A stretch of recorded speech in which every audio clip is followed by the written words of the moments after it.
You're entering another dimension, beyond any limits known to man. This is the universe of imagination, a wondrous land of brave new stories from the far reaches of space and time. So fasten your seatbelt. There's the signpost up ahead. Your next stop, the Twilight Zone.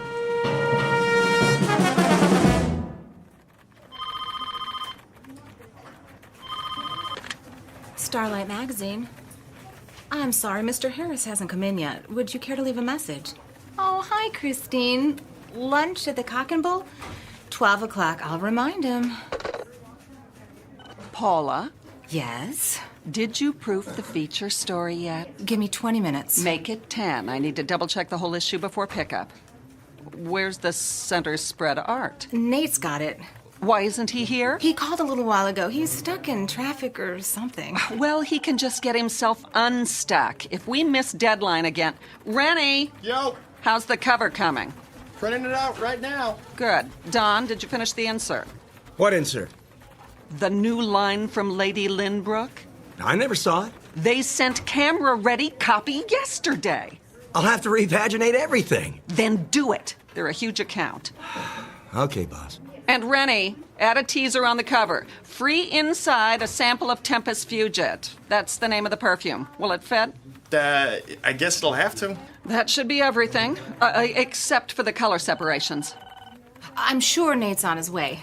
I'm sure he better find another job. We need him, Cheryl. He's our graphics coordinator. I can hire interns who will do it for nothing. Well, how well would they do it? You have to admit his work is good, and it makes us money. It's the camera-ready ads that make us money. All the rest is filler. Call the messenger service and reschedule. When's the last pickup? 1 o'clock.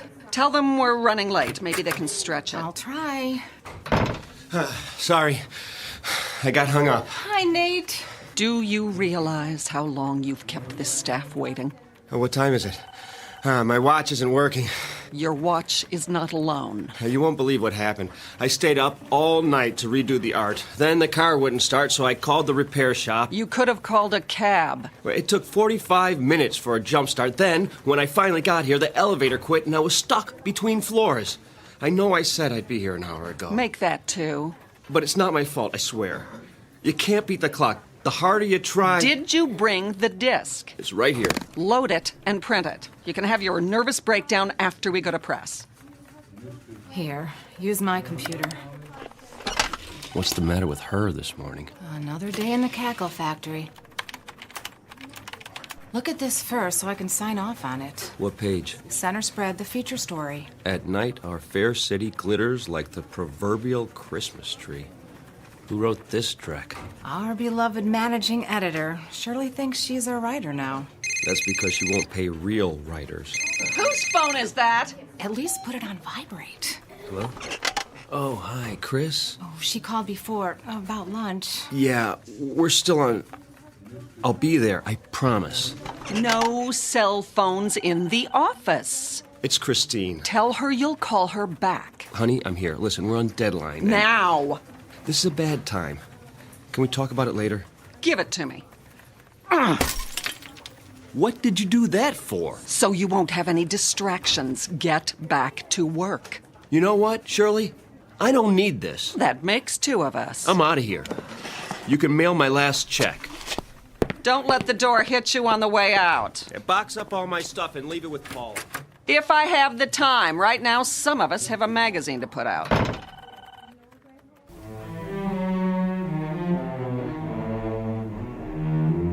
Introducing Mr. Nathaniel Harris, former fine arts major, engaged to Miss Christine Crosley, and lately employed at a small publishing company. Very lately. Because this is a man whose hourglass has finally run out. He just learned one very important lesson, that he can't be in 2 places at once. But consider, how different might his life be were there but world enough and time. Every question deserves a response, and this one is about to be answered in the Twilight Zone. And now, The Twilight Zone, and our story, The 25th Hour, starring Mike Nussbaum with Stacy Keach as your narrator. Any dessert today? Just coffee and a check. Very good. What time is it? Mr. Harris, nice to see you. I have a reservation for noon. That clock, it can't be right. 1 p.m. exactly. Oh, no. Is she... Table 4. Chris, you're still here. Where else would I be? Lunch takes an hour, plus or minus a few minutes. I've done my duty. I am so sorry. Did you order yet? If I wanted lunch for 1, I'd have stayed home. Honey, it was a deadline day. Not only that... It's always something, isn't it? You shouldn't make dates you can't keep. It won't happen again. You're right. It won't. 2 glasses of rosé, compliments of the house. Thanks, Frederick. Chris, the editor's been impossible to deal with. Today, she actually smashed my cell phone. Can you believe it? So I told her... Care to see a menu? Sure. I stood up, and I said... Need a few more minutes? Please. Very good. Anyway, I told her what she could do with her job. Ask Paula. She was there. We should drink a toast. Great idea. To... Old acquaintance. What? It's about time, Nate. You never have any left over for me. What are you talking about? Don't worry, I'm not bitter. Chris. We need a break. From each other. Who knows? Maybe it's true what they say on greeting cards. If you love something, let it go. If it comes back, it's yours to keep. Chris, listen. Goodbye, Nate. I'm trying to tell you... It's all right. Think of how much more time you'll have now. To tell you that I won't ever have to go back to that miserable job again. For you, sir. I didn't order it. From the gentleman. He thought you might like something stronger. Which gentleman? The corner booth. The old guy in the brown suit? Yes, sir. He's one of our regulars. Oh, why not? Very good. Thanks. My pleasure.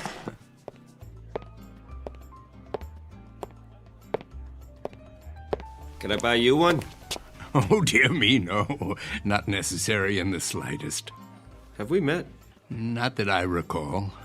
Then why the drink? I thought you looked a bit under the weather. Nothing fixes that like a Moscow mule.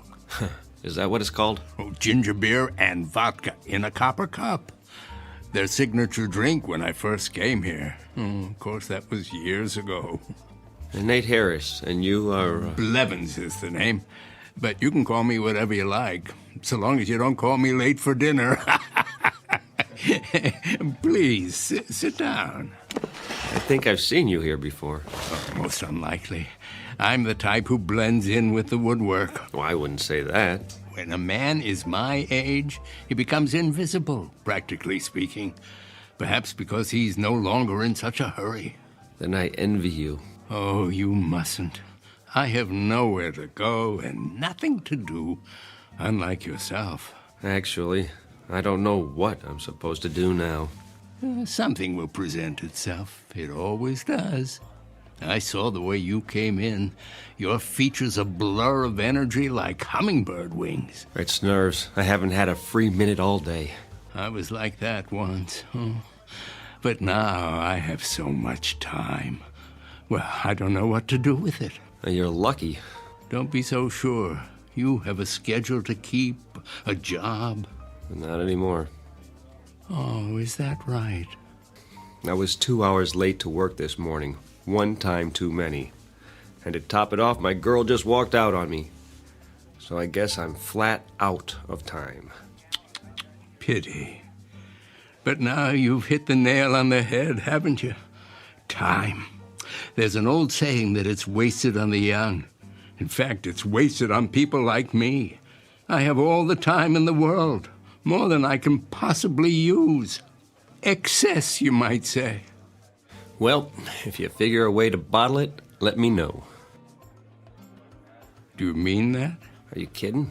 I'd pay anything to have a little extra. Anything. Oh, no need for such a sacrifice. That's easy for you to say. If I could have what you have, I'd hock everything I own.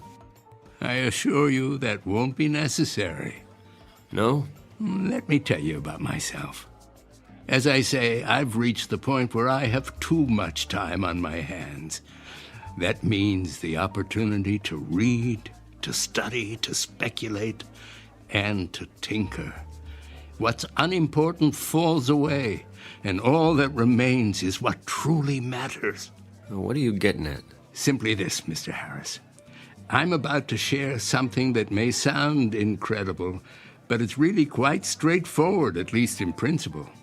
You see, nothing is created or destroyed in the universe. It merely changes form, moves to where it's needed, so to speak. Sometimes that requires a little nudge, of course. I'm not sure I follow.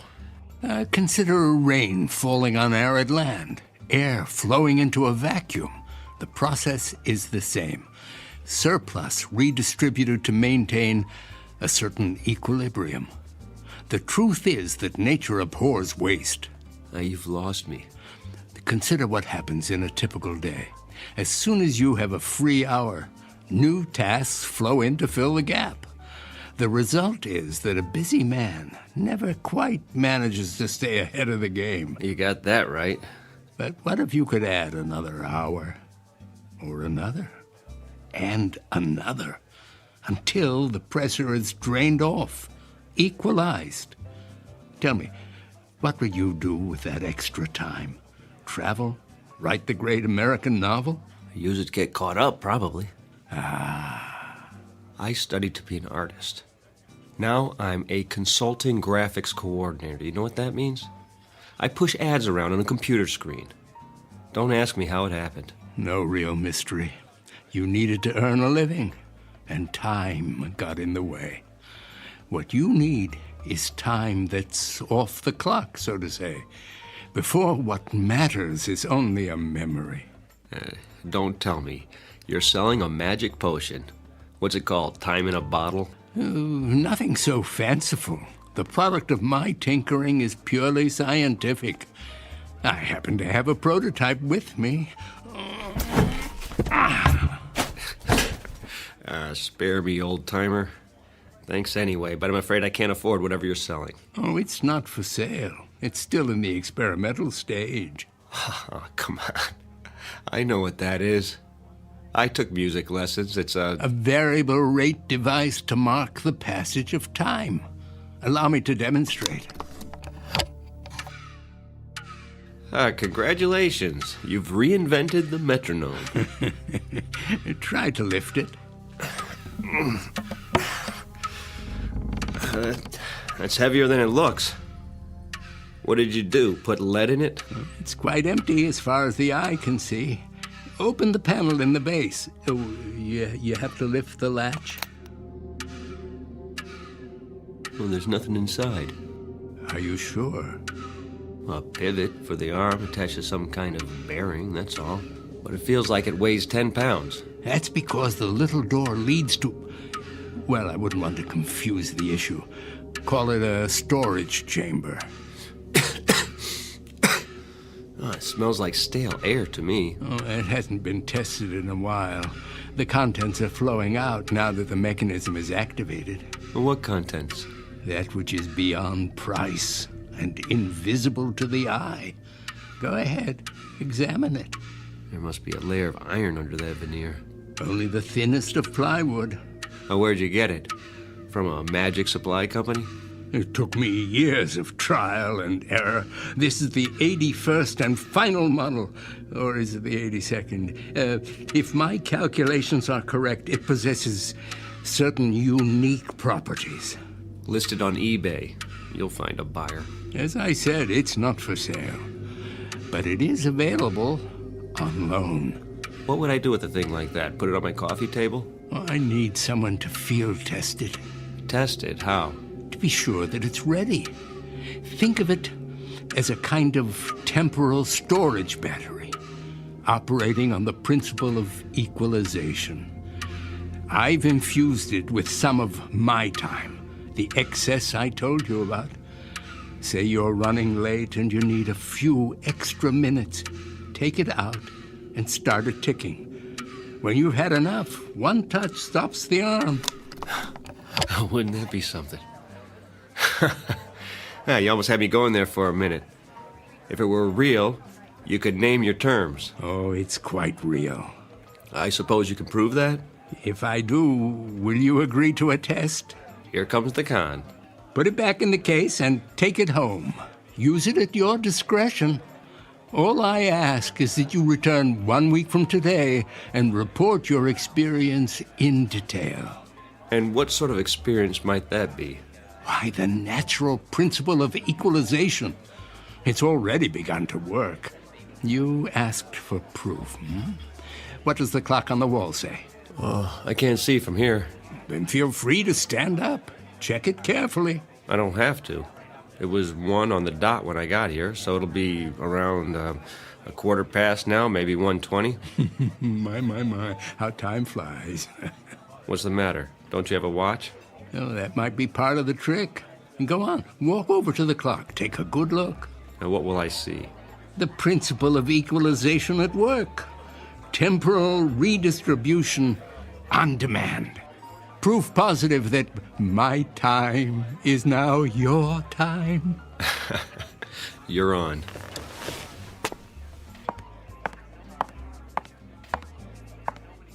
$1:05? Hold on. Frederick? Yes. Did somebody move the hands back? Sir? The wall clock. Did you see anyone go near it? Why, no. Then it's broken. No, sir. It keeps perfect time. Well, let me ask you. How long have I been here? How long? Answer the question. You met Miss Crosley very briefly, then the gentleman sent you a drink. And how long ago was that? A minute or two? Come off it. Did he put you up to this? Who?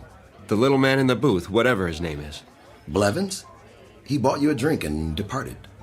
Oh, he did he? Then why is he...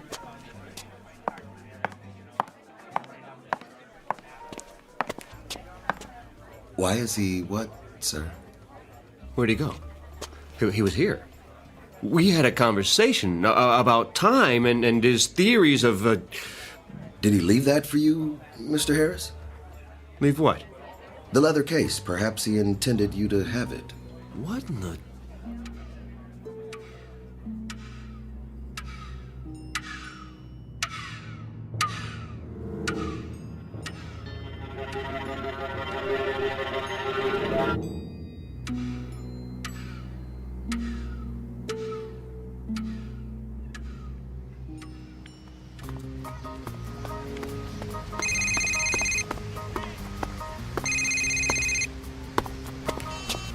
Hello? Nate? Hey, Paula. You finally got a new phone. Had to. I've been busy. You sound out of breath. Had my morning jog in the park. You? I don't believe it. A man's got to get in shape sometime. Have you found another job yet? I've been going on a lot of interviews, about 10 a day. Whoa, take it easy. I have all the time I need now. It's like the more I do, the more I can do. You'll have to tell me your secret. I could use some of that. So, how's the magazine? Down the tubes without me? Well, give it time. Listen, Nate, I may have a lead for you. Mandible Publications is looking for a color supervisor. Mandible? Too big for me. They do a dozen titles a month. The pay is double what you made here. No more publishing. Surely you'll never give me a recommendation. She doesn't have to. I'll write it. Oh, you do that? Of course, what are friends for? Which brings me to my next subject. I talked to Christine. Why haven't you called her? The last time I saw her, she told me have a nice life. Do yourself a favor, Nate. Make the call. She's the one who walked out. This is me you're talking to. Remember? I'll think about it. You do that. If you can fit it into your schedule. That's not the point. Oh, I gotta go. Dragonlight is back from her coffee break. Keep me in the loop about Mandible.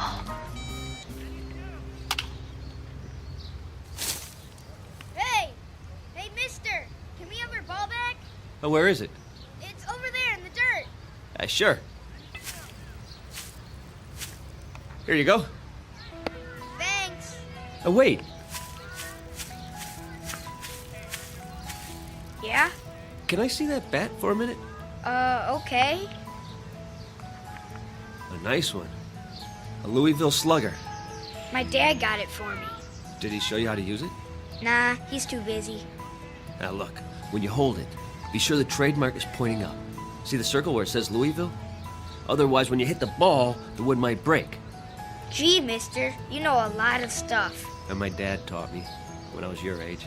I wish you could show us. You kids play here every day? You don't have time. You're always running. Well, let me tell you something. Time is, well, it's, Yeah? I don't know what time is exactly, but I've learned one thing. We can all do a lot more with it than we do. It's a question of priorities. Okay, I guess. Only, Yes? what are priorities?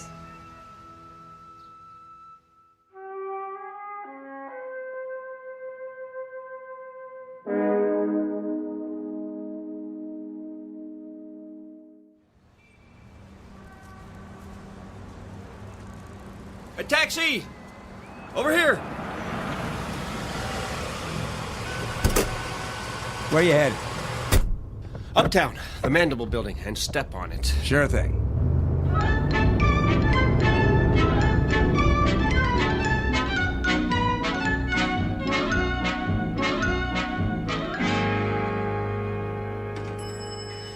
Hold the elevator! What floor?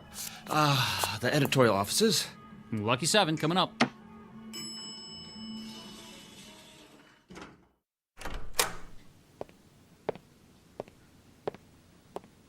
I'm here to see the publisher, please.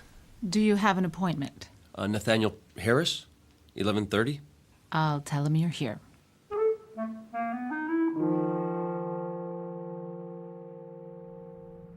Have a seat. Mr. Harris, is it? Thank you. I appreciate your seeing me. I'm on a tight schedule, so let's cut through the fat.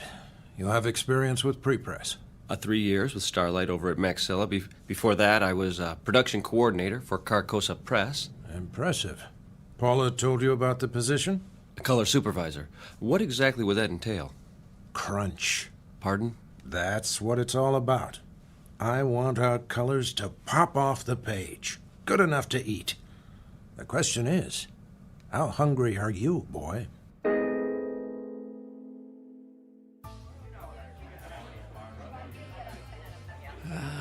Right on time, Mr. Harris. It works. You seem surprised. Mind if I have a look? Oh, It's undamaged. and the little door above the base? Oh, how intoxicating. What is? The scent of movement to and fro, the entire mad rush of life, lived to the fullest. Vitality, passion, and even, the great outdoors, if I'm not mistaken. Oh, you can tell all that? The aura of youth is unmistakable. Oh, you've used it a great deal, haven't you? The storage chamber is almost full. Why, I only did what you said. Started it ticking when I needed more time. And the result? I got everything done, and then some. Over the last 7 days, I've been across town more times. I've gone on more interviews. Oh, have a drink of water. I could use one of those Moscow mules. Not a good idea. It might provide too much of a kick in your present condition. The device is extremely potent. You appear to have overdone it. Several times over. Oh, I'm a little run down is all. With a young man, desire knows no bounds. A kind of greed takes over for life itself. Oh, what does it do, exactly? The device. Call it a doorway into the fourth dimension. Within it is stored unused time, which you have been permitted to tap. You're satisfied, I take it? Yes. Excellent. But there's something you haven't told me. What do you get out of it? Oh, I suppose a certain poetic justice, quid pro quo and all that. From each according to his ability, to each according to his needs. Nature's method of redistribution in its purest form, with a little help from the equalizer. Glad to have been of service. Oh, wait. Don't take it yet. You didn't find a job? I start the end of the week.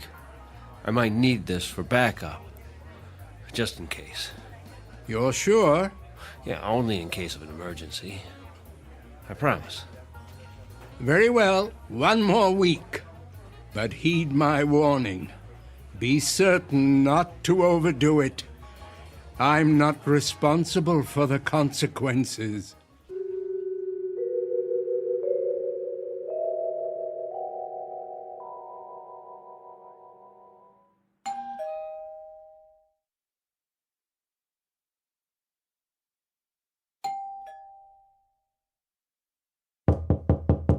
Nate, are you in there?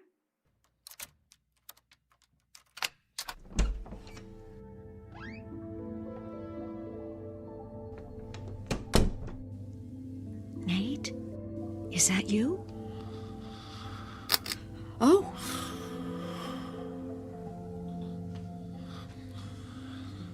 Go on, sleep. You must need it. Look at you on the couch like that. I just stopped by to drop off my key. Your key. I didn't think you'd be home tonight. Oh, Nate. What happened to us? I guess it wasn't all your fault. I could have been more patient. That job was killing your soul, wasn't it? The things they made you do, Paula told me. You couldn't help it that there wasn't any time for us. And now you're starting a new job. From the jaws of one bad situation and into the next. It can't be your heart's desire. You deserve more. What? Shh, now.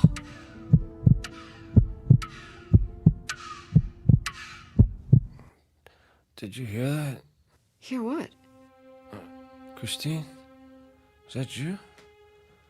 Oh, I must have dozed off. Why are you here? I thought you might want the key. You don't have to do that. I'll leave it on the table. Go back to sleep. Oh, please stay. I can't. Don't. I'll be back. Now sleep. You need your rest. Maybe I'll see you at lunch tomorrow. Our old place? Do you still go there? I'll keep up with you somehow.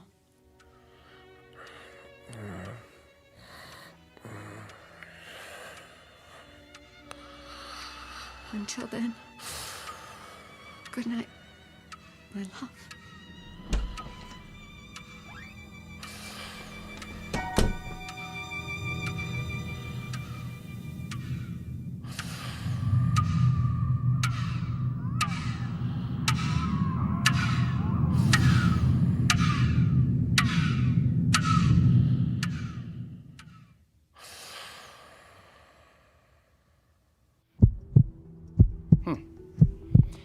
Any chest pains? No. Your pulse is a little fast. How about headaches? I wouldn't call it that. What would you call it? I just ache all over. I've never been so tired in my life. Look straight ahead. Try not to move your head. Follow my finger with your eyes. I'll do my best. Okay, I'm going to switch off the overhead light and shine this directly into your eyes. Now, first one, then the other. You'll see a flash of red. Now, don't worry. It's perfectly normal. Ready? Okay. Okay, I'm turning off the lights. There you go. Now. All right. Wow. What do you see, Doctor? Some new broken blood vessels on the retina. Any trouble focusing lately? Blurred vision? In the last few days. Floating blind spots? Shadows at the edges of your vision? That too. So what's wrong with me? You want it straight, or you want it with sugar on it? I can take the truth. There's evidence of accelerated macular degeneration. The sort of thing I'd expect to see in a much older man. All since your last checkup. What does it mean? Well, it's hard to say by itself, but it's part of a cluster of symptoms. Slowed reflexes, general weakness. Have you noticed a ringing in your ears? Well, not a ringing, but I do hear something. Not voices, I hope. More of a throbbing. It feels like a pounding in my head. your blood pressure could be a lot better. So, tell me, what's been happening in your life? I mean, stress on the job? Well, I had a job. But not anymore. I found a new one. I start this week. A big life change, no matter how old we are. Getting enough sleep? As much as I can. That's a no. You don't leave the window open at night, do you? What? Pale skin, circles under your eyes. Could be a vampire. Like Dracula. You know, sucking the life force out of you. That was a joke. I know. Well, something's going on. You're dehydrated, and I don't like the sound of your heart. I'll schedule an EKG and a complete blood panel. When? Right away, this morning. Is that necessary? I'd say so. I thought you could give me a B12 shot or something. I could, but it won't address the problem. That was all the running around. There was so much I could do with the extra time, but that's going to change from now on. Extra time? Where do you get that? In a vending machine? Don't ask. You wouldn't believe me anyway. Ready for my speech? Go ahead. You've been making the most of every day, and that's admirable, but you've stretched it too far. Burn the candle at both ends and you burn yourself out. You know the old saying, live fast, die young. Is that what you want? I'll try to slow down. Try? Not good enough. You're exhausted, Nathaniel. After the tests, I want you to go home, take your vitamins, and pull the covers over your head. 8 glasses of water minimum in the next few hours. Now, I'm going to call you when I get the results. Is there someone who can come by and cook you a healthy meal? I'm not sure. Well, let me know if you feel any worse. And cancel your appointments. Don't even think of going anywhere for the rest of the week. Well, that's not possible. You don't have a choice. The new job.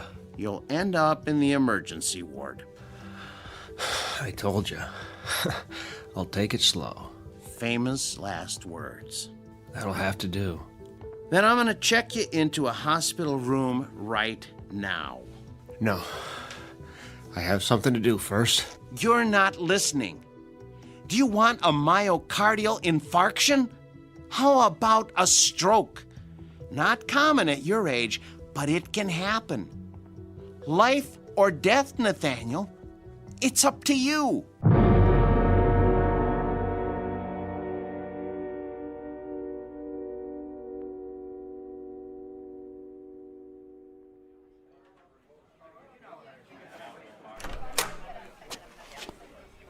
Mr. Harris, are you all right? Oh. Where is he? Let me take that for you. Where? Who, sir? The old man. You mean Blevins? I don't see him. He hasn't come in yet. He's always here this time of day. Would you like to wait at his booth? Just give him this. The briefcase? Tell him I couldn't wait. Let me call a cab for you. I have to get rid of it. Now.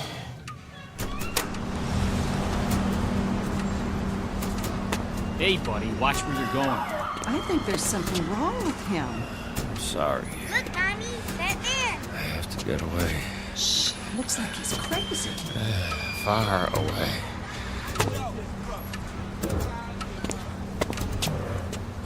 Now, what have we got here? And drinking, have you? Can you hear it? Move along. You do hear it, don't you, officer? Or I'll be running you in for drunk and disorderly. Where's the case? You'll have a case, all right, in front of the judge. I left it, but it won't let me go. On your way. It was you, old man. What are you? Some kind of a psychic vampire. That's it, isn't it? Sucking me dry. Well, I won't let you. I'll Well, look at Mr. Businessman. Is it happy hour already? Where is he? I'll tell you what, old man. Just give me your wallet, and I'll tell you. Now, if you just hand it over, we won't have any trouble. You have to help me find him. What? What are you babbling about? You don't understand. He has to take it back. What? Are you for real? I mean, what's the matter with you? Stop. Are you having a fit or something? Make it stop. It hurts. My heart. My heart. Please. Forget it, you old geezer. I'm out of here.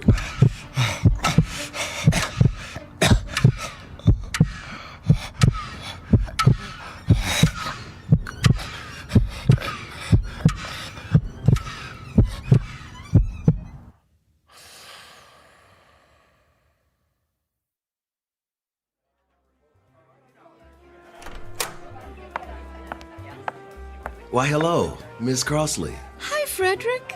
Is Nate here? Mr. Harris? He was, but then Where did he go? I didn't see, miss. I offered to call a cab. Why? Did he have lunch already? No, miss, he seemed, Seemed what? Is he coming back? I really can't say. Then I'll wait for him at the table. It needs to be cleared. Oh, take your time. I'm in no hurry.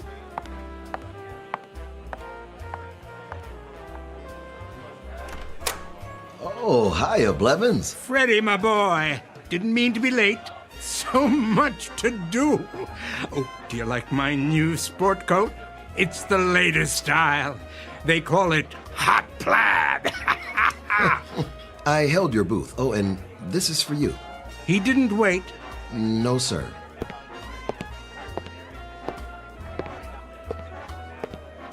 Hello there. Hello. I do believe I recognize you. From where? This very table. You're a friend of Nathaniel's.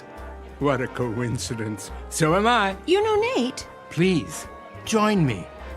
I'm fine here. Until they clear your table. I insist. Well, I'm sure he'll be along. Besides, I want to show you something. You'll find it quite interesting. Nathaniel did. just for a minute. Follow me, the corner booth.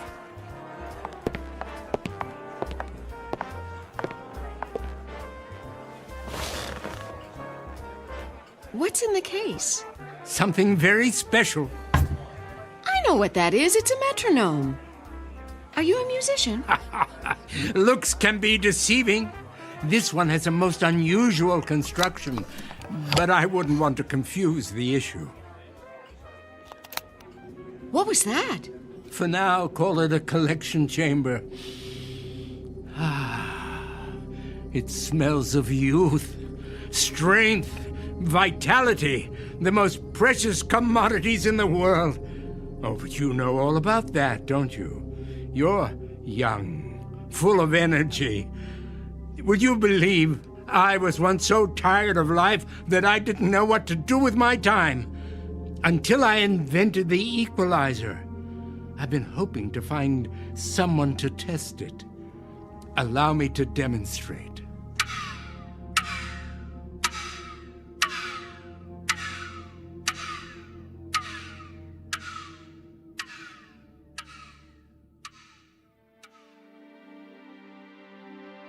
A story about a man named Nathaniel, a victim of the adage that it's better to burn out than to rust. Unfortunately, everything has a price, and Mr. Harris learned too late just how steep that price may be. A man whose hourglass ran out to the last grain of sand. But consider, how different might his life have been had he lived it somewhere other than The Twilight Zone.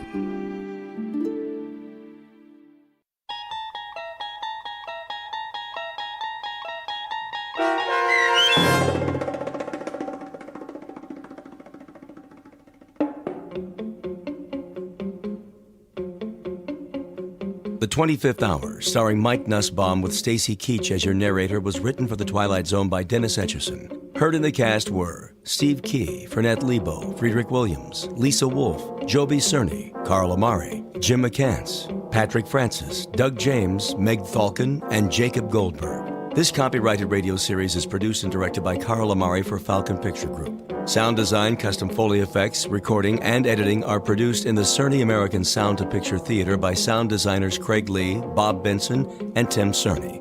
Music for The Twilight Zone is provided by CBS and American Music Company Incorporated, New York. To learn more about the Twilight Zone radio dramas and to download episodes, including 6 free episodes on our homepage, visit our official website at twilightzoneradio.com. Doug James speaking.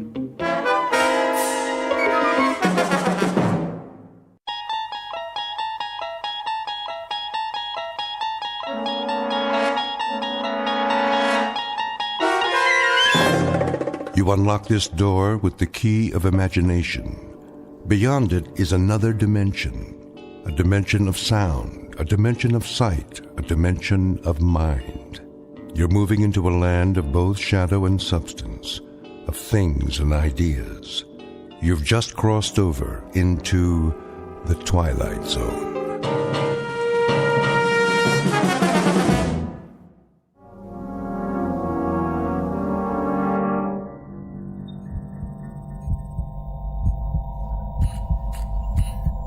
In the beginning was the Word, and darkness, and light. I have trouble remembering light. Some of it shines through my eyelids, so I know it's there, but all I really see is darkness now.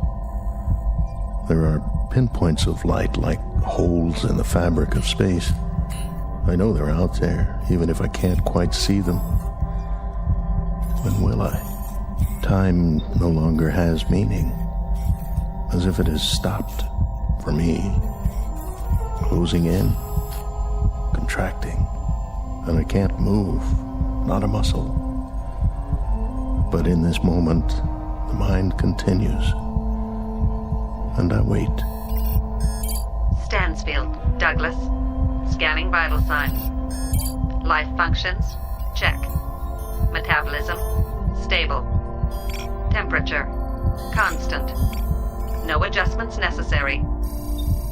Only the mind. The mind is memory, and I remember things. They remain through it all. There is more than just darkness, the void. The mind does work. I wonder if they know that. The images are constant, ever present. Patterns to savor again and again. It's not just the long sleep that comes when the fear has left. It's a time to recollect, sift, and analyze.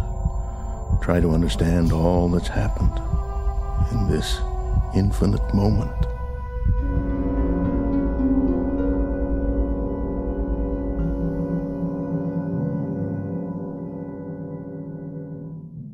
It may be said with a degree of assurance that not everything is as it appears. Case in point, the scene you're witnessing. You are not in a hospital. You are in the belly of a spaceship. It is currently en route to another galaxy located an incredible distance from the Earth. This is the crux of our story, the truth behind the mystery flight into deep space. For here, distances are so vast that they are marked in light years instead of miles, while a man's life ticks by in the blink of an eye. It is the story of events that might happen to human beings who, with the help of technology, dare to take a step beyond and are unable to anticipate all that awaits them out there. So fasten your safety belts, because you're on a spaceship. You're already well on your way on a very long journey from one planet to another. And the vast region between is called the Twilight Zone.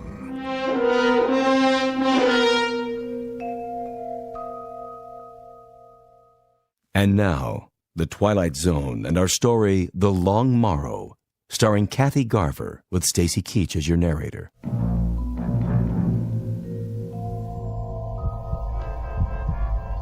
The cold is felt, but without pain. The loss of feeling is noted and accepted as choice slips away. Now mind is all. Time is distorted, jumbled, telescoped, accordioned. But even so, there's a strong sense of time. And I remember. I remember how it began. I remember the way it was in the beginning.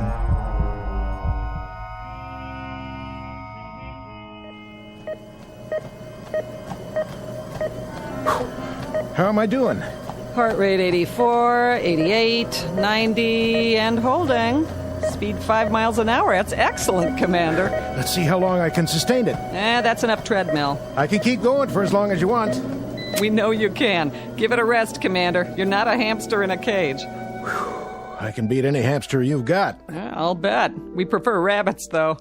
Why don't you shower up and grab some lunch? What's the schedule this afternoon? Just some blood tests. Again? You know the routine. Check your cholesterol, blood sugar. Take any more blood and I'll dry up and float away. You know who Dracula was, Sherry? Yep, some guy who worked for NASA. Commander Stansfield to Dr. Bixler's lab. Commander Douglas Stansfield, report to the flight director's lab. Tell them I'm on my way. After you shower. Forget it. I didn't even break a sweat.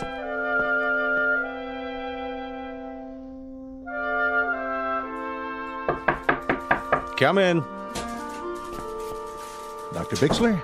Hello, Commander. Glad to meet you, if somewhat belatedly. Please make yourself comfortable. Oh, thanks. A figure of speech, in the sense that there's no need to stand on ceremony. I'm sorry there are no comfortable chairs here. Oh, that's all right. I'd just as soon stand. Even after this morning's workout. But, of course, your cardiovascular rating is superb. So, this is where the commandments come from. Commandments? Mission directives. I've heard much of you, the mysterious Dr. Bixler. And I of you, and that's the reason you're here. I was wondering. I guess this all seems faintly ridiculous to you, the hush-hush aspect. Well, all NASA's projects are secret during the planning stages, but I've been here 6 months now. In the past, I knew what I was training for. Is there a reason I've been kept in the dark so long? Perhaps so you wouldn't hand in your resignation. Not likely. I knew what I signed on for when I joined the agency. You knew some of it, what we've done up to now. I take it on faith. It's work I believe in, ever since I was a boy. You've been with us for 11 years. Is that a question, sir? More along the lines of an observation. Should you not have realized it, you've been the object of considerable observation over the past several months. I'm well aware of that, but if I may say so, I've never been the subject of so many tests. Not just physical, but psychological. There are reasons, Commander, rather good reasons. What is it you have in mind for me? Or is that still hush-hush? This one is not official yet, or it wasn't until we knew we had the right man for the job. It's not part of the budget we submitted to Congress, but I think we're about ready for a formal announcement. Of what? You've made 11 separate orbital flights. That's right. You orbited the moon, commanded a lunar landing, you're oldest of the astronauts, and you're also the most experienced and the most knowledgeable. I don't know about that. I do. Certainly if we count those who are still active. May I ask you a personal question? Why? You already know everything about me. Not quite. Why did you never marry? Well, that's easy. I never found someone who could put up with me. The months spent in training for a mission, the flight time, there's no woman in the world who could live with that. No, I suppose not. Though several of your fellow astronauts have families. They lucked out. I guess I just never met the right one. You dated in college. You were even engaged once. For about 15 minutes. Once she found out the way I live, on call, at a moment's notice, well, you might say she came to her senses. Very fortunately for her. When the space agency put me on this project, I was told to keep in mind the scientific problems, of which there are a great many, I can guarantee. I'm sure. But also to be aware of the human factor. And that's where you come in, Commander Stansfield. You're the human factor. May I ask you a question? By all means. How long are you going to keep me in suspense? Not much longer, I promise.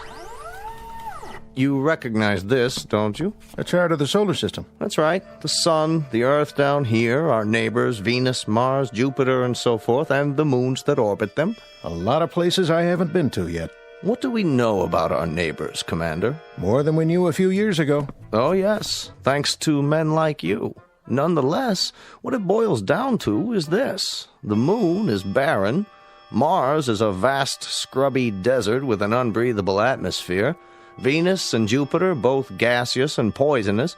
Pluto and the outer planets are volcanic. In short, our neighbors have only one asset to offer us. They're accessible. They can be reached using current technology. Beyond that, they offer us nothing. Scientific, social, economic, by any standards. They're the Mount Everest of near space. You go to them because they're there. But the accomplishment is in the climb, and once climbed, there are no more challenges. So, where's the next Mount Everest, Doctor? That may be the wisest question you've ever asked, and the most pertinent. Why do you say that? Take a look at this chart. It's a star system in a galaxy well beyond our reach. To date, seen only through the lens of a telescope.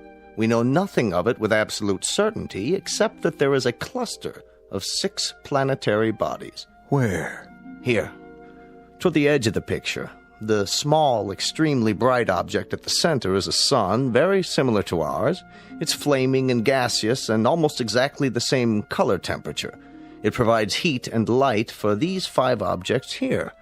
The ingredients of a solar system like ours, only a bit smaller. The planets run in roughly the same paths as we do around our own sun. Yes, I see. The equivalent of our 5 inner planets. But the rest? You can tell all that? Our astrophysicists can. The distances bear approximately the same relationship to each other as Mercury, Venus, the Earth, Mars, and Jupiter. And given that relationship, this is the most likely system we've found yet that might support life.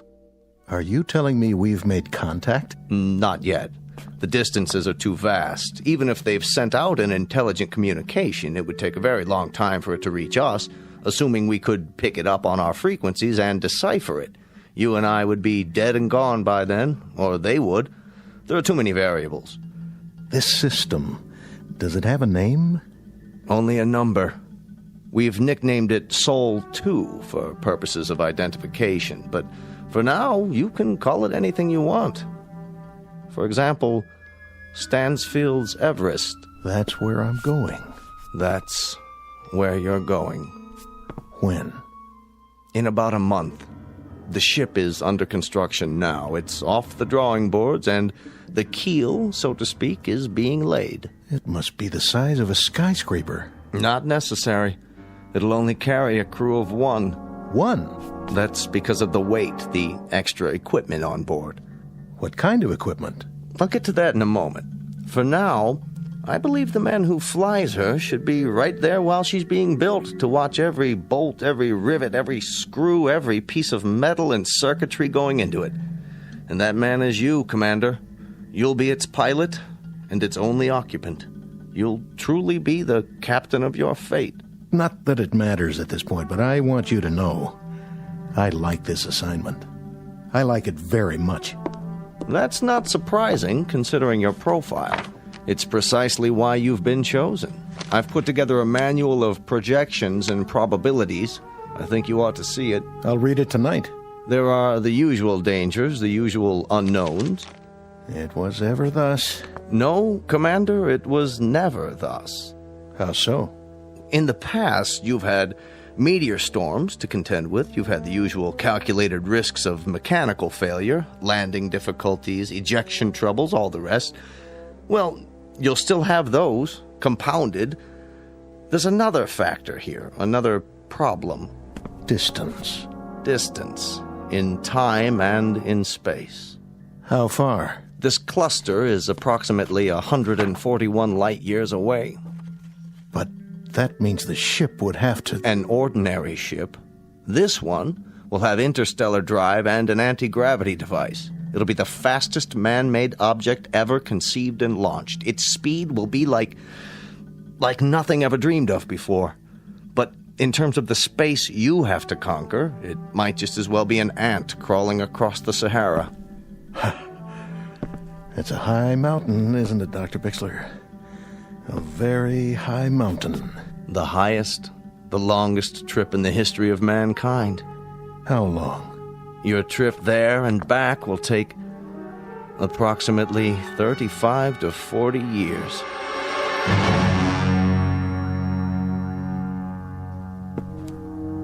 Well, at least it's a round trip. Consider it carefully, Commander. When you return from this trip, the Earth will have aged almost half a century. Oh, that's something to contemplate, isn't it? I'll be 60, 70 years old. I'll have lived the better part of my life out in space. Alone. You'll have lived the better part of your life, but you'll not have aged. We intend to try something different. Also a risk, also decidedly calculated. That's where the extra equipment comes in. Freezing. An extension of cryonics, but considerably more complicated. It will be suspended animation in its purest form. We've developed a substance from the lymphoid tissue of hibernating animals, several antioxidant absorbents, and a collection of experimental drugs to slow down metabolism. The Earth will age, Commander, but you will not.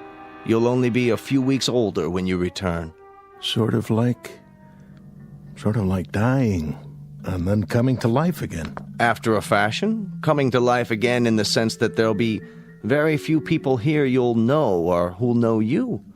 Life will have changed in many ways, Commander, and you'll have to begin living it all over again, as a stranger, as an anachronism, if you will.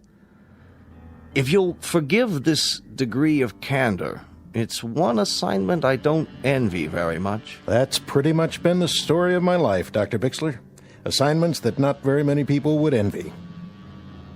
When do I begin? You already have begun. If you're free this afternoon, I'd like to go over the preliminaries. Tomorrow there's a chartered jet to the Cape where you'll begin your briefing and have a first look at the ship. Unless you care to reconsider. I'll be there. I'm on the payroll, aren't I? When I checked in, it was all the way. Good. That's good, my boy. Glad to have you aboard.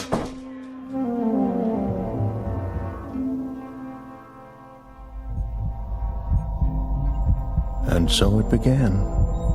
That brief, unemotional, very matter-of-fact colloquy between scientist and subject. A small cast of 2 characters. That was the way it should have been. But I very clearly remember the entrance of character number 3.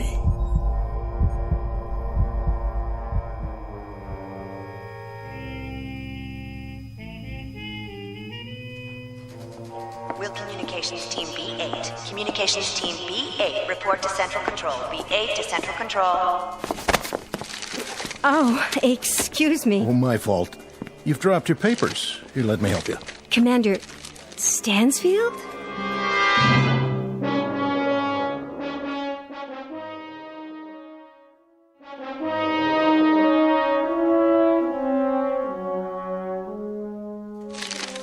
Excuse me for staring, but I see your ID badge. Why, you're the one. I don't know whether to thank you for that or report you for insubordination. Forgive me. We've been hearing Stansfield for close to a year. I was beginning to think that you weren't real. Let me give you a hand. A friend in need. That's my job. Picking up papers? Oh, that's my new assignment. Morale officer. I follow people around who look stricken. Do I look stricken? Momentarily nonplussed. I don't think we've met. No, we haven't. That's what I was saying. You stationed permanently here? I'm with NASA on detached duty. I've always wanted to meet you. And I you. Oh, now, that I don't believe. It's true. I've got ESP. A long time ago, I woke up and an inner voice told me, with some intensity, that I'd meet a woman with a stricken look who drops papers in corridors. Did your ESP give you the name? Let's see. It's coming to me. The first letter is an S. Sandra Horn. How did you... Oh, of course, my name badge. I didn't look at it, I swear. Sure you didn't. Very subtle. It's been an honor meeting you. Strange. What is? Nothing. Tell me. It's not a line, I promise, but I do feel I've known you. I know. There was a little girl in 4th grade. She sat in front of me. I used to stick pencils in her red hair. Tell me the truth. That was you, wasn't it? I went to an all-girls school. Oh. I don't suppose... Yes? I don't suppose the National Space Agency could do without your services for, say, a couple of hours this evening. Long enough for a dinner? I think, despite the fact that I'm invaluable and the whole space program rests on my shoulders, a 2 or 3 hour period might be carved out. I'm in the book, Commander. Please phone me. I won't phone. I'll pick you up. What kind of food do you like? Any kind, partial to beef, also seafood. No shellfish, though. Chinese, Italian, you name it. I'll plan the itinerary and the menu. See you at 8. Arrivederci, lady from the Space Agency. 8 o'clock, then, astronaut. Arrivederci to you, too.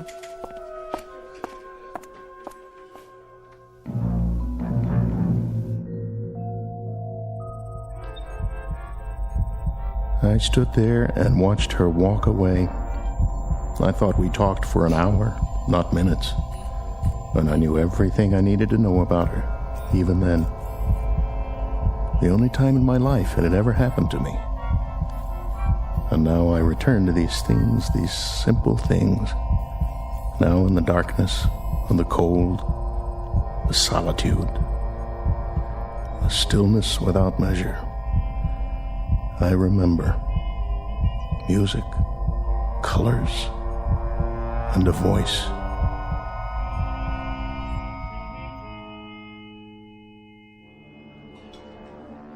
How did you like the meal? The food. Food. Oh, it was wonderful, truly. But you've hardly touched it. Oh, yes, I have. I mean, I had a late lunch. I guess I'm not as hungry as I thought. Well, look at you. You haven't cleaned your plate either, mister. Oh, I was thinking. About what? Do you dance? No, not really. Neither do I. Never learned how. Oh, come on. I missed all the dances at school, even the prom. I don't believe that for 1 minute. Would I lie to you? I really don't know. You can teach me. What? Just the basic 2-step or whatever they call it. You're asking the wrong person. Am I? Besides, they wouldn't let us dance in here. They wouldn't notice. A couple of duffers like us. Quick, don't look. How many people at the next table? I haven't noticed. My point exactly. They don't care about us either. Stand up. Oh, I couldn't. You're looking at me. Sorry. Something wrong? It's just that a month from now, you will be off in space. And by the time you come back down again... You want to talk about that now? Only for the following absurd reason. I've known you for exactly 3.5 hours. Is that all it's been? That's all. 3.5 hours. A long dinner and a short dance. And already... Already what, Sandy? Already, I feel a sense of loss.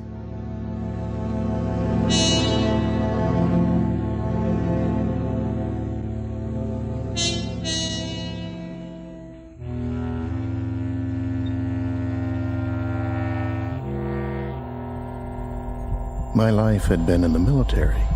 Always first aircraft, then space vehicles. And it had been missions, projects, and expeditions.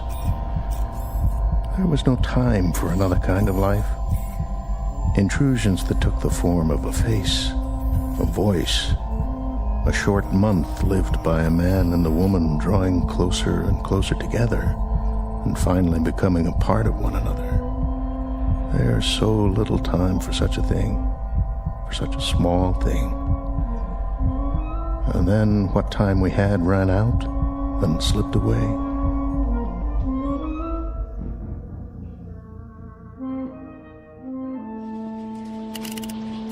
Rechecking fuel supply. Fuel supply? Check. Testing rockets. Mark it from 5. Mark. 5, 4, 3, 2, 1. Calibrate fuel consumption. Fuel flow at 0.25 and holding. Check and double check. All systems go. T-minus 120.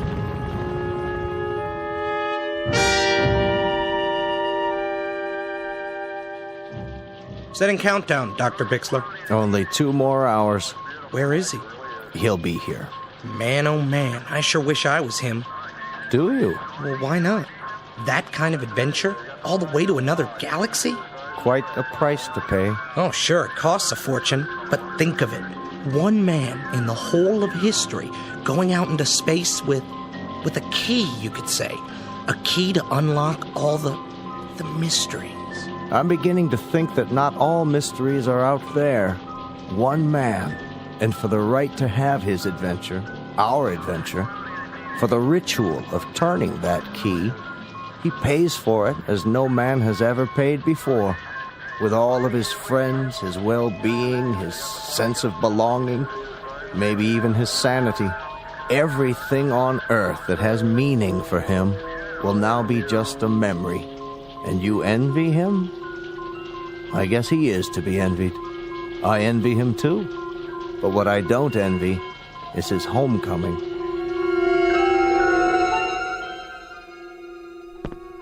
Sandy? Hello, Doug. I thought we agreed. I know, but I had to see you. It only makes it harder.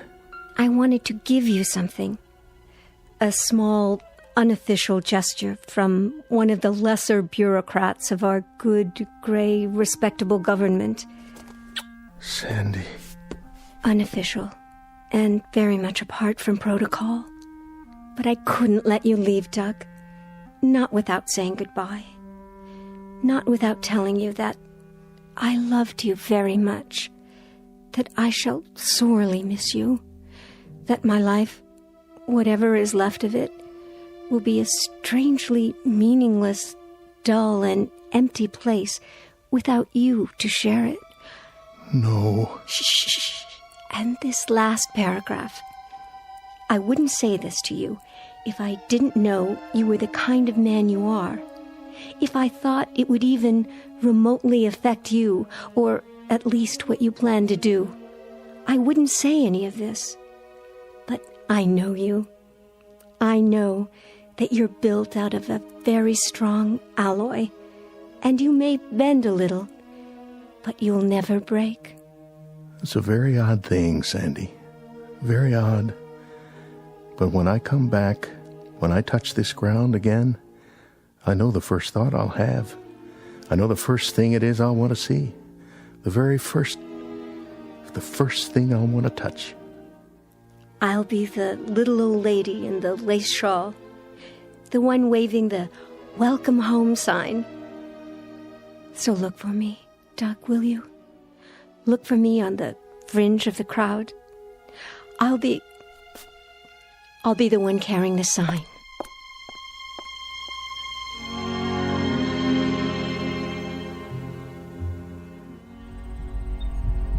And how much we had become a part of one another. Despite the circumstances of both our lives, despite everything rational, we let ourselves reach into that strange and mysterious sea within us called love, and then watch the ripples grow. Sandy, where are you now? Sandy, across the void, my dearest, through the millions of miles of cold and empty space, through the vastness of a naked desert of sky and stars. I feel your warmth. And I love you. I love you, Sandy.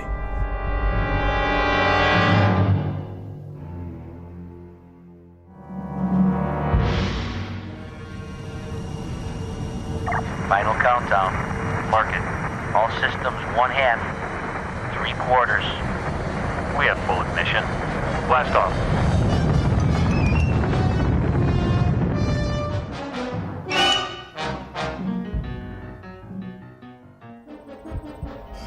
I move now. I streak across the heavens. I leave behind an earth that changes even now beyond my closed eyes. This, then, is the hero's journey. From a warm place of leaves and trees and summers full of dreaming to a cold orb hanging in a dark sky and a place I do not know. To return one day with stories to tell my tribe on the rock they call home. I feel it growing smaller and smaller and smaller, and time passes inexorably and eternally, and I can do nothing about it. Nothing at all. Commander Stansfield, Douglas, scanning vital signs. Life functions, check. Metabolism, stable. Return mission, on course. Re-entering Earth's solar system. Prepare for approach. Initiate signal transmission. And now it ends where it began. Time without measure, reduced to a single point of light. I see it. The blue seas, wrapped in clouds, a flash of green showing through, where humankind sits on a rock and waits for the word from above. Or perhaps they do not wait. Perhaps they have forgotten. But I have not. I am he who waits like a rock. Earth, I feel you near me. As this comes in, so much loneliness will go anywhere. And something else, old and yet new, returns to fill the void. I feel you. I feel her. Mission control. Mission control. Come in.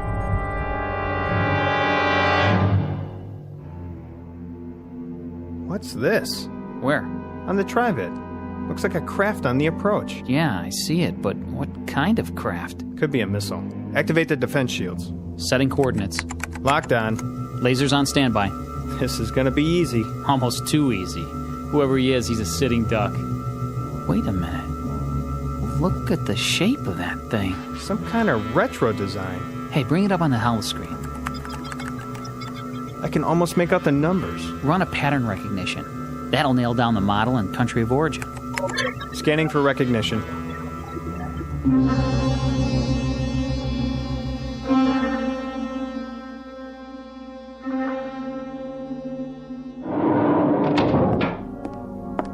Yes?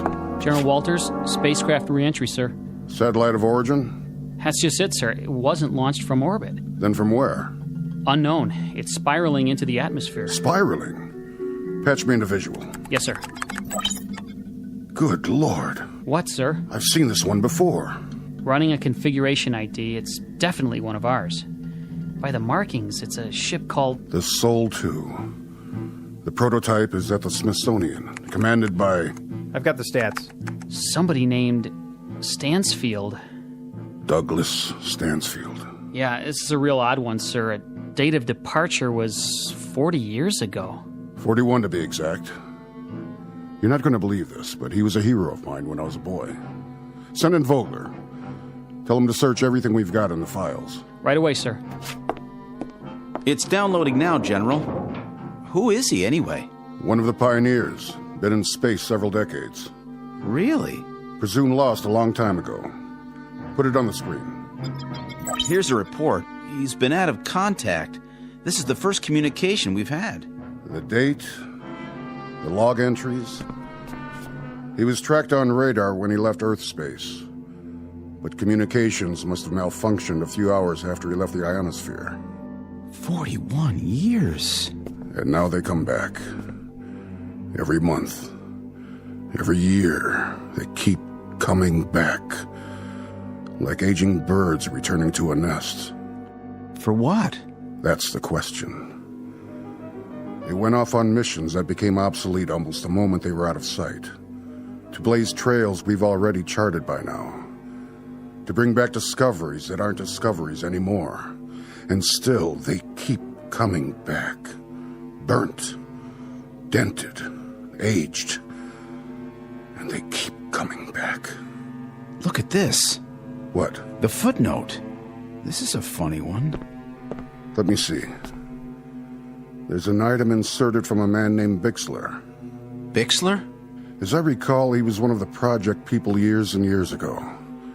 He probably handled the Stansfield mission. It says we're to contact a Miss Sandra Horn. Who's that? Sandra Horn. A friend of Commander Stansfield. And where would we find her, sir? In an old folks' home? According to this, you'll find her in the hibernation room. A young woman of approximately 26 years of age. She must have been very much in love with him. Very devoted. A devotion without precedent. Say a prayer, son. A prayer, sir? That we find her alive. General Walters? Miss Horn, you look very well. Do I? You look just fine. Which may sound idiotic. But what do I say to someone who's just had a 40-year sleep? I was told Commander Stansfield... Commander Stansfield's ship landed 6 hours ago. I asked to see you first. What about Commander Stansfield? In good health. Naturally very tired. I want to see him. I must see him. You shall see him. But I had to talk to you. Is something the matter? I'll make this as brief as possible.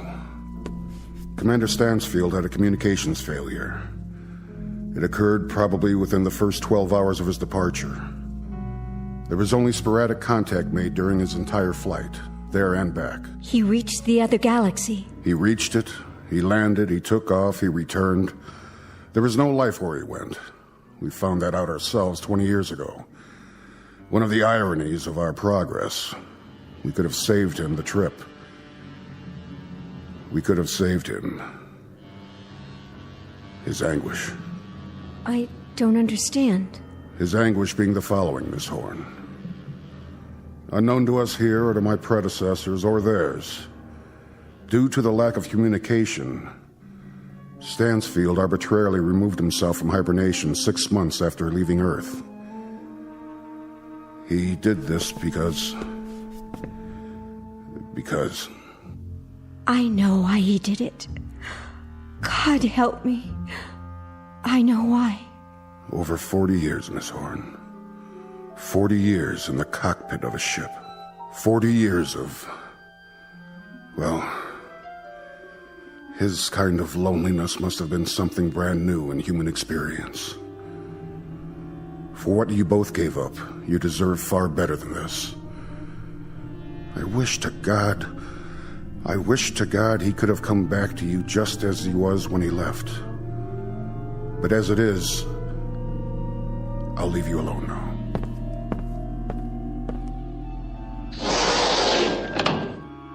Doug? Dear Doug. You remember me, don't you? Remember you? I've spent 40 years remembering you, Sandy. I've spent 40 years painting a picture inside my head, remembering your voice, thinking about your touch. I've spent 40 years surviving for you. But it looks like I made a miscalculation. An error of judgment, you might say, with the best of intentions. And now... Doug, it can still be that way. What you are, what I am, it doesn't make any difference. Oh, I'm afraid it makes a difference, Sandy. Look at you. 40 years of difference. And that's far too much. I'm sorry. I'm so desperately sorry. I know, my dear. I had a lot of years to ponder the possibilities. But I didn't consider this one. Years that I didn't think would ever pass. Years that I sometimes wished wouldn't pass. Oh, Doug. You're as beautiful as ever. Very beautiful.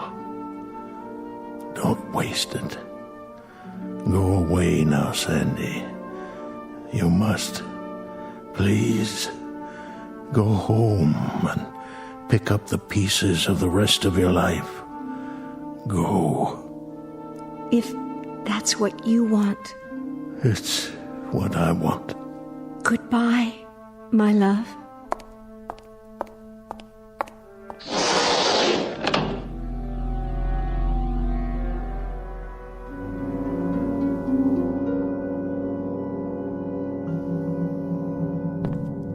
Stansfield, if I may say so, you're an incredible man. Really quite an incredible man. It may be the one distinction I can point to in my entire life. That I knew you. That I knew a man who placed such a premium on love. Truly, truly, Stansfield. Quite a distinction. Goodbye, General.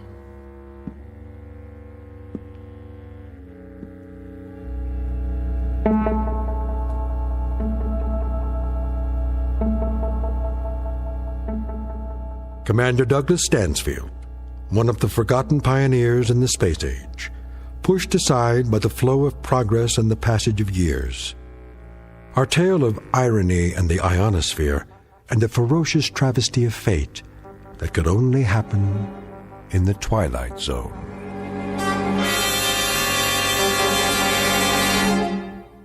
More from the Twilight Zone after this.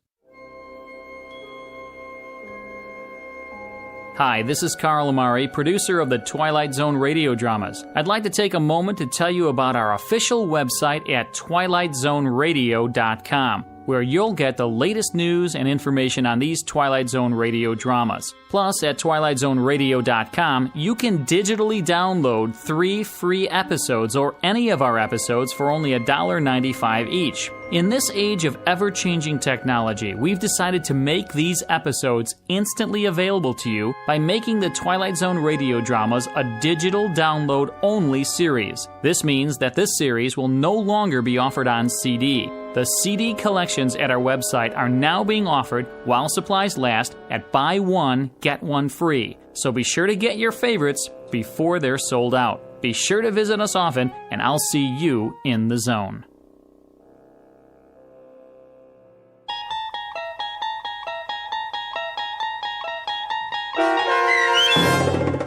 The Long Morrow, starring Kathy Garver with Stacy Keach as your narrator, was adapted for radio by Dennis Etchison and based on a script by Rod Serling. Heard in the cast were Roderick Peoples, Christian Stolte, Rich Komanek, Jeff Lupetin, Meg Falcon, Heath Corson, Susan Hart, Carl Amari, Roger Wolski, and Vince Amari. To learn more about the Twilight Zone radio dramas and to obtain audio cassettes and CDs of these programs, visit our website at twilightzoneradio.com.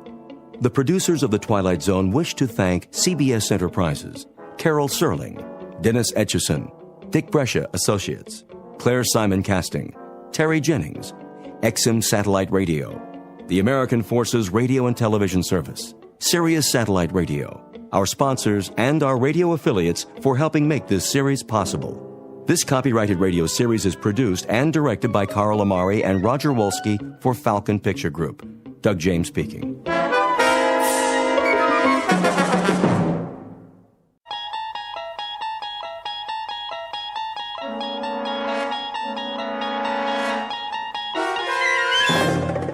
traveling through another dimension. A dimension not only of sight and sound, but of mind. A journey into a wondrous land whose boundaries are those of imagination. Your next stop, the Twilight Zone.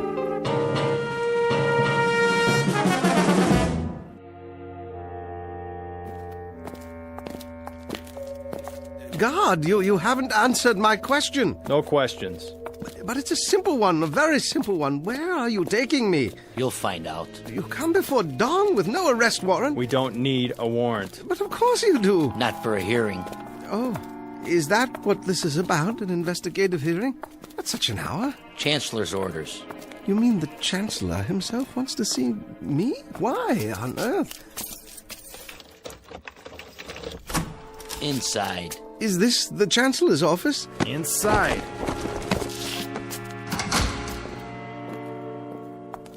Hello. Hello.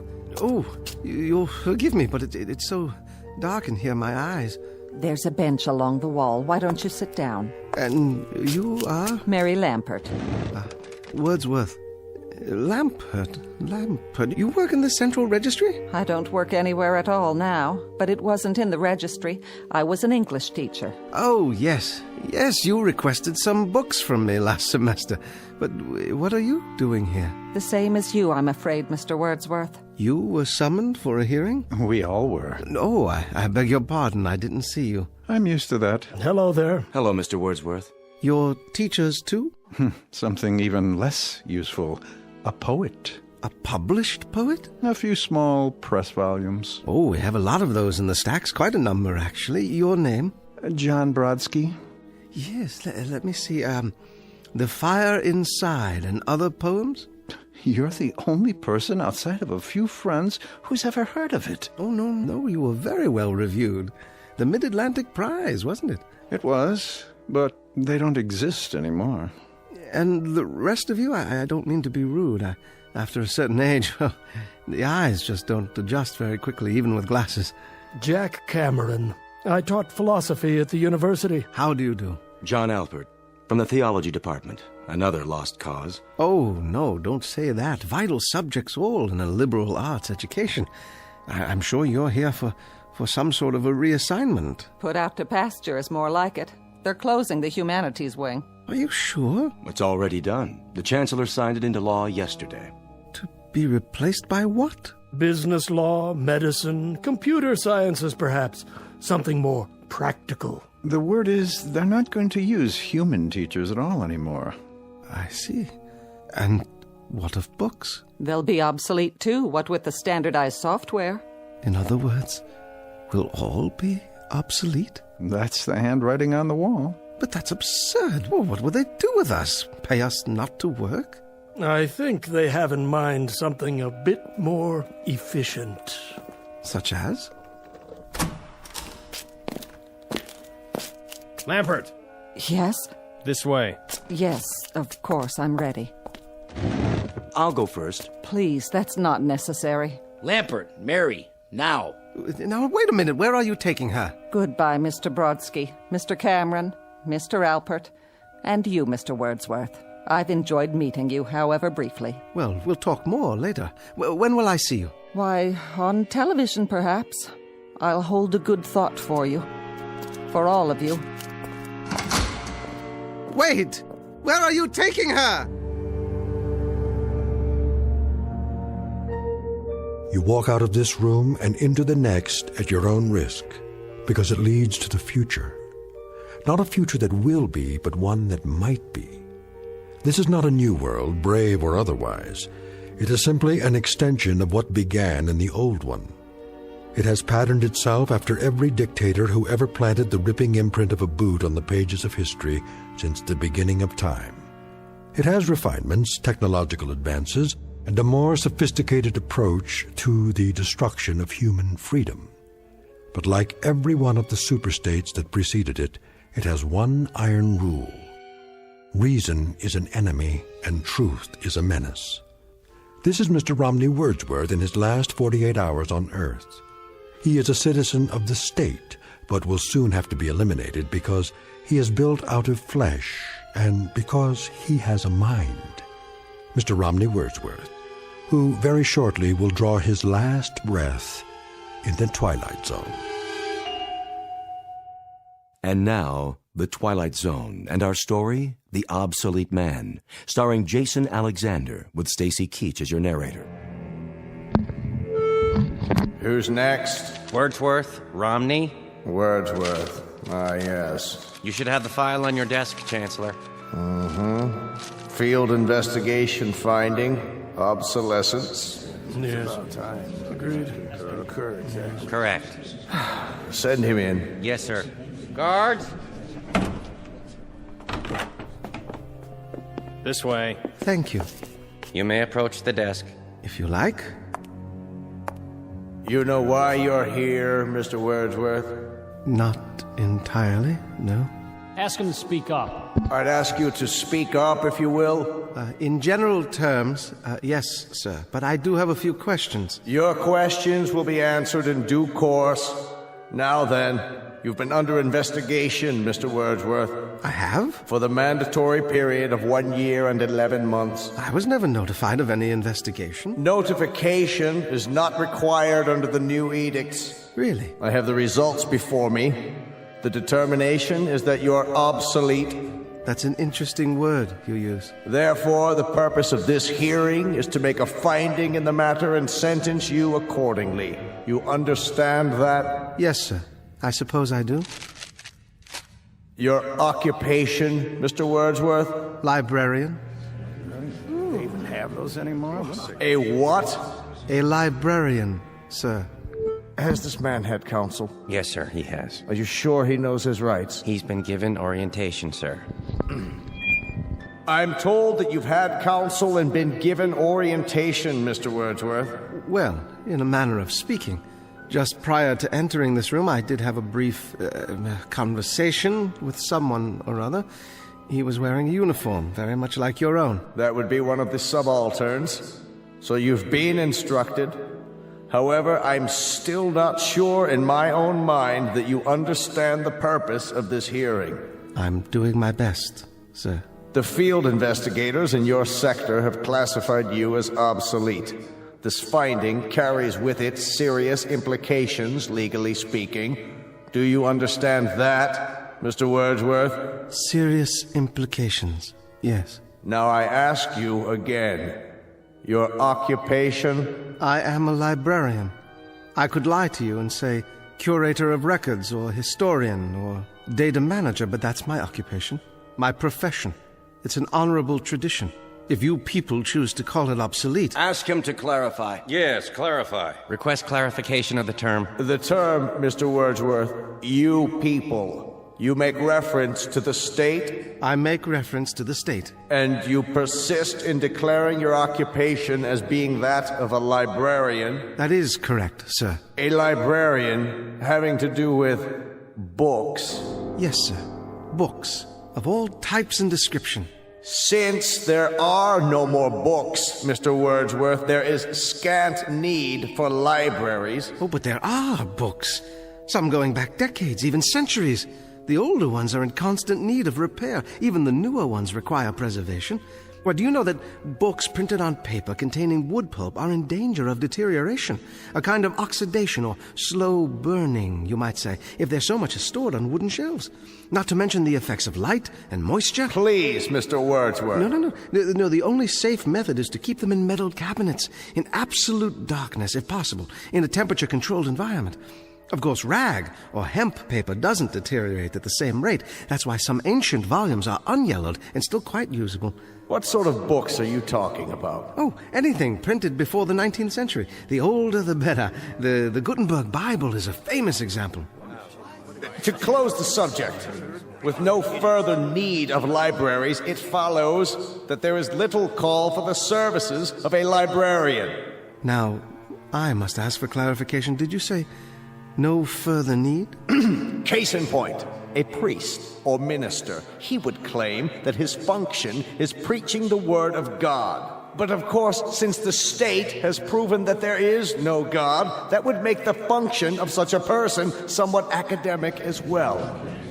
Academic? Meaning theoretical, without practical function.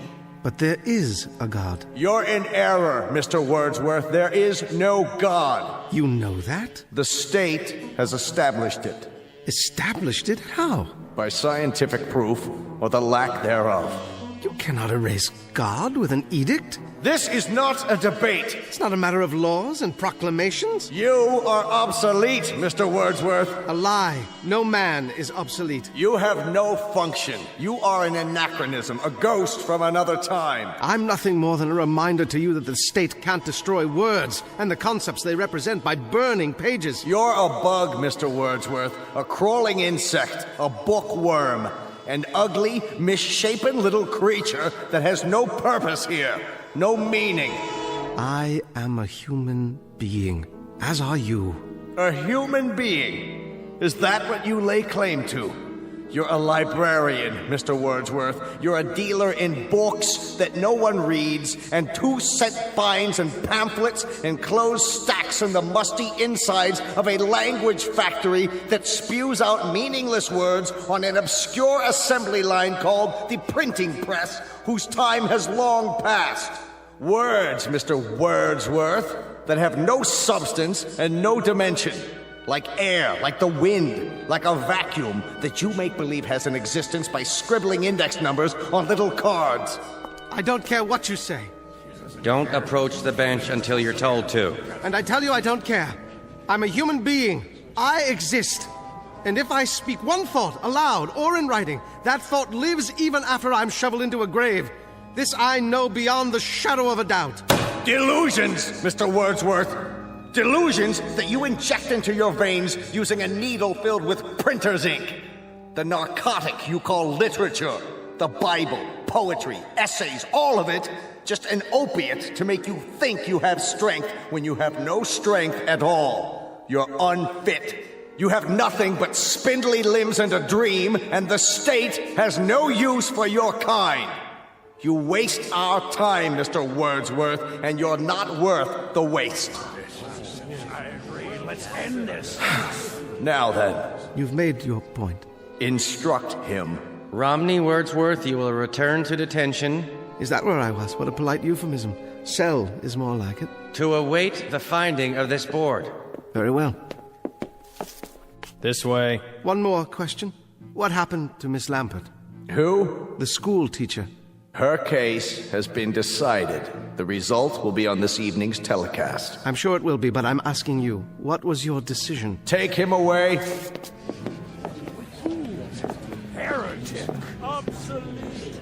No function. No function at all.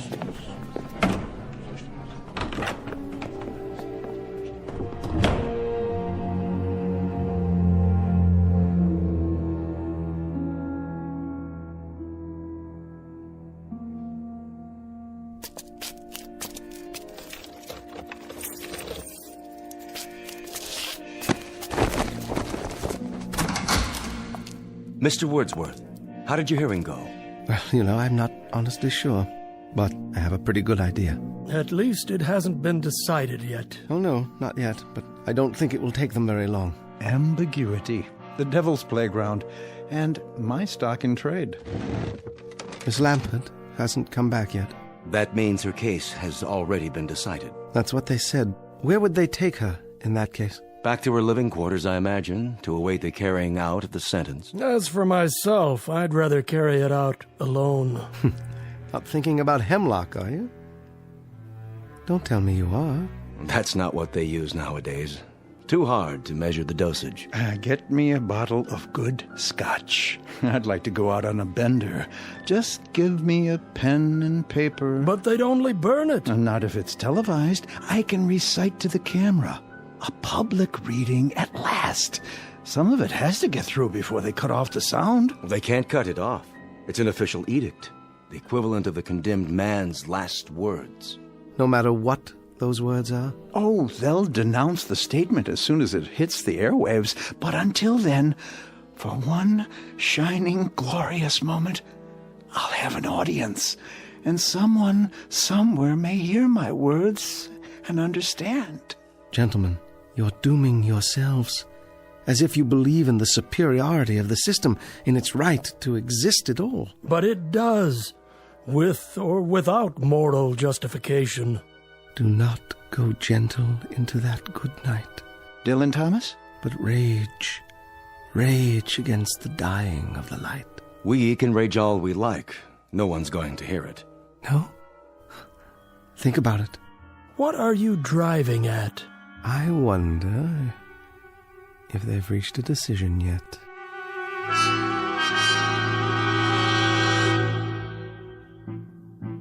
How do you find, gentlemen? Obsolete! Obsolete! Obsolete! Obsolete! Obsolete. I concur. In the matter of Wordsworth Romney, the board has made a finding. Bring him before me so I can pronounce sentence. Escort him from the detention room. Right away.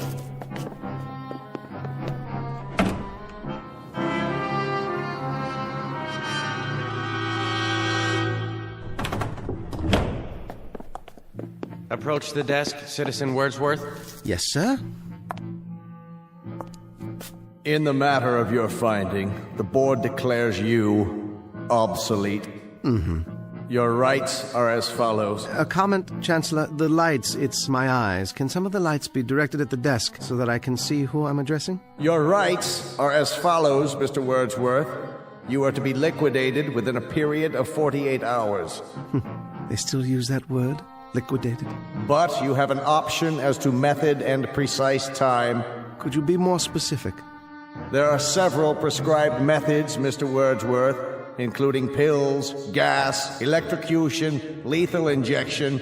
It can be done immediately, or an hour from now, or any other time that you request. Are there any other options? The most popular, Mr. Wordsworth, assassination, at a time unknown.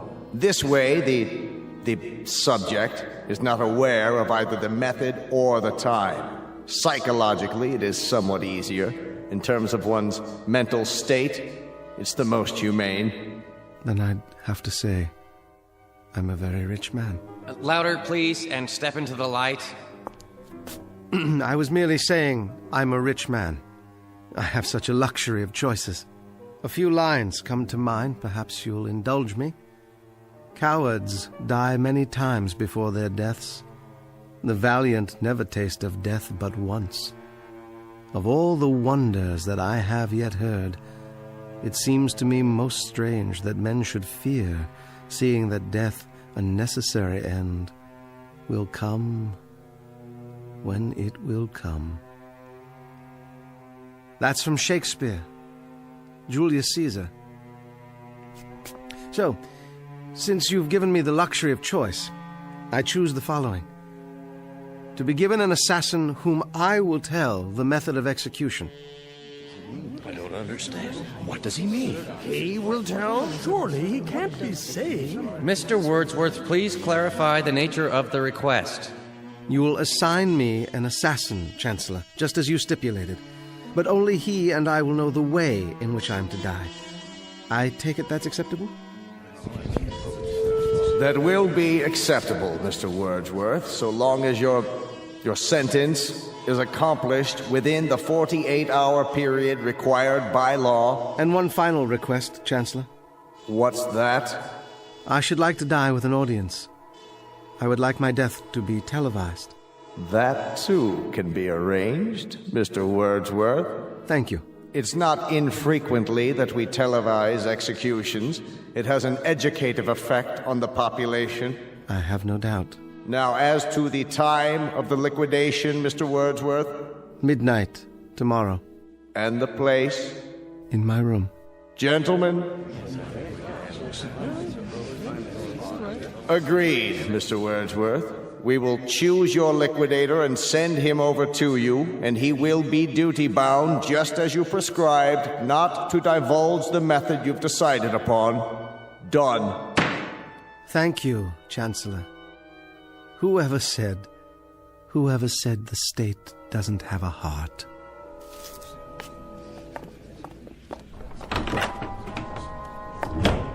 An odd one. Yes, indeed. And with some very bizarre requests. Bizarre, but to our advantage. He wants his death televised, All right, we'll oblige him. By midnight tomorrow, he'll be crawling up the walls with fear. And we'll televise every moment of it. His horror, his fright, and I dare say his belly-crawling supplications for mercy. What an example. We'll televise it, gentlemen, all over the country. We'll show the people. We'll show them how this obsolete man, this librarian, dies.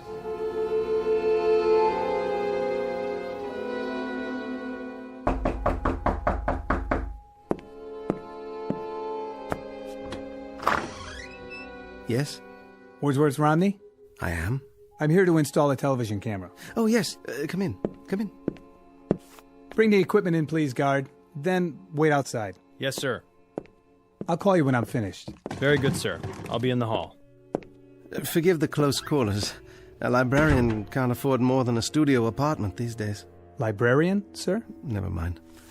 Would you care for some tea? No, thanks. I'm on a schedule. Oh, of course, yes. Other installations. Alpert, is that one? How about Cameron? And the other, what was his name? Brodsky, the poet. I don't know. The guard has the manifest. Oh, yes, I see.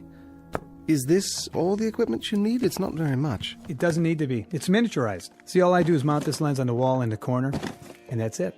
As long as it gets a wide angle of the whole room. Impressive, I must say. And what about sound? Sir? There'll be a microphone, won't there? Built right in. Full frequency. Broadcast quality. Splendid. Well, don't let me get in your way. Do whatever you have to do. Good idea. Not a lot of time left. Oh, a couple of hours more? I mean, you probably want some time to yourself for whatever. Yes. I'll be out of here in 20 minutes. Wonderful. I mean, very professional of you. Do you happen to know what happened to the school teacher? School teacher? A friend of yours? Not really. I hardly knew her. Not on my list. Oh. You ought to turn on the TV. That'll tell you. Why didn't I think of that? You know, I spend every evening reading. These things are your books, huh? You mean you haven't seen any before? I remember when I was a kid. They had pictures in them. Oh, they have much more than that. And with my collection grown so large, there hasn't been time for television in years. Even the state broadcasts? The state broadcast? Oh, you mean the chancellor's speeches and so forth. And on the domestic front, the economy is on an upswing. With unemployment virtually nil, corporations are tightening their belts in preparation for higher productivity next quarter when the trade deficit reaches zero. The government is purging thousands of obsolete personnel with tens of thousands to go before year's end. Did he say tens of thousands? One example is Miss Mary Lamport, who was terminated early this evening. For those who missed the live broadcast, here is her final statement. I'd like to quote Saint Exupery. What is essential is invisible to the eye. And it was a Welshman named Dylan Thomas who wrote of the force that through the green fuse drives. Well, I've spent my best years nurturing that life force, helping it break through the concrete and steel that seal us away. And I now know that there is no force in the universe that can crush. That's the drugs kicking in. Drugs? Her choice. She wanted to go out painless. They gave her an injection. Sure kept talking for a while, though, didn't she?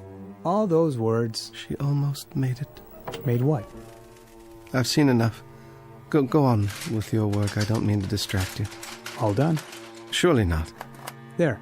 Go ahead. Turn your TV back on. See? There's you. There's me. You're right. Isn't that amazing? Sharp and clear for all the world to see. Fiber optics. Some picture, huh? Yes. I don't know how to thank you. What's the cost? No charge. A tip, then.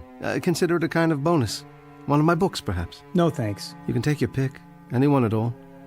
They'll only be burned afterwards. I don't have time to read. Thanks anyway. Guard. Trouble? No trouble. I'm finished is all. Let's go. Take it easy, Mr. Wordsworth. Don't fight it, okay? I'll do my best. It'll be easier that way. Well, now then. Nothing left to do but wait. 1 hour and 15 minutes. I'll set the clock, then lie down, and wait. It won't be long now.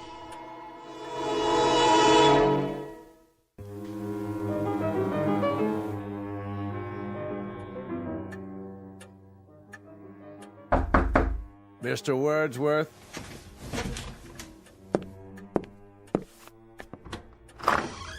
Come in, Chancellor. So, this is how a librarian lives. Have a seat, please. I'm sorry there's only the one chair, but with so many books. Thank you for coming. Very irregular, Mr. Wordsworth. Is it? Highly irregular. That you came at all? Do you know why I came? Do you? I invited you. By all means, you invited me. But why would I honor such an invitation? A cryptic note from a condemned man asking me to visit him during the last hour of his life. Not normal, I take it? Hardly the norm, Mr. Wordsworth. Hardly what I'm accustomed to. And somewhat suspect, too. How do I know I wasn't invited here for a last pitiful gesture of vengeance on the part of the condemned? Vengeance? After all, I'm more or less responsible for the finding in your case. Your demise in less than an hour. 45 minutes, actually. It can be attributed, at least in part, to my decision. Nonetheless, that was the finding. Do you mind if I smoke? No, not at all. You're my guest. I'll tell you why I came, Mr. Wordsworth. Please. Perhaps to prove something to you. And that is? To prove to you that the state has no fears. None at all.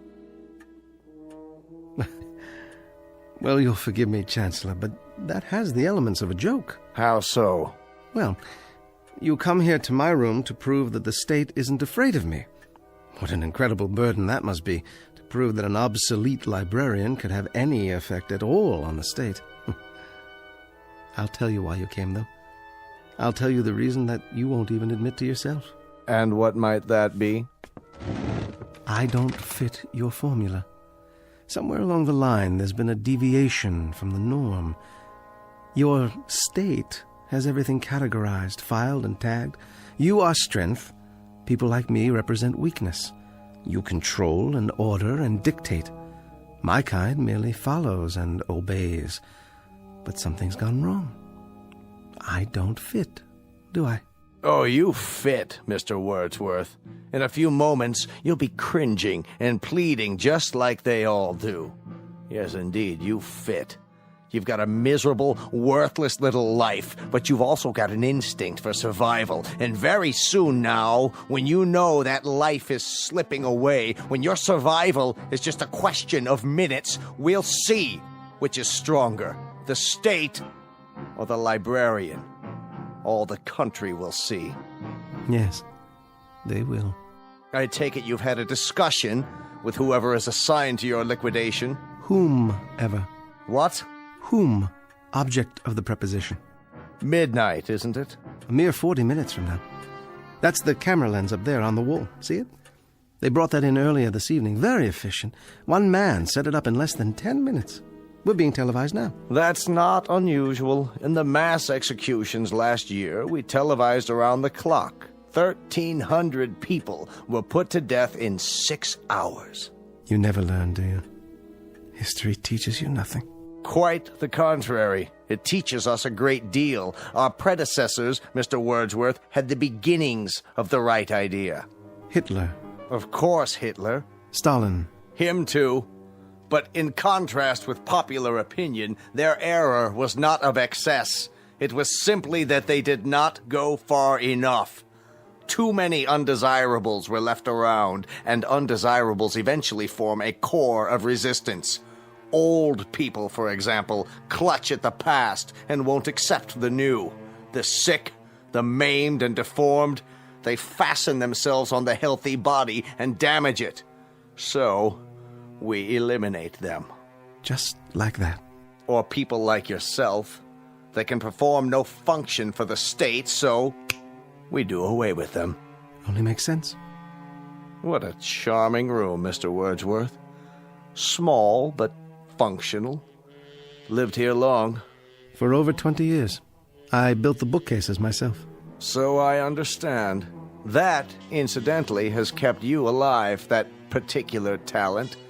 carpentry is a skill, and the state provides considerable leeway for workers who possess certain skills. This chair, for example. You made it. I would have made more furniture, but there wasn't enough space with the books.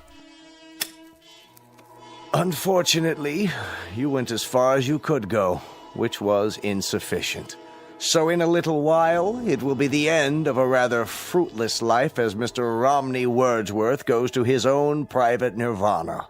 That's what they call it in your books, isn't it? In some books. You're not facing the camera, Mr. Wordsworth. You're cheating the audience. They'll want to see how you die. Sorry? Please, Mr. Wordsworth, show the lens your best side. And don't stifle your emotions. If you feel like crying, go ahead and cry. Or if you want to plead, why don't you do so? Let it all out. Perhaps a high state official might take pity on you. You'd appreciate that, wouldn't you? A little chest-thumping, hand-wringing, some moaning, sobbing histrionics. Suit yourself. Unfortunately, I don't have the time to be enthralled when they do come. I have another appointment this evening. Chancellor. Make it brief, Mr. Wordsworth. You have plenty of time. Smoke as many more of your cigarettes as time allows. How's that? I haven't been entirely fair with you, Chancellor. I invited you here for a very special reason. Would you like to know the method I've chosen for my liquidation? I've had a bomb placed in this room. It has a time fuse set to go off at midnight, a few minutes from now.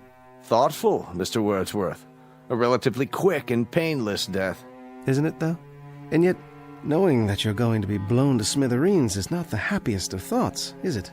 That depends on the individual. Yes, it does indeed. I'll bid you goodbye, then. What kind of idiocy is this? You've locked the door. Yes, I have. You're not going anywhere. You're staying here with me. Open this door at once! I'm not sure I remember where I hid the key. Question: how does a man react to such a situation? Answer: it depends on the individual. As for myself, I shall sit down and read my Bible. This is insane. Hidden for over 20 years, but the only possession I own that has any value at all to me now. And I intend to sit here and read it until the moment of my death. Let me out of here! Guards! Anyone! Don't waste your breath. There's no one out there. It's one of the rules. You isolate the person to be liquidated, so there's simply no one around. Why don't you face the camera, Chancellor? It's important, you know. You're cheating the audience. What are you talking about? You wanted the whole country to see the way a librarian dies.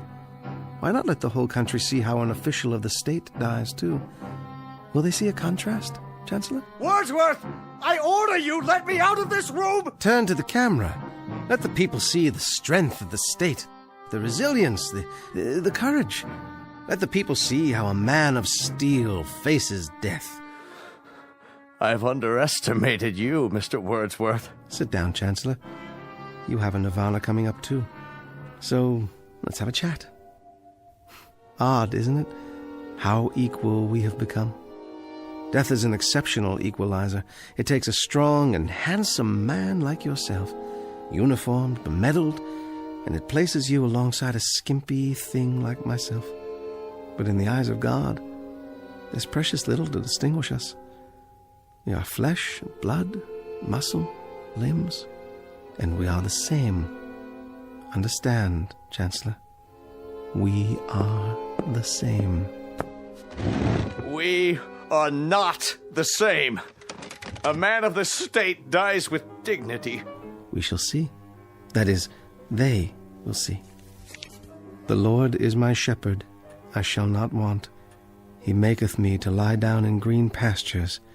He leadeth me beside the still waters. He restoreth my soul.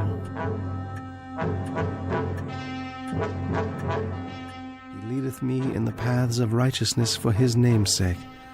Yea, though I walk through the valley of the shadow of death, I will fear no evil.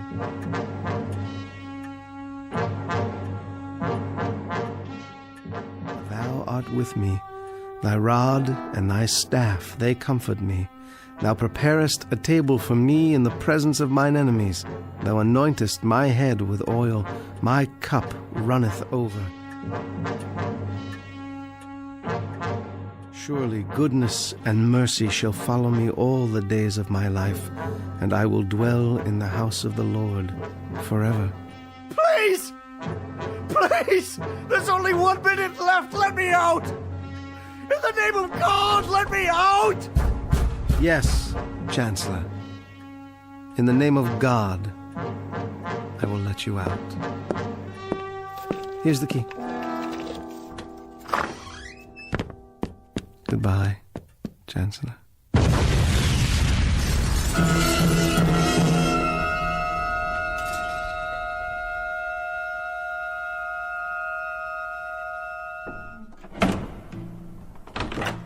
This way. Take your hands off of me. What is the meaning of this? You may approach. I don't understand what's going on. You all know me? No further. Stand where you are. There's been a misunderstanding. I've served the state for years. In fact, I'm the one who created the current edicts and passed them into law. I am the new chancellor. You have been removed from office. But why? The field investigators have declared you obsolete. You have disgraced the state. You have proven yourself a coward. You therefore have no function. I must protest. Let me speak. Return the prisoner to the detention room while we determine his sentence. The finding of this hearing is that he is obsolete. No! Wait! Hear me out! Obsolete! Obsolete! No! No, wait! Obsolete. Please! No! Obsolete. No! Obsolete. No! Obsolete. No! No! Obsolete. No! Obsolete. Obsolete. Obsolete. Obsolete.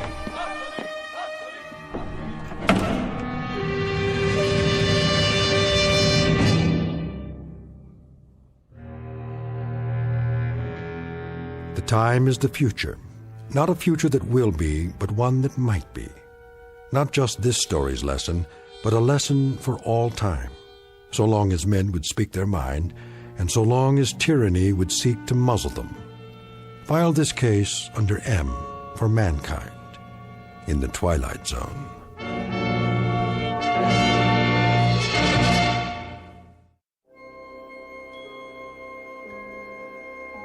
Hi, this is Carl Amari, producer of the Twilight Zone radio dramas. I'd like to take a moment to tell you about our official website at twilightzoneradio.com, where you'll get the latest news and information on these Twilight Zone radio dramas. Plus, at twilightzoneradio.com, you can digitally download 3 free episodes or any of our episodes for only $1.95 each. In this age of ever-changing technology, we've decided to make these episodes instantly available to you by making the Twilight Zone radio dramas a digital download-only series. This means that this series will no longer be offered on CD. The CD collections at our website are now being offered while supplies last at buy one, get one free. So be sure to get your favorites before they're sold out. Be sure to visit us often, and I'll see you in the zone.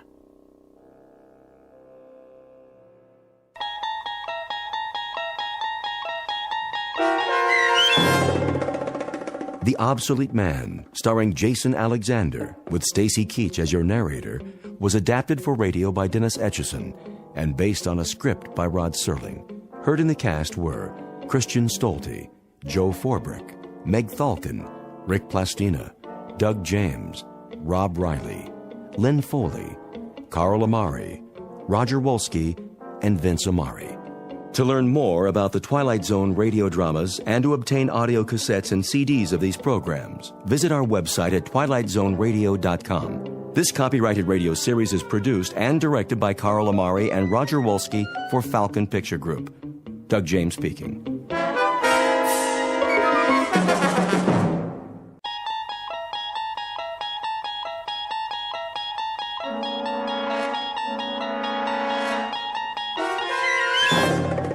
You unlock this door with the key of imagination.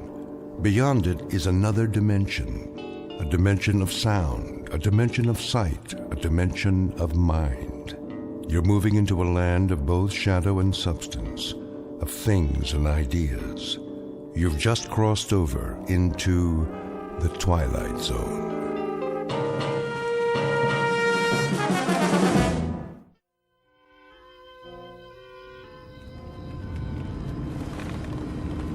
Will you slow down? Yes, sir. Anything you say, sir. Just get us home in one piece. Your wish is my command. Some party, huh? It was your idea. Oh, I wouldn't say that. They're as much your friends as mine. A regular barrel of laughs. You have to admit, every time Walter does his Barbra Streisand impersonation... Pull over. It's not that much farther. I mean it, Millie, or I'll throw up all over the dashboard. Put your head between your knees, take a deep breath. Now! Okay, Bob, I'm pulling over. Stop.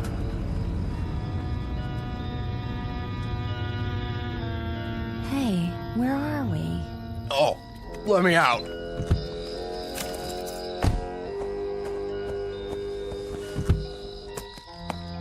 Bob, I thought you were my navigator. I must have missed the turnoff, you know, after Riverdale. That's right. Blame me. I'm not blaming you. You had the map. Don't talk. You should have told me you weren't paying attention. Now look where we are, in the middle of nowhere. Oh, my head hurts. Want me to put the top down? Some fresh air? I just want to go to sleep. All right, get in. Hurry up. Will you look at that? All those stars. I never knew there were so many. We don't see stars like that in Manhattan.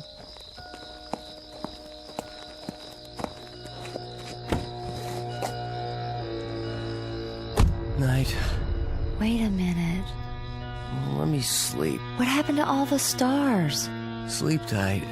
Don't let the bed bugs bite. Did you see that? Where's a blanket? 1 minute there were a million of them, and then something blacked them out. Oh, they're back again. Oh, must be my eyes. Hurry up, Mel. Come to bed. Sure, Bob.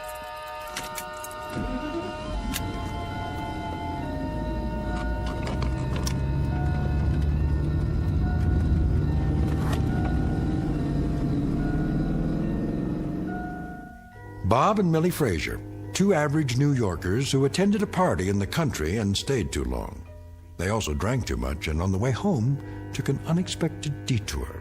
But they aren't worried.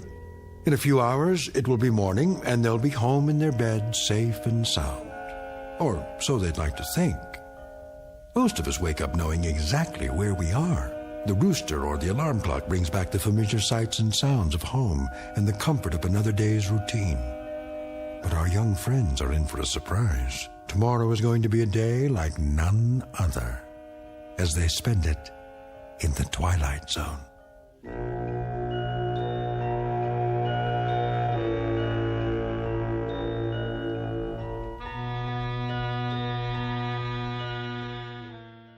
And now, the Twilight Zone and our story, Stopover in a Quiet Town, starring Stephanie Weir with Stacy Keach as your narrator.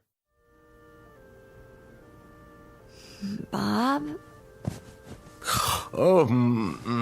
Reveille, Tiger. What? The year's at spring, the spring's at morn, the morn's at 7. Speak softly, woman. I got a hangover that was meant for a much bigger man. Want an ice bag? No, just call an undertaker. What was in those martinis anyway? Gin held downwind from the vermouth. I don't suppose. What? I wasn't by any chance the life of the party. You were perfectly fine.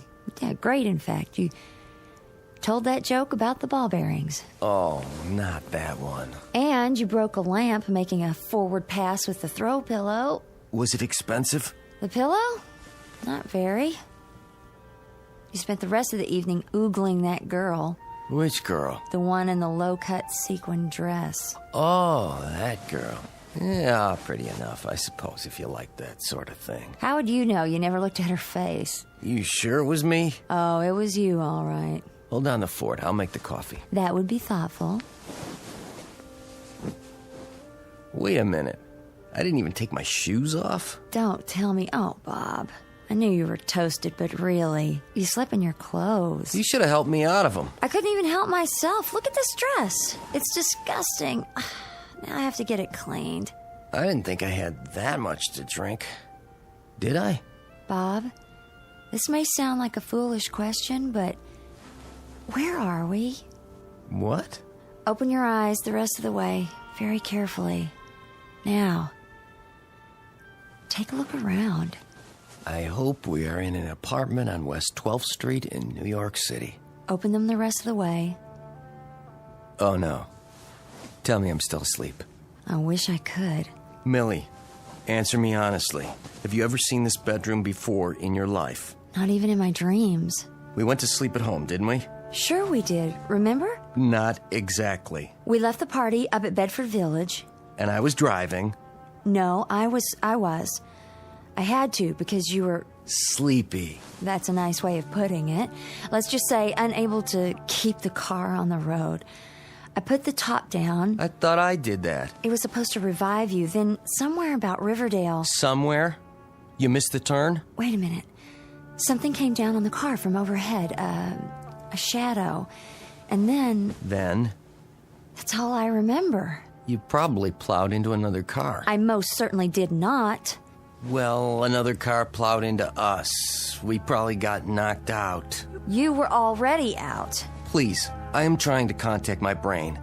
Somebody brought us here, put us to bed, leaving us fully clothed. That was respectful, don't you think? And now there's probably bacon sizzling and a plate of scrambled eggs waiting in the kitchen. I could use some of that. Yeah, me too. But I doubt there's room service.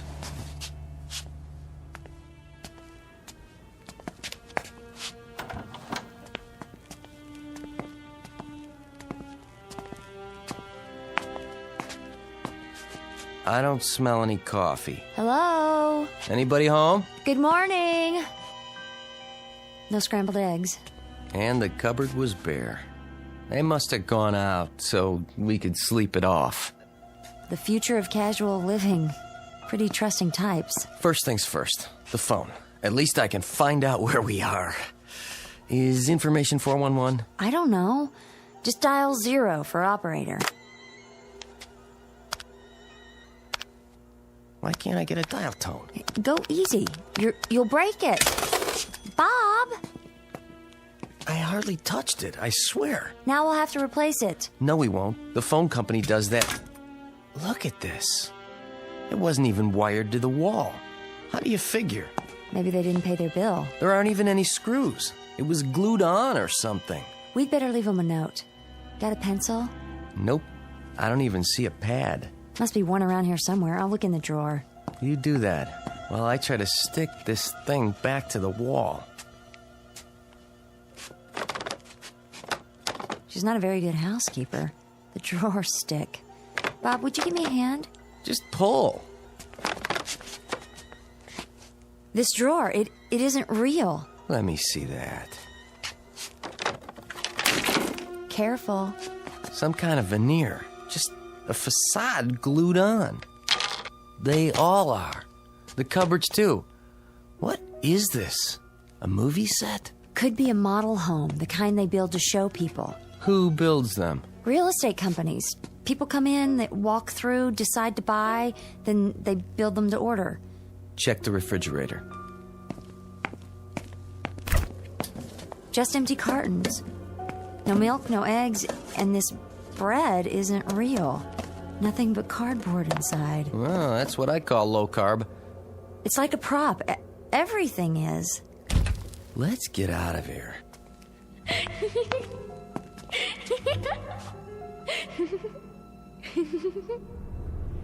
Do you believe in ghosts? No, but let's go anyway.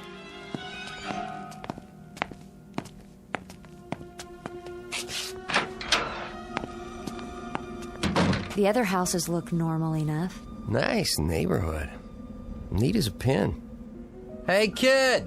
Where'd you go? You heard her too. I guess she went somewhere else to play. What do we do now? Go to the car and drive ourselves home. Sounds like a plan, except for one thing. What's that? Where's our car? You're right. It's not parked in front. And unless my eyes deceive me, it's not anywhere on this block. Great. We got helped by a good Samaritan who helped himself to our car. Maybe they needed it to go somewhere? Sure. They went to pick up a couple breakfasts to go. If we're lucky, they'll fill up the tank while they're at it. But meanwhile, whoever put us up for the night isn't here. Hey, we'll try the neighbors. Which one? Take your pick. One of those across the street with the trees in front. They look lived in. Lead on. I wish I could remember how we got here. Yeah, you and me both. It's all blank. This isn't like me. I'm not given to blackouts myself, and I never heard of a case where two people blacked out simultaneously. Does this remind you at all of the Coney Island Spook House? Too quiet. It is. No traffic, no people. Not even any birds singing. Now that is strange, wouldn't you say? Yeah, it is. No sign of life. Maybe they're all at work. Or they're being considerate of your hangover. Lay off. If you'd been sober enough to drive, we'd be home now, instead of wherever this is. Hicksville. It's bigger than that little town you were born in. I at least had the sense to move to New York. How these yokels stand all this peace and quiet, I'll never know. Do you mean all the yokels who are gawking at us right now? Where? My point exactly. Not a soul. Well, what do you expect? That's the way it is in small towns. They peep from behind curtains, over the backyard fence, through the keyhole if they have a chance. I'll take the big city any day. At least you know when you're being stared at. There's one citizen who's not afraid to stare. What? There in the tree. Is it a squirrel or a chipmunk? Squirrel. You can tell by the bushy tail. Isn't he cute? Well, hi there, little fella. Honey, come on. I think he's tame. Big deal. Come look. Isn't he sweet? Yeah, a real doll. Careful, he might have a disease or something. Oh, such big eyes. He doesn't even blink. Oh, nice baby. Come here. You don't have to pet it. Bob! Now what have you done? Nothing. I touched it and it fell over dead. Well, you didn't kill it if that's what you're thinking. This thing's been dead for years. How can you tell? It's stuffed. Why would anyone want a stuffed squirrel in their front yard? Might have been a pet once upon a time. Well, that's no way to treat a pet, even a stuffed one. Leaving it out in the weather this way. Mill, don't ask me why anybody does anything in this hick town. Keep your voice down. You'll hurt their feelings. Tough. Where are you going now? To the front porch. For what? What do you think? First, I'd like to find out where we are. Second, I'd like to use a real phone. And third, I'd like to beg, borrow, or steal an aspirin. We must look a fright. Don't worry about it. I wish I had my hairbrush. What did you do with it? It was in my purse. And where's that? I guess I left it at the party. So you were under the influence yourself. At least I was able to drive. Come on. You don't have to break it down. Will you quit criticizing me? I'm not criticizing. I just want to go home. And how do you suggest we get there? I don't know. But I don't like this place, and I don't remember how we got here, and no one will answer the door, and I'm frightened, Bob. Don't get all female and fluttery on me. Will somebody help us, please? I give up. There's no one home. And I'll bet there's no one in the next house, or the next, or the next. Help! Somebody, we're lost! Oh, can anyone hear us? Please help us!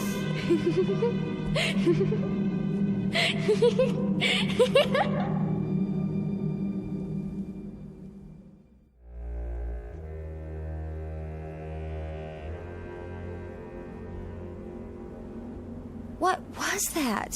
Someone laughing. The child we heard before. Where did she go? Maybe she's shy. At least we know the town's not completely deserted. No, they're only hiding. They don't trust strangers. A good policy, neither do I. Could be they all went to one place. Oh, really, Bob? Town meeting or something. On Sunday morning. Especially on Sunday morning. That's where everybody is. They've gone to church. Now all we have to do is find it.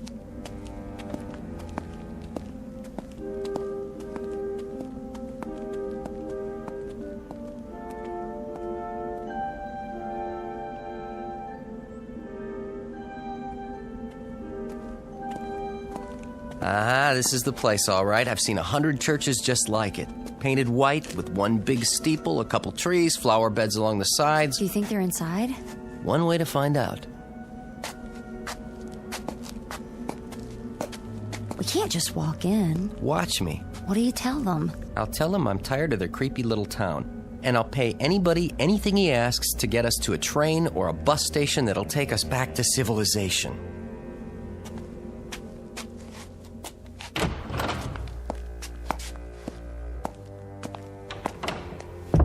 I don't see anybody.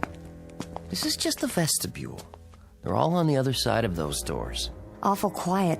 I thought they'd be singing hymns. Maybe they're praying. We'd better wait. Time waits for no man. Here's the church, and here is the steeple. Open the door and see all the... Well? Nobody. What now? I know. This'll bring them. Wait, what are you gonna do? Ring the church bell. It's the oldest distress signal in the books. Need some help? I've got it.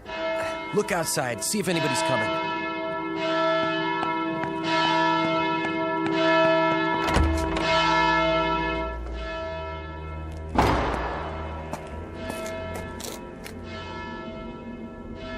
Oh, no.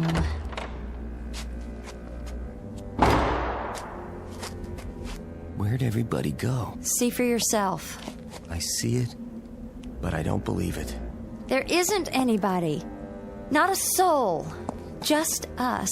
This is too much of a stretch. There isn't a person or a thing alive in this town, and yet... What? We're being watched. Millie. I know when I'm alone, and I know when I'm being watched, don't you? Now you're getting paranoid. I'm serious. The hair on the back of my neck stands up, and right now I feel like a porcupine. Not to mention delusional. Is that a delusion? I've got to find that kid. Good luck. Where are you? Hey, kid. There's no reason to hide. We're not gonna hurt you. Whoever you are, come on out and talk to us. It's no use. All right. We're both delusional. I feel it too. We are being watched. The hair on the back of your neck? No, my spidey sense is tingling.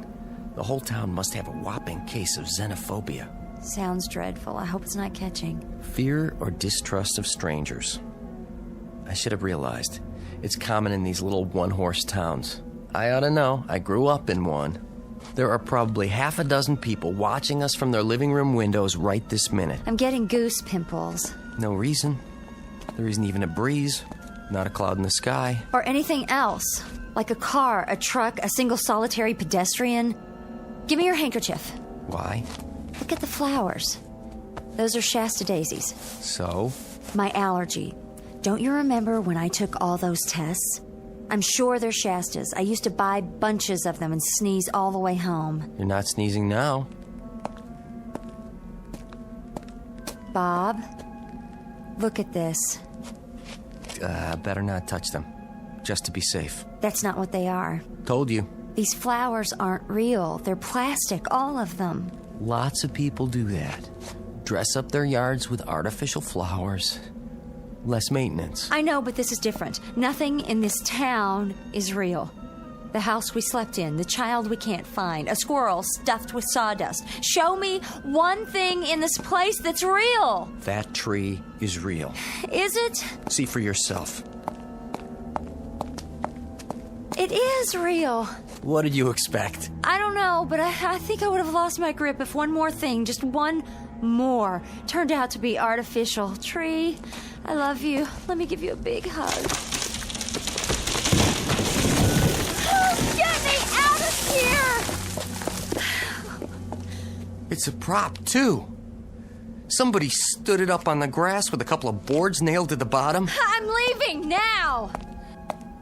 Honey, there's bound to be some explanation. I'd like to know what that could be. Just calm down. Here, have a cigarette.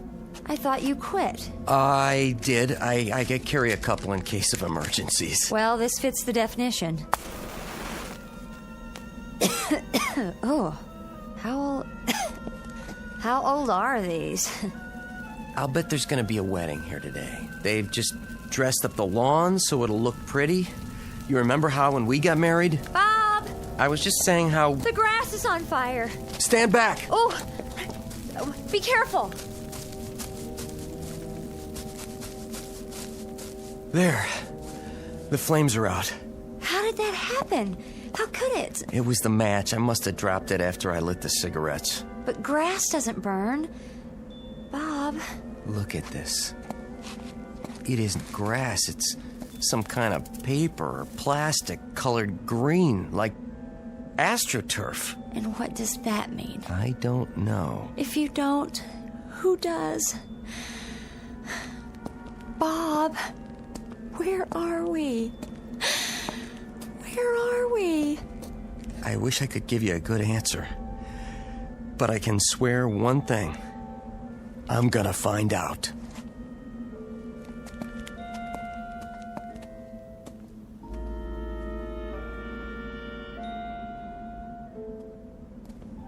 This has to be the center of town.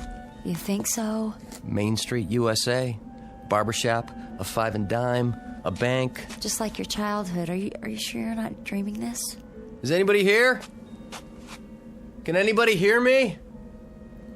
My name's Bob Frazier. This is my wife. Will someone show us the way out of here? Don't try anymore. Just keep walking till we get away from this nightmare. Wait. We'll come to the edge of town sooner or later. Just keep moving in a straight line. Wait, I said. Do you hear that? I hear something. Sounds like a music box. Where? Over here. It's coming from the antique shop. Don't.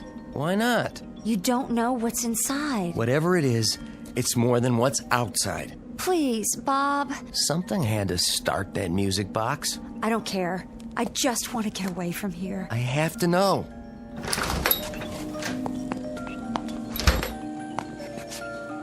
The store isn't real either. There's nothing behind the door. It doesn't have a roof or 4 walls. Hello? Anybody? There's only a display for the window, and that's it. That music box didn't start all by itself. It could have. Our footsteps could have caused it to start. Oh, I don't believe that. It's possible. The spring was tightly wound. We came along outside, and the vibration jarred it, and now it's running down again. But somebody had to wind it. There's nothing. Nothing but these stage props. I'm not staying. Say that again? What? Stage props. That's where we are. On a stage? No, an old movie lot. There are 2 or 3 of them up in the Bronx. It's the only explanation. We're probably 10 minutes from the heart of New York City. We're on the set of The Sopranos. Then I'll race you home. You're on.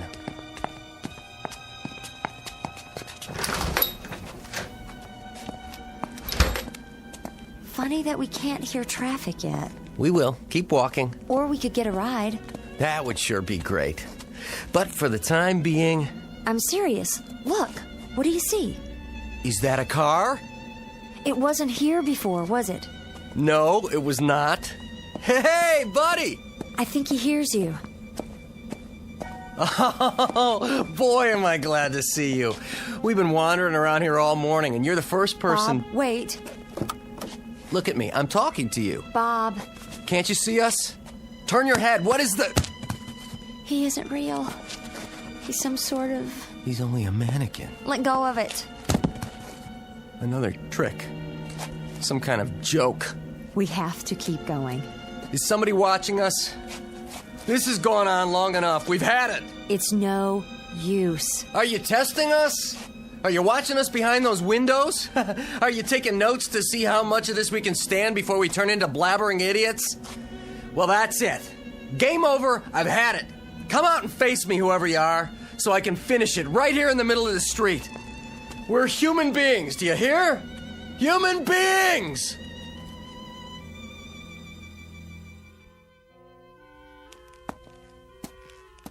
Bob, look. I've reached my limit. I don't know what to do anymore. I honestly don't. In the car. Look at the dashboard. What do you see? I don't care. Millie, I'm out of ideas. There's nothing more to... Look!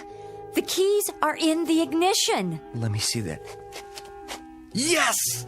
Oh, honey, climb in. We are gonna get out of here after all. Right now.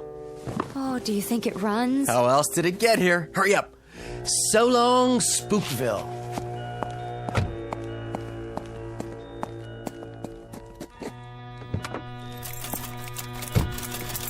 Come on. Turn over.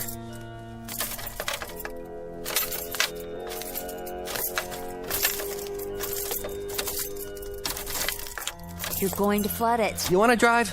You're the one who got us into this nut house in the first place. All right. You handle it.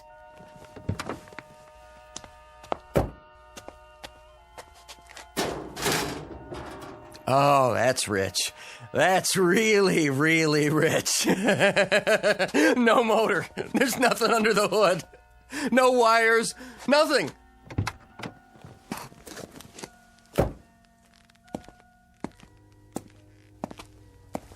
Did you hear what I said? There's no motor. Isn't that hilarious? I'm not the one who drove us here. I'm sorry I said that. It doesn't matter. It's my fault. I shouldn't have drunk so much. I know you shouldn't have. But I didn't drive us here. Then who did? I told you I don't remember. Not anything about what happened last night?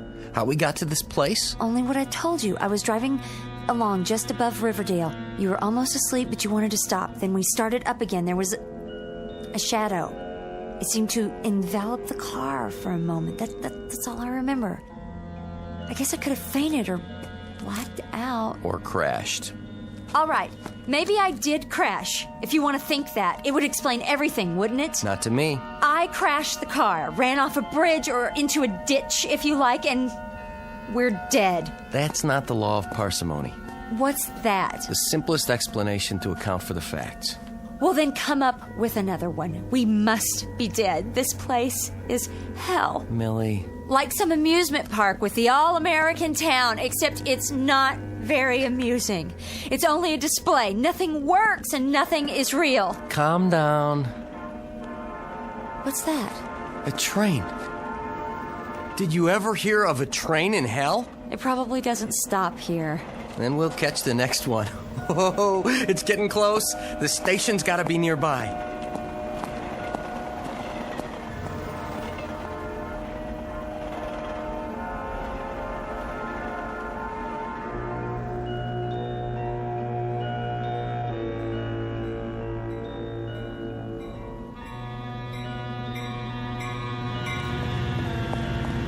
Here she comes. Is it real? Sure is. It's slowing down. Honey, we're going home. I can't believe it. Hello? Where have you been, you great big beautiful train? Oh, isn't it a beautiful train? The most beautiful train I ever saw.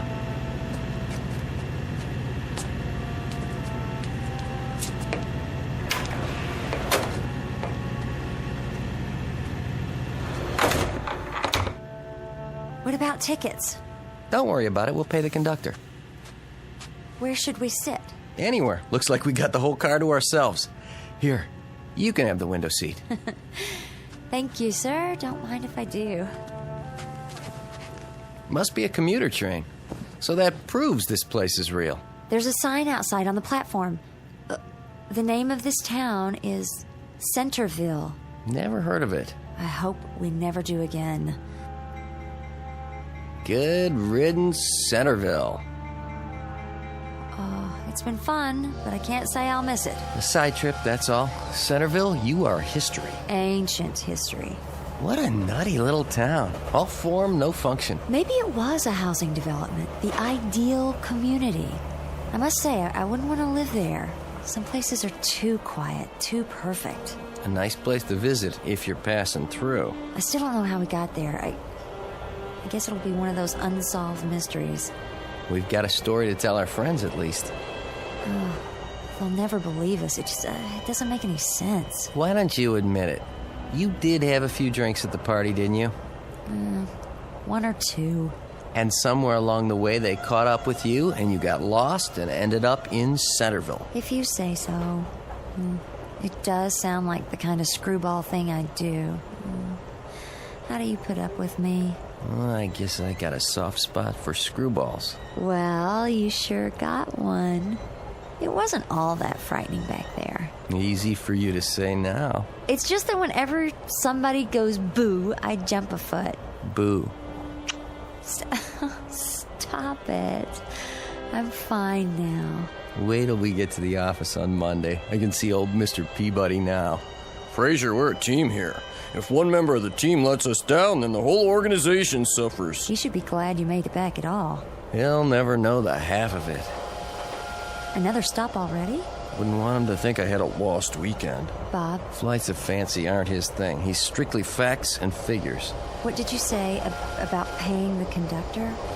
Sure, no problem. They'll take cash. Then, where is he? He'll be along. No, Bob, he won't, because there isn't any conductor. Huh? Oh, Bob. What are you looking at? The sign outside.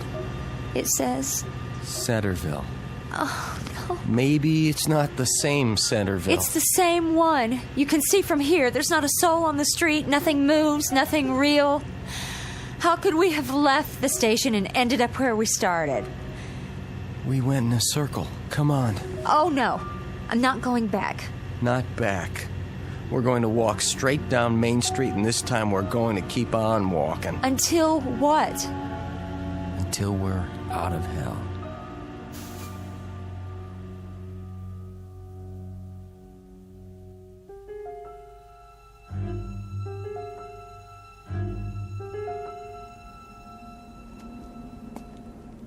I never realized till now. Go ahead. Say it. You're hungry. And thirsty. But that's not what I was thinking. It's the little things. You don't miss them till they're gone. There's nothing here that's really frightening. It's what's not here. Like people, cars. Besides that, no dogs, no birds, not even an airplane in the sky, not a single cloud. At least the sun's still there. Yes, but for how much longer? Nothing we can do about that. We can run. Could you? I'll take off these shoes. I'll sprint if that'll help. Anything to get us out of here faster. Oh, we better save our strength. Might be a long road ahead. We still have a few hours of daylight. Can't be that far from civilization. But what if the sun goes down first? Then we slog on in the dark. Like a couple of marching morons. And when we can't keep going, we hack out a campsite. Break up trees and make a fire. Find berries to eat. Pine cones, grass, nettles. Whatever it takes. They are not gonna scare us or starve us out. Bob, who are they? Something tells me we're about to find out.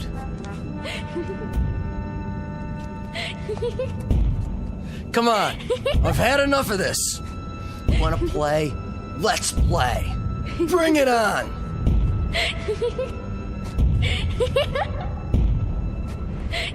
No, the sky's getting dark. Bob, we have to hide. Don't make a sound. Don't move. They'll see us. She'll see us. She? Yes! Her hand, Bob! It's cute! Oh, my... Mom! What are you... Hey, no! Put us down! Hold my hand, honey. What are you doing, dear? Playing. The model town again. You never get tired of that, do you? No. And your little pets. Be careful with them now. Daddy brought them all the way from Earth. Can't I play with them, Mommy? Oh, please? After lunch, dear. Put them away, then wash your hands. All right.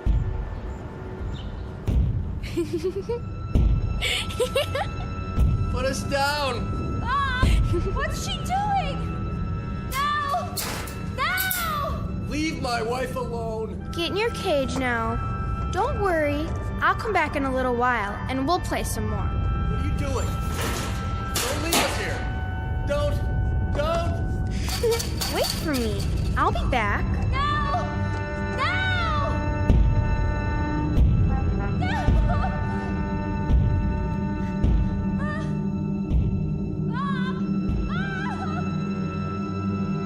The moral of what you've just heard is clear.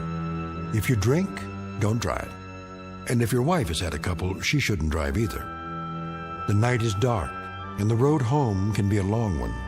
If you're not careful, you might just wake up with a whale of a headache and a king-size hangover at a deserted train stop in the Twilight Zone. More from the Twilight Zone after this. You are about to enter another dimension. A dimension not only of sight and sound, but of mind. A journey into a wondrous land of imagination. Next stop, the Twilight Zone. Hi, this is Stacy Keach. I'd like to take a moment to tell you about our Twilight Zone website at twilightzoneradio.com. At twilightzoneradio.com, you'll find the latest information on these Twilight Zone radio dramas, including behind-the-scenes photographs, plus the newest product releases, trivia contests, ways to contact us, other Twilight Zone-related info and merchandise, plus links to other fascinating websites. So make your next stop twilightzoneradio.com.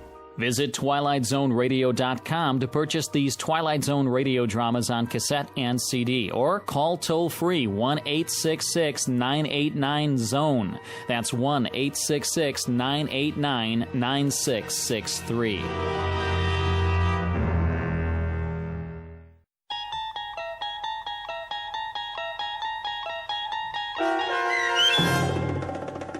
Stopover in a Quiet Town, starring Stephanie Weir, with Stacy Keach as your narrator, was adapted for radio by Dennis Etchison and written for The Twilight Zone by Earl Hamner Jr. Heard in the cast were Kurt Nabig, Frenette Lebo, and Haley Nabig. To learn more about the Twilight Zone radio dramas and to obtain audio cassettes and CDs of these programs, visit our website at twilightzoneradio.com. The producers of The Twilight Zone wish to thank CBS Enterprises, Carol Serling, Dennis Etchison, Dick Brescia Associates, Claire Simon Casting, Terry Jennings, XM Satellite Radio, Sirius Satellite Radio, our sponsors and our radio affiliates for helping make this series possible. This copyrighted radio series is produced and directed by Carl Amari for Falcon Picture Group. Audio editing, sound design, Foley effects, and mix for the Twilight Zone radio dramas are by Cerny American creatives Craig Lee, Michael Slaybach, Bob Benson, and Jason Rizzo. To learn more about the Twilight Zone radio dramas and to contact us, visit our official website at twilightzoneradio.com. Doug James speaking.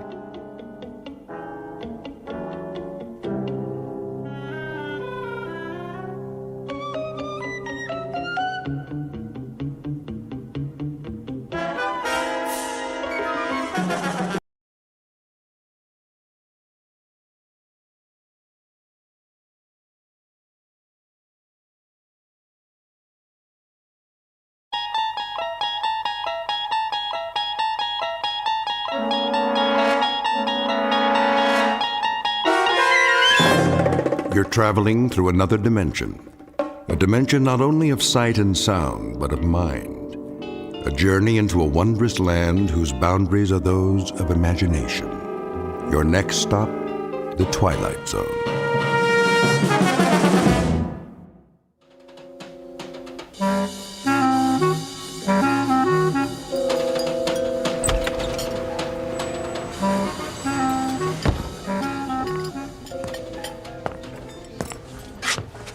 Oh, hello, Mr. Morgan. Ferdy? Nice to see you, sir. Where's Daggett? Mr. Daggett? At the table in the corner. He got here a few minutes ago. Good. I'd like to see a dinner menu. I don't have much of an appetite. A drink, then. The usual. Yeah, make it the good stuff. Of course. Harold, 1 tequila with lime, table 3. Coming right up.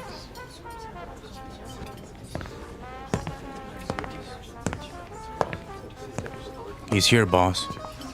Well, well. How you doing, Dane? You wanted to see me? Yeah, sure. You know Ben and Jimmy. Dane. How you? Boys? And Iris and Sherry. Hi. Hello. Pull up a chair. No thanks. Go ahead. Take a load off. I thought you wanted to talk. I do. Mr. Daggett wants you should sit down. I'll stand. Now listen. That's all right, Ben. If he doesn't feel sociable. I don't have all night. Well, we can't talk here. How's your drink, sweetheart? What? Oh, fine, Bernie. Order another one. Make it champagne all around. Oh, champagne. Are we celebrating? That's right, a regular celebration. What's the occasion?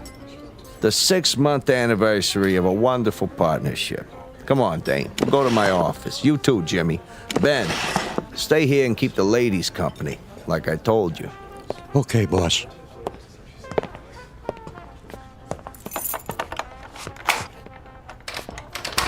After you. Age before beauty. That's a good one. Come on in, Dane. What's a bodyguard for? We don't have any secrets in here, do we, Jimmy? Not on your life. Sit down. Have a cigar. I'll take a napkin. What for? My shoe. You and your shoes. Always got a brand new pair. What's the matter? You see a piece of lint on them? Jimmy, give him your handkerchief. Huh? Do it. Okay, boss. There. That's better. So, what's on your mind, Bernie? Oh, I thought we should have a little sit-down. Something wrong? What? No. Business is jumping. A real healthy cash flow. Most of it from my joints. Yeah, well, see, that's just it. I'm feeling generous, so I thought I'd make you an offer. Forget it. Wait a while. I'm talking cash. I buy you out. You walk away with enough dough to live the high life. I already live the high life. Yeah, sure you do. But think about it. You could set up a new business. Anything you want. I have a business. Now listen, Dane. Don't look a gift horse in the mouth. Thanks for the warning. You want my answer? It's a big fat no. Don't waste my time, Bernie. I'm out of here. Not on your life. That's a laugh. A 2-bit mug with a heater in his pocket. Sit down, Dane. Tell him to keep his hands where I can see him, or I'll ventilate that cheap suit, but fast. Cheap? It's a Versace. We're not through here. Read my lips. N-O. Dane. I thought we had a good thing going. See this 38, Jimmy? Out of my way. Put the piece away, Dane. You're hurting my feelings. You heard the boss. Stay out of your pocket. You too, Bernie. Hands on that desk. Anything you say, Dane. I'm backing out the other door. I see this mug stick his head in the alley. I'll blow it off. Clear? You're getting yourself in an uproar. You need more than a clown in a cheap suit to put the squeeze on me. Maybe so. Now, Ben!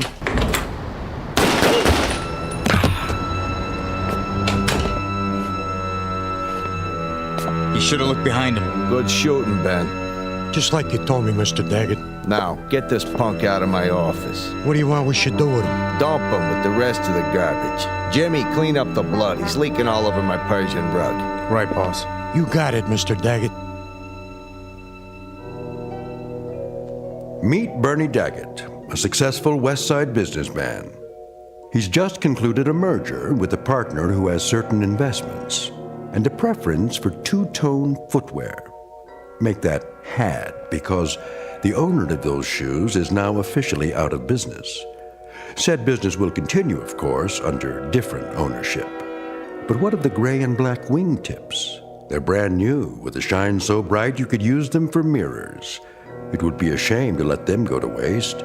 But never fear, a certain Nathan Edward Bledsoe of the Bowery Bledsoes is about to recycle them. At the moment, a few long blocks from here, Nathan just happens to be looking for a new pair of treads because the ones he's wearing are falling apart. He doesn't know it yet, but his search for a warm place to sleep and a bottle of forgetfulness is about to end. Dane's shoes will carry him out of his misery and straight into the Twilight Zone.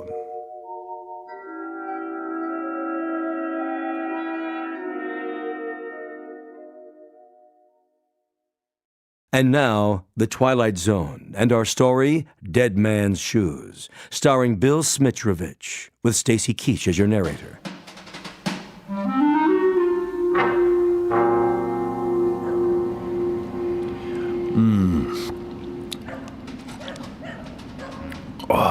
Give me a swig, will you, Nate? Sorry, Chips. All gone. Well, let's go get another one. Oh, you go. I'm gonna turn in for the night. But it's early. Besides, I don't got no more money. Go panhandle some. Move your head. What for? So's I can toss this bottle in the trash. 2 to 1 says you can't make it. You gotta have money to gamble, remember? Oh. You missed. I guess we better clean it up. Clean it up. That's a good one.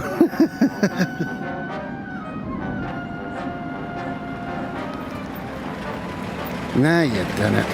Somebody called the cops. Wait, that ain't a cop car. Okay, Jimmy. The coast is clear. Dump them. Where? Under the fire escape, by the trash.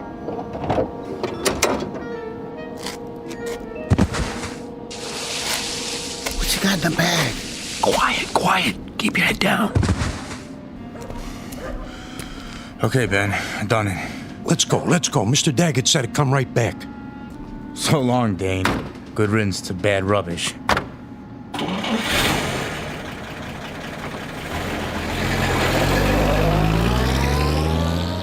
Will you look at that? They drove all the way down here just to dump their garbage. That ain't garbage, you moron. Then what? What do you think? You mean? Go check it out. Maybe he's got a ring on his finger or something. Oh, no. I ain't messing with no dead body. You chicken? Yeah, I'm chicken. What's that sticking out? I don't see nothing. Wait here. What is it? Can you beat that? Just what I needed. What? Guy's got a pair of shoes on. Brand new. I wouldn't touch them if I was you. My size, too. Careful, Nate. You're fooling with evidence.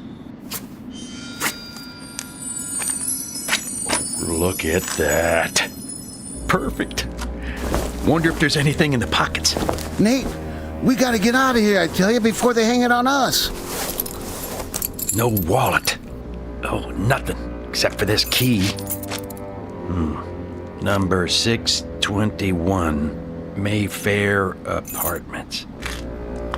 Hey, I know where that is. Pretty swanky. Hey, where you going? To check out my new digs.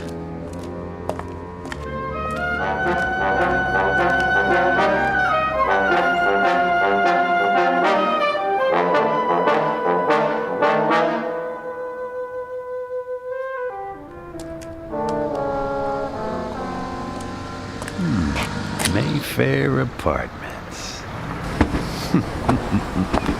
Doorman, would you get me a cab? Certainly, ma'am.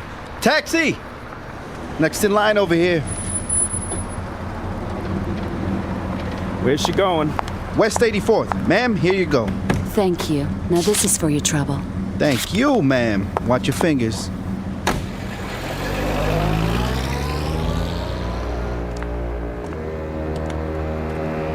Hey, fella, where you going? This building is for residents only. Yeah, sure, pal. So sue me.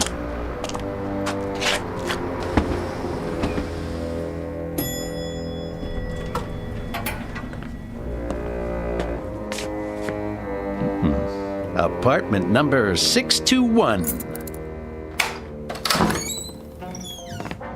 Nice place. Dane, I'm so glad you're here. I was just painting my toenails. Where were you? Who are you? That's rich. Who am I, she says. What do you want? Not you, that's for sure. You better get out of here, Buster. I'm not kidding. Now, where's the liquor? Right over there. That's Dane's tequila. If he comes back and finds out you touched his stuff, he'll kill you. Sure he will. Do you hear what I said? He'll kill you. For real. Thanks for telling me, Wilma. Who told you my name? You know what I'm gonna do now? I'm going in the bedroom to get some clean clothes after I take a nice hot shower. And you know what you're gonna do? What? you're gonna fix me another drink. I am. And use the good stuff. The Gold Reserve. But that's... That's what? Nothing. Oh, and Wilma? Yes? Don't even think about leaving. You'd never make it downstairs.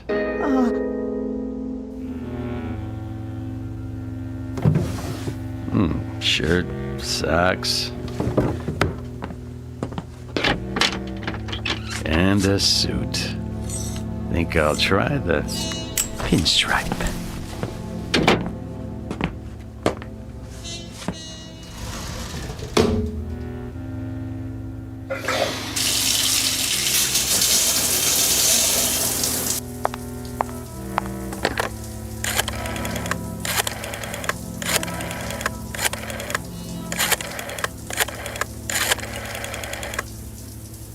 Bernie, it's me, Wilma. Wilma! No, I can't talk any louder. Listen, is Dane there? Well, where is he? What do you mean you don't know? All right, do me a favor. Call me as soon as you do. Thanks, Bernie.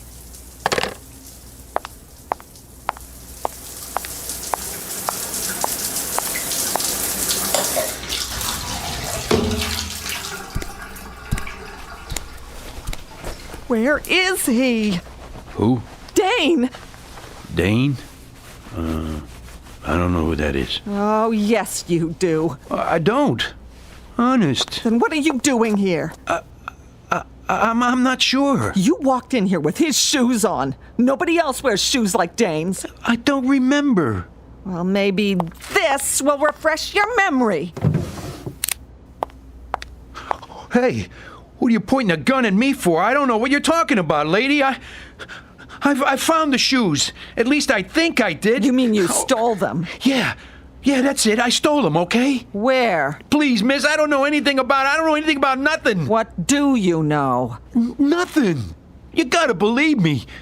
I ought to shoot you right now. Busting in here like you own the place. Please, I don't want any trouble. All right, but you get dressed and get out of here. Move. Okay, I'm going. Hurry up. I just gotta put my shoes on. Those aren't your shoes. Yeah? Is that right? And what about the gun? I suppose that's not mine either. What? Keep away from me. Give me that thing. Ow! You shouldn't play with guns, Wilma. You might get hurt. Hand me the towel. What? The bath towel. I see some dust on my shoe. Just get out, please. I won't say anything. Where's the other one? I don't know what you mean. The automatic. What do you think I mean? In the closet. The shoulder holster. Full clip. Good. What are you standing there for? I thought I told you to make me a drink. Look, mister, I don't know what you want here. A drink, I said. Okay. What kind? What do I have to do, break your arm? The only thing I ever drink. Tequila with lime.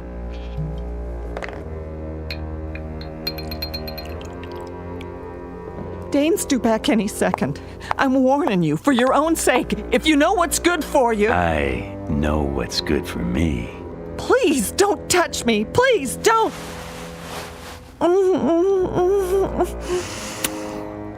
Oh. Who am I, baby? Oh, it's not possible. No? Let's try that again. Dane? But you're not him. You're not. Be quiet. What have you done with him? What happened? What?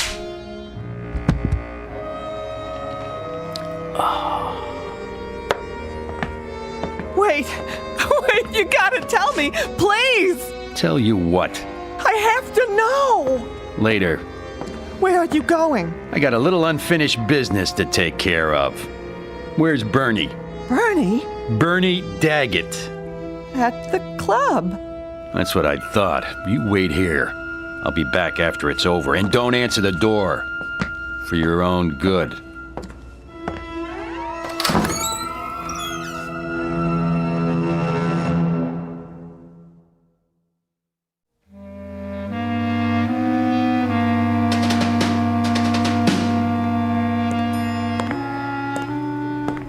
Sir? Yeah? Did you get the message from Mr. Oh, I'm sorry. What's the matter, there problem? Nothing, sir. I thought you were someone else. Oh, is that so? Like who? Another one of our residents. Let me guess. The guy in 621? That's right. You must know Mr. Morgan. Yeah, you might say that. Just visiting. What's it to you? Oh, nothing at all. It's just... Just what? Well, that suit and those shoes. Mr. Morgan has a pair exactly like them. No kidding. Must be quite popular these days. Very smart. I like them. You got a handkerchief? Why, yes, I'm sure I do. Here you are. Clean one, is it? Oh, yes, sir. Good. Got a scuff on the toe. You do? It doesn't show from here? Shoe shine stand's closed, huh? Yes, sir. At this time of night. Yeah, here you go. Here's a tip. Oh, that's not necessary, really. It's the concierge's job, too. Listen, get a shoe shine boy who works around the clock. Some people care about how they look. Right, I'll do that.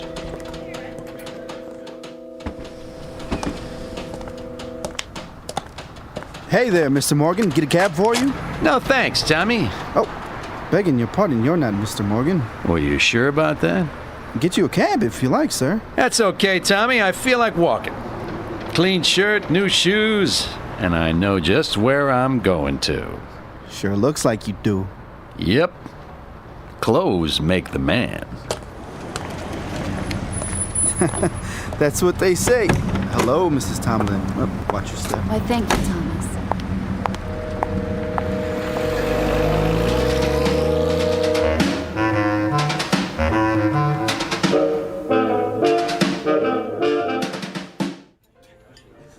Yes, sir. May I help you? I'd like a table. You have a reservation? How about that one over there? In the corner. Next to Daggett. I'm afraid that table is reserved. It is, huh? If you would care to wait at the bar, perhaps something will open up. Well, here you go, Ferdy. This should take care of it. That table open now? Yes, sir. Thank you, sir. Well, I should have known a man like you would have a reservation. Yeah, must have slipped your mind, huh? Right this way.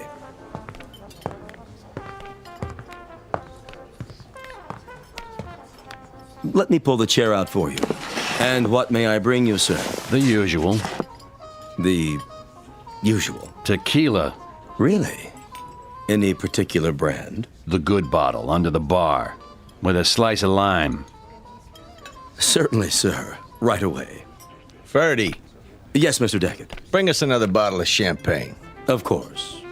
Who's that, anyway? You mean the gentleman with the shoes? I'm afraid I don't know, Mr. Daggett. Never saw him in here before. Nor have I. I'll get you your champagne. Friend of yours? No friend of mine. Hey, Jimmy. Yeah, boss? That fella over there. You seen him? Negative. What about you, Benny boy? Never set eyes on him. Well, he seems to know us. What's he smiling for? He ain't looking at me, honest.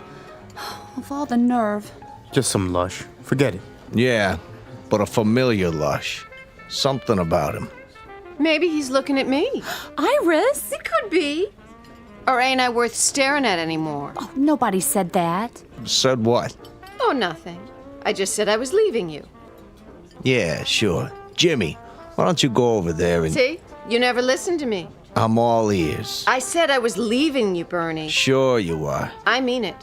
We're Splitsville. There's only one way people leave me, honey. Feet first. Drink up, everybody. Let's finish this bottle. Sorry to tell you, boss, but that guy's still looking at us. Like he's got a secret or something. Oh, he's driving me crazy. All right, that's it. Can't even have a drink in peace. Ben. Yeah? Invite him over. What if you don't want to come? Then get rid of him. No problem.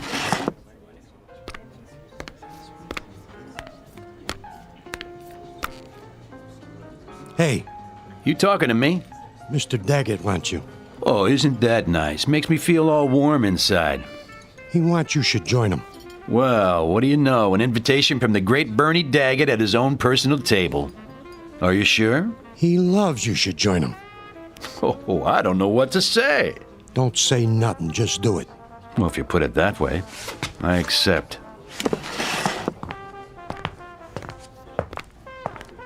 Here he is, boss. Well, well. Allow me to introduce myself. Hello, Bernie. You know me? Everyone does. By reputation. Oh, I get it. Sit down. Thanks. Get the man a chair. You, celebrating something? You might say so. Big business deal? Who told you that? Friend of mine. That right. What are you drinking? Tequila with lime. What did you say? Something wrong with that? No. It's just kind of funny. Is it? A coincidence is all. I had a friend drank the same stuff. Well, no kidding. What happened to him? What do you mean? Well, you said had. Say, what's your name? Kilroy? Look, buddy, when Mr. Daggett asks you a question... Easy, Jimmy. I'm sure he didn't mean no disrespect. What line are you in? Restaurants. Just like Dane. Isn't that something? But tonight, I'm a messenger boy. And I've got a message for you, Mr. Daggett. Well, go ahead. Let's have it. Oh, I'm sorry, no can do. What do you mean? I have instructions to deliver the message personally.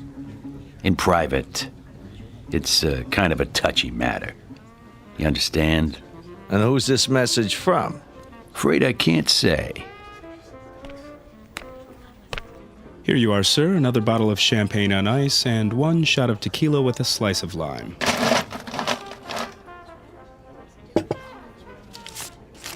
On me. Here you go, Paulie. Yeah, thanks. Think nothing of it. Anything else here? I'll let you know. Yes, sir. Nice drink. Glad you like it. Nice place. Real nice. You own it? This guy, what did he look like? Which guy? The one that gave you the message. Well, sometimes, Mr. Daggett, it's my business to forget things, not remember them. Okay, messenger boy. Let's go. Ben, wait here with the girls. Keep an eye on things. You know what I mean. Don't worry, boss. I got you covered. It has to be private. It will be. My office? Suits me. Hey, I didn't say where it was yet. Didn't you? Down the hall. The door at the end. Right.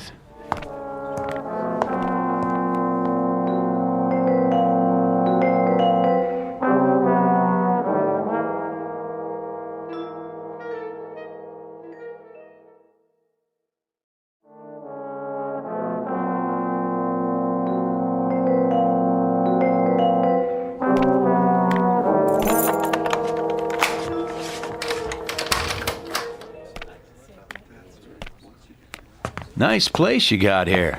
Soundproof, too, so we can talk in private. Good idea. Come on in. Make yourself comfortable. Oh, age before beauty. That's a good one. Jimmy? Put your arms out. What for? Just till we get acquainted. Go on, Jimmy. Frisk him. Well, what do we got here? Well, it looks like a 38 to me. What's the matter? The monkey can't see? You got nerve bringing a piece in here? That's okay. I know how it is. A man needs protection nowadays. Yeah, you don't know what kind of trash you'll run into. Hold it for him, Jimmy. Hey, careful with that. I'm always careful. Just till we're finished. Tell your monkey I want it back with all the bullets. Hear that, Jimmy? Absolutely. Have a seat. Cigar? I don't smoke. Good idea. Could be dangerous to your health.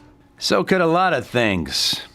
Yeah, looks like you got a good thing going here. I get by. Win some, lose some. I bet you don't lose very often. I try to keep my hand in the game. And what game is that? Oh, you know. Little of this, little of that. I got a string of restaurants now. That right. Strictly legit. Must be doing pretty good. Nice digs, mirror on the wall, big desk. They call it Danish modern. Real oil paintings. Cost me plenty, let me tell you. See that picture there? Thomas Kincaid original. No kidding. Of course, I got a special discount. Yeah, you paid too much. What? I have 3, just like it. Picked them up at a fire sale. Guy turns them out like a factory.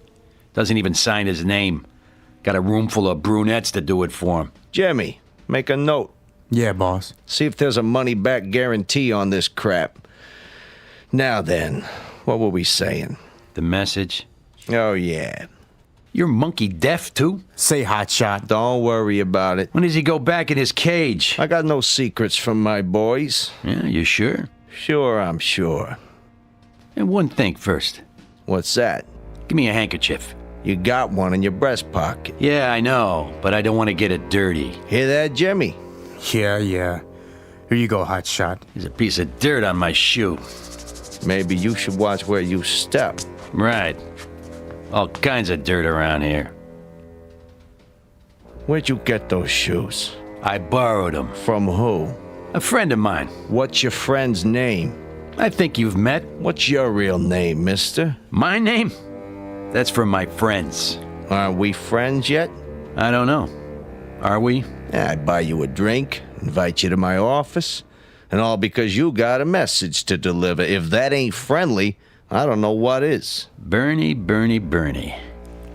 Mr. Daggett to you. How'd you get it cleaned so fast? What? The rug on the floor? What about it? Well, blood's hard to get out, isn't it? Say, what are you inferring? You have to send it to the cleaners, unless you got your own cleaners. Nickel and dime mugs who wipe up people's messes for them. I don't know what you're talking about. Don't you? But I know one thing. You got a bad attitude. The kind that can get you in trouble. Absolutely. You think so? Then here's what I'm gonna do, Bernie. I'll tell you what I'm talking about. I'm talking about another guy who had a nice thing going for him. Yeah, plenty of dough, plenty of action, restaurant uptown, only he wasn't happy.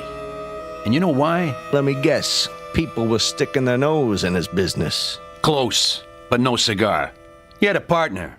That meant he couldn't be number one, see? And being number one was very important to him. So he offered to buy the partner out, and when the partner refused to sell, this guy, he brought him in his office, and he killed him. Blew him away. Just like that. Or rather, he had his monkeys do it so he wouldn't get his hands dirty. It happened right here, and nobody was the wiser.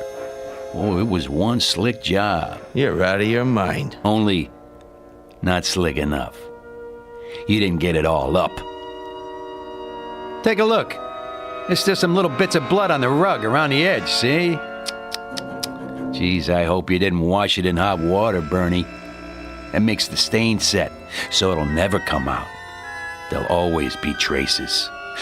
You know, the cops come in, put the stuff on it, the luminol, then they shine a purple light, and whatever was there, bing, there it is. Who are you? I told you, a messenger. And here's the message. Look out, boss. He's got another piece. I thought you said he was clean. He didn't check behind my back. Anybody but a monkey knows to do that. Now take the gun out of your pocket and set it on the desk. Real slow. Better do what the man says, Jimmy. Okay. Now take the other one, the 38 you took off me, and put it down on the floor. And kick it over to me, nice and easy. Can't we talk this out?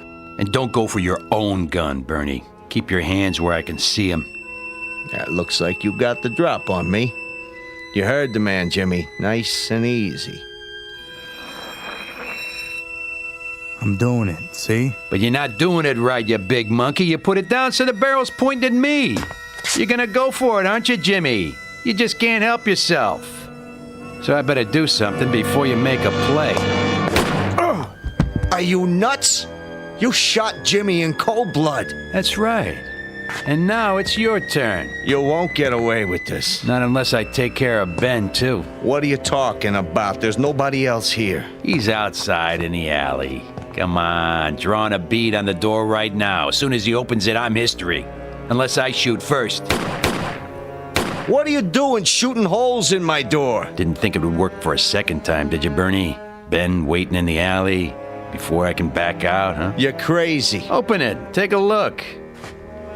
Bet I drilled him right through the stomach. At least I hope so. Takes longer to die that way. There's nobody out there, I tell you.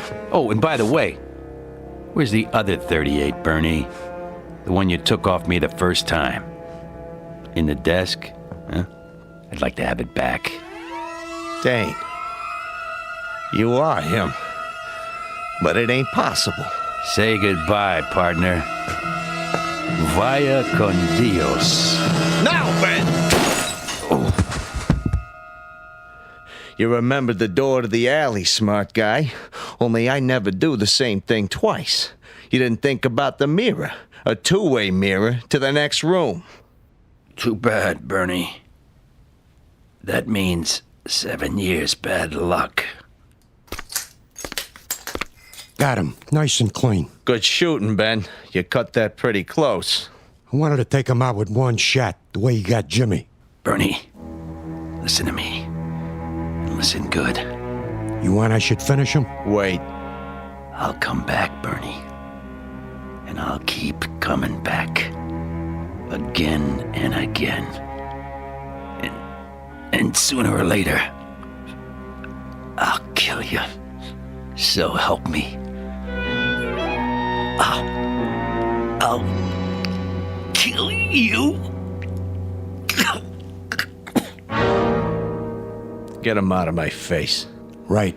Drop this scumbag in the garbage any place you want. Just don't let me see those shoes again. Not as long as I live. With pleasure. Get some of the boys over here. We should bury Jimmy nice and proper. You got it. And remind me to send some money to his old lady. Who was this piece of junk anyway? I'll tell you something, Benny. I don't know. I really and truly don't know.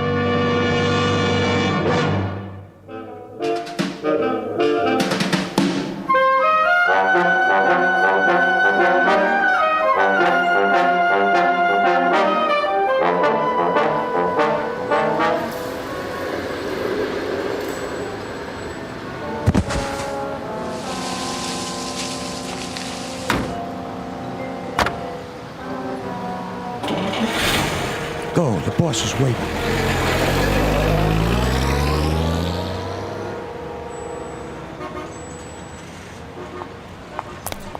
Thank you, ma'am. Thank you, sir. Spare change? Bus fare? Something to eat? Hold on. What in the... Nice pair of shoes. Huh? Nate? That you? Oh, no, no. Poor Nathan. I'm sorry. You forgive me, don't you, Nate? But I guess you won't have any use for him now. Rest in peace, buddy. Yeah, what do you know? Perfect fit. Spare change, sir? Ma'am? Anything at all? Hot meal?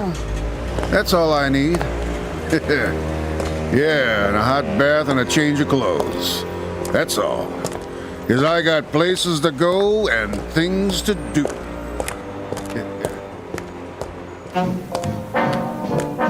There's an old saying that goes, clothes make the man. And another one that says, if the shoe fits, wear it. Keep both phrases in mind should you ever find yourself on a lonely street at night. Because nothing comes without a price. And if you happen upon a pair of expensive black and gray loafers, size 9, be very careful. Because they just might have a mind of their own. Try them on, and chances are you'll find yourself on a long-distance trek into the Twilight Zone. More from the Twilight Zone after this. Dead Man's Shoes, starring Bill Smitrovich, with Stacy Keach as your narrator, was adapted for radio by Dennis Etchison and written for the Twilight Zone by Charles Beaumont and O.C. Rich. Heard in the cast were Meg Thalken, Christian Stolte, Rick Arthur, Alex Sopener, Fernette Lebo, Amber Lake, Doug James, Dale Rivera, Roger Mueller, Rich Komanek, Eddie Martinez, Tony Castillo, and Carl Amari.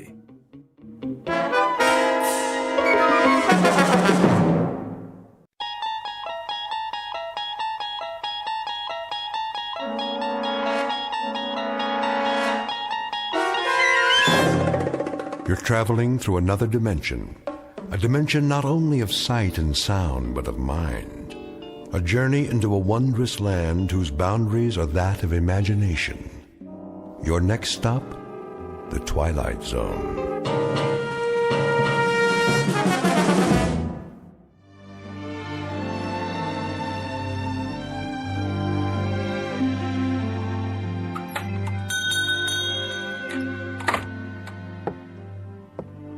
Morning, Mr. Castle. Hello, Ned.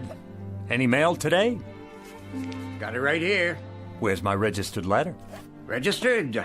Oh, I didn't see one. The one that says I won the Publishers House sweepstakes. Oh, well, I'll keep an eye out for it. I entered that one myself. Instead, I get only bills. Yeah, the check's in the mail, Mr. Castle. Say, maybe tomorrow, huh? Maybe. See ya.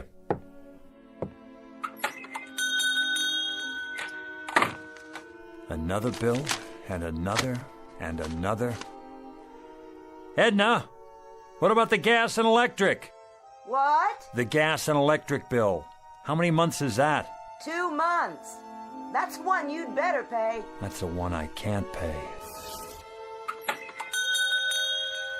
Mr. Castle? How are you, Mrs. Gumley?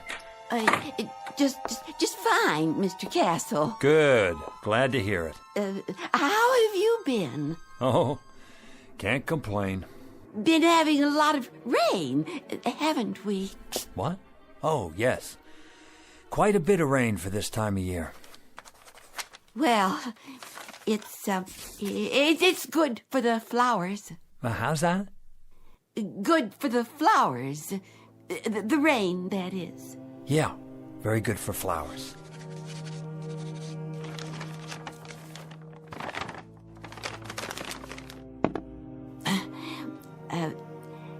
An heirloom today, Mr. Castle.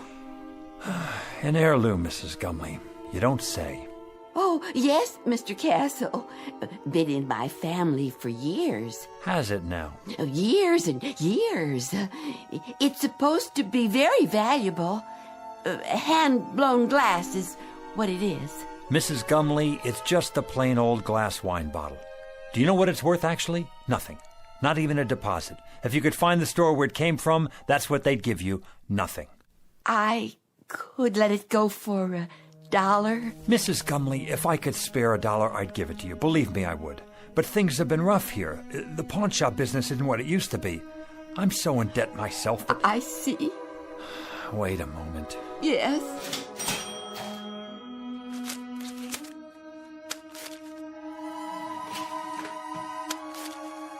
$1 it is, then. I wish it could be more, Mrs. Gumley. I really do. God bless you, Mr. Castle. I could kiss you. Stop that now. It's nothing. You're a wonderful man. Good luck to you. And to you. Better days for all of us. Mr. Castle, it's not an heirloom, you know.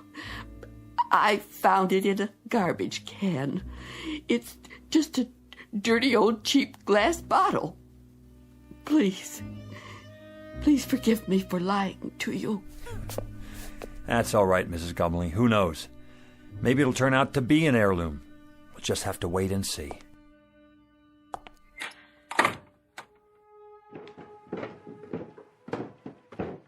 Who was that? No one. It sounded like Mrs. Gumley. Then I heard the cash register. What did you buy this time? Edna. Oh, a bottle. Gorgeous. She said it was an heirloom. Is that right? She has to eat, doesn't she? And you don't? That's not the point. Arthur, we're a couple of weeks away from bankruptcy. Don't you think I know that? Then you'd better start rubbing that bottle and pray, Arthur. Pray that a genie appears. because that's about the only hope we have left. Oh, Edna. Edna, please.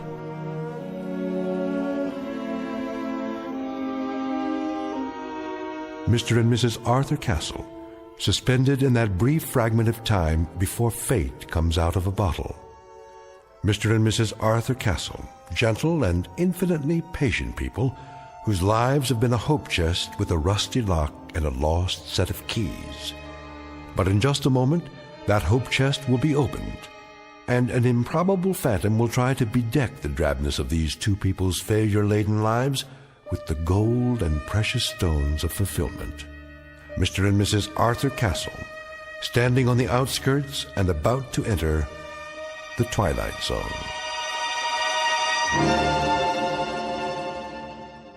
And now, back to our story from the Twilight Zone, The Man in the Bottle, starring Ed Begley Jr., with Stacy Keach as your narrator. Here, give me the bottle straight into the trash with it. If you won't do it, I will. Wait, it's worth a couple of cents. A couple of cents, Arthur. A couple of cents. We've got more creditors than we've got cheap watches. You promised me no more handouts. Look, Edna, maybe all that's left for me is to try and find someone who I can feel sorry for. Can you understand that? I need to feel that I'm doing something of value. Maybe a man can be a failure for only so long, and then it catches up with him. Arthur, you're not a failure. Of course I am. Look around you, Edna. In this clutter you see the legacy of 100 years. My grandfather owned this shop and it finally broke his heart. Then my father, and it killed him too. The meanness of it, Edna. The shabbiness of it. The hand-to-mouth of it. This isn't just a hock shop where you buy the pitiful little residue of other people's failures. It's a shrine to failure. That's what it is. It's a mausoleum, a burial ground for people's hopes. Arthur, please don't talk like that. Edna, what happens to us anyway? What happens to us? Have you ever thought of that? We're not old people, and yet this place is making us old. There should be years ahead of us, years without having to make do, scrimping and counting and picking over checkbooks and budgets and final notices and old bills and... Careful, Arthur, you're knocking things over. I don't care about the bottle. I'm trying to explain... Arthur, what's all that smoke? I don't know, but it seems to be coming from inside Mrs. Gumley's bottle. How do you do? Where did you come from? From the bottle, of course. The bottle? It fell to the floor, the cork popped out, and here I am, at your service. I'm supposed to buy that. What do you take me for? Rather than go into any lengthy generic explanation of my existence, suffice it to say that I am here, and I am, in fact, a genie. In a business suit, with a derby hat and a walking stick. And you expect me to believe that you're a genie? That's quite correct. There's no such thing, except in fairy tales. On the contrary, I am living proof, in a manner of speaking. Arthur, who is this man? You'll have to do better than that, mister. I don't know what you're trying to pull here. Very well, I'll get right to the point. I can offer you 4 wishes with a guaranteed performance. 4 wishes? Aha! You got that wrong. It's supposed to be 3. In every book I ever read, it was 3 wishes. Better get your story straight. That's a myth, I'm afraid. Oh, they may have offered only 3 in the beginning. But for some time now, 4 has been the operant number. Some considerable time. It's proven to be the most effective option. Think about it. Too few, and a person may waste the opportunity of a lifetime, so to speak. Too many, and, well, the possibilities can get out of hand. Frivolous, in other words. The opportunities tend to cancel each other out, if you see my point. You've got your answers down, I'll give you that. I think I better sit. Well, Mr. Castle, Mrs. Castle, what do you have in mind? Arthur, I don't understand. What's happening here? Don't worry, Edna. The bottom line is he's a con man. He has to be. But I see him. Don't you? I don't know what I see. Could be some kind of hypnotist or something. Remember that guy on television? He made an elephant disappear. Child's play. Smoke and mirrors. You're telling me you're not a magician? Nothing of the sort. I grant 4 wishes to the owner and then go back inside the bottle for a century and a day. 100 years. inside a bottle. Plus 1 day. A nice touch, don't you agree? Until a summons comes from the next owner. What if there isn't another owner? But, my dear fellow, there must be. Consider the span of a man's life. 70. Isn't that the tradition? So let's say nobody calls you, or it's the wrong day. Ah, you've hit the nail on the head. I've learned to cultivate patience beyond anything you can possibly imagine. All of which means you're extraordinarily lucky today, as am I, in a manner of speaking. Maybe he's from the lottery. We didn't play the lottery this week, Edna. Just as well. The odds are quite unrealistic. What I'm offering you transcends any lottery the world has ever known. They're strictly nickel and dime operations in comparison. I have to think this over. Take your time. Interesting shop you have here. Chinese vases, Tiffany lamps, bric-a-brac of every sort. Mostly imitation, of course. No offense. Nonetheless, I have the distinct feeling I've seen some of these items before. How could you if you haven't been out of the bottle in 100 years? I meant the originals. The originals? How old are you? If I told you, you wouldn't believe me. Nice silver cigarette case. Faux Victorian, isn't it? My uncle's. He passed it down from his great-uncle, who bought it in Liverpool in 1914. Is that what he said? How much? Take it. Get back to the subject. What else about the wishes? Oh, yes. Now, I think the business at hand is for you and Mrs. Castle to decide the nature of your 4 wishes, keeping in mind, of course, that each wish is irrevocable. Once made, it is fulfilled, and once fulfilled, it is a matter of record.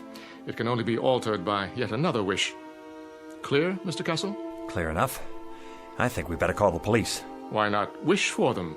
I can bring you Scotland Yard, the Federal Bureau of Investigation, or every bobby in the City of London. That won't be necessary. Is it the police you want? No. That's not what we'd wish for. Arthur, are you out of your mind? Go ahead, Mr. Castle. You were saying? Well, if I had a wish... You believe him? Just for the sake of argument, let's say that I wanted that broken glass in the case over there. Let's say I wanted it to be fixed.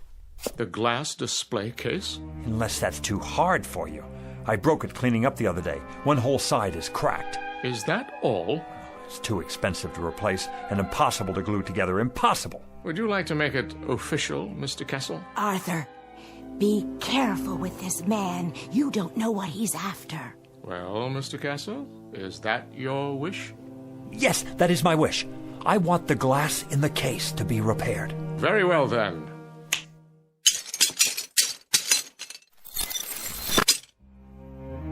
Am I dreaming?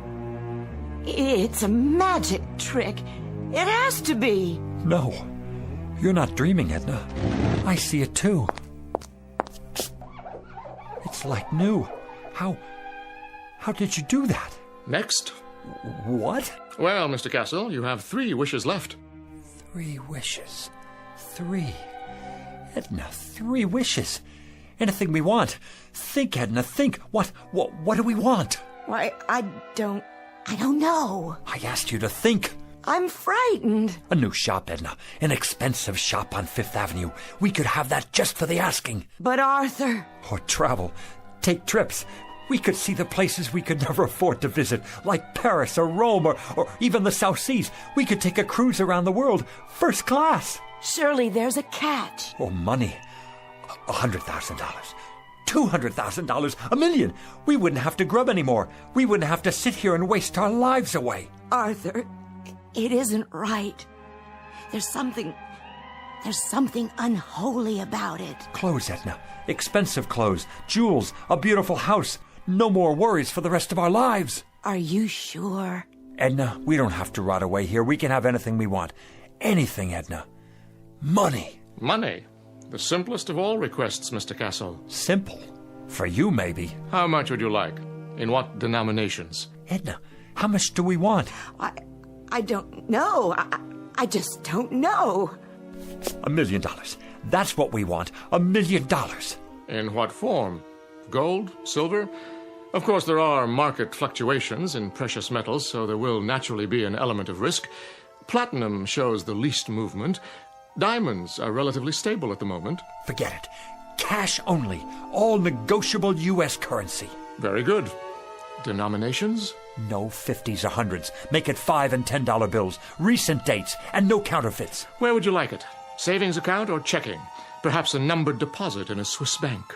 Right here. Here? Where I can see it. On the floor? Don't you worry about that. Just bring it here. I'll take care of the rest. That is your second wish. You understand English, don't you? That's our wish. Coming right up. Oh, just one thing. Aha! Arthur, I told you. Do you mind terribly if I... If what? If I smoke. Is that all? Of course, if you prefer otherwise. I see the no smoking sign on the wall. No. Go right ahead.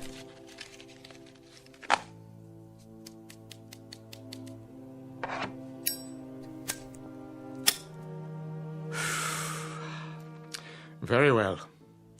Now then, Mr. Castle, where were we? Ah, yes, I was about to say, ask and you shall receive. What's that? Where's it coming from? What is it? It's money. Look at it. A rain of money. Edna, $1 million, Edna. $1 million.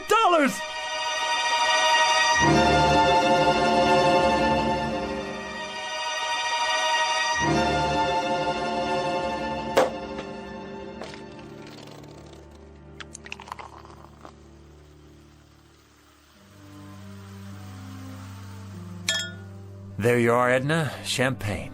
I think I've had more than enough. I suppose you're right. How can I work if I have a hangover? Well, you could take the day off. Edna, you're a genius.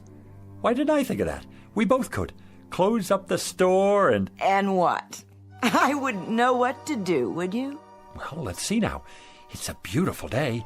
We could take a walk together in the park. Oh, Arthur, I'd have to get dressed up, and I don't have any comfortable shoes. Or we could go to a restaurant. Any restaurant at all. But we've already had lunch. Then we could take in a film downtown, or a play, a musical. Do you know how many years it's been since we did that? And leave all this money out like this? I don't think that would be a good idea. So, we're prisoners here. We can't go anywhere, do anything, for fear that someone might steal it from under our noses. What good is it? Oh, Arthur, we can put it in the bank. That's tomorrow. The bank's closed now. Unless... What are you thinking? Call your brother on the telephone. Tell him to come over here. He needs money for his operation, remember? Oh, I like that idea. And while you're at it, call Avritton, the butcher, and Mrs. Tiola, and the checker at the market. And that nice girl at the bank. And the dry cleaner. And here, look in the book. All our old customers, the ones who can't afford to get their valuables out of hock. Call them all, every one. What will I say? Tell them we need their help.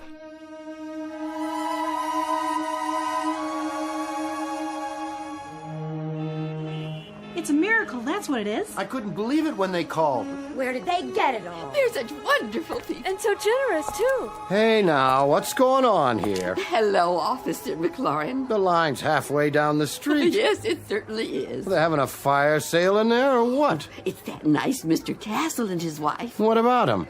They're redeeming things. What things? All kinds of things, as long as you've got your pawn ticket. Even if you don't, they remember. They're redeeming us. That's what they're doing.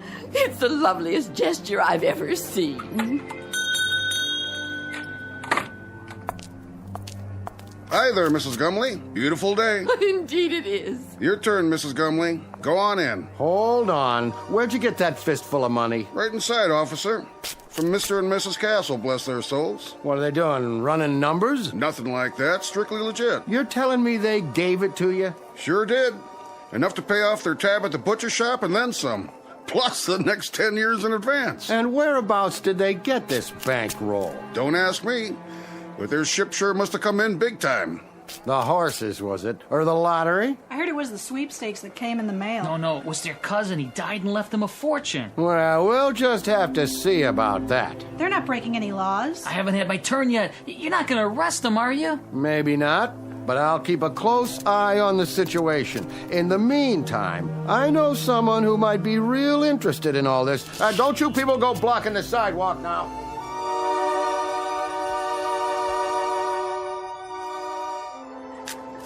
Here you go, young man.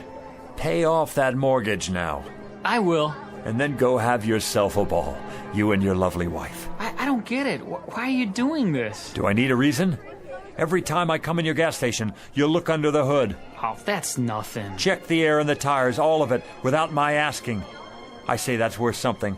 It's worth a lot these days. Well, thanks, Mr. Castle. Bye now. Who's next? Mrs. Gumley, how are you? Very well, thank you. Here, you take this now. I want you to have it. So much. Don't you worry about it, Mrs. Gumley. Anything you need, anything at all, you come to us. There's more where that came from. For you, plenty more. God bless you both. But why are you giving me this money, Mrs. Castle? Why? Because you're so bright and cheery every time I'm in the market. Oh, Mrs. Castle, thank you. You put this in the bank now for when you get married. And for you, Mr. Jacks? And you too, Mrs. Tiola. You have a nice day now.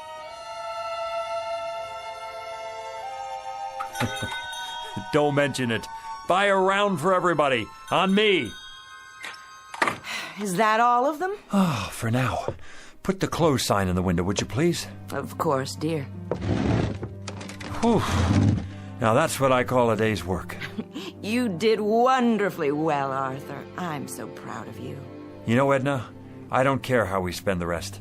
I feel so good right now, seeing all those happy faces. I know. It would be nice to get away for a while, though. I agree. Some time in the sun, nothing fancy. How much do we have left? Look in the box. It's still practically full. We didn't put a dent in it. Your father would be proud. Rest his soul. And your grandfather. Tell me your opinion about something, Edna. If you like, dear. I'm wondering, do you suppose I still need to carry on the family business? Well, we don't have a son or daughter. I'd say you've more than done enough, Arthur. All these years. Even if we did have kids, I'd rather leave them money to start their own business. Something with a future. What about your cousin's children? Oh, that would be a wonderful present. And what about you? You've been so patient all these years. What would you like? Well, first, of course, you're going to retire. No ifs, ands, or buts. And then, wherever you'd like to live, Arthur, as long as we're together. Of course we'll be together. You think I'm going to take up with a young floozy? Oh, no, I don't think that. You wouldn't. It's not in your nature. But you're tired. You need to rest. We both do. Rest and live.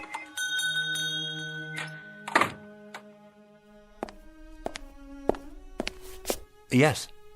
Good afternoon, Mr. Castle. Do I know you? Let me see. Harry Joy's son. I don't believe we've met before. Wait. Stu Wintner's nephew. That's it. Not quite. Are you from the life insurance company? Because if you are, we've got your payment right here. Just let me count it out for you. In cash. Is that all right? That's not necessary. Or we could write you a check just as soon as we make a deposit. And quite a deposit it will be by the looks of all this. I told you, Arthur, we should have put it away. Let me give you my card.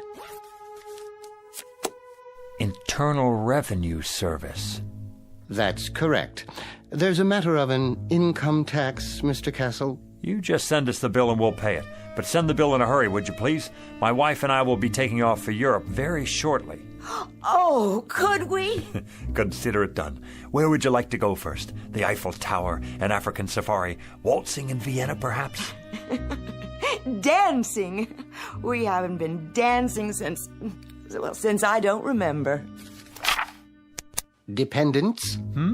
Just a few details for the record. Ask away, we have nothing to hide. How many dependents can you claim? The whole neighborhood. They don't count.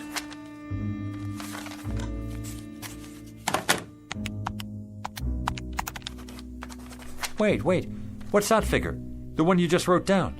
Beginning with a sum of $1 million, taxed on the basis of a husband and wife, using the standard deductions and taking into account unpaid back taxes, approximately $907,000. That's how much I have left? Good. Fabulous. That's how much you owe the government. I beg your pardon? In addition, there's a state income tax involved, which, using thumb rule, would come to a rough figure of $35,000. You mean hundreds, don't you? Then there will be a matter of a 5% penalty. For what? If you fail to file a declaration within 30 days of today's date, but I'm sure you won't let that happen.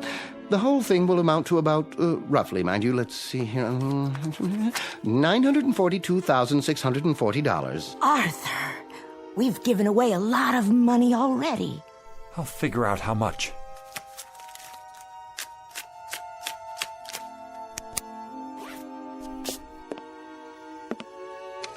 Fill out this form and send it to us with your check. It should be self-explanatory.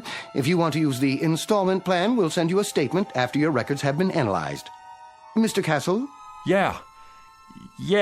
Send us the bill. We'll be seeing you. Good evening to you, Mrs. Castle.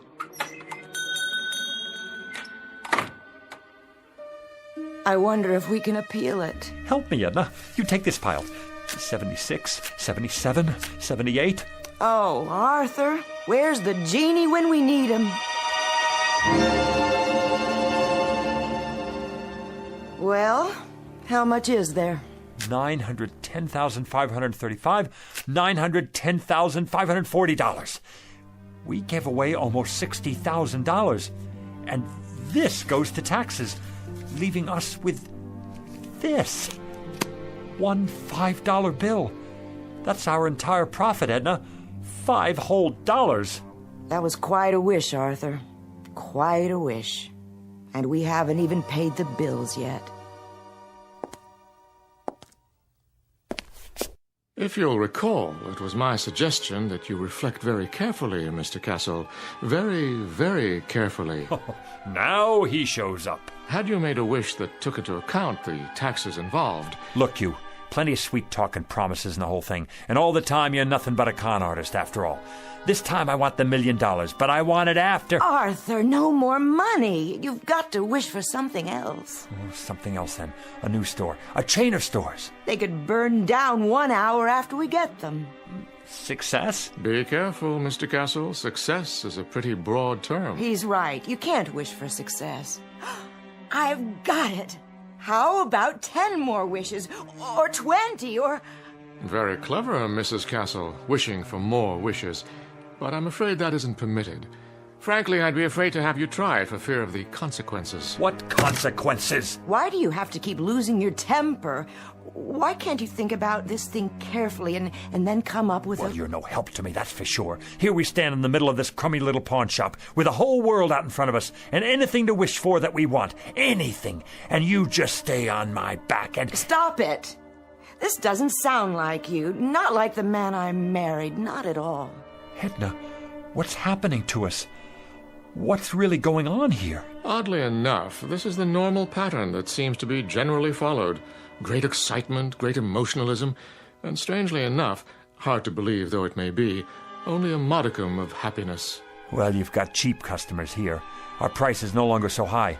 We're people who haven't had much happiness. People who've carried a crummy hawk shop on their backs all their lives. What, Edna? Tell me, what do we wish for? I don't know, Arthur. I just don't know. What about it? What can I wish for now? What can come to me without tricks? Without tricks? I question the semantics here, Mr. Castle. There are no tricks involved. There are simply normal and understandable outgrowths and conditions that go with any windfall. No matter what you wish for, you must be prepared for the consequences. What sort of consequences? Nothing more than cause and effect. Consider, for example, what happens when you throw a stone into a lake. The stone sends out ripples in the water. After a while, these ripples reach the shore. The bigger the stone, the bigger the ripples. And if the stone is large enough, you'll get a wave of water, even a tidal wave that could sweep you off your feet. It all depends on how much you disturb the way things were to begin with. Now do you see what I mean about consequences? Then I need something without consequences. I'm not sure that's entirely possible. Something dead sure, at least. Something anchored, something airtight. I must agree, that would be the ticket. Is there such a thing? Sit down now. You'll give yourself a heart attack. Edna, I think I've got it. I think I know what it is. What, Arthur? Power, Edna. Power, prerogatives, to be in charge of something, to be a boss, to be a leader, with respect and the freedom to live as one likes. We could wish for that. Possible. Very possible. President of a corporation? That sort of thing? We could be sued, go bankrupt. Warden of a prison? That's idiotic. Mayor of a city? We could get voted out of office, and then what? Wait a minute. I know what. Head of a country. Ruler of a whole country, that's it. Who can't be voted out of office. What about it, Genie? I want to be the head of a country who can't be voted out of office. Is that your wish? Do you want to be more specific than that? Hold on. Let me give it to you this way. I want to be the head of a foreign country who can't be voted out of office, but it must be a major country, well known, not some poverty-stricken third world place, and not in ancient times either, in modern history. How do you define modern? Within my lifetime, and developed. A fully industrialized country with millions of educated people where I'm very popular and can't be voted out of office. No problem. You're sure? Of course I'm sure. I mean, what about the consequences? Consequences, Mr. Castle? I've already told you. You run the risk of consequences no matter what you wish for. Like the ripples in a stream. There's no predicting, at least not with absolute certainty, where they'll lead. All right, then. Go ahead, Arthur. Wish for that. The thing you said. I want to be the head of a foreign country, just as I've described it. Now it's your turn, Genie. Take over. As you wish, Mr. Castle. As you wish.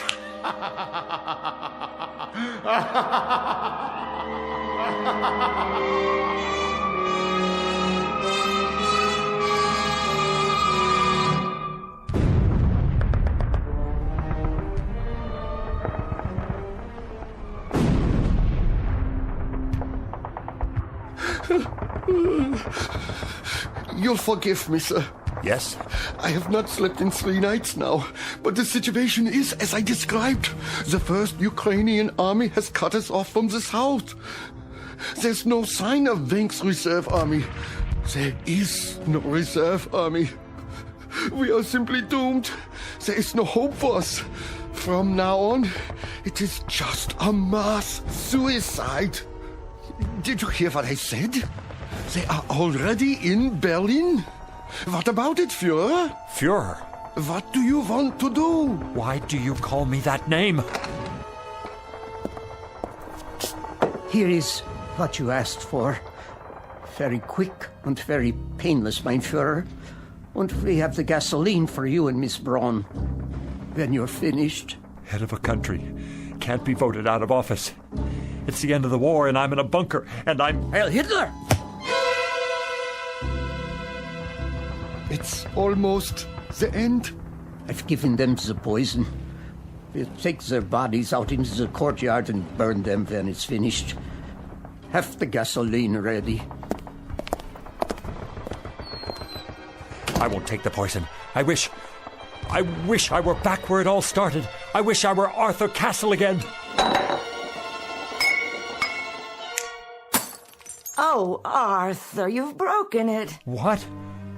Broken what? The bottle Mrs. Gumley brought in. Why, I have, haven't I? Not poison, an old wine bottle. Let me sweep it up for you. I can do it. It had no value anyway. No value at all. I'm here. My final wish. I'm really here now. Where is he? Where is who? You know who I mean. The... And why would he be here? You've had your 4 wishes, remember? No, yeah. Well, I guess I'm a 4-time loser. What do you expect? I just wish he doesn't come back. I wish... There you go, wishing again. Right. Why should I? Why did I? Look at what we have here, Edna. We have a business that's been in my family for 3 generations. And each other. We have each other. I'm going to stop wishing for a while. You know, Edna, I can't afford a brand new life. Neither can I. I think I'll just give the old one a new paint job. You know something, Arthur? I think that's a very good idea.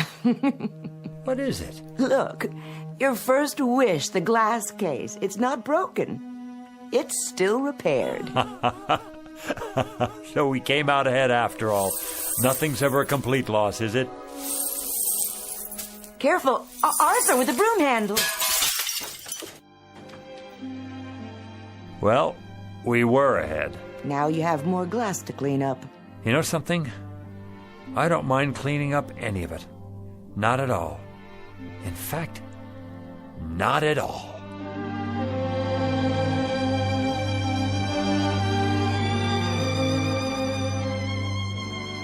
A poet named Lowell said it, something to the effect that granting our wish is one of fate's saddest jokes. Lesson to be learned out of a few fragments of broken glass in a trash can. And a word to the wise, to the garbage collectors of the world, to the curio seekers, to the antique buffs, to everyone who would try to coax a miracle from unlikely places. Check the bottle you're taking back for that deposit, because the genie you save might be your own. Case in point, Mr. and Mrs. Arthur Castle, fresh from the briefest of trips into the Twilight Zone.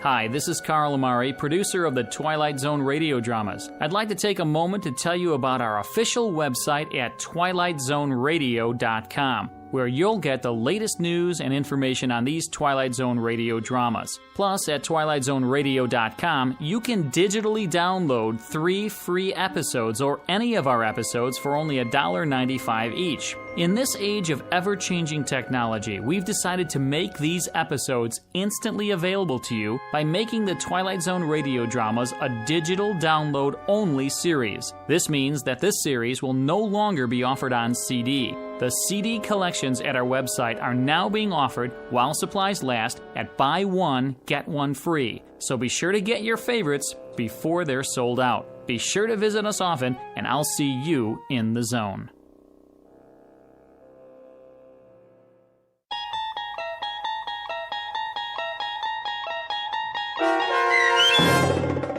The Man in the Bottle, starring Ed Begley Jr., with Stacy Keach as your narrator, was adapted for radio by Dennis Etchison and based on a script by Rod Serling. Heard in the cast were Linda Ryder, David Darlow, Guy Burrill, Rosalind Alexander, Richard Hensel, Rich Komanek, Carl Amari, Diane Trice, Irene Olson, and Richard Shavson. To learn more about the Twilight Zone radio dramas and to obtain audio cassettes and CDs of these programs, visit our website at twilightzoneradio.com. This copyrighted radio series is produced and directed by Carl Amari and Roger Wolski for Falcon Picture Group. Doug James speaking.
you're traveling through another dimension.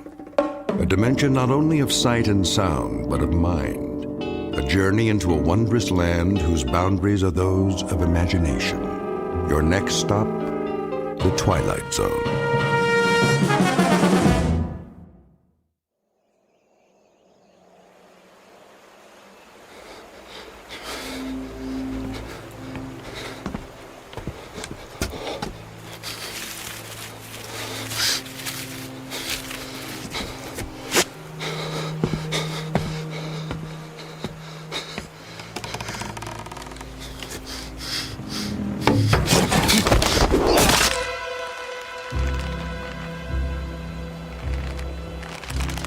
He's dead.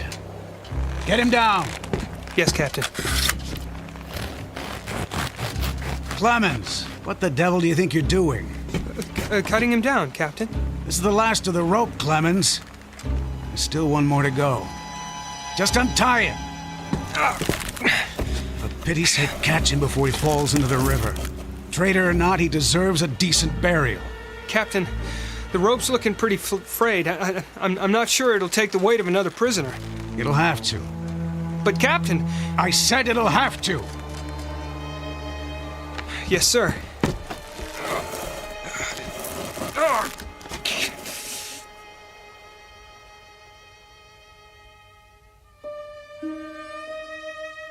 You have just witnessed a military execution.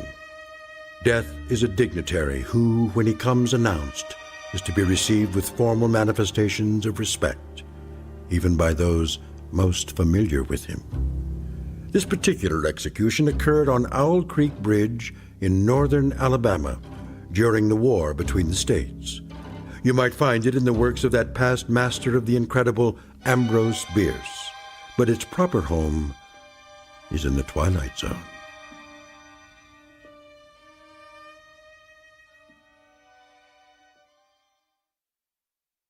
And now, The Twilight Zone and our story, An Occurrence at Owl Creek Bridge, starring Christian Stolte, with Stacy Keach as your narrator. Hurry up, Clemens. I want to get this last one hanged while it's still daylight. Almost got him, Captain.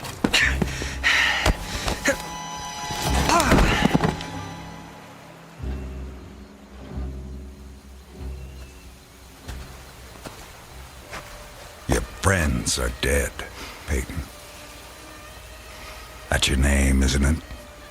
Mr. Peyton Farquhar.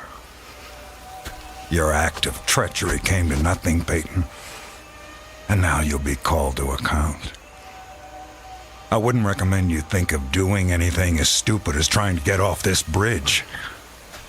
Apart from the fact that your wrists are tied behind your back, you'll find yourself more than adequately surrounded, whichever way you choose to run.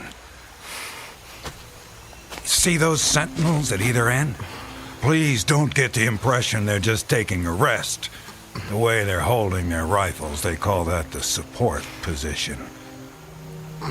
Means they're always at the ready. As a good soldier of the Federal Army should be. Don't say too much, do you? Huh? Peyton? Peyton Farquhar. Hello? Anybody at home? And here I thought you were a true Southern gentleman. I know what you're thinking, Peyton. That maybe you could make that 20-foot drop into the water.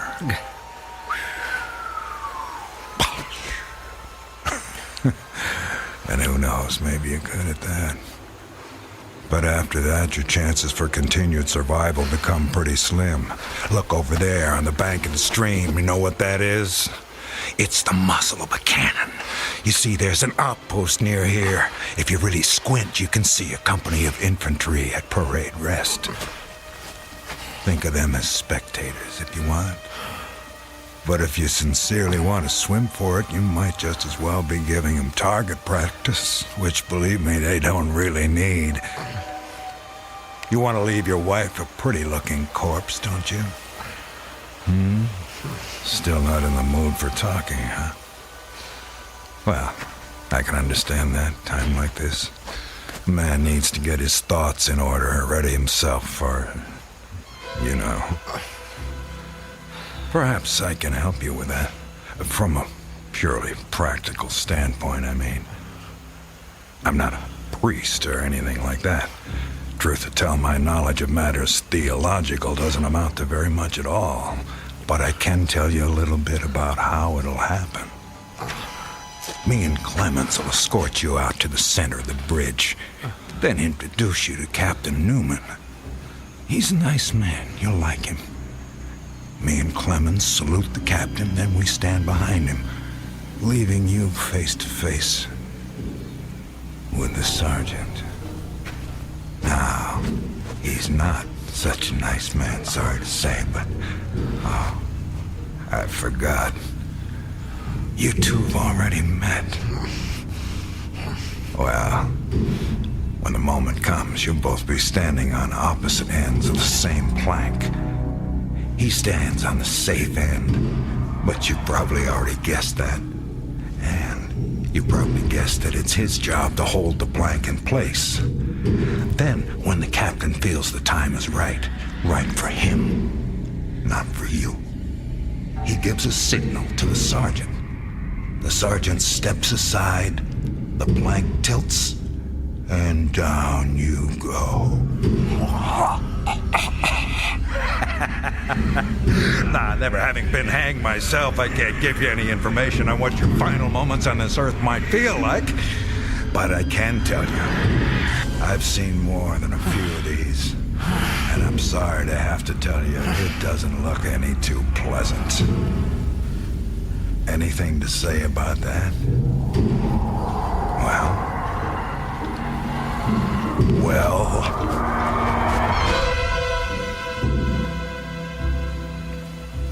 I am a living man.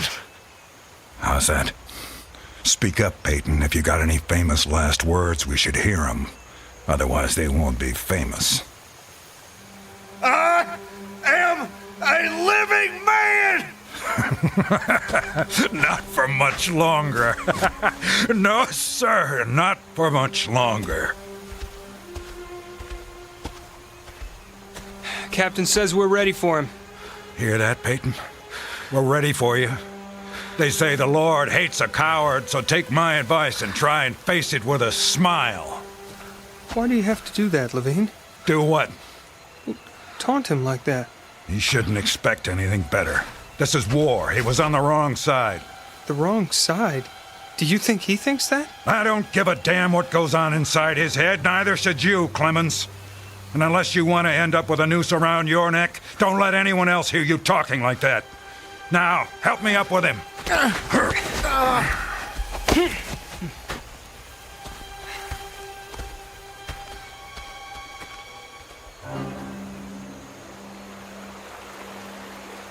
Oh, Elizabeth. Elizabeth, my darling, what have I done? What have I done to you and the children? I promised you. Promised I'd come back. What is a man if he's not as good as his word? What am I? Secure the noose. The noose. If only I could free my hands. Perhaps I could throw off the noose. Perhaps I really could dive into the stream. I might evade the bullets, and if I swam vigorously enough, reach the bank, then take to the woods and get away. Get back home. Yes, home. And back to you, Elizabeth. Thank God home is outside their lines. My wife and little ones are still beyond the invaders' farthest advance. That pounding. What is causing that pounding? It's like the stroke of a blacksmith's hammer on the anvil. Is it distant, nearby, or both? Perhaps it's my death knell. Feels like a knife being thrust into my ear. Damn them, what's taking them so long? If you're gonna do it, just do it. Sergeant, step away. Too late. My God, it's too late. Oh, Elizabeth.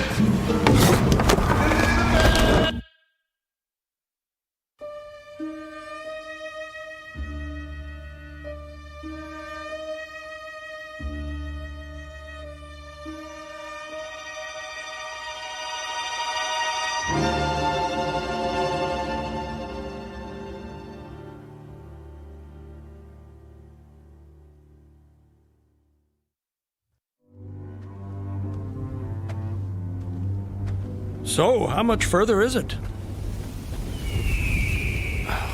What? Much further to where? Where am I? You're home, Mr. Farquhar. How much further? A little further. Yes, a little further. Just keep along this road. I'm sorry, I'm somewhat confused. Hardly surprising. You've just woken up. It usually takes me a good half hour and a stiff drink before I know my own name. Say, you wouldn't happen to have a stiff drink on you, would you? I'm afraid not. Too bad. No, wait. I can't have been sleeping. Why not? Look at me, I'm walking. How could I fall asleep walking? Horses fall asleep standing up. But not walking. Well, I don't know about you, but I've got to the end of plenty of days without the faintest idea what I've done. Of course, as I explained to you, Mr. Farquhar, I drink a bit. You know my name? Mm-hmm. You're Mr. Peyton Farquhar. How do you know my name? You told me. I did. Sure you did. Right after I found you on the bank of the river. The bank? The southern bank. When I discovered you, you were digging your fingers into the sand, throwing it over yourself in handfuls, and almost blessing it. That doesn't sound like the sort of thing I'd do. You don't remember? No. Well, it's what you did. You said it reminded you of diamonds, rubies, emeralds. I said that? I got the impression there was nothing beautiful you didn't think it resembled. Naturally, I was quite convinced at that moment that you were insane. No offense, sir. Sounds like a very natural reaction. I would have come to the same conclusion. And then you said something that captured my attention. And what was that? Still don't remember? Please, refresh my memory. You said, now let me think. This was all good stuff. I don't want to get it wrong. Oh, yes. You noted a definite order in the arrangement of the trees. That a strange roseate light shone through the spaces among their trunks, and the wind made in their branches the music of Aeolian harps. Well, sir, I've been from one end of this great land to the other, and I've met many madmen. Some of them confined for their own good, some of them elected to high office, but never a madman with such a poetic grasp of the language. That was when I knew you were just too interesting to leave where I found you. I do remember. Now it all comes back to you. Not all of it, not yet. But I remember lying on the bank. I was so content there. More than I've ever been in my... Right then and there, I had no wish to perfect my escape. I was happy to remain in that enchanting spot until they recaptured me. Recaptured, eh? You haven't mentioned that before. Of course, you haven't said much of anything since I found you. You're a man on the run, then. Forgive me, Mr. I'm sorry I don't seem to be able to recall your name. It'll come to you. Well, no offense, sir, but I'm not sure it would be wise to tell you the details. You're not a trusting man. Of late, I've become somewhat disappointed in human nature. I'm not sure why. This is a new world, Mr. Farquhar. It's understandable that you'd be cautious. But rest assured, I'm not what you might call political. But I do love a good story if you have one to tell. My story? I have no story. I have a life. A life that's become considerably more interesting of late, I'd venture to say. But beyond your name, I know nothing about you. What manner of man is Peyton Farquhar? Why do you want to know? The road I travel is long and lonely. I'm starved of intelligent conversation, and the only voice I ever hear is my own. Talking to oneself leads inevitably to madness. With you here as my temporary companion, I can stave off that unfortunate condition for at least another day. I see. And tell me, sir, where are you headed? Anywhere I'm welcome and nowhere I'm not. In short, nowhere in particular. So, you were telling me about yourself. Very well. My name is Peyton Farquhar. Peyton Farquhar. I'm a planter in these parts. A planter, eh? Good to have land. It is. So, I guess you have slaves. Naturally. No need to adopt that tone, Mr. Farquhar. I told you I'm not a political, just asking. Well, as it happens, I am what you would call a political. The Farquhars are an old and highly respected Alabama family. I'm naturally an original secessionist and ardently devoted to the Southern cause. Oh, your memory is reliable when it comes to the matter of who you are, if not where. I suppose so. And yet, if you'll forgive my temerity, for all your patriotic fervor, you clearly didn't take service with the gallant army of the South. May I ask why that was?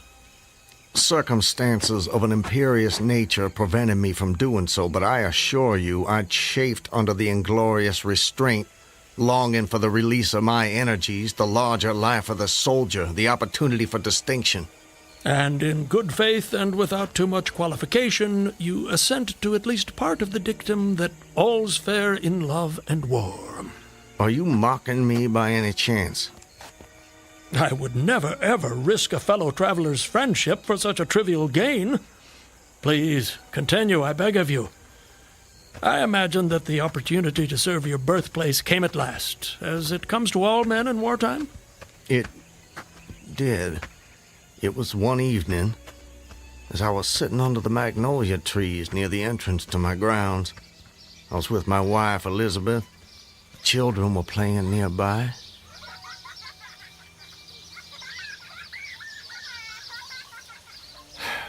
This is the life.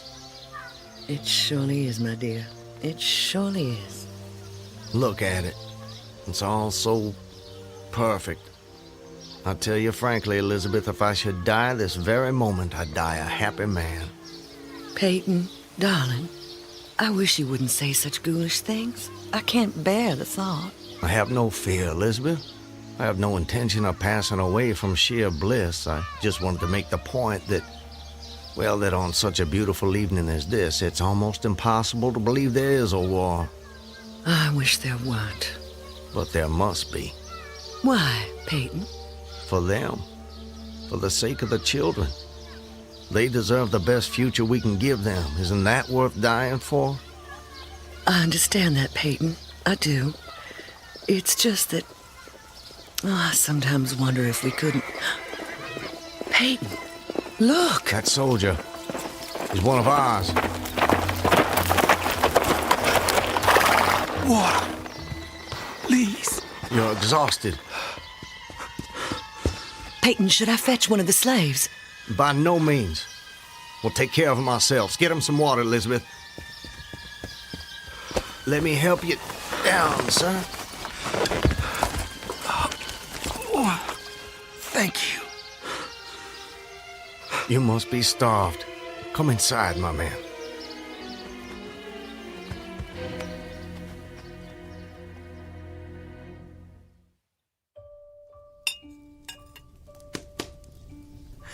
Oh, this is a splendid meal.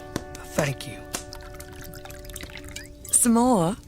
Alice, more cornbread. No, please. This hospitality is far more than I deserve. Nonsense, nonsense. Nothing is too good for our brave boys. Tell me, Corporal, whose command are you with? Colonel Tolliver, 13th North Carolina. How are things at the front? We hear so little down here. I'm sorry to say things are not going so well. Not so well at all. The Yankees are repairing the railroads in preparation for another advance. They've reached the Owl Creek Bridge. Owl Creek Bridge? Yes, sir. They've put it in order and built a stockade on the north bank. I'm sure you know what that'll mean. Yes. If they can run trains over the bridge, there'll be nothing to stop them. Damn those sons of... Forgive me, Elizabeth. You shouldn't be subjected to this manner of talk. Peyton, I understand. Go and see what's keeping Alice with the cornbread. As you wish, my dear. Something on your mind, sir? Corporal, refresh my memory. It's about 30 miles to Owl Creek Bridge? About that. Maybe even a little less. And there's no force on this side of the creek? Only a picket post a half-mile out, on the railroad, and a single sentinel at our end of the bridge. Suppose a man, or perhaps several men, civilians and persons of intelligence, should elude the picket post and perhaps get the better of the sentinel. What could they accomplish? Accomplish? Well, sir, I was there a month ago. I saw that the flood of last winter lodged a great quantity of driftwood against the wooden pier at this end of the bridge. Driftwood, eh? It's dry now, exceedingly dry. If someone were to put a light to that driftwood, it'd burn like tow. That it would, sir. And that would mean the end of the Owl Creek Bridge.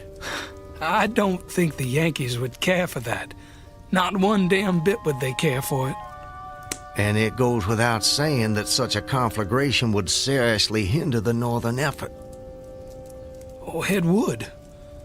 But you should know, sir, the commandant's issued an order declaring that any civilian caught interfering with the railroad, its bridges, tunnels, or trains will be summarily hanged.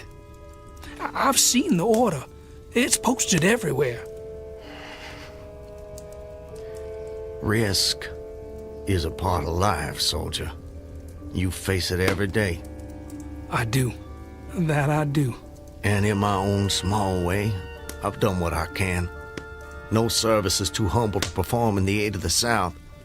And should the opportunity present itself, no adventure would be too perilous to undertake if consistent with the character of a civilian who is at heart a soldier, of course. Mr. Farquhar, you are a true son of the South, and a very brave gentleman.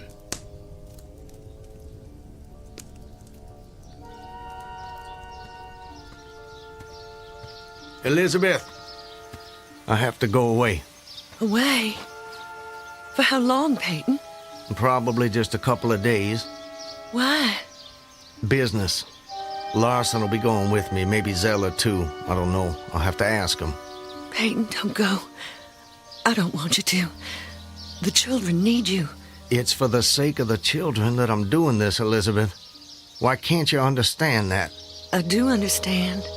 I really do, but I'm afraid... terrified of losing you. If a man doesn't stand up for what he believes in, then we lose everything. Just promise me one thing. Promise you'll come back to me. I promise. And I'm a man who keeps his promises, my love. Setting fire to the Owl Creek Bridge. Sounds like a most audacious plan. It was. I must confess, Mr. Farquhar, I'm a little confused. How so? You strike me as a competent and determined gentleman. I imagine whatever you want out of life, you get it. That's fair to say. What of it? Simply that I'm surprised your endeavor came to nothing. And what makes you imagine that? Your present predicament. The absence of your co-conspirators. Those marks upon your neck? And if someone had set the Owl Creek Bridge alight, I'm sure I would have noticed it in some way. Let me check. Where there's smoke, there's fire, and... Nope, no smoke. You're a very thorough fellow. For a moment I thought you might know more of my situation than you let on. From the way you talk, do I take it someone in your party betrayed you? Not in my party. But you recall the corporal who appeared at my plantation? Of course. He was a federal scout. Then you were deliberately entrapped.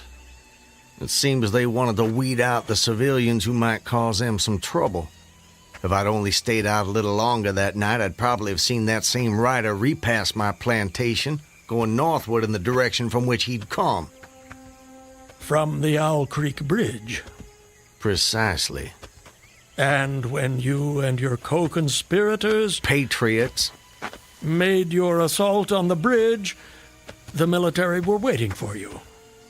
They made me watch as they hanged my friends for an act of treachery. The sergeant who put them to death was the same man who lured us there. Is there no honor in conflict?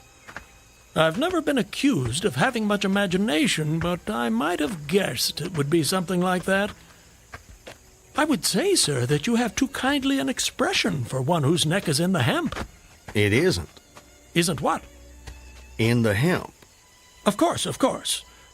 What I mean, Mr. Farquhar, is that you are clearly no vulgar assassin. Fortunately, the liberal military code makes provision for hanging many kinds of persons. And gentlemen are not excluded. As they fastened the noose around my neck, I tried to fix my thoughts on my family. But there were so many trivial distractions. The water, touched to gold by the early sun. A piece of dancing driftwood caught in the sluggish current. The brooding mists under the banks some distance down the stream. Then there was a sharp pressure around my throat, followed by a sense of suffocation. Agony shot from my neck downward through every fiber of my body and limbs like streams of pulsating fire, heating me to an intolerable temperature. There was no more thought, only sensations. The intellectual part of my nature was effaced. I had power only to feel, and feeling was torment. I was conscious of motion, encompassed in a luminous cloud, of which I was now merely the fiery heart, without material substance. I swung through unthinkable arcs of oscillation, like a vast pendulum. But you're here. What? What? I said, you're here. Why is that? The rope, it snapped, and I fell into the stream. With a terrible suddenness, the light about me shot upward. There was a loud splash, then all was cold and dark.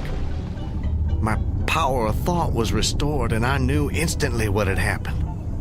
And your hands, were they still bound? They were. Then forgive me, but why didn't you drown?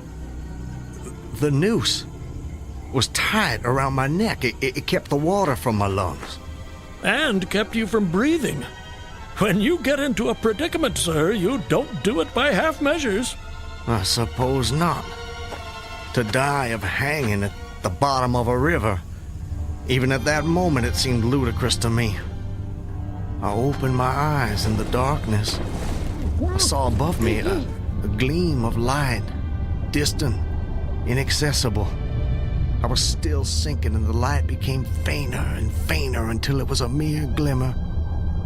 Then it began to grow and brighten, and I knew I was rising toward the surface. Knew it with reluctance, for I was very comfortable. Comfortable? Oh, yes. It was a question of preference at that point, you see. To be hanged and drowned, that didn't seem so bad, but to be shot? No, I refused to be shot. It didn't seem fair. I'd say you have a quite singular set of values. Do they offend you?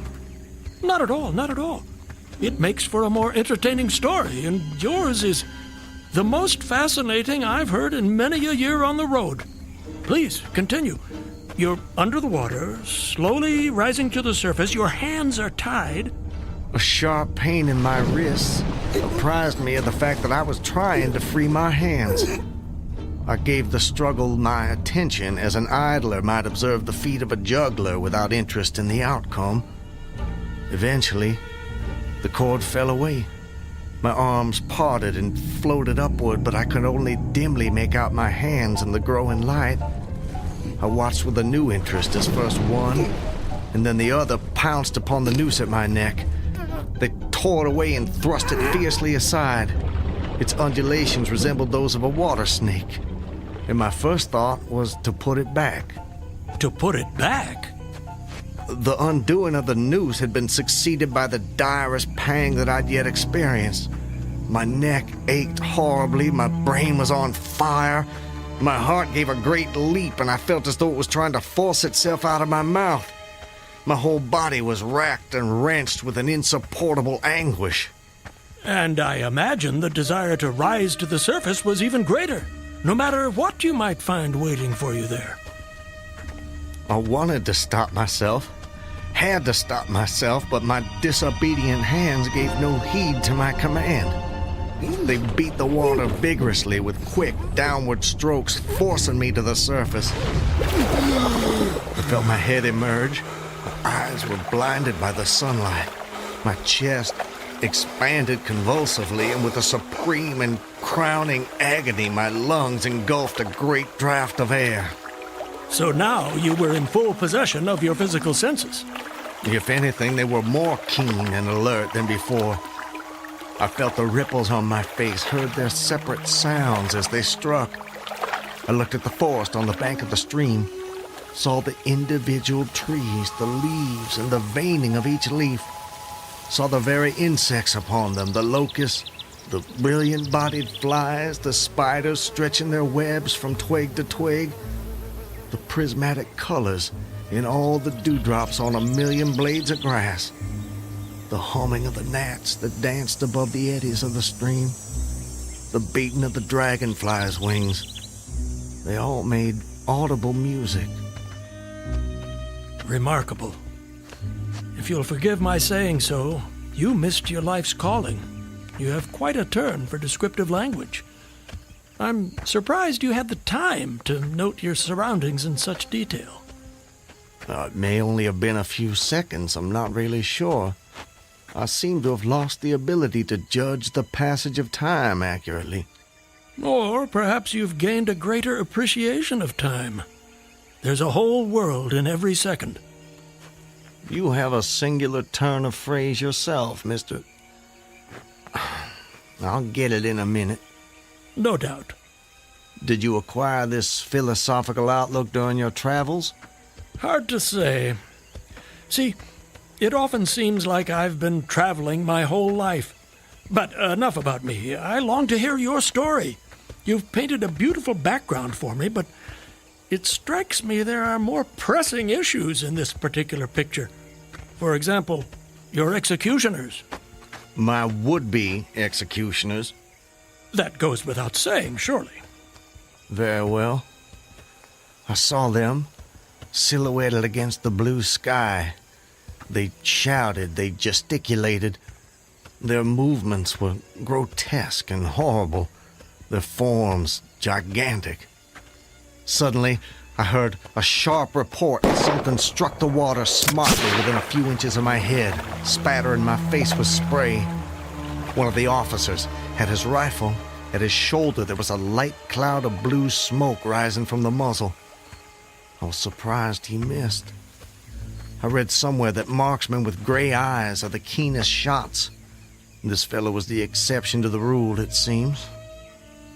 The marksman had gray eyes? Mm-hmm. How could you see that? I'm sorry? He was on the Owl Creek Bridge. You were in the water. And you must have drifted some distance. So, how did you know the marksman had gray eyes? I don't know how I know. I must have noticed it on the bridge. Just before your execution.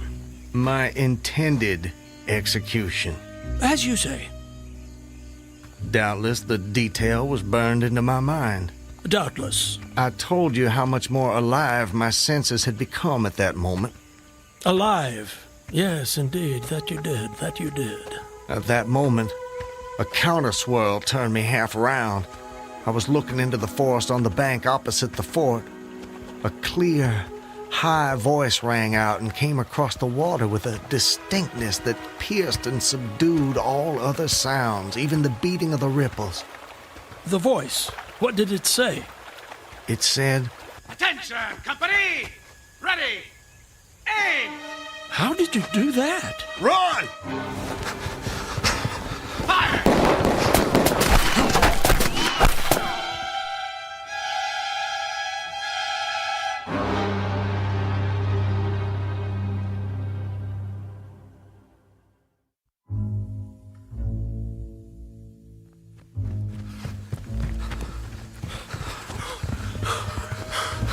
Are they still behind us? No, I don't think so. All right. That's enough for now. No more running for my life. Your what? Wait.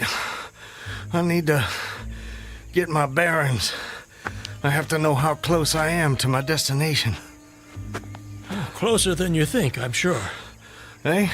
Does anything look familiar, Mr. Farquhar? Yes. This way. I think. Yes. This way. Can you see your home? Not yet. But it's not far now. I intend to be back in my wife's arms by close of day. You gave her your word. That I did. And that's important to you. It's a matter of honor. An honor, Mr. Honor means as much as love to a man of the South. A very moving sentiment. Now, where were we? Where were we with what? Your story. My story? Yes. You were just reaching a most exciting point when we were interrupted. I long to know what happened next. Are you quite insane, sir? I don't believe so. But I thought the same of you when I first met you, so I suppose it's a fair question. I am in full possession of all my faculties, Mr. Everything except the memory, eh? Don't try my patience, sir. I wouldn't dream of it. You asked me an important question, and I'm doing my best to answer it. But you'll appreciate it's difficult to judge these things when one spends so much time alone. If I had a constant companion, someone to tell me if and when I appeared to be losing my senses, that might be helpful, but that's not what fate has in store for me. And as I say, I try to avoid talking to myself because that seems to me the fastest route to madness. But mad or sane, I know a good tale when I hear it, and yours is the most entertaining I have heard in all my years. Yes, sir, I shall cherish the memory of your experiences when I have long since ceased my wanderings. Please, go on. You'd escaped the noose by a most improbable stroke of good fortune, and then you found yourself in the stream and under fire. What was that like? Surely you can imagine that for yourself. We were just under fire a few minutes ago. But not in the water. Well, does it matter? Does to me. It's the setting that makes the crucial difference. Please. Very well. I suppose it might make the journey shorter, at least. Not mine. I dived to avoid the shots, dived as deeply as I could.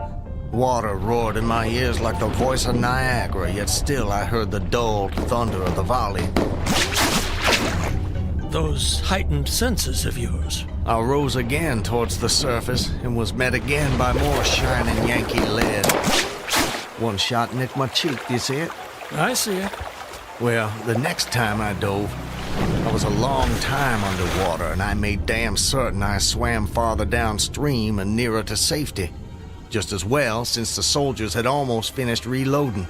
The two sentinels positioned at either end of the bridge fired again, independently and ineffectually. I saw all this over my shoulder. I was now swimming vigorously with the current. My brain was as energetic as my arms and legs. I thought with the rapidity of lightning. I reasoned, you see, that the captain had probably already given the command to fire at will. And you surely couldn't dodge all the shots. You're not invulnerable. No man is.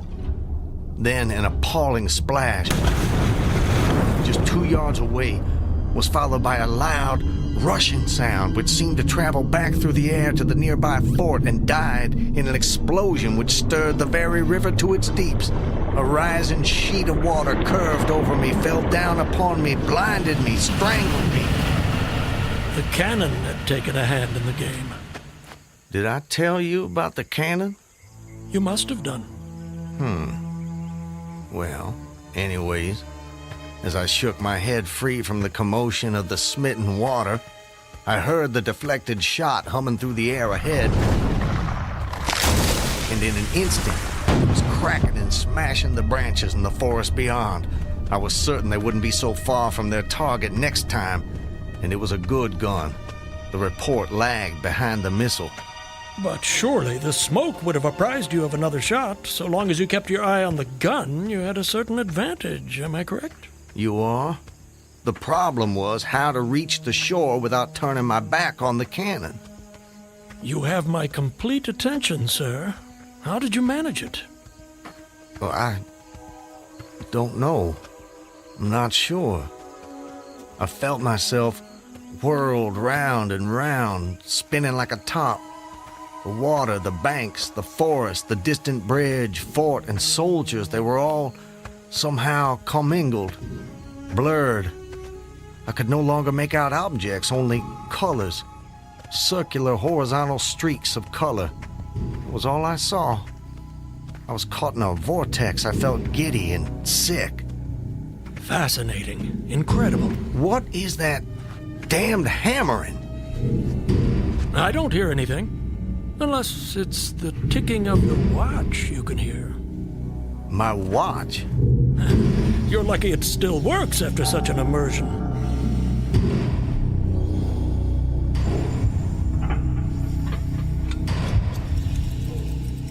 It is my watch.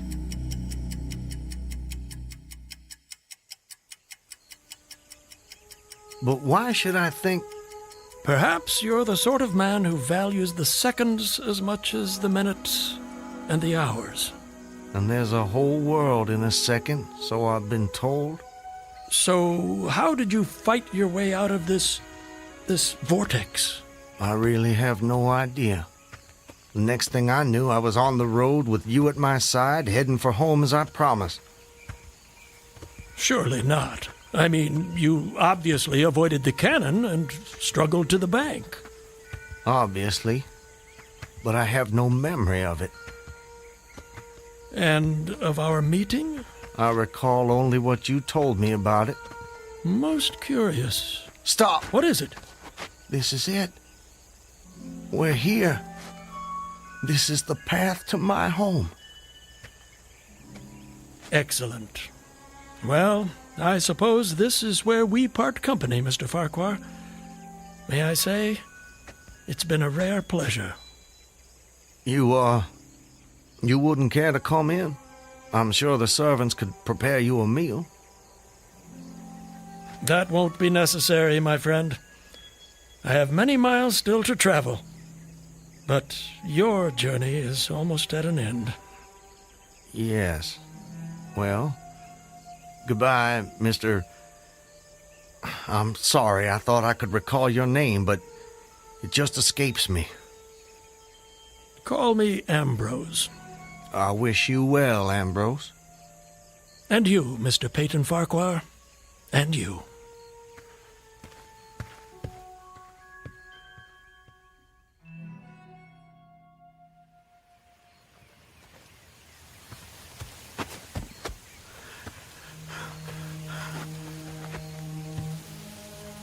Home. Almost home. How long? How long since that damn imposter rode down this road? How long since I was drawn to the Owl Creek Bridge? I would say, sir, that you have too kindly an expression for one whose neck is in the hem. Seriously. It is.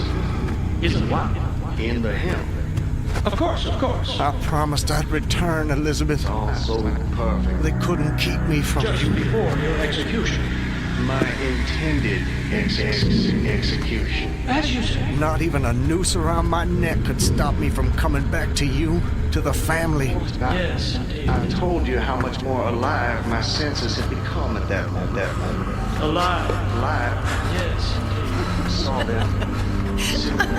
John, don't tease your sister. I want you both on your best behavior when your father returns. Elizabeth! Elizabeth! You're not invulnerable. No man is. Elizabeth! Elizabeth! I swore I'd come back to you. I promised. Peyton! Elizabeth! Peyton! Elizabeth! Peyton! Oh, Peyton! Peyton, my love! Elizabeth, let me hold you. Let me take you in my... There's a whole world in every second.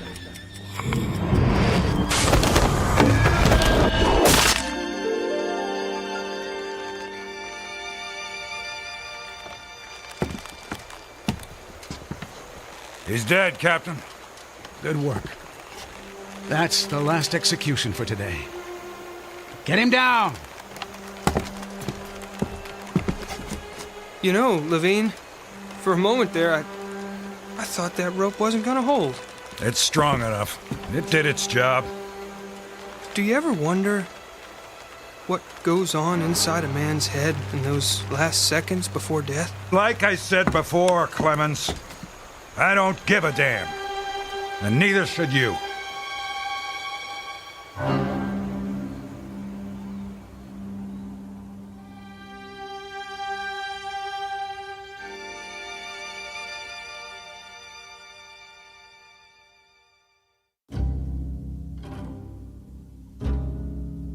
An occurrence at Owl Creek Bridge in two forms, as it was dreamed and as it was lived and died. This is the stuff of fantasy, the thread of imagination, the ingredients of the Twilight Zone.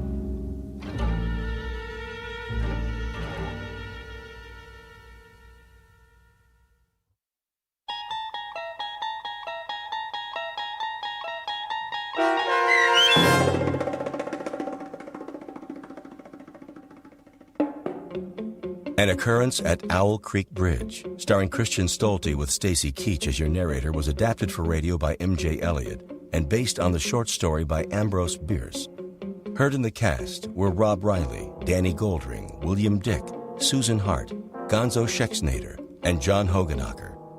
The producers of The Twilight Zone wish to thank CBS Enterprises and the Rod Serling Estate for making this series possible.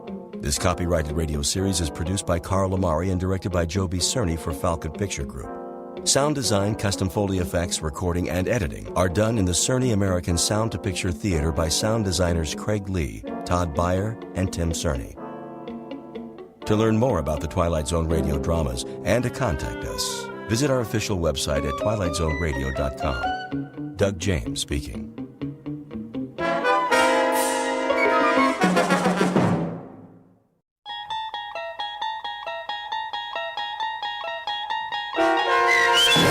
Nightmare at 20,000 Feet, starring John Schneider with Stacy Keach as your narrator, was adapted for radio by Dennis Etchison and written for The Twilight Zone by Richard Matheson. Heard in the cast were Frenette Lebo, Ann Whitney, Richard Hensel, Meg Falcon, Amber Lake, Roderick Peoples, Roger Mueller, Doug James, Tom McElroy, Jen Patterson, Kurt Nabig, and Carl Amari.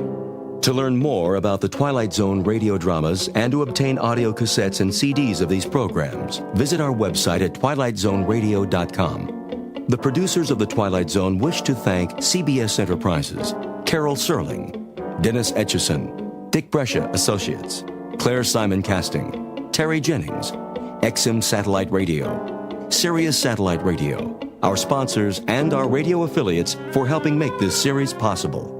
This copyrighted radio series is produced and directed by Carl Amari for Falcon Picture Group.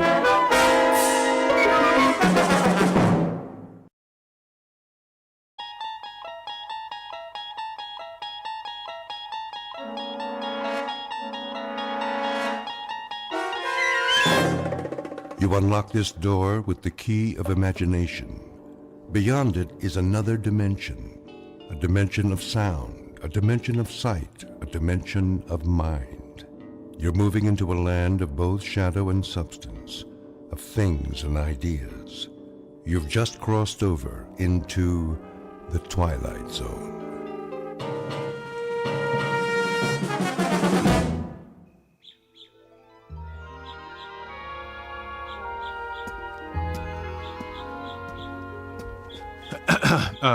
Nurse?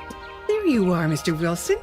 You ready for some lunch? Oh, no, thanks. I was just... Lovely morning, isn't it? Yes, it is. I thought I'd wait outside. I was wondering... You're getting some color in your face. I am? A picture of health.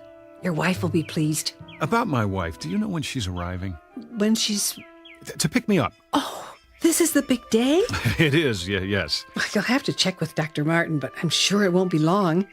If you'd like to say your goodbyes to the others... I better pack first. Oh, naturally. It's good to see you doing so well. Thank you for everything. Not at all. Oh, and nurse... Yes? If my wife should get here in the next few minutes, tell her I'm in my room, would you, please? Of course. She's a lucky woman. You've done wonders for my self-esteem. I don't know what I'll do without you. You'll do fine, Mr. Wilson. Just fine.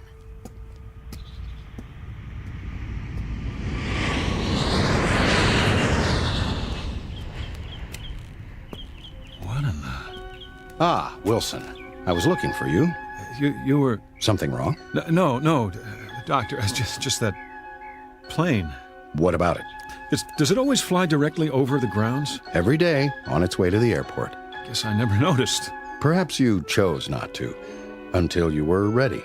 Then I guess I must be cured. You've come a long way, my boy, or I wouldn't have signed the release. I wanted to ask you, what time will Ruth be here? I believe she said 12:30. Isn't that right? Yes, but I thought she might have been delayed if there was a last-minute change of plans. Relax. That's probably her plane now. Do you think so? Would you mind stopping by my office before you leave? I wanted to go over a few things with the both of you. Don't worry about me, Doctor. That's all behind me. Eager to get back home, I'm sure. To your job, your life.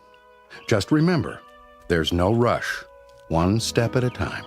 You know, it's strange, but I actually feel better now than before it happened. Not strange in the least. I prefer to think of it as a kind of timeout. Something most people could use. Most people don't have nervous breakdowns. Only the best people. Oh, come on, Doctor. That's very nice of you, but... I'm serious. Like a piece of fine china. The better the quality, the more likely it is to crack under stress. Oh, human beings aren't china plates, of course. Considerably more complicated. But when a bone fractures, it heals and grows back even stronger. I believe it's that way with the mind. Now that is the finest pep talk I've ever heard. I wish everyone would stop worrying about me. I never felt better in my life.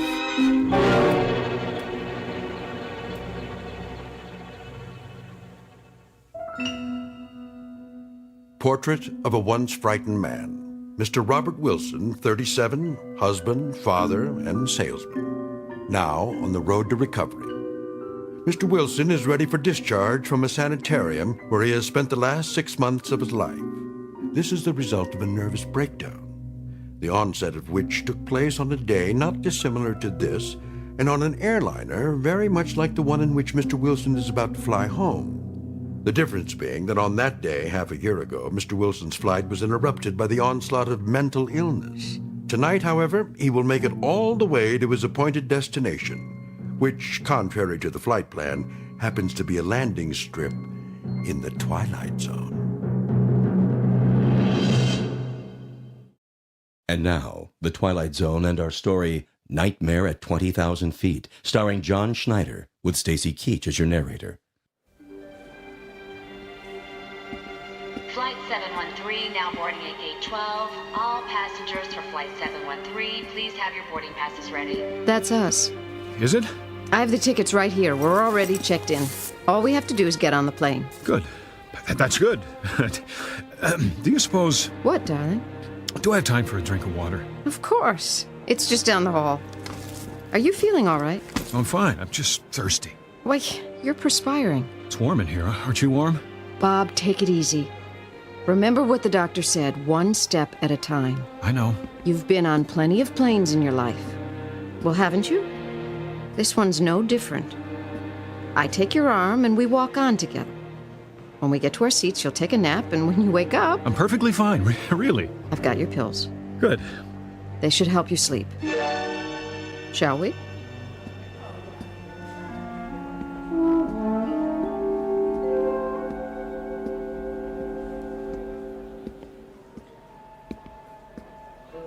The line's getting pretty long.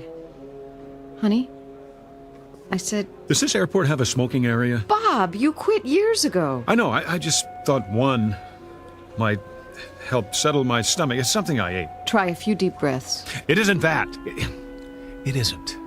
I haven't been anywhere but the sanitarium for so long. I'm not used to this. The noise, the crowds. It'll be much quieter on the plane. Come on. Hold my hand. Okay.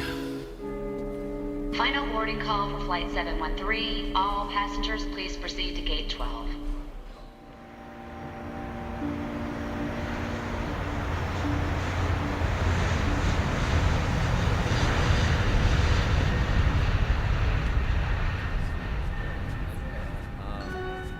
Please keep the aisles clear. Stow all the carry-on luggage overhead or under the seat in front of you. Here we are, honey. Great. Do you need any help, sir? What?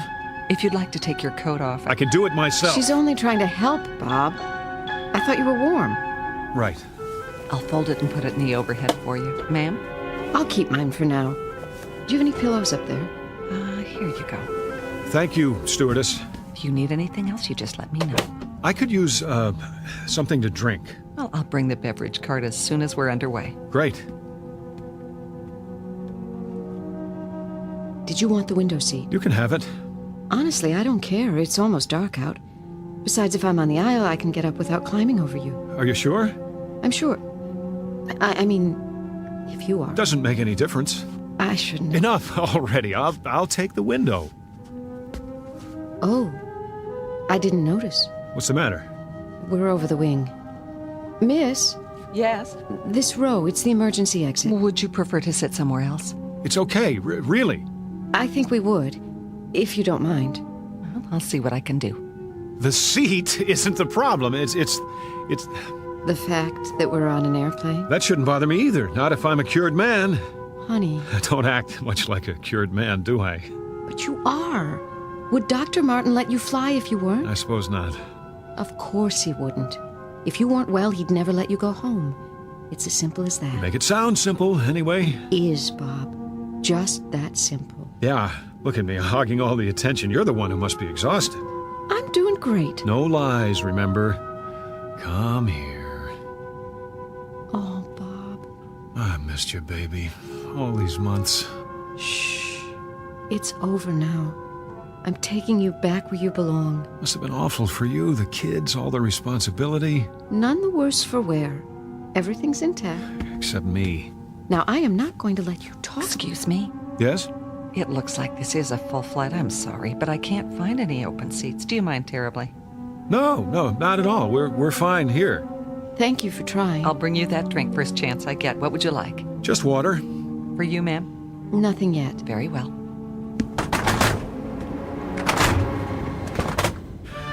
What was that? They're closing the door, that's all. Hatch, whatever they call it. Here, let's look at the in-flight magazine. Fasten your seatbelts, please. Be sure your seats are in the upright position. Bob? No smoking in the aircraft. Oh, right. Seat back in front of Here, you, there is a let me car get it showing for you. I can do it. Would you relax? Please note the location of the emergency exits in the center and rear of the plane.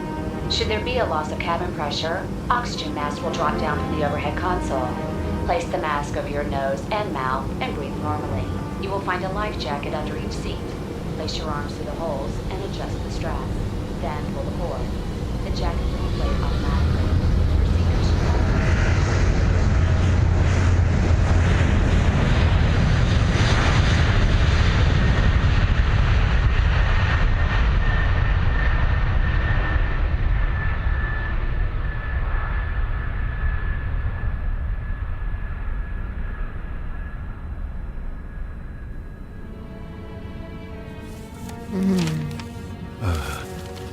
Go back to sleep.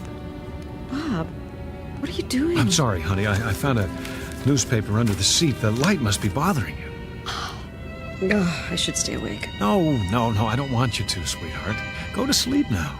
Can't you sleep? I will. Promise. You worry too much. I can't help it. You shouldn't. Not anymore. Bob, do I what? are you comfortable talking about it? That night, I mean. What do you want to know? Well, Dr. Martin went over it, but I still don't understand. Well, neither do I, exactly, but I have a pretty good idea what caused it now.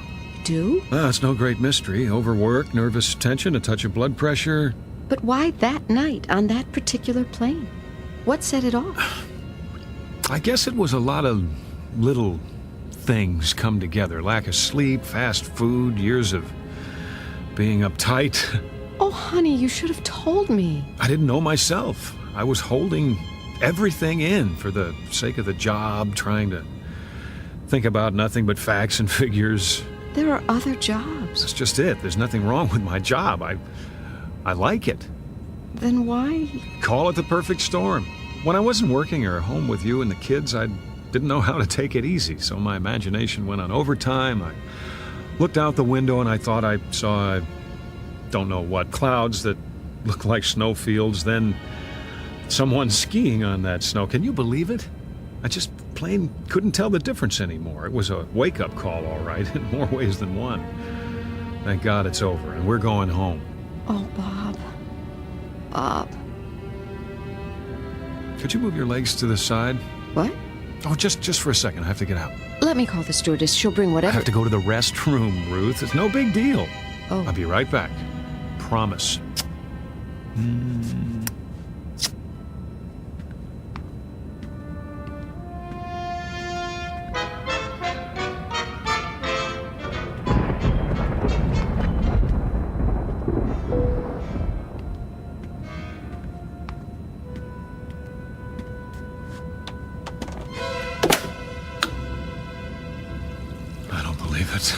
It's a storm.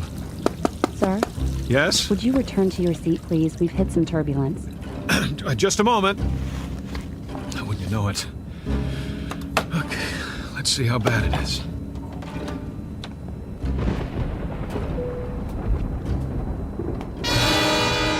Lord. It's not possible. Sir, please. I have to ask you. Did you see that? You'll have to sit down and fasten your seatbelt. Don't alarm the others, but look outside. Return to your seat first and... Look out the window. Anyone here. Lean down and tell me what you see. That man, what's he saying? I can't hear it. He looks crazy. Too much to drink. They shouldn't serve him.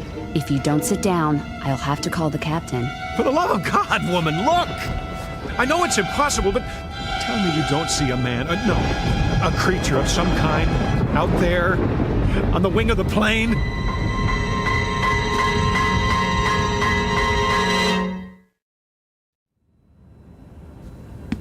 You saw what? Out there, on the wing. See for yourself. Sir, I assure you. Open the curtain! What is it I'm supposed to see? There, in the lightning, he... Where? But he was there. I tell you, he floated down and landed on the wing. That's enough. Then he started walking toward the engine. Shh. There are children on board. I'm simply telling you what I saw.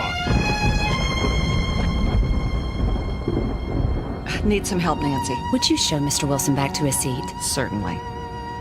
I don't mean to upset anyone, but... This way, sir. All right. I'm sorry. It must have been a reflection. Yes, it must have been. If you'll just come with me. I made a mistake. I'm going to my seat now. See? Now, sir. I didn't mean any harm, I tell you. Is something wrong, stewardess? A low-pressure pocket, that's all. The plane feels like it's dropping. Nothing to worry about. We'll be through it in a minute. Don't wake my wife. You can move around the cabin again as soon as the overhead light goes off. Yes, of course. For now, I suggest you get some rest and stay in your seat. I understand.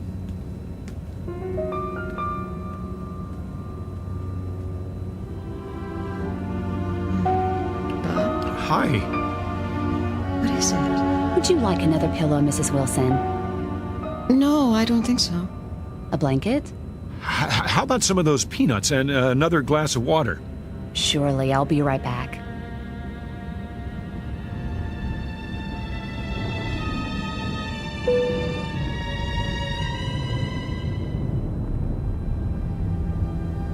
Did something happen? Started to rain. Is that what it was? I just saw something, that's all. Everybody has to stay in their seats for a while. What did you see? Nothing. You must have seen something. I happened to look outside just as the lightning flashed, and for a second I thought I saw something. Like what? Shadow. A shadow? In the shape of a man. Where? On the wing. Not a man exactly. What are you saying? A creature standing upright with long hair on its body and an animal face. Of course you know. That's all it was. A shadow. Of course. People don't walk around on the wings of airplanes. No, they don't. Not while they're moving hundreds of miles an hour. That would be impossible. Wouldn't it, Bob? It must have been a trick of the light. Like your imaginary skier. What? On the snow-capped clouds 6 months ago? The one you told me about? Yes, I suppose so. And you know that wasn't real. No, it was a hallucination of some sort. You must be more tired than you thought. But, I wasn't hallucinating just now. Then what would you call it?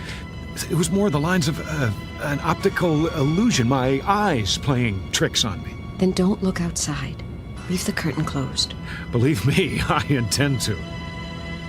You ought to get some sleep, so you'll be rested when we land. I agree.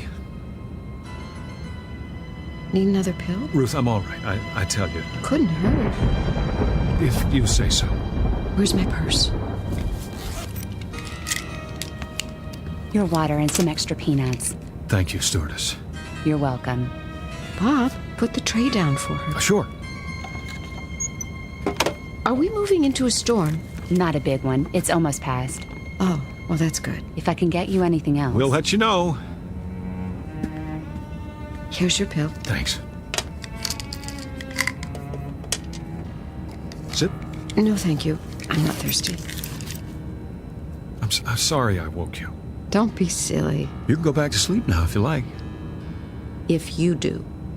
Give me a minute. You're not worried about anything, are you? Not in the least. Then put your seat back. In a sec. Just let me collect my thoughts. Well, don't overthink it.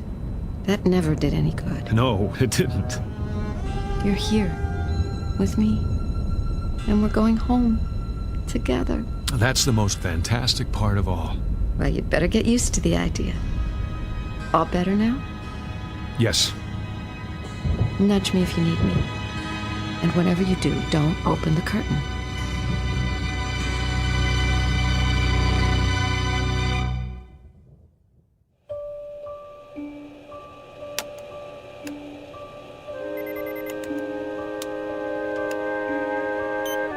How's the wind speed?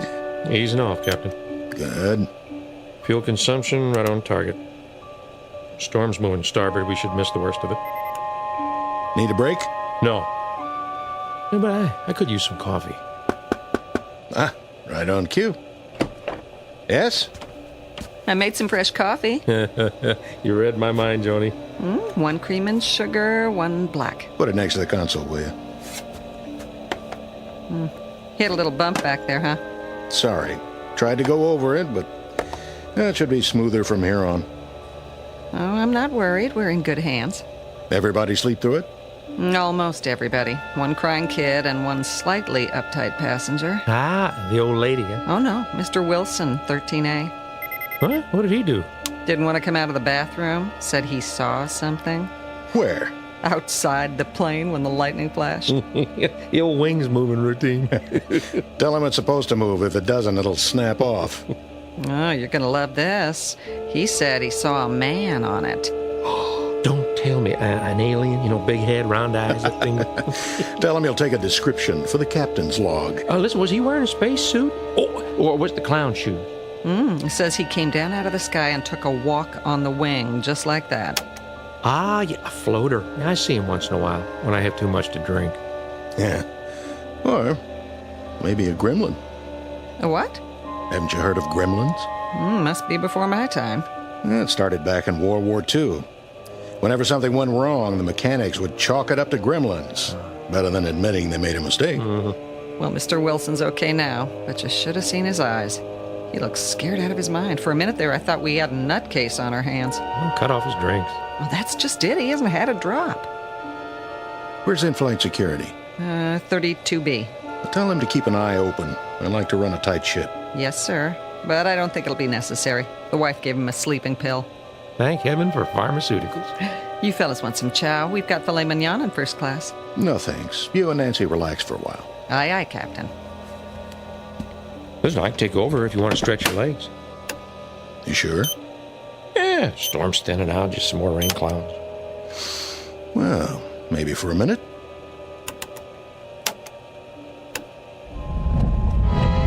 Hey, what was that? Probably our friendly neighborhood gremlin dropping in for a wing walk.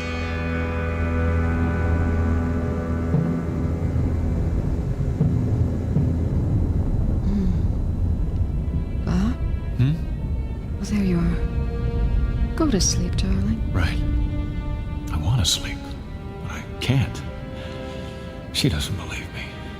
None of them believe me. I'm not even sure I believe it myself. Why should I? It's impossible.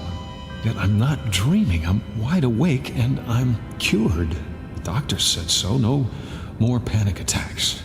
But I saw it, didn't I? I was out there on the wing walking toward the engine. But why?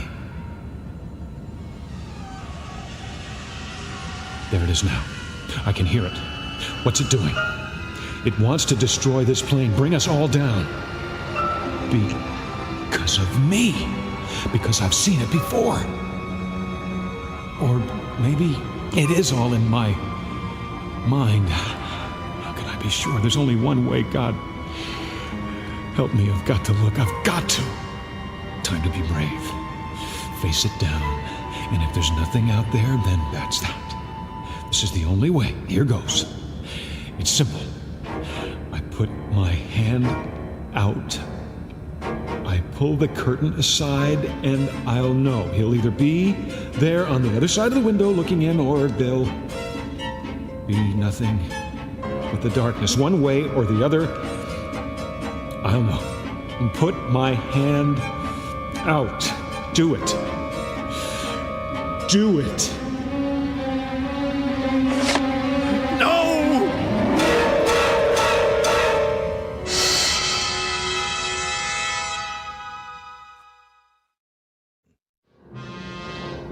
It isn't there. It isn't. It can't be. Honey, wake up. Come on. Come on, someone's got to see this. It's right there on the other side of the window. Yes? Come here, quickly. What is it, Mr. Wilson? Look. Where? Outside the window. It's still there. Shh. I don't see anything. But... What You mean the engines? They always spark at night. It means they're working. No, not that. You don't see anything else? No, just the running lights blinking on and off. All right, look again. See if she's telling the truth or if she's blind. You're right. I don't see anything now. Oh, it was probably the rain hitting the window. Yes. Believe me, we fly worse weather than this. It's nothing to worry about. If you'll just try to relax, we'll be landing in a couple of hours. There he is again. Like some kind of ape dropping down from a tree. What's he doing? No! He's peeling back the engine cover. What are you looking at? Ruth, thank God. Lean across me. Look out the window. Bob, does the storm bother? No. Just like that, it's gone. For some reason, it doesn't want anyone else to see, only me. It's playing a game, taunting me, daring me to stop it. Then what? Remember what I said before about seeing something outside? I know what you're going to say, but listen to me very carefully. Honey, there's a man out there. Bob! Keep your voice down.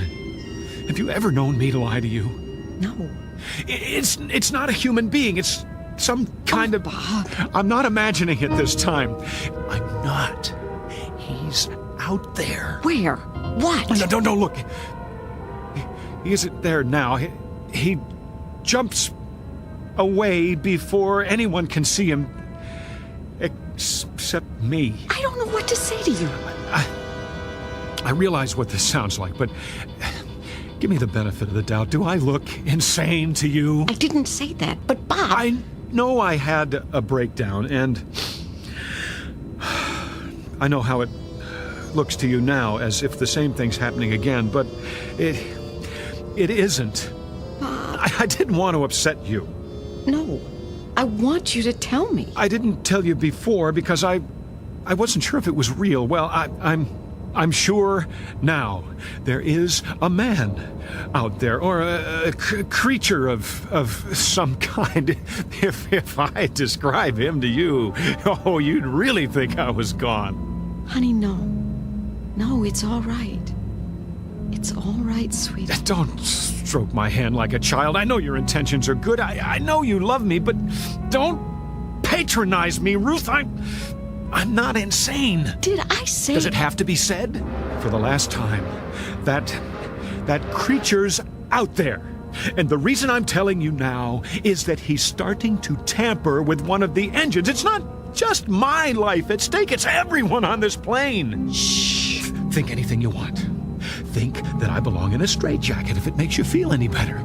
If it makes me feel better. I'm sorry. What I mean is, whatever you think about me, that I've lost my mind, all I'm asking you to do is tell someone. Talk to the pilot now. He's back there with the stewardess. Tell him to check the wing. If they don't see anything, fine. I'll commit myself. But if they do, there's still time. They can make a forced landing before something terrible happens. Won't you even allow the possibility? All right. I'll tell them. I know it seems a lot to ask. It's as if you're announcing that you're married to a lunatic, but... I said I'll tell them. If that's what you want, stay here. She doesn't believe me. But that doesn't matter. If she can get them to see it, then I'm not too late. There he is. Hurry! Hurry, Ruth! Hurry! Look! What's wrong with that man? I don't know. Tell him to sit down. We're trying to sleep over here. Quickly! What's going on? He's pulled up one of the cowling plates. Didn't my wife... Take your seat, please. There's a man outside. He just... Mr. Wilson, keep your voice down. I'm sorry, I don't know what's going on here. Will you look? Mr. Wilson, I'm warning you. All right. I'm sitting. But will you look out the window? See for yourself. Take my wife's seat. What am I looking for? The plate. The hood over the engine with all the wiring underneath. He's bent it up so it's exposed. If you don't do something, there's going to be a short circuit, maybe an electrical fire. Well, there's nothing exposed now. What? Wait a minute. I saw him pull that plate up. There were sparks and lights and... Then he must have bent it back the way it was. Listen, I saw it. I saw it! Mr. Wilson, please. I believe you, but there are other people on board, and we mustn't alarm them. You mean you've seen him? Of course we have. But we don't want to frighten the passengers. You can understand that. Naturally, I only want to... We thought we'd taken care of the problem, but if he's back, well, we'll do a thorough check as soon as we're on the ground. But if we wait that long... See the man on the aisle? He's a special investigator from the FAA. We have one on every flight now, and he's armed. If anyone tries to do something to the plane, he can handle it. Oh. That's his job. He knows what he's doing. I understand. I've asked him to change seats with your wife. If you see anything else suspicious, tell him. Then, when we land... You can stop the act now. Bob, they want me to sit up there for a while. Honey. This way, Mrs. Wilson. Everything okay, Captain? Yes, fine. If you'll just stay with Mr. Wilson till we land. Got it. I don't need his help. No problem. Just, let me squeeze in here. Stop humoring me. Mr. Wilson, I assure you, it's under control. Nothing to worry about now. If that's the way you want it, I won't say another word. I'll see us crash first.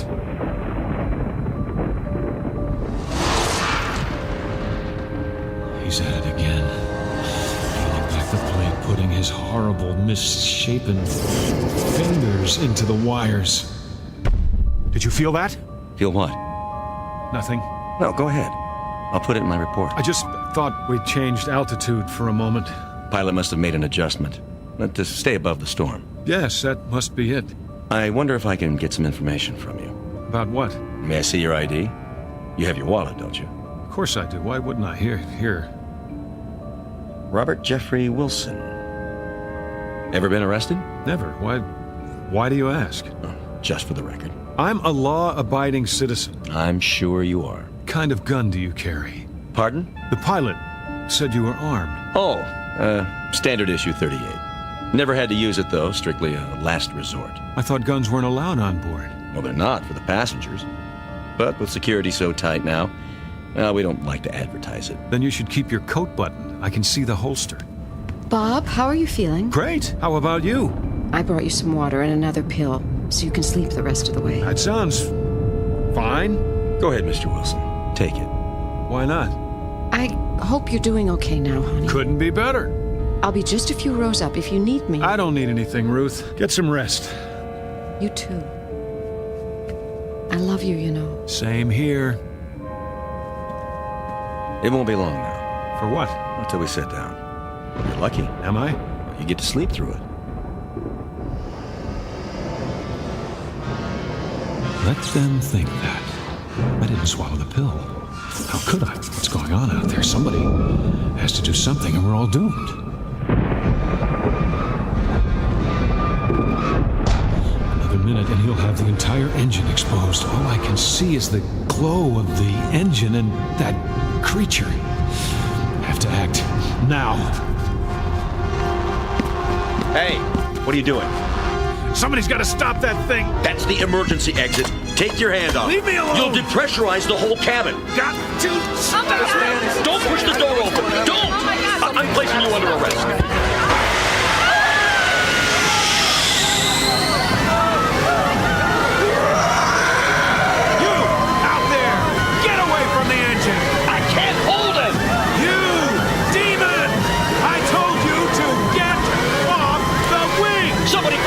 While I get the door closed. I'm trying. Give me your gun. Let go of it. You can't. You bet I can. Get away from this plane or I'll shoot.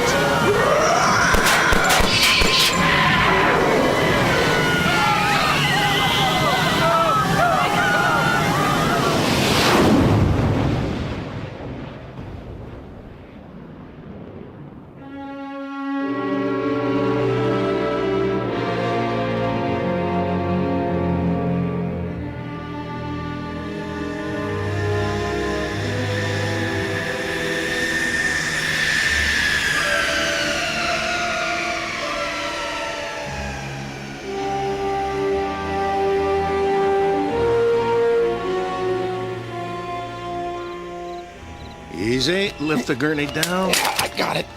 Here come the paramedics. Oh, good.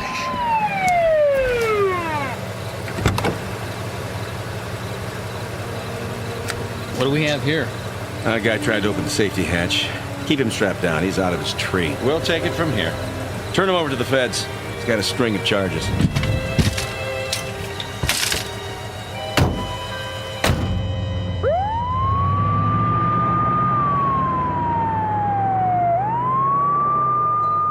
Bob, everything's going to be fine. Everything's gonna be fine. I know. But right now, I'm the only one who does.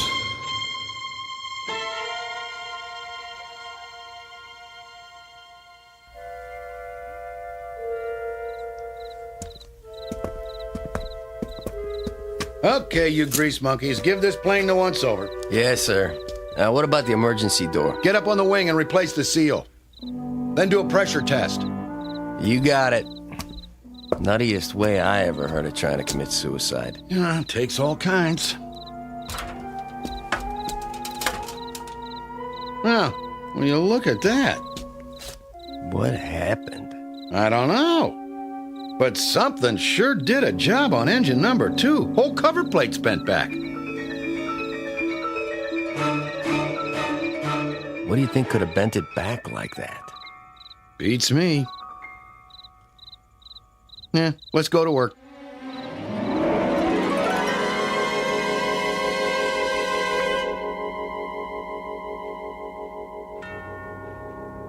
The flight of Mr. Robert Wilson is over now. A flight not only from point A to point B, but from the fear of madness to sanity. Mr. Wilson has that fear no longer, though for the moment he may be quite alone in his conviction.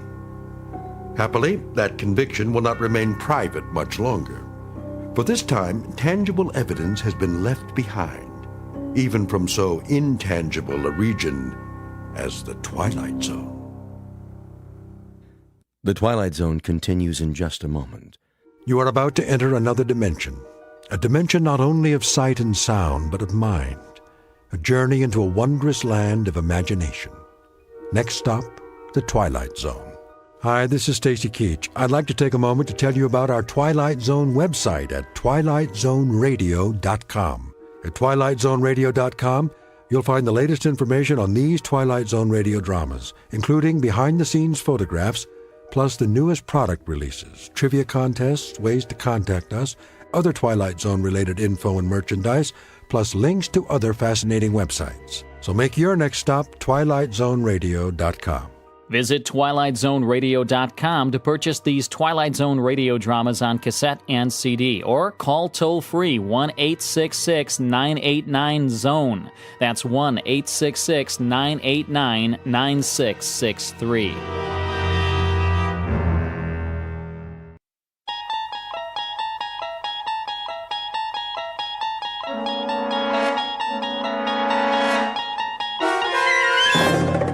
You unlock this door with the key of imagination. Beyond it is another dimension, a dimension of sound, a dimension of sight, a dimension of mind. You're moving into a land of both shadow and substance, of things and ideas. You've just crossed over into the Twilight Zone.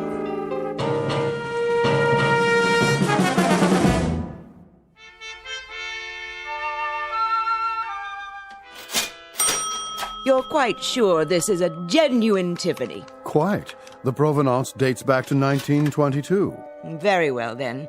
Kindly have it delivered. Of course, madam. Will that be cash or charge? Put it on my account. Very good. I can deliver it to your home by, let me see, Thursday at the latest. But I simply must have it tonight. I've invited the girls over for bridge. The girls. I see. Oh, Robert. Yeah? See that Mrs. Gunt receives her lamp this afternoon. You mean today? Carried by hand to her front door. The servants' entrance, if you please. By all means. Ubermeyer's is proud to be of service. If there's anything else we can provide, don't hesitate to... That will be all. Very good, ma'am. Want me to go over there right away? Not yet, Andrew. First, finish unpacking the new shipment quickly before the next customer walks in. Yes, sir. Now then, what do we have? 3 perfume bottles. 3 cut glass vials to contain the otter of damask rose petals. That's more like it. Next. Pottery jugs, 2. Pottery jugs, indeed. Where's your aesthetic sense? You can't entice anyone by calling them pottery jugs. Really think people buy something because of what you call it? People don't come to buy anything in a gift emporium. They come because they don't know what they want. Then I sell them something. So what are you going to call these pottery jugs? Something exquisite. We'll display them on satin pillows with bread.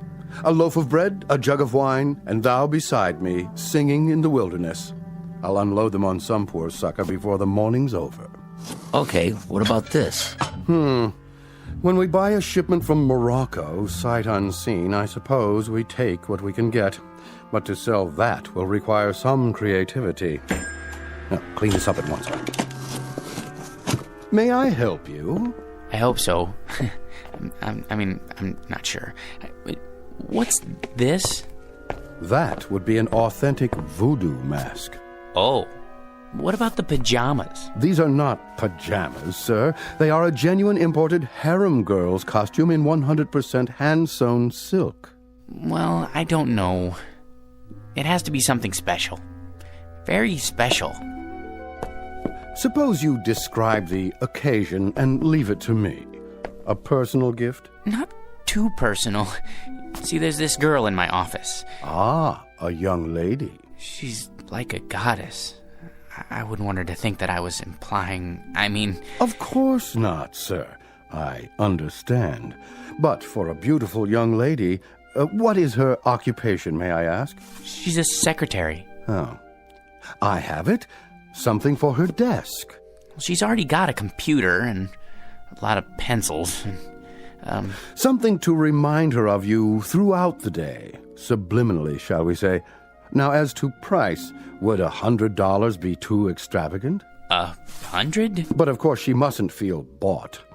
Romanced is more like it. Aha! Perfect. What is? It's ideal. Romantic, but subtle. Not forward. No. You mean this old? This magnificent antique. Truly distinguished. Fit for a goddess. I can't make up my mind. A perpetual reminder of your taste, your flair for romance. Fill this with fresh flowers and she won't be able to pluck you from her thoughts. Between 9 and 5 at least. After that, it's up to you. It's kind of tarnished, isn't it? That's not tarnish, sir. It's a patina. A testament to its authenticity. And only a mere $20. Well, that is more reasonable, I guess. Put this in a gift box, will you, Robert? For a most discriminating gentleman. Sure thing. Thank you, sir, for making such a wise choice. I hope you'll allow us to serve you again when it's time for the engagement. Don't mention it. Cash, I presume.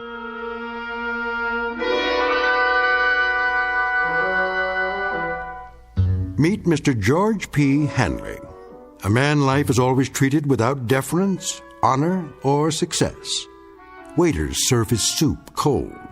Elevator operators close doors in his face.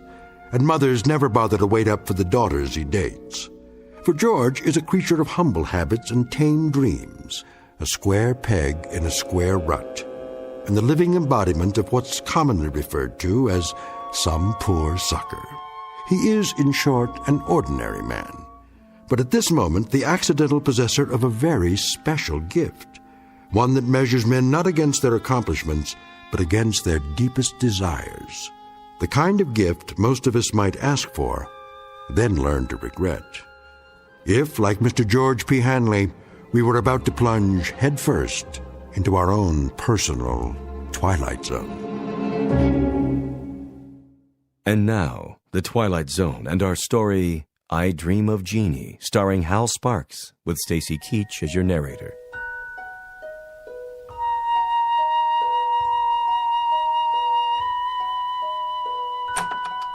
Good. Everybody's still at lunch. I'll just leave this on Anne's desk. No card. She'll just figure out who it's from, right by her keyboard. No, a little to the side. Oh, maybe on her chair. No. Oops.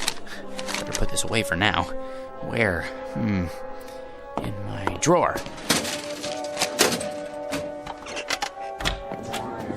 Hey, Georgie Porgy, what happened to you? I had some errands. Well, you missed the worst chili con carne ever offered for human consumption. It set a new low, even for the greasy spoon Nick calls a diner. Fill my stomach, like a bag of rocks. I don't care much for chili. Georgie, witness a solemn vow for me, will you? I have to enter these municipal bonds. I, Roger Hackett, do solemnly swear never again to commit gastronomic harry-carry at Nick's, starting on the day I get my promotion at this office. Your promotion? Yep. I thought everyone with equal seniority had the same chance. Mr. Watson said That's correct, Georgie old Porgy. We're all equal, but some of us are a little bit more equal than others. Especially me. Hi, Ann. How are you? You're looking nice. Hello, boys.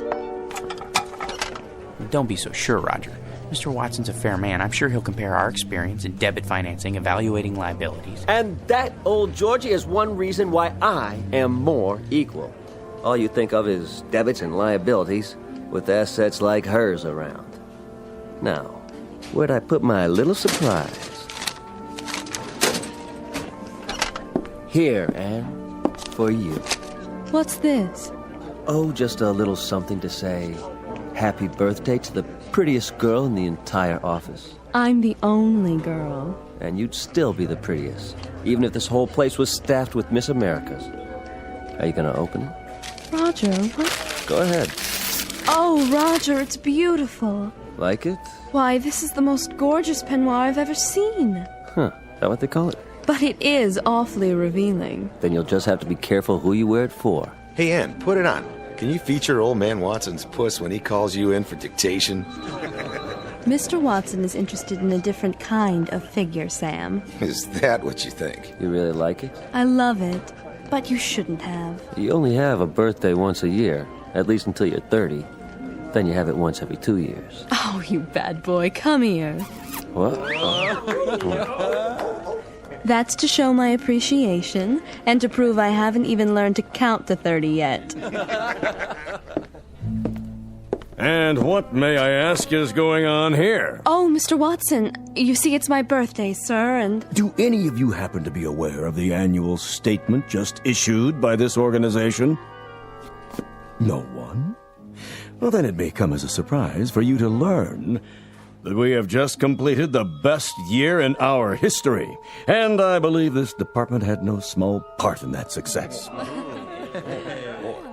So, as a token of my appreciation, I think this is an appropriate time to invite all of you to be my guests at a private party, beginning just as fast as you can get yourselves over to the Tiki Club. No kidding. And as for you, young lady, I just want to say, they aren't the only ones who appreciate you. Would you mind looking in my office? There should be a rather large crystal vase on my desk, full of long-stemmed red roses. They're for you. Oh, they're lovely, Mr. Watson. You're a doll. See you all at the Tiki Club. Let's go, kid, before he realizes he's off his nut and has himself committed. He's a sweet, dear old man. Anne, I just wanted to, Yes, George? Come on, Ann. I just wanted to say happy birthday. Why, thank you, George. Aren't you going with us? I'll be along. See you there. Come on, Roger. I guess some people are more equal. Might as well throw this in the wastebasket. Can't give it to her now. Maybe I should hold on to it until it can play with it at home.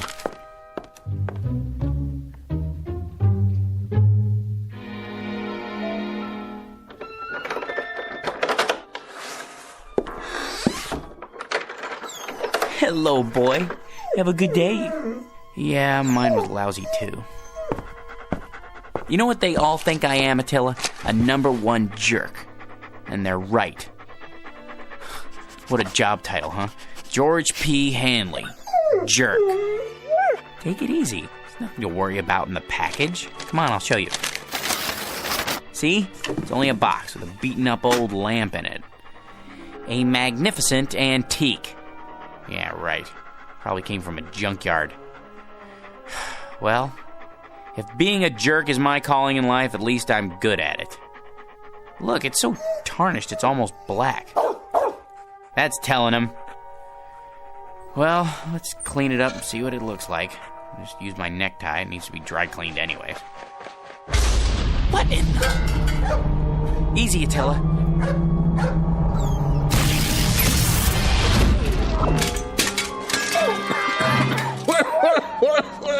Oh, boy! Some special effects, huh? That smoke's hard on the old mucous membranes. You wouldn't have some Visine on you, would you, buddy? Who are you? Who am I? You were expecting Rex Ingram. I'm the genie of the lamp, that's who. You know, Aladdin, the whole bit. Don't you watch The Late Show? A genie? You don't look like a genie.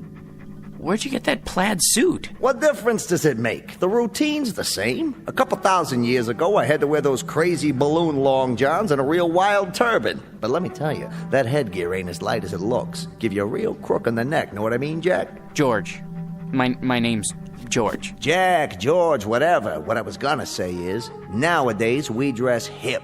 Except for these velvet slippers with the curly toes, my one concession to Squaresville. Now, where was I? What do you mean? Sports coats like that went out in the 60s. They did, huh? Well, what do you expect? Know how long I've been in there waiting for somebody to call me? Better pick up some new threads. You got a Ziedler and Ziedler around here? Maybe a side of, or, you know, someplace happening? But if you're the genie, that means I'm the master of the lamp. So you're the master of the lamp. Big deal. Give me a match so I can light this cigar before I give you your free wish. I thought there were 3 wishes. There's the rub. There used to be 3, but let me tell you something, Jack. George. The scene used to include 3 wishes, but people started abusing the privilege, so we had to cut back. You get enough headaches with 1 wish, let alone 3. So, think it over and give me a call. But do me a favor, sleep on it. Why? You know the routine. The wish comes true, blah, blah, blah. But once you make the wish, that's what you gotta live with. Could you make yourself available for consultation? Look, Jackson, how am I supposed to know what you want? You and me just met. Well, at least tell me, what is it that people usually wish for? Listen, Herbie, whatever your name is, it's enough to make you blush, some of the stuff they ask for. Money, precious jewels. That's not so bad. Not so bad? Think about it.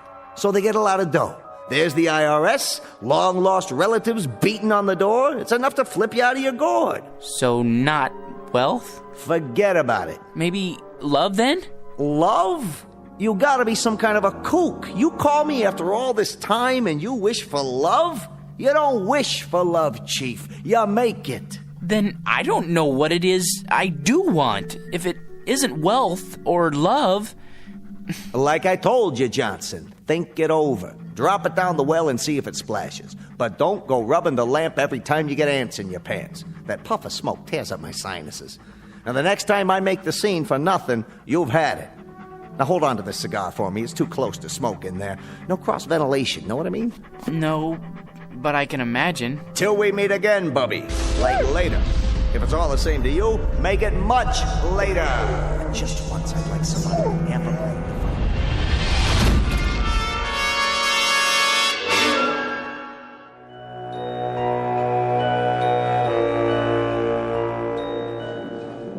All right, everybody. Places, everybody. This is a run-through. Stand-ins, please. Positions. Lighting. Lights on. Camera. Ready with a camera.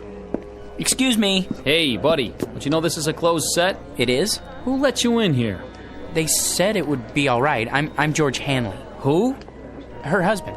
Miss Alexander's, I mean. Oh, yeah. Haven't seen you around here in a while. It's been months, actually. Well, this is the big one, huh? I beg your pardon? The last shot of the picture. Once we get this one in the can, it's a wrap. It is? Say, can I ask you a question? What's that? What's it like being married to her? Well, I don't really know. That is, Man, I sure wish I was you. You do? I mean, lucky stiff. Yeah, I mean, yes. I guess I am. Where is she, by the way? Anne? In makeup, where else?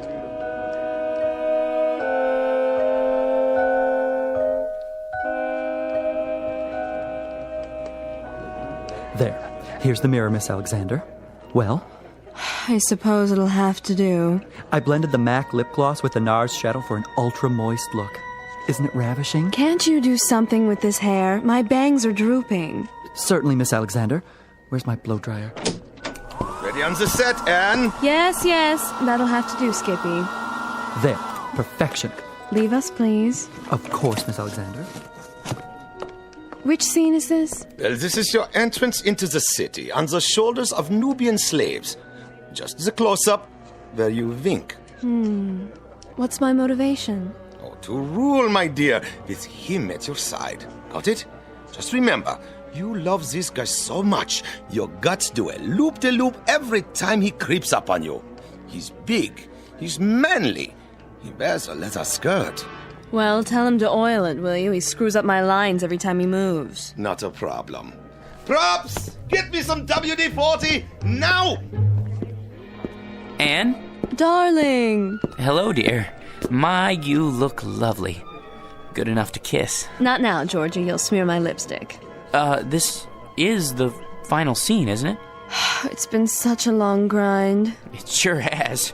They said you could take a few weeks off, but that was 6 months ago. We can still take our honeymoon. That is, if you want to. Do I? Careful with the hair, Georgie. Sorry. They don't pay me to look ugly, sweetiekins. Besides, anticipation is the real joy. Isn't that what they say? They haven't been waiting for 6 months to take the most beautiful woman in the world on her honeymoon. Places, people. This one's for real. It won't be much longer, I promise. Just think, no more crawling into bed with a script so you can study your lines half the night. After today, no more getting up at 4:30 in the morning to go to the studio, and when we get home, you can take a nice hot bath, maybe even let me wash your back. And then first thing tomorrow, we leave on our cruise. But darling, have you forgotten? Forgotten what? The wrap party, here on the set. There'll be 1,000,000 photographers. There's no point in going home. Not tonight. Not tonight, huh? Sure, Anne, I understand.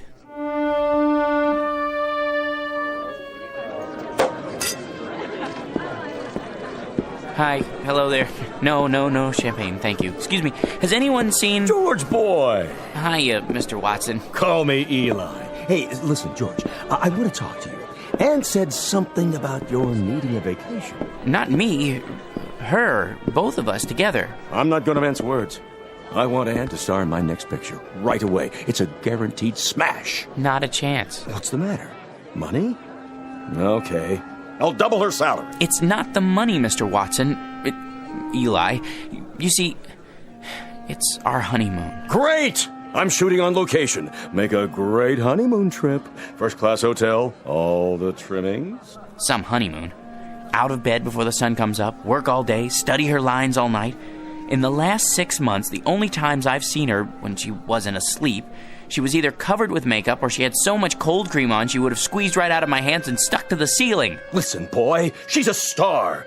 How would you like to see her with bags under her eyes? I'll take her any way I can get her. My boy, you want the world's most beautiful woman. You've got to share her with the world. I've been doing that.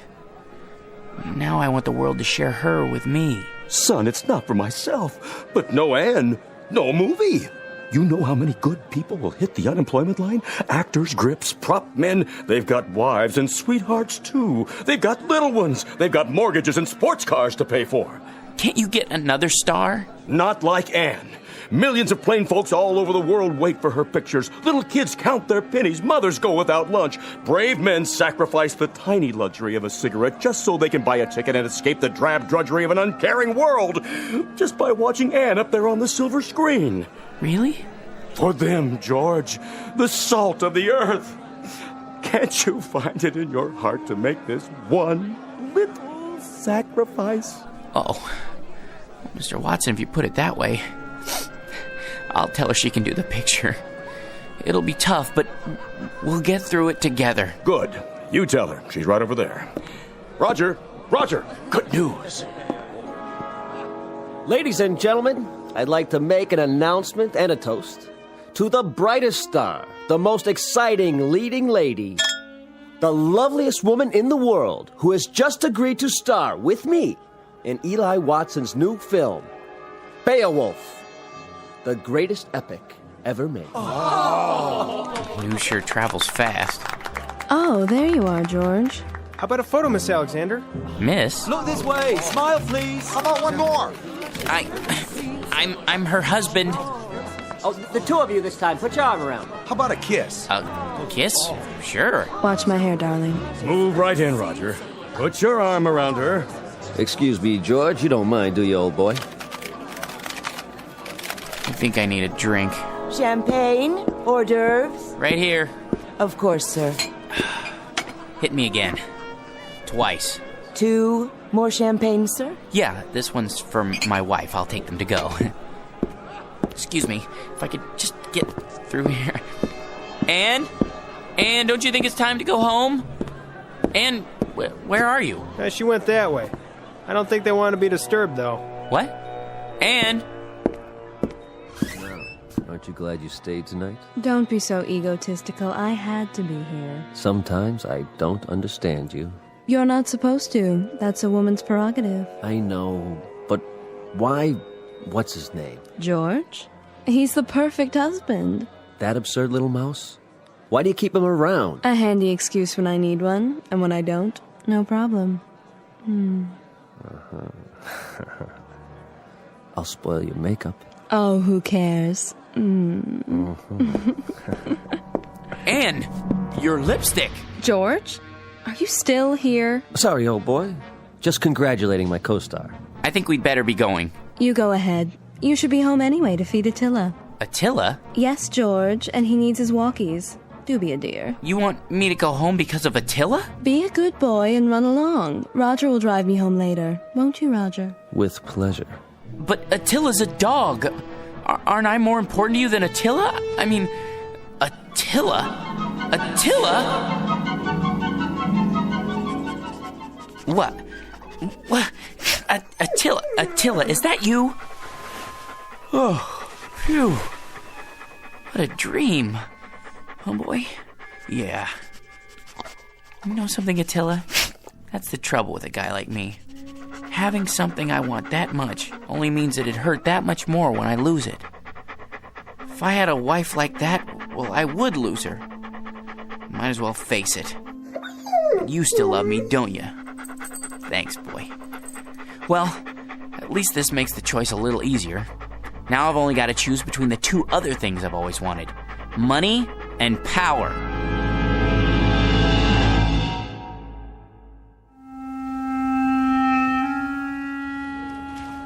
Morning, Georgie. Morning. Well, today's the day, huh? For what, Raj? For what?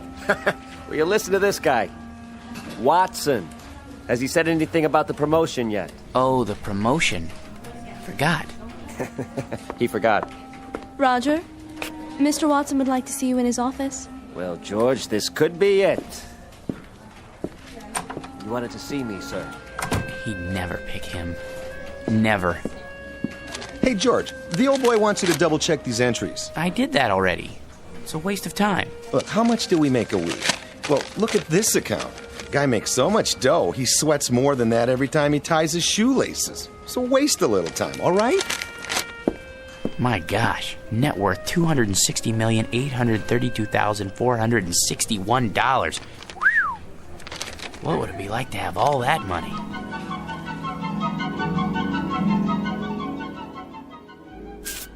Here we are, sir. The George P. Hanley building. Thank you, Roger. Will you be wanting me for lunch, sir? I can't say. Wait just in case. Of course, sir. Not now, Attila. I've no time to play. Sorry, Mr. Hanley, I couldn't hold him. Take him over to 21. Have the chef pick him out a nice prime rib. Not too fatty. Yes, sir. Then trot him around the block a few times. Keep up the pace. Right away. Here, boy.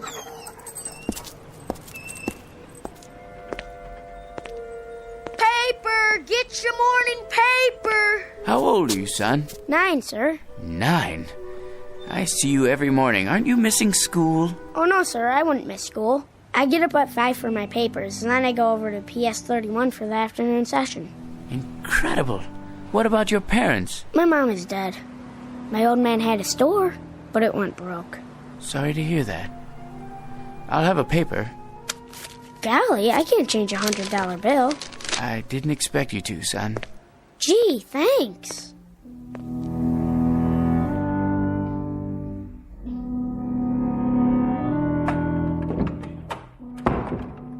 Good morning, sir. AT&T's up 7 points in the morning ticker. Glad to see you back. Thank you, Miss Alexander.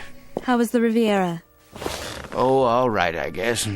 Kind of like a suburban tract with castles. I see. Well, sir, shall I send in your first appointment? Might as well get started. Mr. Hanley will see you now. Watson, what are you doing here? Begging again, I'm afraid. These days, a college president has to worry more about salesmanship than scholarship. Then you came to the right place. Hanley, you've already done more for your alma mater than we have a right to ask. How much? Just enough to start the ball rolling for the alumni. Don't be coy, sir. Give me an amount. Altogether, $10 million.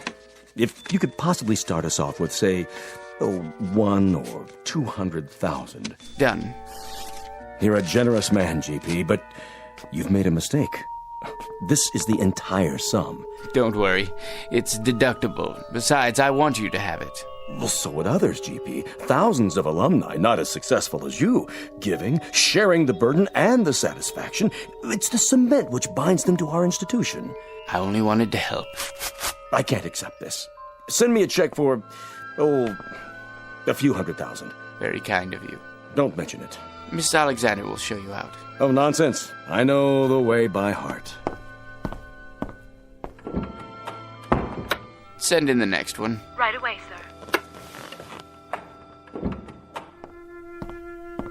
Hello, Masters. Well, Mr. Hanley, ready to add to the old empire? I suppose so. I brought along a few new catalogs. I thought I already owned one of everything ever made. Can't keep up with Yankee productivity. We have to buckle down and do some serious spending. Is that really necessary? If we don't, the government's liable to invent a new tax bracket just for you.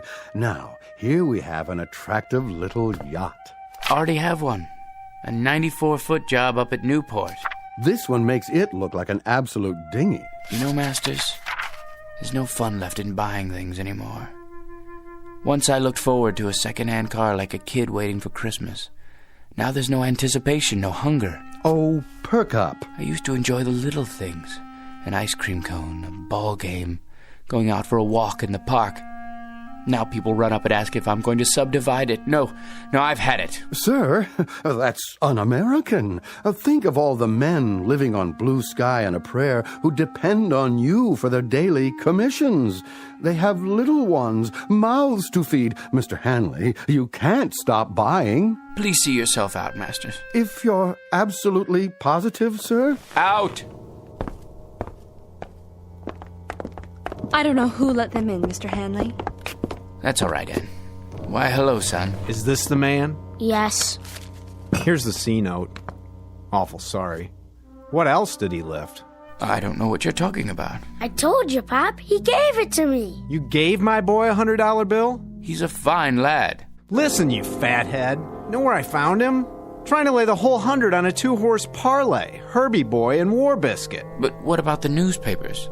5 o'clock in the morning. How can I teach the kid the value of a buck if you toss C notes around like they grow on trees? I was only trying to help. If I ever catch you giving dough like that to my kid again, I'll bust you right in the chops. Millions or no millions. You're a man of integrity, sir. I congratulate you. Congratulate you. Congratulate me. George, I said congratulate. Congratulate? You're looking at the new head bookkeeper. Hey, way to go, Raj. Speech. Thank you. But the first thing I want to tell you guys is I intend to keep my vow. From now on, no more lousy lunches at Nick's. Can't believe it. He wasn't even a good chauffeur.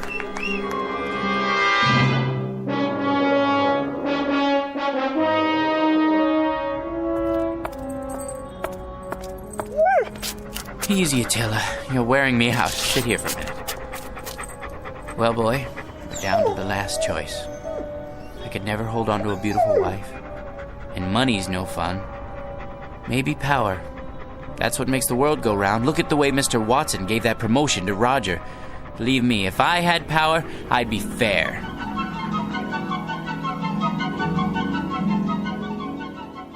Here, sir. This copy and this. Just your initials on that page. Mr. President, you can't sign any more bills today. You're exhausted. Watson, the people elected me. They placed their individual destinies in my humble hands. I can't betray them. In that case, they're getting the best in leadership. The very best. Sir, the congressman is waiting. Send him in. Mr. President, this pension legislation will tear the party in two. If you let it come to the floor, I, for one, won't get a single vote in November from anyone over the age of 10. Check with the majority leader. See if he can kill it in committee. Yes, sir. Right away. Yes? The situation in Asia is fraught with tension, Mr. President. We're not getting enough intelligence down there. Have the CIA prepare a full study. Your appointment schedule, Mr. President. Thank you, Sam. Move the press conference to after lunch. I need a haircut. For the UN speech, have someone whip up a draft. Tell him I need jokes. Yes, sir.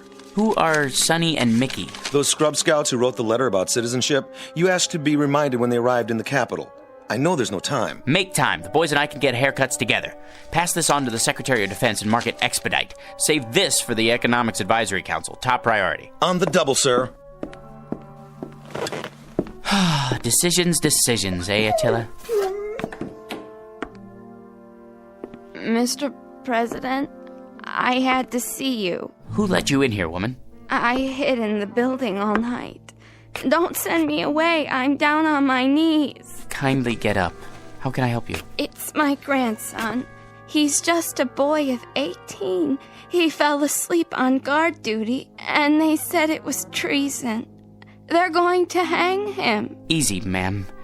He's in the service? Special duty at a missile base. Serious offense. Only a presidential pardon can save him. Please, sir, he's a good boy. Just a little tired. It could happen to anyone. Indeed, it could. Then you'll do it? You'll pardon him? Ma'am, the world will little note nor long remember what I say here. But this nation, this government, and its president are no more and no less than people. Of, by, and for them. Freedom is our battle cry, justice and mercy our glory. Tell your son when you see him tomorrow that I'll have the Attorney General prepare an order for executive clemency. Bless you, Mr. President. You're a great man. Here, Attila. Up on my lap. You know, I think we found our niche. Who said power was hard to handle? All you have to know is how to use it, right, boy? It couldn't wait, Mr. President. What couldn't wait, General Hackett? It's the hotline. Red alert. Red?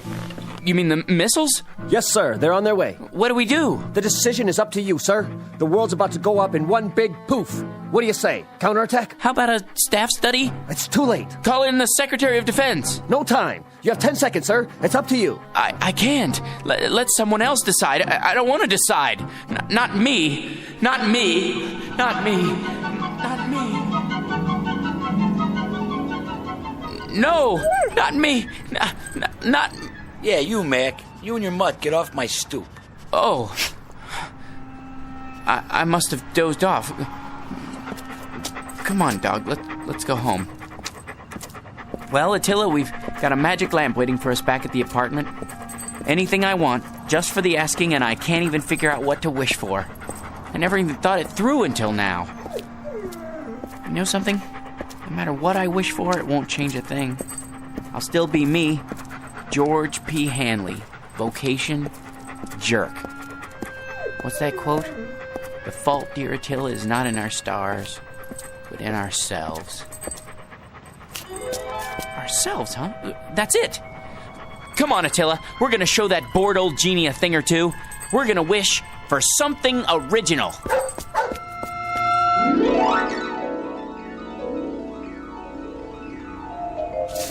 I'm tired, I wanna go to bed. I had a little drink about an hour ago. Hold on, let's see. I've been watching the dumpster. Let's see. Except for this, it's a kind of round metal thing. It looks like a spittoon. Gold? Ah, brass probably. Let me shine it up. Hey, it's glowing. What the...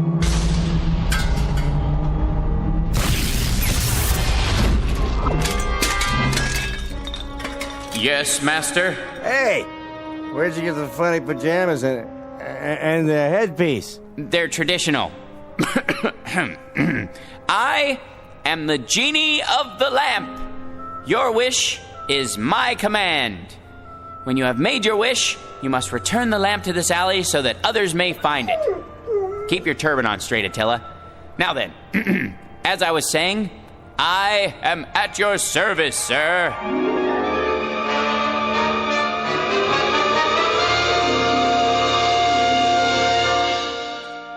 Mr. George P. Hanley. Former vocation, jerk.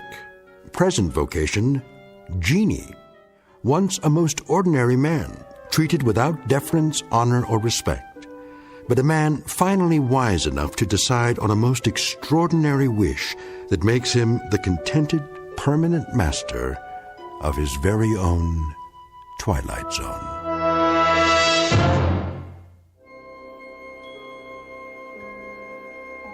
Hi, this is Carl Amari, producer of the Twilight Zone radio dramas. I'd like to take a moment to tell you about our official website at twilightzoneradio.com, where you'll get the latest news and information on these Twilight Zone radio dramas. Plus, at twilightzoneradio.com, you can digitally download 3 free episodes or any of our episodes for only $1.95 each. In this age of ever-changing technology, we've decided to make these episodes instantly available to you by making the Twilight Zone radio dramas a digital download-only series. This means that this series will no longer be offered on CD. The CD collections at our website are now being offered while supplies last at buy one, get one free. So be sure to get your favorites before they're sold out. Be sure to visit us often, and I'll see you in the zone.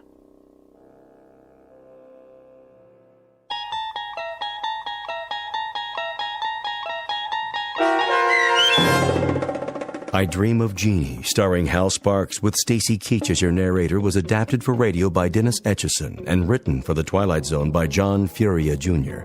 Heard in the cast were Christian Stolte, Lisa Joyce, Steve Key, Doug James, Richard Hensel, Derek Purcell, Brooke Reed, Linda Ryder, Charlie Kummerer, Bill Kummerer, Vince Amari, Roger Wolski, and Carl Amari. To learn more about the Twilight Zone radio dramas and to obtain audio cassettes and CDs of these programs, visit our website at twilightzoneradio.com. The producers of The Twilight Zone wish to thank CBS Enterprises, Carol Serling, Dennis Etchison, Dick Brescia Associates, Claire Simon Casting, Terry Jennings, XM Satellite Radio, Sirius Satellite Radio, our sponsors, and our radio affiliates for helping make this series possible. This copyrighted radio series is produced and directed by Carl Amari and Jason Mallow for Falcon Picture Group. Doug James speaking.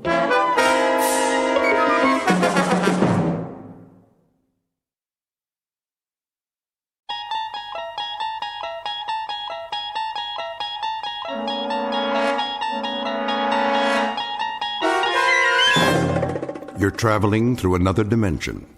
A dimension not only of sight and sound, but of mind. A journey into a wondrous land whose boundaries are those of imagination. Your next stop, the Twilight Zone.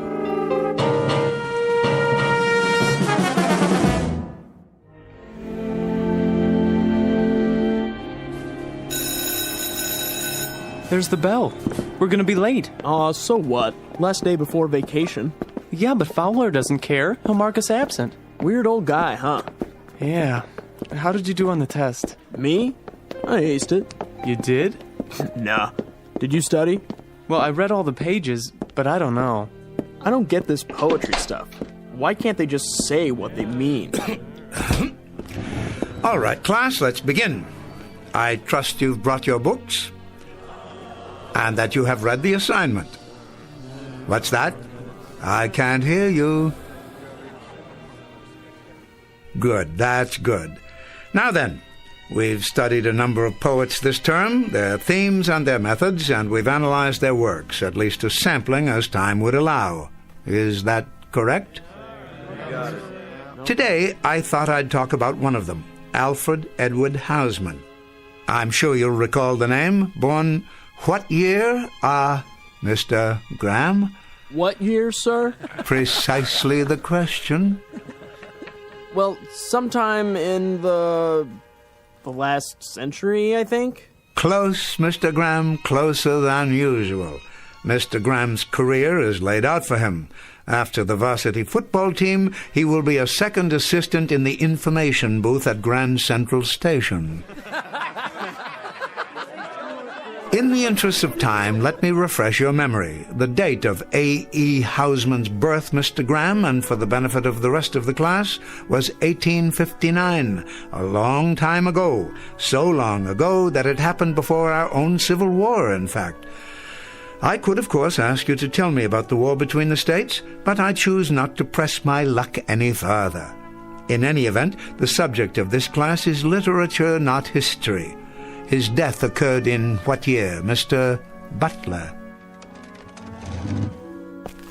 Well, I would say around 1900, sir. Upon my word, young Mr. Butler, it seems that you and Mr. Graham are kindred spirits. You are both masters of inexactitude. So allow me to enlighten you. Alfred Edward Hausman died in the year 1936, but we are concerned here with his achievements rather than the circumstances of his death. And perhaps his best-known work was A Shropshire Lad, which, of course, you know well by now, since it was part of your latest assignment. Nevertheless, I thought I might take it upon myself to read just a bit of it aloud. When I was 21, I heard a wise man say, "Give crowns and pounds and guineas, but not your heart away. Give pearls away and rubies, but keep your fancy free." But I was 21, no use to talk to me. The heart out of the bosom was never given in vain. 'Tis paid with sighs a plenty and sold for endless rue. And I am 22, and oh, 'tis true, 'tis true. This being the last afternoon of the semester, and this also being just 3 days before the Christmas holidays, I thought it might behoove me to show at least a minute degree of compassion and let you out early. I might add here that while your final exam papers are not ready to be returned, you have all, amazingly enough, passed. My delight is surpassed only by my sense of shock. It is rare, young men, that in some 51 years of teaching I have ever encountered such a class of dunderheads. But nice dunderheads, and potentially fine young men who will no doubt make their marks. And leave their marks. God bless you all, and a Merry Christmas.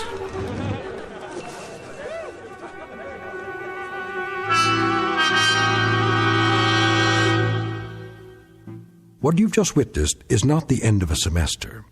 It happens to be the end of an era. Professor Ellis Fowler, a teacher of literature, a gentle, bookish guide to the young, is about to find a package under his Christmas tree, and not a pleasant one. He doesn't realize it yet, but after half a century of planting seeds of wisdom and then watching the fruits of his harvest, he will discover that he has come to the end of the field and is about to be discarded, and that the campus of the Rock Hill School for Boys lies on a direct path to another institution commonly referred to as the Twilight Zone.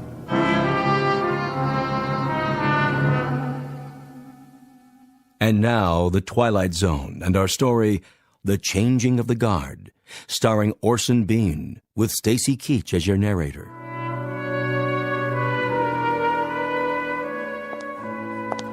Merry Christmas, Professor. And the same to you. Thanks. Yes, of course. See you next year. Yes, indeed, yes. Is that you, Fowler? Oh, good afternoon, Headmaster. Good afternoon to you.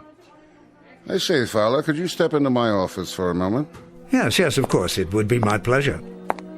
You received the midterm grades for my class, I take it? I did. Something else I can do for you? Some question, perhaps? Please, sit down. Be comfortable.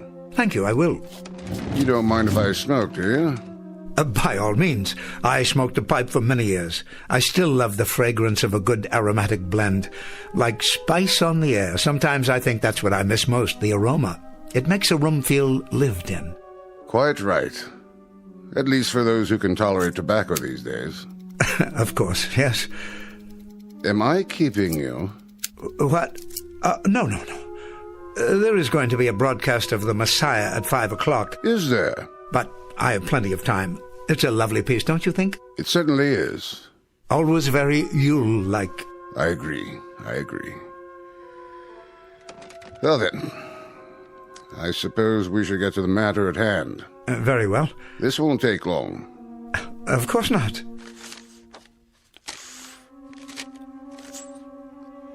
You're looking very well these days. Thank you, sir. I had a bit of a head cold, but it seems to have passed. Happens every winter. And you? What? Oh, the flu bug seems to have passed me by. Knock wood. Well, that's something to be thankful for, isn't it? You didn't respond to the letter. I didn't? The one that the trustee sent you last week. Letter? I'm terribly sorry, Headmaster. It suddenly occurs to me that I haven't opened my mail the last few weeks. No? You know how it is. Final exams, grading, preparation for the holiday, that sort of thing. Though I am rather certain I know the contents of this particular letter. And, your reactions, Professor? Well, naturally, I'll go along. Well, I think that's very perspicacious of you, Professor.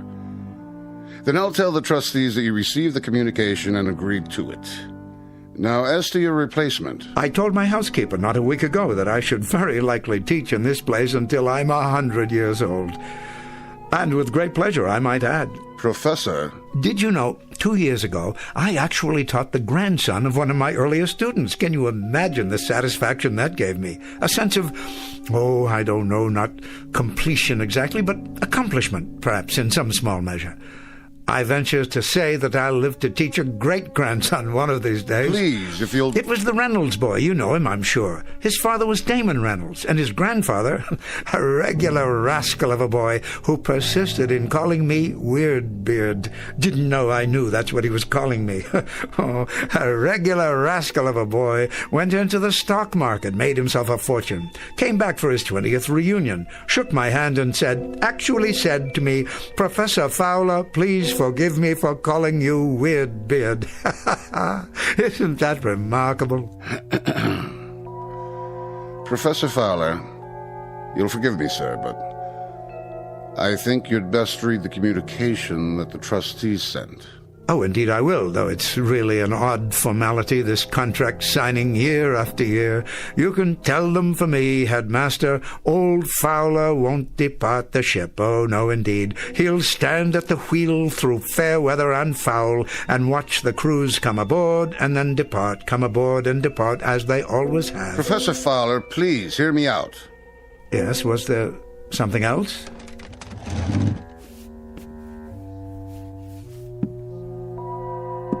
The communication that the trustees sent you was not a contract. Not this time. As a matter of fact, it was a notice of termination. What? You've been on the faculty here for over 50 years. 50 remarkable years, I might add. You passed the normal retirement age several years ago. So you see, we decided at our winter meeting that perhaps a somewhat younger man... You don't mean to say... If you could have been at the meeting, sir, you would have been very proud of the things said about you. And your work. A teacher of incalculable value to all of us. But youth must be served. Changing of the guard, that sort of thing. I'm sure you can appreciate my position. Mr. Headmaster, am I to understand that my contract is not to be renewed? I'm discharged? Discharged? Please don't call it that. Retirement. And at half salary for the rest of your life. For the rest of my life? A chance to do the things you've waited for. hobbies, writing, the opportunity to publish. Think of the books, the articles. Well, it most certainly proves one thing. Upon my word, it does. A man should read his mail. He most certainly should read his mail. Boys. Merry Christmas, Professor. What? Yes, thank you. Have a happy holiday, sir. Very kind of you, very, very kind indeed. And the very best to you, boys, to both of you. See you after Christmas, sir. Mr. Halliday, Mr. McTavish, I wish you a safe journey and a happy reunion with your families, and I trust you will not eat too much turkey or too much stuffing. We'll try not to, sir. They're fine young men. Have a Merry Christmas, both of you. Have a... Excuse me, I must be going. What's the matter with old Weirdbeard? He was crying. Did you see that? No, not him. Yeah, he was. He was crying.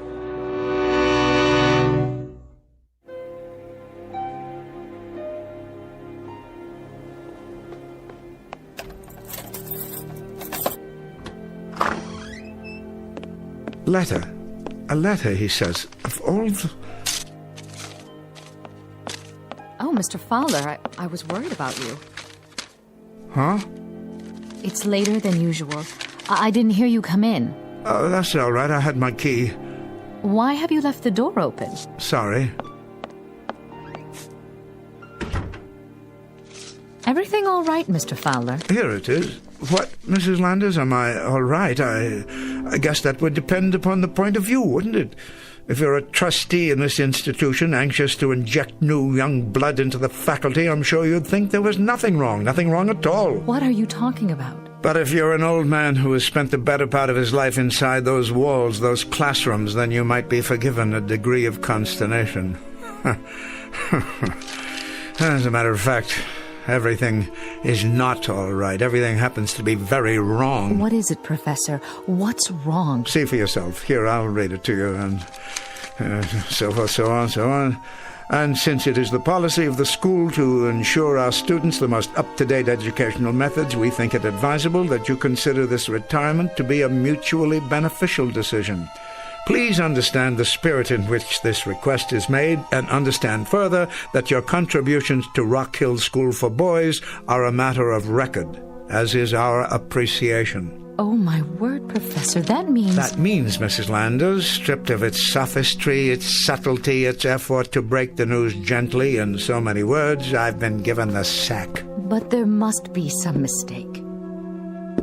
None of my boys were here, were they? Your boys? The students. They had a wonderful tradition that went on for many years. On the last afternoon of the winter term, they would gather outside, just there, beyond the window, and sing Christmas carols. I came to expect it after a while. They haven't done that in years, Professor. Not since before the war, as I recall. Of course, I should have remembered. I've become a worshipper of tradition, Mrs. Landers, a worshipper of tradition and a fervent follower of ritual. I know it now. I know it, and I can admit it. I guess that's why this whole thing has taken me by surprise. Can I get you anything? Anything at all? I'm an antique guarding antiques. I am the curator of a museum that houses nothing but some very fragile memories. Professor, you're the finest man. You're absolutely the finest man. And you, Mrs. Landers, have been the most wonderful housekeeper a man could wish for. Now, could you do me one small favor? Anything at all. Could you possibly brew me up a pot of tea? Oh, yes, that's a good idea. Would you mind terribly? Handel's Messiah is on the radio in a few minutes. I'd like to listen to it. I'll bring it right in, sir. Professor? What is it? You'll be all right for a few minutes. Don't be silly. I'm fine. I think I'll sit here and read the rest of my mail until then. It'll be just a moment. I'll be right back. Of course you will. And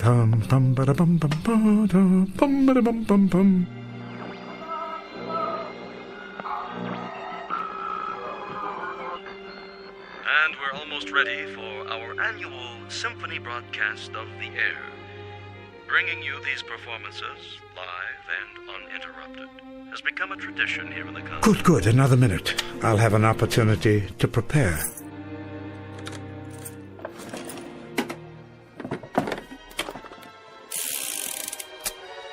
There. Now I believe I'm quite ready.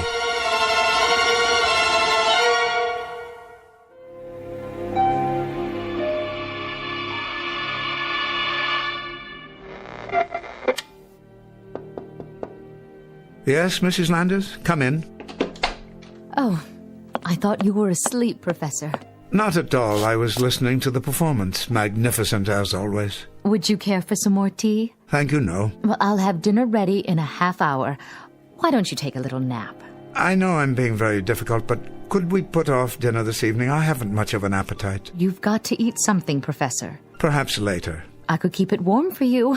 Why don't you rest for a while? Oh, I don't know that I feel like resting. Not just yet. As you wish. Do you happen to know... Yes, Professor? Where I've kept the yearbooks? The yearbooks? From the school? They haven't been packed away in the attic, have they? Why, no, I don't believe so. Check the corner bookcase. Yes, here they are. Oh, good. Did you want to see one in particular? No, it doesn't matter. So many years summarized here, encapsulated, as it were, as if these books were in some sense time machines. This volume, for instance. Look at their faces. Timothy Arnold. Never thought that one would pass. Had an incorrigible habit of chewing bubble gum and popping it. Sounded like a small howitzer in the back of the room. Upon my word, it did. Why don't you sit down? No. And William Hood, little Bill Hood, smallest boy ever to play varsity football here. Believe it or not, he had a penchant for the poems of Shelley. Did he? And Auntie Beechcroft. Now there was a lad. There was a staunch lad, full of heart, that one. What a face. Was he the one... Yes, I recall now. His father sent me a letter. I wonder if I still have it. He was killed in Iwo Jima. Freckle-faced little fellow, always grinning. Never stopped grinning, most infectious. He'd walk into a classroom and you simply had to smile. Let me put it back for you. They come and go like ghosts. Faces, names, smiles, the funny things they did, or sad things, or silly ones, or noble ones. And I gave them nothing. Oh, Mr. Fowler. But it's true, don't you see? I gave them nothing at all to protect them from the world. I realize that now. Poetry that left their minds as soon as they left the school. Aged slogans and homilies that were already out of date when I repeated them. Quotations so dear to me that were meaningless to them. Surely not. I was a failure, Mrs. Landers. I was an old relic that walked from class to class, speaking by rote to unhearing ears, unwilling heads. I was a dismal, abject failure. I motivated no one. I left no imprint. Now, where do you suppose I got the idea that I was accomplishing anything? How could I have thought that? Oh, Mr. Fowler. I will take that nap now, and I hope I haven't inconvenienced you putting off our dinner like this. You haven't. You haven't done anything of the kind. I'll straighten up for you. Don't bother. There's nothing on my desk of any importance. Dear Mr. Fowler. Oh, of course I'll straighten up for you. The least I can do. It would be my pleasure. What's this? Bullets and an empty holster. Empty? Professor? Professor, are you in your room? Professor, are you out there? Where have you gone?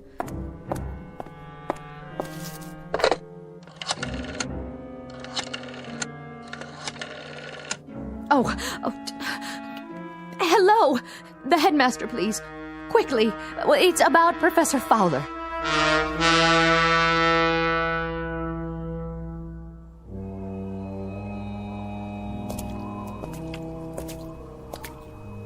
Hello?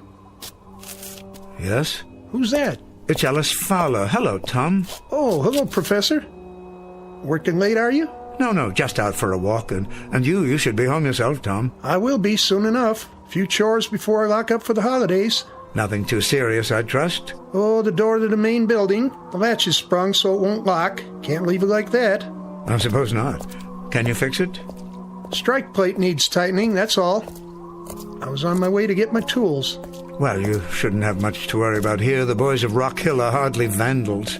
No, but there's the matter of security. Files, records. The real treasures of this school are invisible to the eye.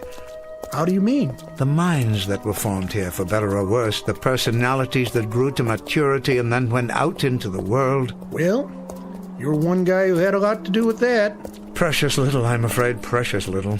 But even if the school made little impression on them, they surely left their impression on it. These walls could talk, huh, Professor? Yes, indeed, if these walls could talk. Getting pretty cold. Better button up that coat. Oh, I don't have far to go. Where you headed? To the statue in the courtyard. You can see it just ahead. Oh, yeah. You know, I always wondered who that guy was, anyway. Somebody famous, I bet. It's a bronze of Horace Mann, the educator. The old fellow looks rather foreboding, doesn't he? But, you know, when I first began here as an instructor, I liked to take my lunches in this courtyard, in his shadow, so to speak, as if in some way I might be inspired by him. At least, that was my thought. Well, guess I better get those tools. Yes, of course. This is as far as I go. Take care of yourself, Professor. I will. And Tom? What? I just wanted to say... Yeah? To thank you for taking such good care of the grounds all these years, and for this conversation. I've enjoyed it. Me too, Professor. You take care now. Merry Christmas. Merry Christmas to you, too. Horace Mann, 1796, 1859. I was just wondering, Mr. Mann, I was wondering if you had any self-doubts. I'm sure not. All one had to do was read the inscription, "Be ashamed to die until you have won some victory for humanity." Well said. But, you see, Mr. Mann, I have won no victory at all. And now, sorry to say, I am ashamed to die. Class bells at this hour? Why would they ring now? There's no special assembly. There's nothing of the sort this evening.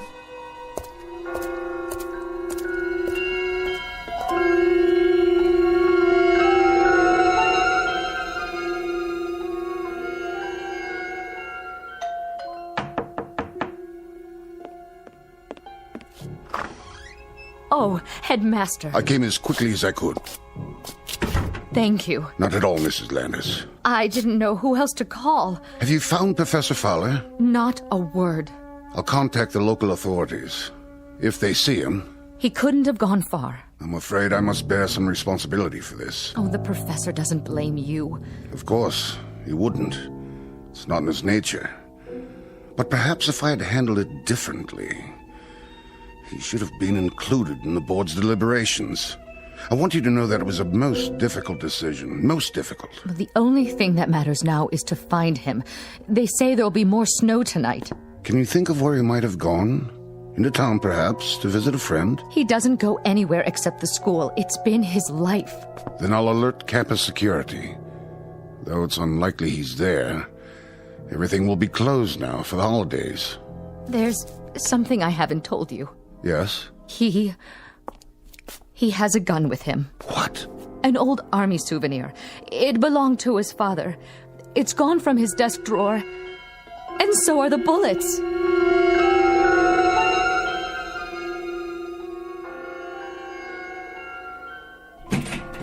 Old Tom hasn't repaired the door yet. But why is the class bell ringing?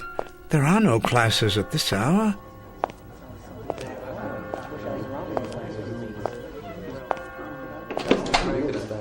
What is the meaning of this? Come in, Professor. We've been waiting for you.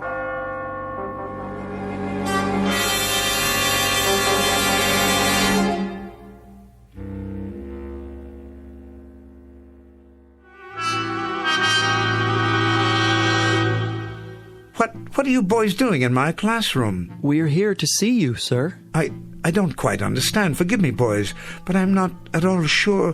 What I mean is, I don't recollect how... Artie Beechcroft, sir. Second form, class of 41. How have you been, Professor? How's that again? You say you're Artie Beechcroft? Yes, sir. Of course you are.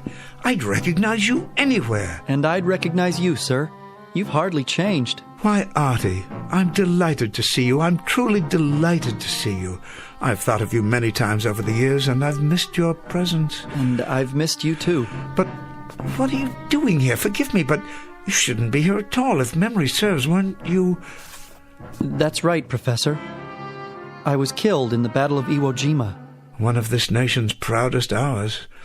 I wanted to show this to you. What do you have there? It's the Congressional Medal of Honor. Splendid. It was given to me posthumously, sir. My father was very proud.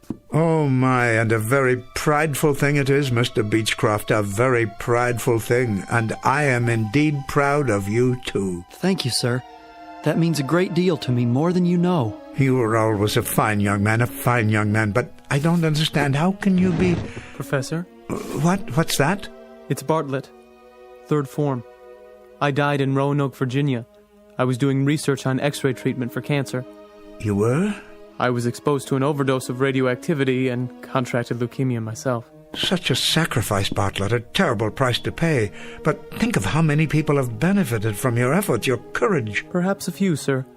I hope so. I remember, Bartlett. I do remember. I read about it. That was a brave thing you did. An incredibly brave thing. I kept remembering, Professor. Something you'd said to me. A quote from a poet named Walter. Yes, Howard Arnold Walter, wasn't it? He said, "I would be true, for there are those who trust me. I would be pure, for there are those who care. I would be strong, for there is much to suffer. I would be brave, for there is much to dare." I never forgot that, Professor. It was something you left me. I never forgot. How very decent of you, Bartlett, to say that. That's why I brought the medal to show you, Professor Fowler. Yes, Mr. Beechcroft? Because it's partly yours. Not at all. It is. You taught me about real courage.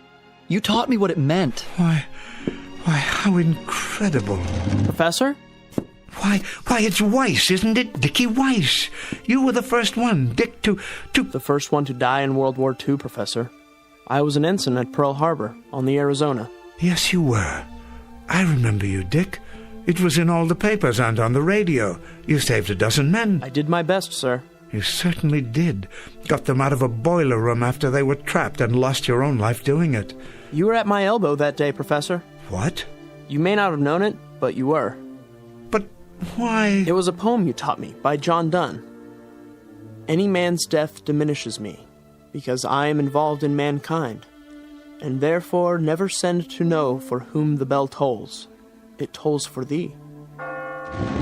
Thompson, sir. Second form. Class of 39.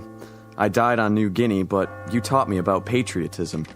Rice, sir. Third form. I died in the Battle of the Bulge. You taught me about duty, about never giving up against impossible odds. Hudson, sir. Second form, class of 1951. I did my service in Korea. You taught me about loyalty. Whiting, sir. Fourth form, class of 53. I became a civil rights attorney.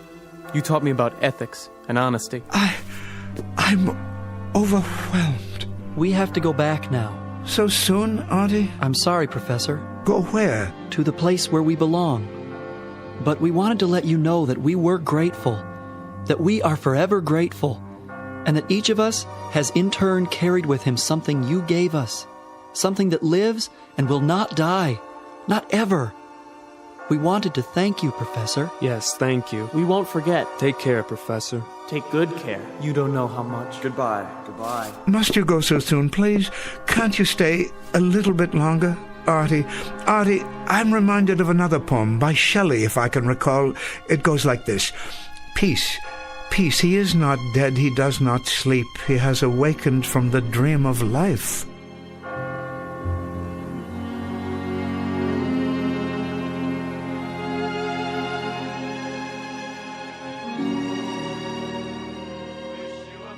Yes, Headmaster, he's home now. I wanted to call and let you know. Yes, he's all right. Yes, he's just fine. Thank you. Sorry about the misunderstanding. Merry Christmas to you, too. Do you hear that, Mrs. Landers? The carolers came this year after all. And a lovely sound it is. Lovely and joyous. Thank you, boys. I enjoyed your performance very much indeed. Merry Christmas, Professor. A Merry Christmas to you. And a Merry Christmas to you, young man. A very Merry Christmas. And may I add how grateful I am to all of you. I've always felt that Christmas caroling is a wonderfully special tradition. Merry Christmas, boys, and may God bless you. Such fine young men. That they are. They haven't come in such a long time. You know, Mrs. Landers, I've had a chance to consider. I think I will retire.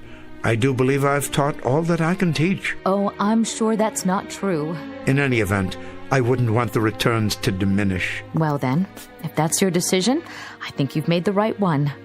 I'm sure you have. So am I, Mrs. Landers. So am I. I hope so. Because, you see, I do believe that I may have left my mark, such as it was. A few gauntlets of knowledge I've thrown out that may have been picked up here and there after all. Be ashamed to die until you have won some victory for humanity. I didn't win them myself, but perhaps I helped others to win them. So in that way, even in some small measure, they are victories that I can share. I'm sure that's so. I've had a good life, Mrs. Landers. A very rich life. A very fruitful life.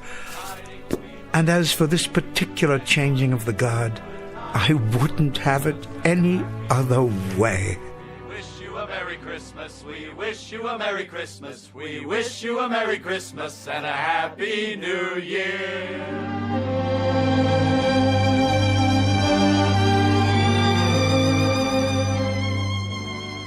Professor Ellis Fowler, teacher, who discovered rather belatedly something of his own value, that the quality of a man's life is not measured by his personal achievements, but rather in the effect he has on the lives he touches and the contribution he makes to humanity, one that lives on long after he reaches the end of his tenure. A very small scholastic lesson, but an exceedingly important one, from the campus of the Twilight Zone.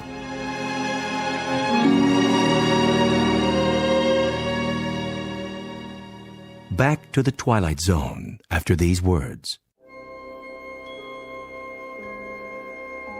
Hi, this is Carl Amari, producer of the Twilight Zone radio dramas. I'd like to take a moment to tell you about our official website at twilightzoneradio.com, where you'll get the latest news and information on these Twilight Zone radio dramas. Plus, at twilightzoneradio.com, you can digitally download 3 free episodes or any of our episodes for only $1.95 each. In this age of ever-changing technology, we've decided to make these episodes instantly available to you by making the Twilight Zone radio dramas a digital download-only series. This means that this series will no longer be offered on CD. The CD collections at our website are now being offered while supplies last at buy one, get one free. So be sure to get your favorites before they're sold out. Be sure to visit us often, and I'll see you in the zone.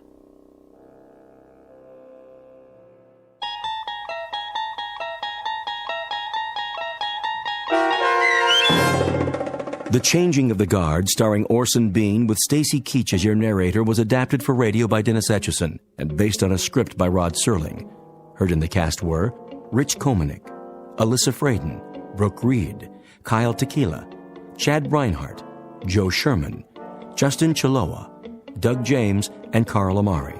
To learn more about the Twilight Zone radio dramas and to obtain audio cassettes and CDs of these programs, visit our website at twilightzoneradio.com. The producers of The Twilight Zone wish to thank CBS Enterprises, Carol Serling, Dennis Etchison, Dick Brescia Associates, Claire Simon Casting, Don Longo, Terry Jennings, the American Forces Radio and Television Service, our sponsors, and our radio affiliates for helping make this series possible. This copyrighted radio series is produced and directed by Carl Amari and Roger Wolski for Falcon Picture Group. Doug James speaking.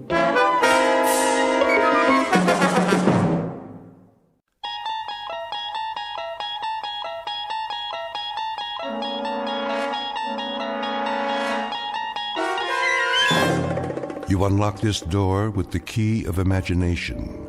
Beyond it is another dimension, a dimension of sound, a dimension of sight, a dimension of mind.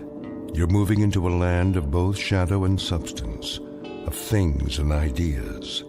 You've just crossed over into the Twilight Zone.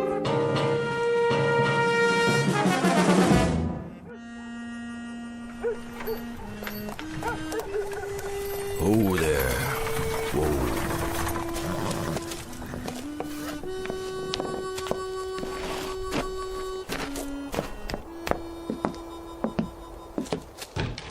Hello? Yes, sir? You open for business? Sure am. I couldn't tell. Nobody on the street. Oh, not this time of day. It's too hot. What's your pleasure, sir? Beer? Beer she is. Cold, is it? Cool's more like it. Do me just fine. That'll be a nickel. Nickel it is. Come a long way, did you? Long way. Saw the name on the map, but I didn't know if it was still here. Lovely little town. What's that? I was remarking about the town. Lovely, peaceful place you got here. Yep, that it is. And the name really gets me. Happiness. That's what she's called. Happiness, Arizona. Been called Happiness, let's see now. Almost 10 months now. What was it called before that? Before that? Well, it had different names. Like what? It was Satan's Stage Stop for a while, then Dead Man's Junction, and then Boot Hill Village. Boot Hill? For the town cemetery. You passed it coming in. Well, that I did. I saw the sign on the side of the road. Said it was to commemorate the... Let's see, how did it go? The many people killed in the course of our turbulent beginnings. Right. 128 people buried up there. That many? Every one of them shot dead. Is that a fact? Save one who died of natural causes. Well, things sure have changed. Now you got the Happiness General Store, the Happiness Hotel. It didn't used to be that way, I'll tell you something, mister. This town wasn't fit to live in. No? No, sirree, Bob. Well, there wasn't one night you could come in this bar and not have to step over a dead body. Hard to believe. Nothing but shooting and killing going on night after night. Even my brother John, rest his soul. We had more folks biting the dust than we had coming to Sunday meeting. Do tell. And you know what happened? I couldn't begin to guess. Well, I'll tell you. Town just kind of took stock of itself. Got a real strong sheriff from Dodge City. Put the old kibosh on firearms. Built a jail and gallows. Enforced the law. Next thing you know, Happiness, Arizona. That's quite a story. Happiness. Where a man can walk down the street and have himself a drink without checking the mirror to see who's gunning for him. That's progress, mister. That's real progress. This kind of thing, it sort of brings tears to my eyes. Well, that's all right now. Don't you be scared to go showing your true feelings. I know how it is. You live with violence and killing all your life, and then suddenly it's just like... Well, kind of like the sun coming up over a dark cloud and shining down on you with the warm rays of beneficence. That's mighty well put. I do a little preaching on the side, too. I'm not surprised to hear that. What's your line? My line? Your work. What do you do? Oh, I'm on the road a lot. Selling? In a manner of speaking. Services is what I supply. Can I get you another beer? That would be right kind of you. Services, you say? Now, what kind of services? Oh, you wouldn't be interested. Well, you never know. I might be able to throw a little business your way. Well, you might at that. This is the kind of town that generally can use me. What services do you supply? I bring back the dead.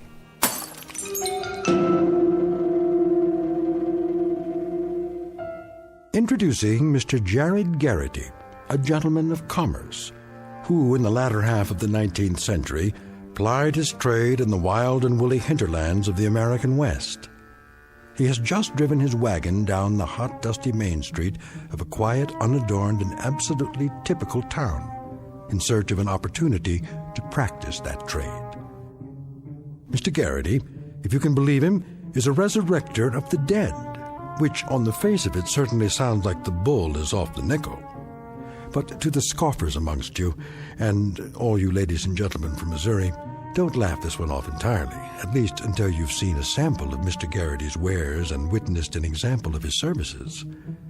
The place is Happiness, Arizona. The time, about 1890.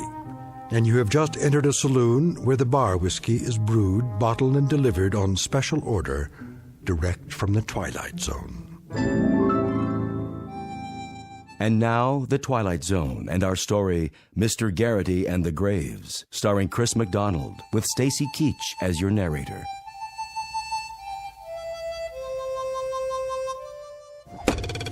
Hmm. 5 points. Sheriff! That's better. 7 points. Sheriff Gilchrist, open up! What is it? Sheriff, come quick! What's the matter now, Jensen? The stranger, Sheriff. The stranger. What stranger? Sheriff, I'm glad you're here. Well, where else would I be? I don't know. But I'm always the first man they look for. And the last they want to meet. Yep, that's true, all right. What are you doing? Practicing my knife throwing. What does it look like? Whose picture are you throwing at today? Same as always. My deputy. Ex-deputy. Chesley? But he done run off. Tell me about it. Oh, Sheriff, you gotta come quick. It's that stranger feller. All right. Just let me strap on my gun.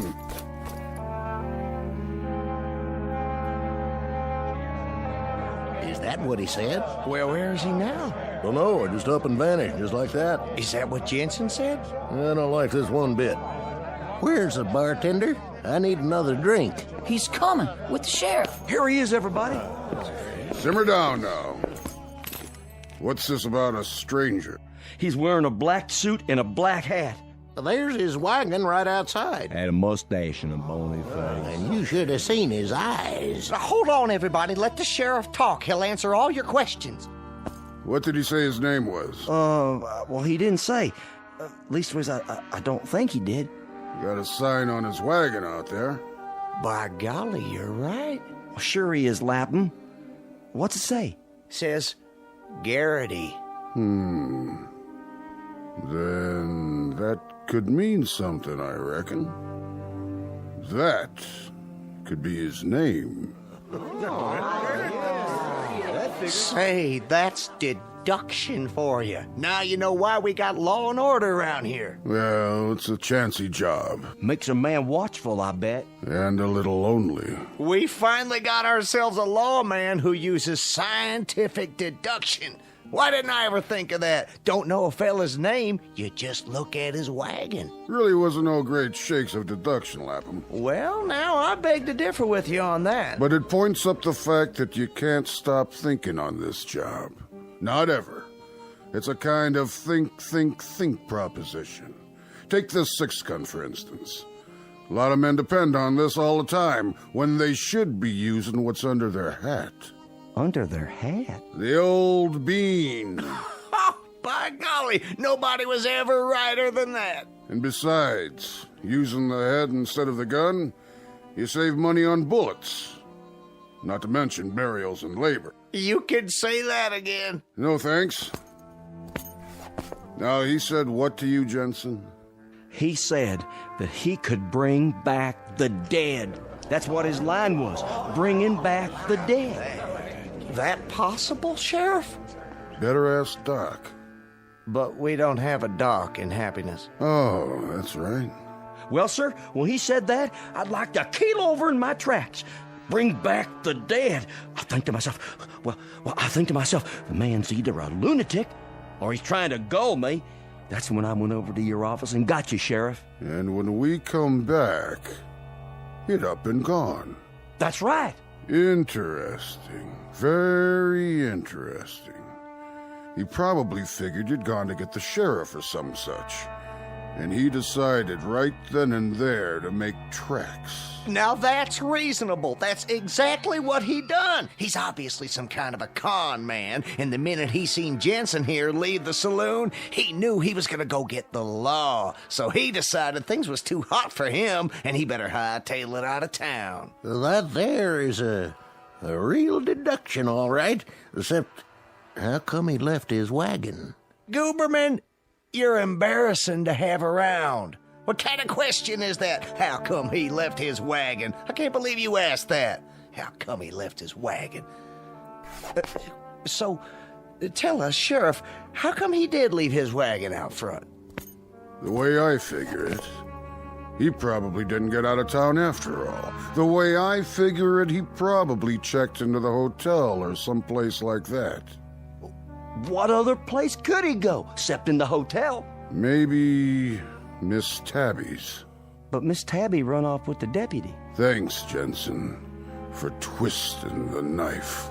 The hotel, exactly. That's what he done. Sheriff, you got a lifetime job here if I got anything to say about it. Give the sheriff a drink on me, will you, Jensen? Sure thing. Kind of you, Lapham. Real kind of you. Yeah, real kind. That's him, Sheriff. That's him. Barkeep. Yes, sir? You got another one of those nickel beers? Coming right up, sir. You're Garrity? That's my family name, yes. Can I ask you a question, Mr. Garrity? Of course, Sheriff. That your wagon out there? Yep. That's my wagon. Says Garrity on it. Uh-huh. How come? Like I said, that's my family name.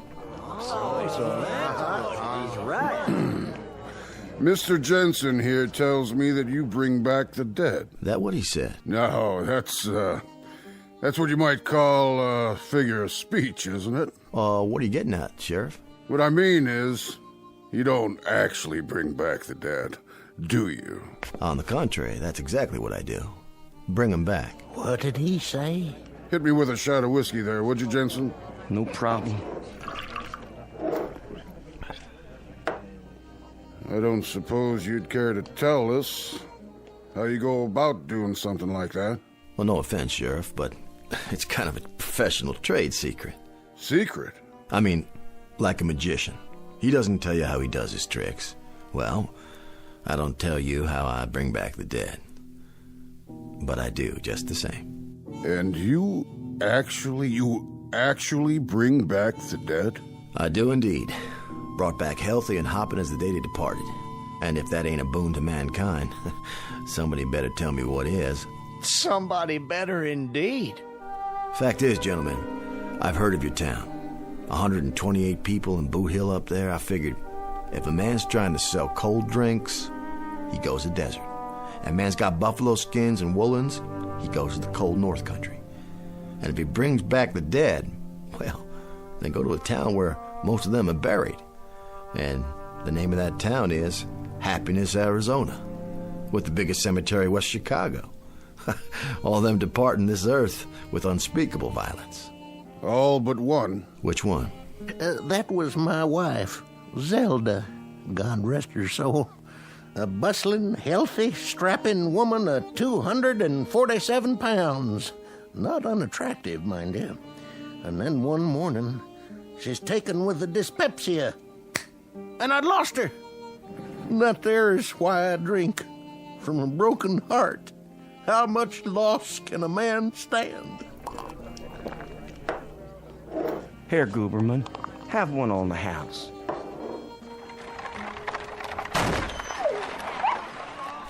What the? Stand back, everybody. What's happened? Oh my gosh! He run over the dog. Poor thing. Is it still alive? Oh, no. I sure am sorry, poor little mutt. How did it happen? Dog just run right out in the street. I tried to stop, but he got under my wheels. Must have struck him a blow in the head. Not a mark on him, but he's sure dead. What do you call that, Sheriff? Accidental animal homicide. Oh, mighty decent of you, Sheriff. No fine or nothing. No fine. You obviously couldn't help it. That's what the law says. Anybody know who the dog belongs to? Stray is what she is. Never seen her before. Nope, not around here. I'll put her up in my wagon, take her out and bury her with my own two hands. No need. Huh? Ladies and gentlemen, the proof of the pudding, so they say, is in the eating. And the proof of a service is in the performing. Hallelujah. The dog is certainly dead, isn't she? No question about it. Then, gentlemen, I shall take it upon myself to return this gentle creature to the land of the living. What do you mean by that, mister? I shall resurrect it. Stand back, all of you. I ask only one thing, in order that I may conduct the operation satisfactorily and completely. What's that, Garrity? Would you all turn around? What? And look the other way, so you're not watching me. How's that? If you don't mind, please, show me your backs for just a moment, out of respect for the dead.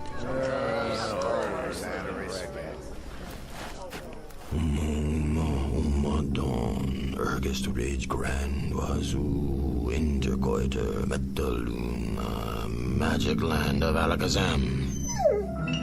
Eureka! Sit up, girl. Shake hands. Shake. That's a good dog. Chasing a bird, I'd say. Ladies and gentlemen, I rest my case. He done a miracle! That's what I'd call it, a miracle!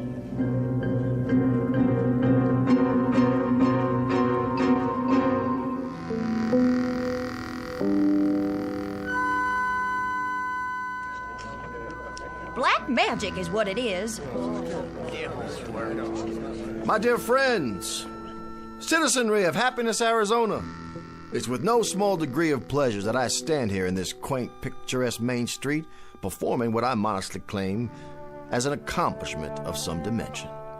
As you've all seen, I've just brought a dog back to life. It's not natural. Please, hear me out. It was not black magic, and it was not the devil's work. It is the application of scientific principles which I have picked up over the years.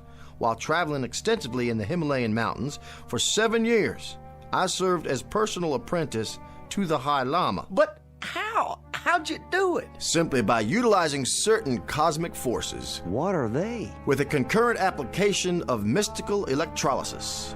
Let's all have a drink on it. Fortunately, I've brought with me in my wagon here a supply of all the necessary herbs and spices to repeat the process. And what I have done for that dog, why, I can do the same for your loved ones. May their souls rest in peace. For the moment. You mean you can bring back my Zelda? And my former partner? And my late husband? How about my mother? And my old horse. I had a fiance, came down with the chilblains. What if we don't know where they're buried? Peace, friends. This is a time for meditation, for communion with your most sacred beliefs. For tonight, at midnight, joy abundant will reign in Happiness, Arizona. The dead will be returned to you. All in one piece. Well, now have a cigar, mister, on me. Well, thank you. Now go to your homes and prepare for the ultimate happiness.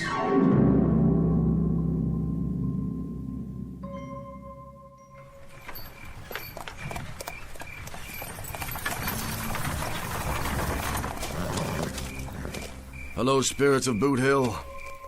Are you there? I say, spirits. I'm talking to you. Garrity here. Make yourselves known to me. Would you do that little thing, please? Spirits, come forth. Now, I tell you. I'm running out of time here.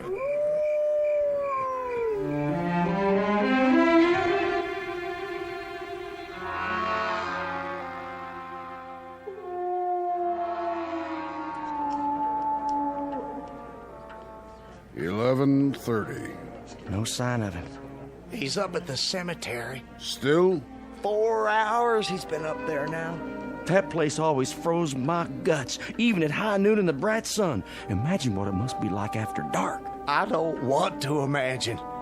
You know, one time when I was a kid... Please, Lapham. I had a pet goldfish. In Arizona territory?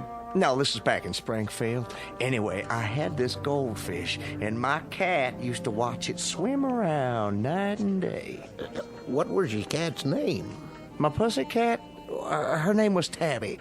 Lapham. Anyway, one night, She knocked the fishbowl over trying to catch it, and I got so mad I chased her out of the house. Spare me! And wouldn't you know, that cat ran out and leaped in the pond. Now, it was the dead of winter, and there was ice on the water, and, well, to make a long story short, when I pulled her out, she was frozen solid. You could have thrown her through the air like a boomerang. What's a boomerang? Never mind. Let him get finished. So I carried her back in the house all stiff like that so I could bury her the next day. And you know something? In the middle of the night, that cat thawed out and came back to life. Started running around like she was possessed. I hid for my life. The sound she made just wasn't human. Of course not. It was a cat. Be that as it may, the cat was never the same. What finally happened to her? She ate some spoiled mackerel and expired for the second time. She didn't come back from that one, sad to say. Imagine. Can you just imagine? Imagine what, Gooberman? My own little Blossom. My own Zelda. The lonely days and lonely nights. And at midnight, she's coming back to me. Saints preserve us. Listen. What's that? Sounds like Mr. Garrity's finished his work. Evening, gentlemen. Evening, Garrity. Whiskey, please. Sure thing. Another. Yes, sir. How did it go up there? Go? On Boot Hill. The cosmic impulses are... Yes? Incredible tonight. Absolutely incredible. You mean you're finished? All finished. What's that clock say? 11:35. Good. Good. They'll be filing down any time now. Takes them a while because they walk so slow. But they're ahead of schedule. They are? I wasn't 5 minutes into the ceremony when the earth started to heave. A mighty anxious crop of folks up there. Mighty anxious. It'd do your heart good to see them wiggling around under the sod. That right? Just like some happy colts raring to face life again. Did you happen to see my Zelda up there? Why, I might have. Oh, you couldn't have missed her. She's the biggest thing on the hill. Only funeral that ever took 9 pallbearers. That was some service. Doggone if she wasn't a strapping girl. I remember the time she threw me out of the house. Through a window. As a matter of fact, I was 18 feet in midair. That picture behind the bar. Which one? The man with the handlebar mustache. Your beloved brother, isn't it? John? Sure is. How'd you know? Reminds me of someone I've seen quite recently. Shot by accident last March. There was a gunfight in here, and he got hit by a stray bullet. Tall man like you, with a kind of a limp. How'd you know? Your brother was the last man buried. And the last ones buried are the first ones to come up. Come up? And then down. Down? Down the hill, into town. You see something out there, Mr. Garrity? I believe I do. What? Why, I believe that's him coming now. Down the middle of the street. Look, do you see?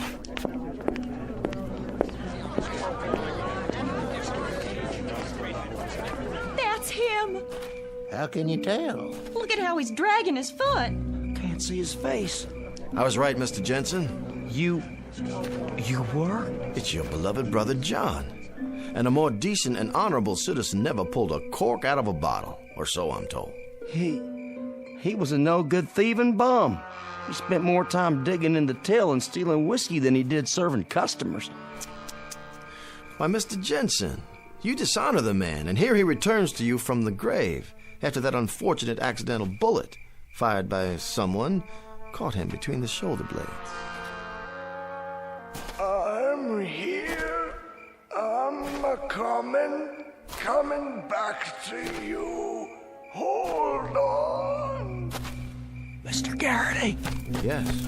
How much do you charge for bringing back the dead? Well, just room and board, Mr. Jensen. My major source of income is the pleasure I derive from bringing happiness to my fellow man. Well, then, how would you like to increase that source of income real quick? You'll have to speak a bit plainer, Mr. Jensen. How much would you take to put him back up on the hill?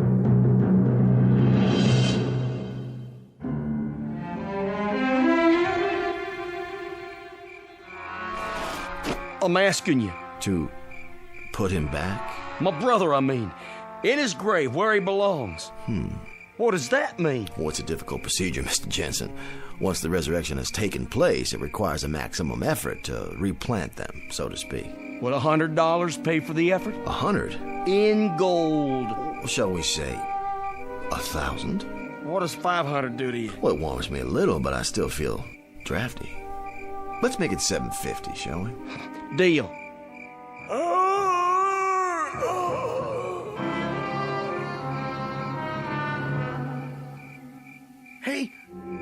He disappeared. Just plain old disappeared. He did. It's true. He's gone. Can't see him no more. They're right, Garrity. He vanished like a shadow on the street. Thank the good Lord.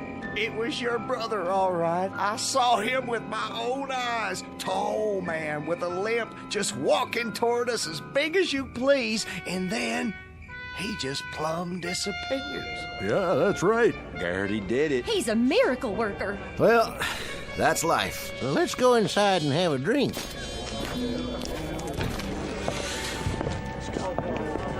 But don't fret, friends. He'll be followed soon enough by the others. The others? Including your beloved wife. Your lonely hours are a thing of the past, Mr. Guberman.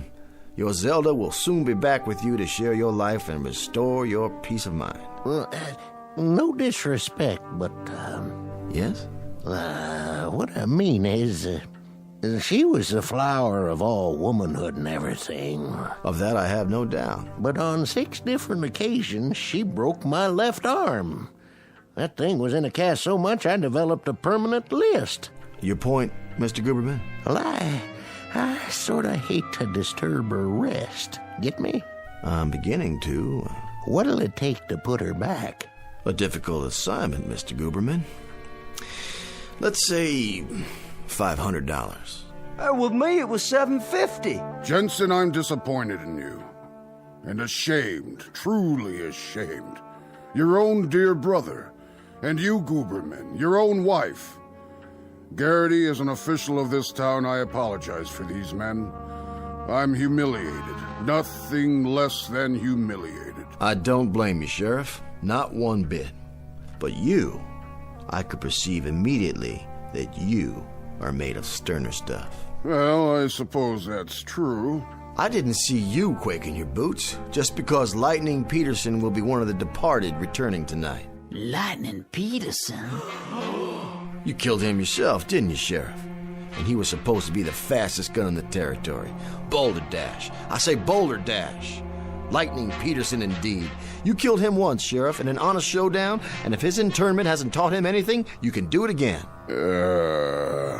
Something, Sheriff? You're resurrecting that gunman, along with the rest? It's a mass operation. I see. I see. As a matter of fact, it provides a marvelous opportunity for you to dispel those ugly rumors I've heard. Rumors? That you actually shot Peterson in the back late at night, when he was alone and unarmed, while you had 6 deputies at your side. Hold on. Now, I know you faced up to him in broad daylight, a man of your character, but this will give you a second chance to shoot him down if need be, face to face. Have a seat, Sheriff. You don't look so good.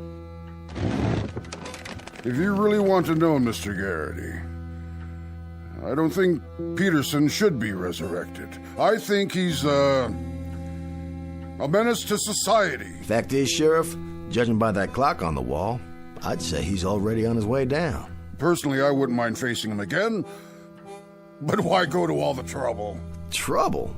For a man of your skill? Would $500 put him back up there? Lightning Peterson? You do him an injustice, Sheriff. He was quite a lad with a gun, and mighty active at that. A $1,200 job minimum. Sold. Just bring me the bottle, Jensen. Mr. Garrity, are you in there? Ma'am? You happen to see a scrawny little man up there? Kinda gimlet-eyed? Name? Perkins. Ephraim Perkins. A relative? Ex-husband. And no tighter man ever squeezed a silver dollar. Thing of it is, I'm married again. And if the truth be known, I never did care much for Ephraim while he was living, and I don't properly see why I should have to go through it all again. Besides, what would I do with 2 husbands? I can appreciate your dilemma. $100? 5, madam, would be a bit closer to home. Old fella, Uncle Jeb, left me his farm. See, how much would it take to keep him there? Hold on now. One at a time. My father-in-law, big man, asked to be buried with a bullwhip. Just ain't no reason 'tall why he should come back. Now, I'll have to write these down. My husband, Charles. Mean cuss. Nobody liked him. Had to hire mourners from out of state. Order, please. I'll take your money one at a time. Can you make change? Well, let's see here. Who's next?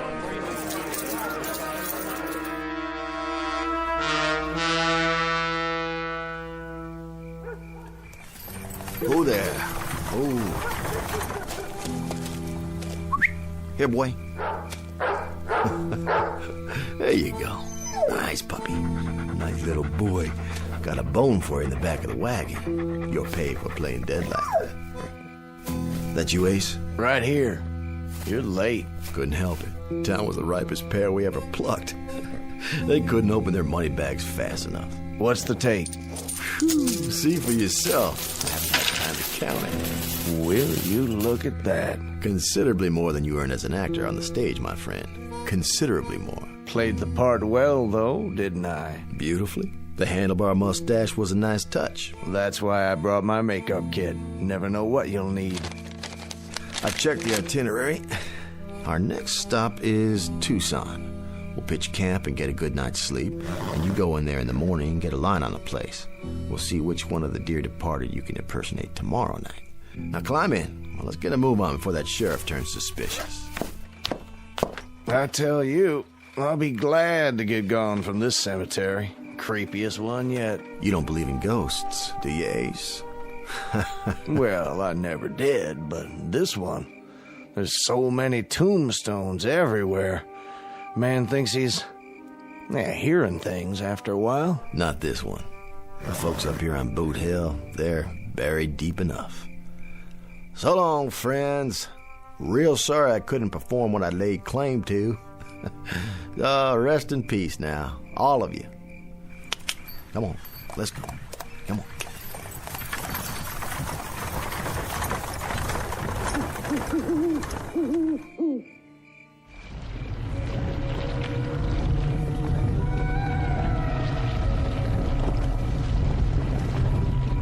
Get the dirt out of my eyes, will you, John? Sure enough, Evan.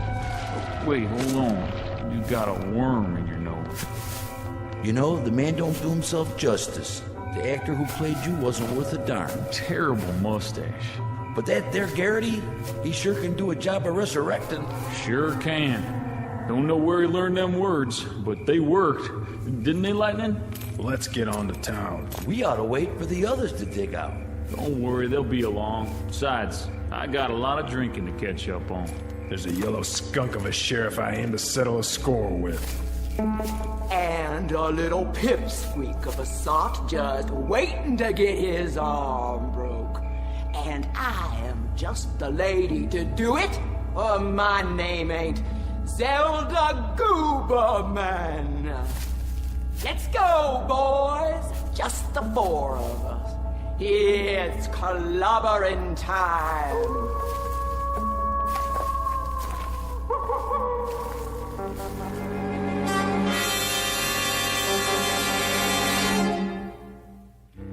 Exit Mr. Jared Garrity, a would-be charlatan, a make-believe con man, and a sad misjudger of his own rather considerable talents. This haunting little fable respectfully submitted from a soon-to-be empty cemetery located atop a dark hillside on one of the more dangerous slopes leading into and out of the Twilight Zone.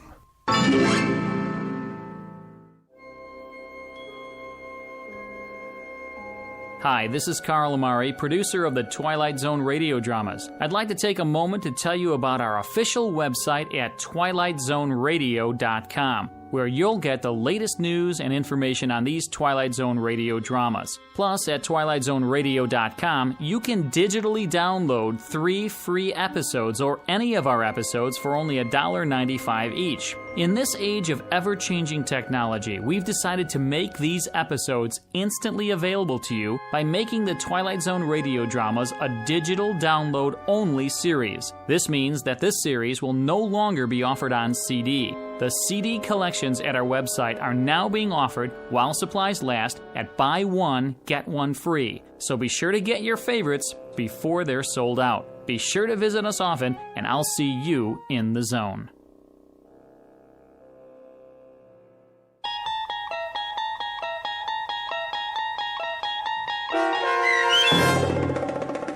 Mr. Garrity and the Graves, starring Chris McDonald with Stacy Keach as your narrator, was adapted for radio by Dennis Etchison and based on a script by Rod Serling. Heard in the cast were Rich Komanek, Doug James, Christian Stolte, Roderick Peoples, Linda Reiter, Michelle Graff, Vince Amari, Roger Walski, and Carl Amari. To learn more about the Twilight Zone radio dramas and to obtain audio cassettes and CDs of these programs, visit our website at twilightzoneradio.com. This copyrighted radio series is produced and directed by Carl Amari and Roger Wolski for Falcon Picture Group. Doug James speaking.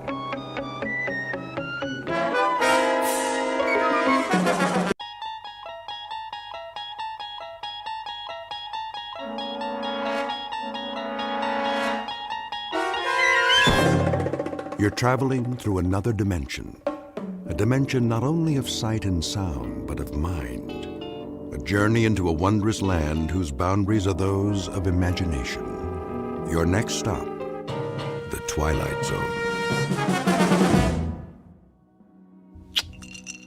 Okay, honey, sit down.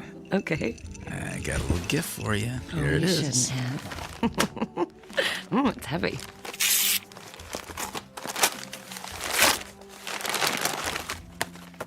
You like it?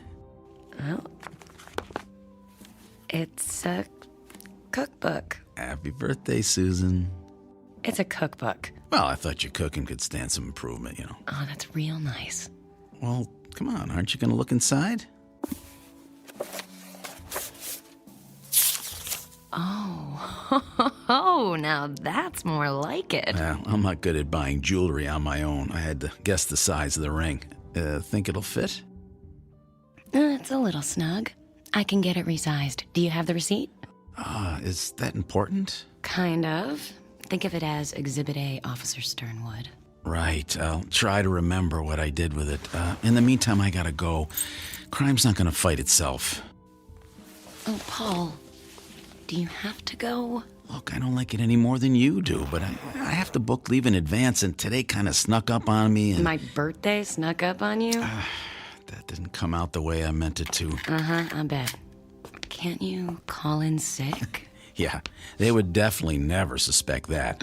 Look, keep yourself occupied for a few hours. I kept the pages I cut out of that cookbook. Maybe you could read through them. I will be back tonight.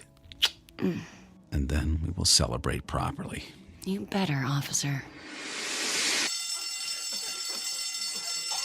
Okay, I'm coming in. Putting the gun away. No gun. Everything's gonna be okay.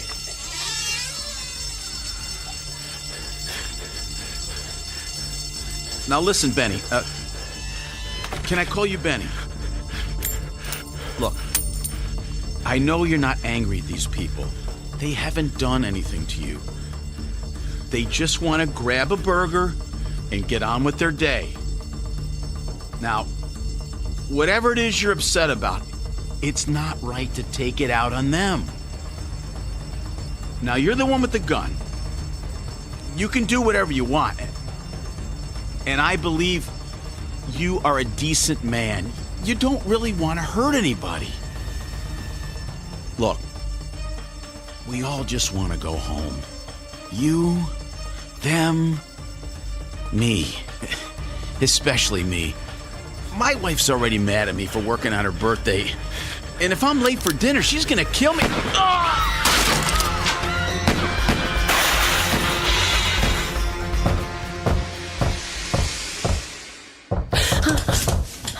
Susan! Susan! Hey, Susan, are you in there?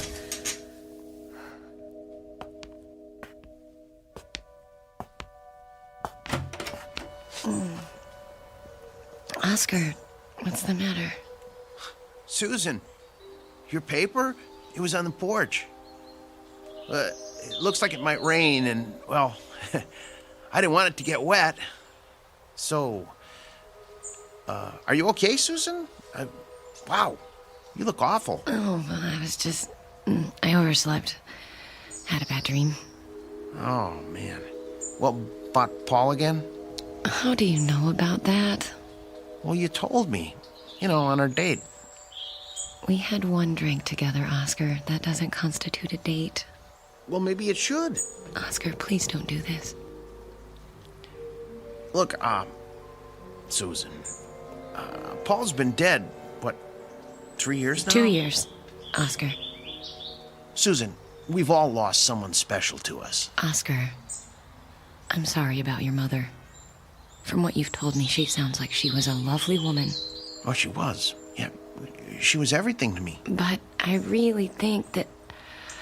Hey, is that the phone ringing? I don't hear anything. Oh, yeah, that is definitely my phone. You better get inside before it rains. Bye now.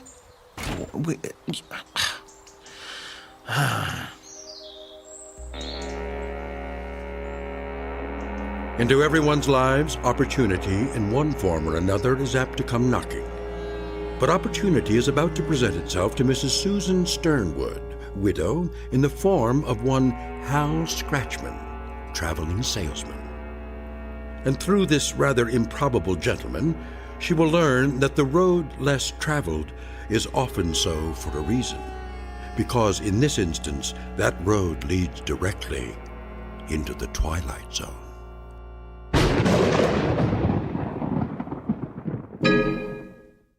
And now, The Twilight Zone and our story, The Time of Your Life, starring John Rhys Davies, with Stacy Keach as your narrator.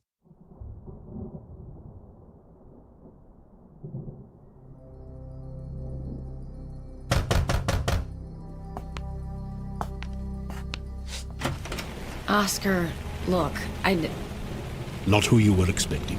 I'm sorry. I thought... can I help you? Well, I'm supposed to sell you what's in here. I'm afraid I don't buy from door-to-door salesmen. I'll settle for coming in out of the rain. I'm sorry. I'd like to help you, but... Lady, I'm begging you. I'm drowning here. Okay. Just for a minute. But I'm not buying anything. Understood.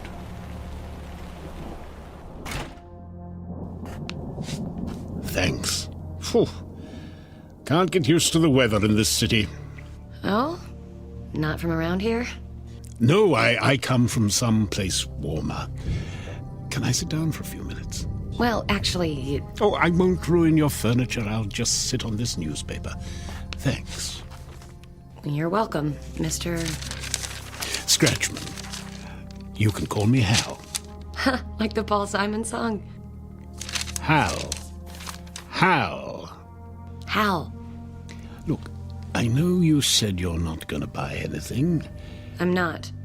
And I respect that. I really do. But do you mind if I at least show you my merchandise? That way I can scratch you off my list, maybe go home a little early tonight. I guess. But I want you to understand that I'm... Oh, it's clear. I would never force anybody into anything they don't want to do. So what do you have in there? Watches? Clocks? Not clocks. A clock. Here, take a look. Horrible, isn't it? Ooh, it looks like something out of a horror movie. Black with a red dial. I think the man who designed it had issues. But it's so much more than just a clock. It's one ugly clock, and I'm not buying it, Hal. This is no ordinary clock. You see, it doesn't just record the passage of time. It is time. Look, Mr. No interruptions, please. This is a very delicate operation. I'll just set the dial back 5 minutes. Aren't you going to get it? Yes? Mrs. Sternwood, glad to see you again. Okay if I come in? It's raining pretty bad. But you were just over there. You sat in that chair. Yes, and in 5 minutes' time I will be again. Pretty cute, eh? It's impossible. Admit it. You're impressed. And I bet you're wondering... Take me back in time? Yes. And a little more than 5 minutes. How about to the day of your husband's murder? Paul. I guess a wife of a cop has to be ready for the possibility that a husband may not come home one day. But that doesn't make it any easier, am I right? And on your birthday, too. How do you know all this? I like to keep well informed. I have a file on you, but it's back at the office, so what you say? Say about what? Going back. Back to the morning of Paul's murder. Say, just before he left for work. You could plead with him, lock him in the bathroom, whatever you feel like. I leave that part up to you. Anything to stop him from answering that robbery call on his way to the precinct. So what do you say? Yes. You might want to take a while to think it through. Yes. Okay, we have a sale. But before we start down this path, I think we need to discuss terms. Do I have to sign something in blood? Blood? Eee. No, I'm sorry. I just thought... No signing, and definitely not in blood. I'll settle for a handshake. A handshake? And what's the matter? My hands are clean. Oh, no, it's fine. A handshake is fine. Then put her there, partner. All right. Fine, good. There. What next? Now we turn back the clock. Be seeing you, Susan.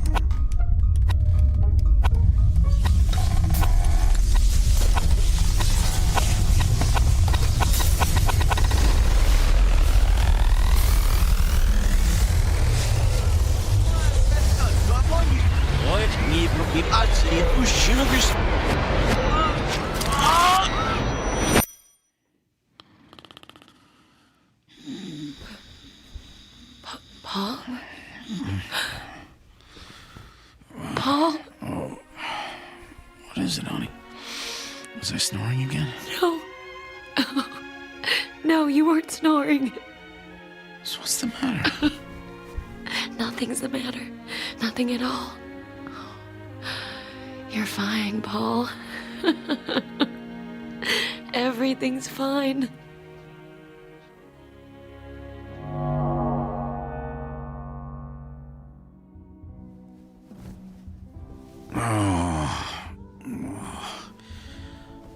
What time is it, honey? Honey? Whoa! Honey, whose birthday is it?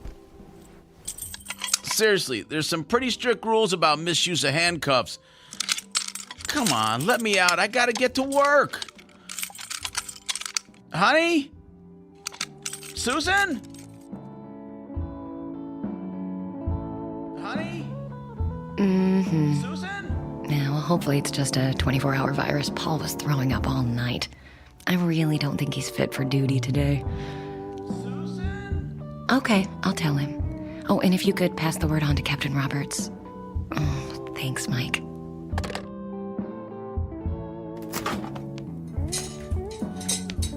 That was not cool, Susan. Paul! Do you know how late I'm gonna be? I am so dead. How did you get free?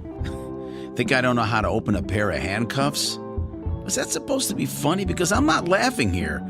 What's the idea? Paul, I just don't want you to go to work today. Look, I don't like it any more than you do, but I have to book leave in advance. And today kind of snuck up on you. I wasn't going to say that. Look, it doesn't matter. You're not going to work today, and that's final. Honey, crime doesn't fight itself. Stop saying that. What? I just thought of it. You always say that. I hear it every time I sleep. Man, I don't know what's up with you today. I didn't forget your birthday, but it's too late to give you your present. I gotta go. We'll pick this up tonight. Too late, Paul. I already called and said you were sick. You did what? Look, forget it. I have to go. You're not going anywhere. Get back, Paul. I mean it. Susan, what the hell? You're staying right Are you here. insane? If you go out of this house today, you are going to get yourself killed. Oh, okay. So you're going to shoot me to stop me from being killed. Do you know how nuts that sounds? Paul, I am begging you. Don't go.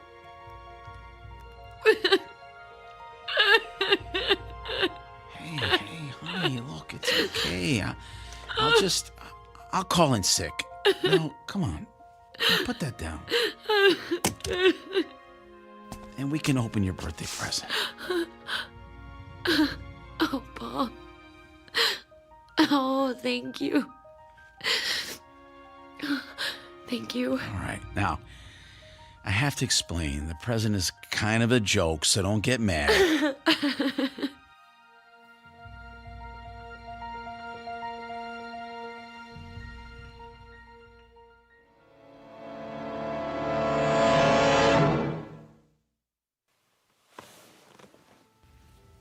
I know I must have looked completely crazy. I've never acted like that around him before. I've never done anything like that before. I've had no reason to. But this... Well, and of course, Paul insisted I get some help. What could I say? Mm-hmm. I pulled a gun on him. That's why I came to you, Dr. Paxton. I can't tell Paul what I really think happened. That he was killed. That I lived 2 whole years without him. And that I somehow went back through time and prevented it. It has to be a hallucination. But the thing is... Go on, Susan. The thing is... I guess I went to sleep one night, woke up the next, and in the meantime, I accumulated 2 years' worth of false memories. Like when Victoria Principal got up and found Bobby in her shower. Oh, but why did I hallucinate that my husband was murdered? Why, Doctor? Uh-huh. It's certainly a delusion of an extremely lucid sort. And what about this salesman, this, Al Scratchman? Hal Scratchman. Uh-huh. It really doesn't matter, right? I just made him up too, I guess. But what part of my imagination he came from, I have no idea. I thought my memories of him would grow fainter each day, but I remember everything, down to the smallest detail. Every time I pick up a magazine, I feel like I've seen it before. Every time I turn on the news, I think I've already heard it. Fascinating. And that's the most frightening thing about it. How so? Because if I really do think that, the delusion isn't over yet. I must still be... crazy. Paul thinks I'm crazy. Do you think I'm crazy, Doctor? I don't think that, Susan. I mean, if I didn't believe you, who would? It's you. Believe it, baby. It talks. So, how have you been? Where's Dr. Paxton? Out visiting one of his more expensive patients. No offense. I came in here, saw you lying on the couch, couldn't resist taking his place, finding out what's been going on with you. Oh, this is a great office. Look at that view. That is $1 million view right there. And air conditioning. I love air conditioning. I can never turn it up high enough. Oh my God, oh my God, oh my God, this isn't happening. Oh, you've got to love psychiatry. Everyone has so many problems and nobody gets any better. I don't know what's happening or why it's happening, but thank you, I guess. I'm leaving now. Goodbye, Hal. You are not going anywhere, Susan.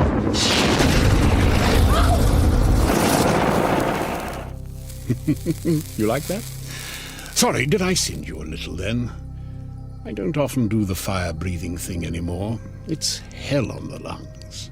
Okay. I believe you. You're the devil. You can still call me Hal. I like to keep things informal, but at least we understand each other. I'm the devil, and you made a deal with the devil. But what is puzzling you is the nature of my game. Well, if you don't want my soul... Oh, again with the soul. Look, I gave you your husband back, correct? I thought the clock did that. Yes, my clock. You get 1 life from me, so I want 3 back in return. 3 what? 3 lives. Weren't you listening? It can be anyone you want. People you know and dislike, people you don't know and don't care about. Wait a minute. You want me to kill somebody? 3 somebodies. 3. I can't kill anyone. Now, how can you say that? I bet you haven't even tried. I'm not going to do that for you or for anybody. Well, I hate to bring this up, Susan, but we had an agreement. We shook on it. Remember? I'm begging you. If there's anything else I can do for you, anything at all. I'm sorry, Susan. It looks like our time is up.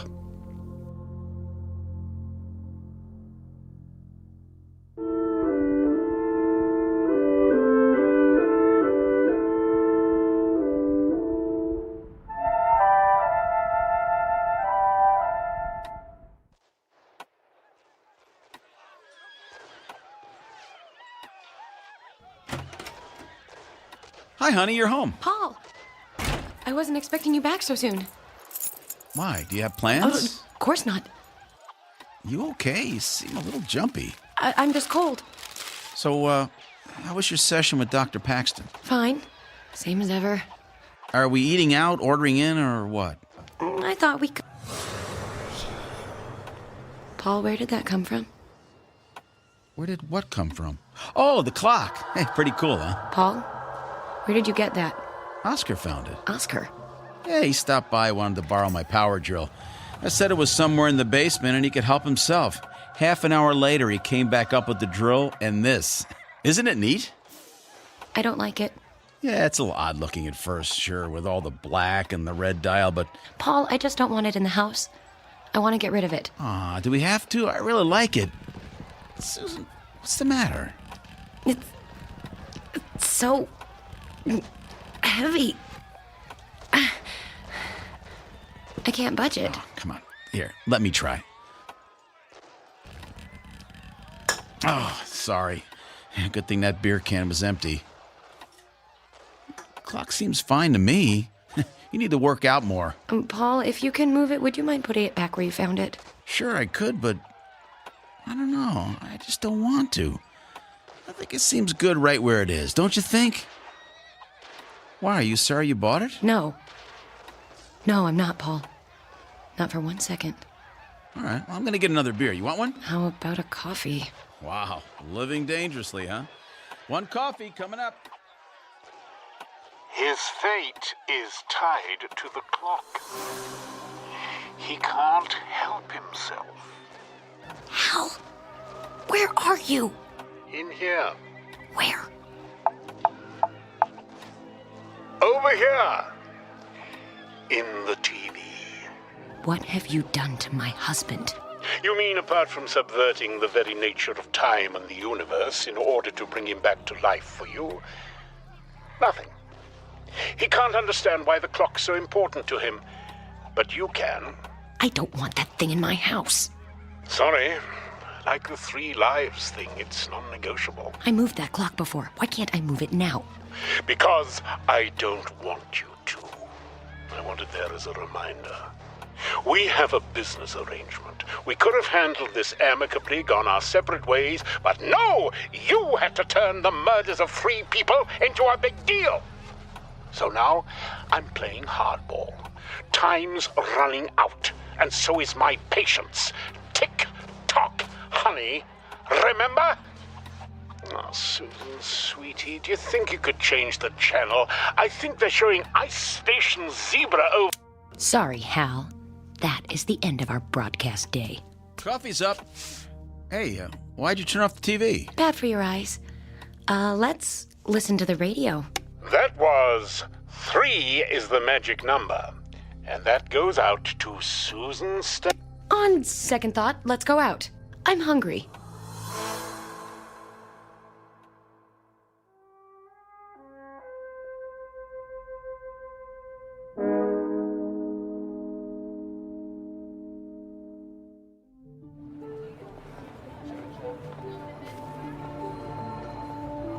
Hi, Susan. How was dinner last night? Did you go with the Italian in the end? You know, Hal, I'm not even surprised when you show up anymore. Pretty neat trick with the TV yesterday, huh? You see me on that late-night rerun of Northern Exposure? I don't watch late-night TV. Really? Well, that was a waste of time. Wait a second. If it wasn't you, who was that? Ah, who cares? Look, I think maybe we got off on the wrong foot. Don't you mean the wrong hoof? Oh, that's good. I like that. Just because your entire world could fall to pieces like that doesn't mean that you can't face up to things with a, what's the saying? A devil-may-care attitude? Act a girl! Act a girl. Now you're getting it. Listen, Hal, I was just on my way to get some lunch, but one of my girlfriends bailed out on me. I hate to eat alone, so... Care to join me? So you're telling me you want to dine with the devil? Well, it's just lunch. But why not?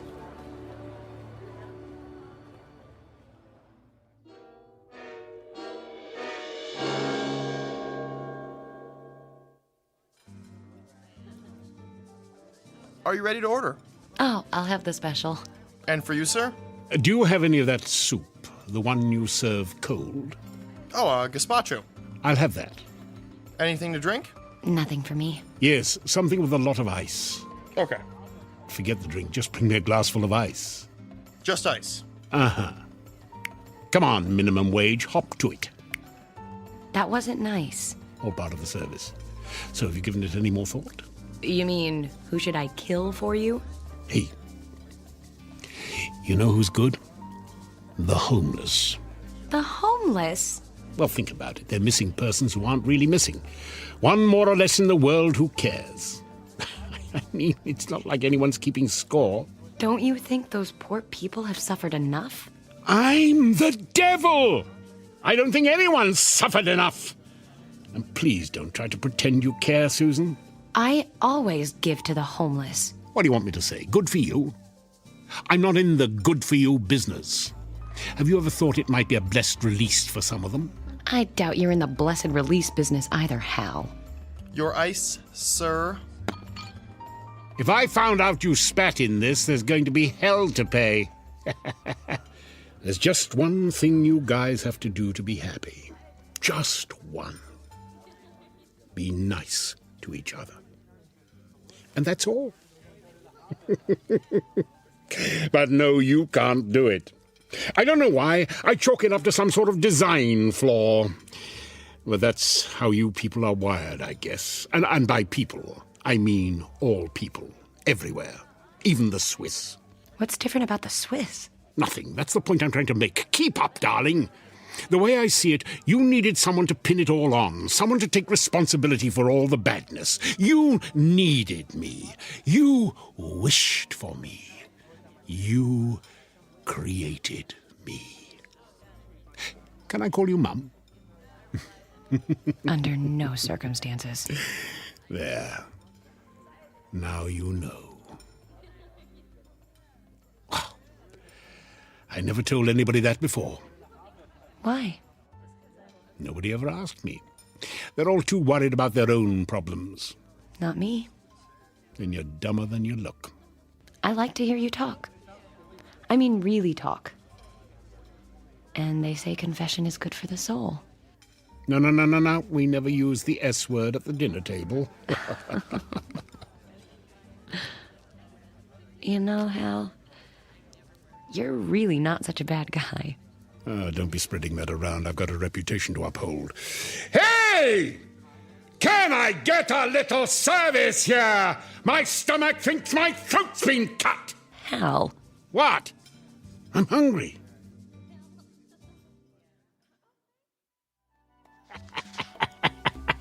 It's funny because it's true. Oh, that's a great story. I got 1,000,000 of them. Literally 1,000,000. With you, it'll be 1,000,001. 1,000,000 sounds like a better number. What do you mean? Hal, I think we made a real connection here today. I think we could even be friends. And friends don't spoil things by letting business get in the way. You mean you want me to... Forget about the deal, Hal. Let Paul live. Give me a break. What do you say? Friends? I say, time's up, princess. What? 3 dead. You have 1 hour. Just 1. Or I take the clock, your husband, and your future. But... I told you I couldn't be conned, Susan. I'm not conning you. I really like you. Yeah, sure you do. The one time I let down my guard. The one time. You know how hard it is for me to open up to people? Hal, I'm sorry. I didn't mean to upset you. I'm going now. I hope you'll understand if I don't pick up the check. And if there is a shred of decency in you, you won't touch my lemon sorbet when it arrives. Hal, are you crying? No. I just have some brimstone in my eye. I have to go.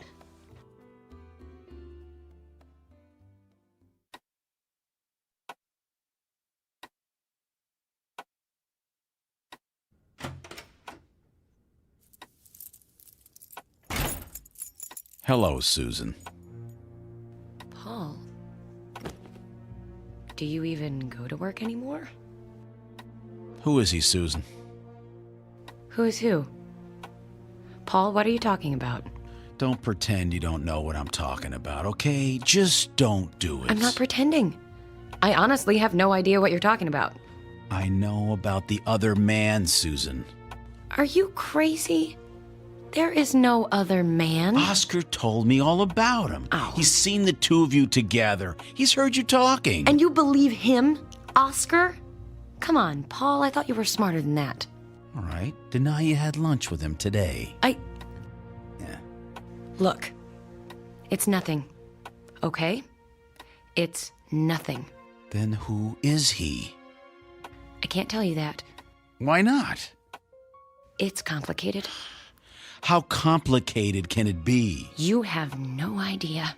Then why don't you uncomplicate it for him, Susie? What the hell? Hal, what are you doing here? You never called.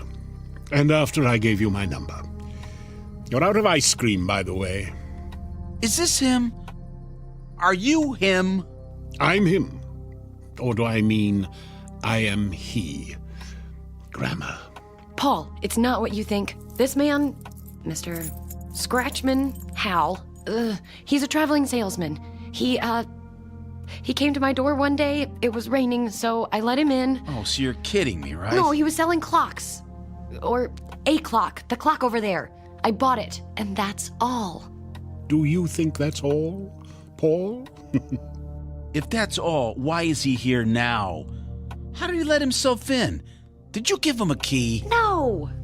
See? Always thinking. Natural-born cop. Suspicious, too. I like that about him. We could do business sometime. Go to hell. Not until I'm done here. And you, Susan, you're a real disappointment to me. What is he talking about? Is he crazy? He's the devil, Paul. The Are you crazy? Now, don't make me do the fire breath thing twice in 1 week. It's a real killer. Paul, I know how this sounds, but hell really is the devil. And I made a deal with the devil. For you. Huh? lost your mind? This isn't happening. It shouldn't be happening. You should be dead. For what it's worth, Paul, your wife really does love you, but not enough. She'd be happy to die for you, but not to kill for you. So today, I'm the repo man. I don't believe in the devil, and I don't believe... Paul, shut up! What did you do to him? I stopped the clock, which stopped him. He was boring me. Paul? Can you hear me, Paul? He can't hear you. As far as he's concerned, there's nothing to hear. We're in a gap between seconds. Hal, we need to talk. I need you to understand. It's too late, Susan. You're out of time. I'm out of patience. We both know that you'll never give me those 3 lives. You're right. There's nothing I can say to you, is there? Anything that you could say that I'd want to hear would just be a lie, wouldn't it? I guess so. Just take the clock and go, Hal. Will I ever see you again? Probably not. Good. Now do what you have to do. I can't take this anymore. Do you just turn the hands forward again, or...? Something a little more final. Bye, Susan. Bye, Hal. Be good. Fat chance.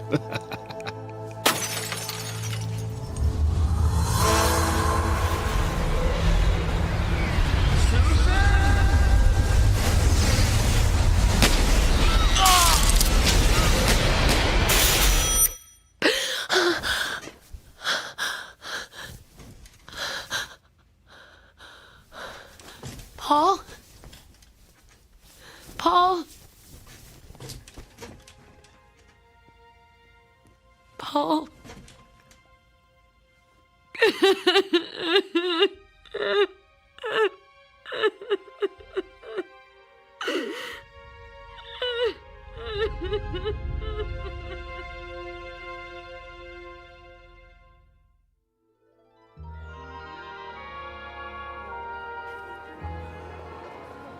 So, how have you been?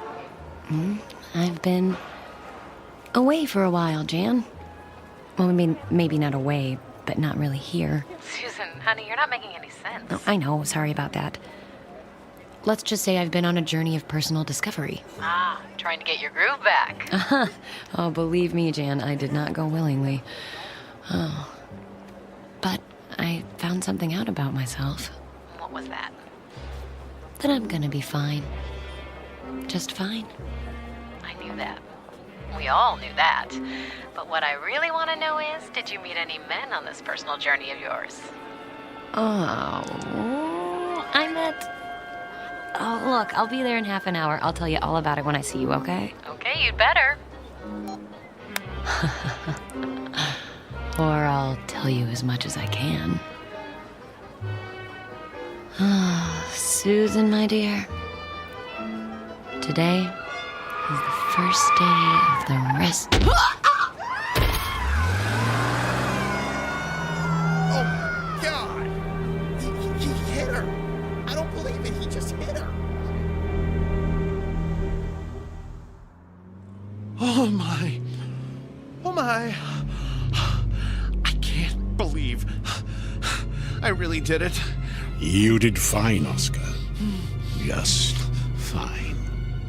You've only got 2 more to go, so let's get moving. Tick-tock, Oscar. Tick-tock. Okay, just tell me I'm doing the right thing. Oh, it is the right thing, Oscar. Remember, you're doing this for your mother. That's right. I did it for Mom. I did it for Mom. For Mom.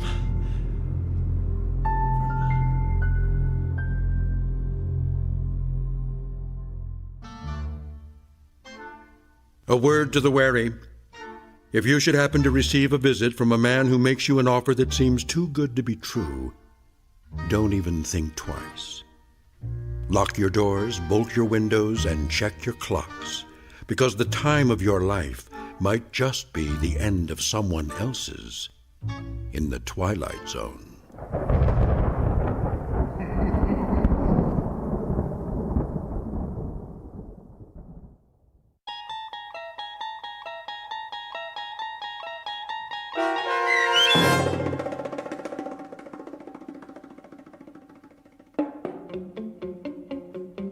The Time of Your Life, starring John Rhys Davies with Stacy Keach as your narrator, was written for The Twilight Zone by Matthew Elliott. Heard in the cast were Anne Sonneville, Jeff Lupetin, Joby Cerny, David Darlow, Saskia Volkers, and Patrick Francis.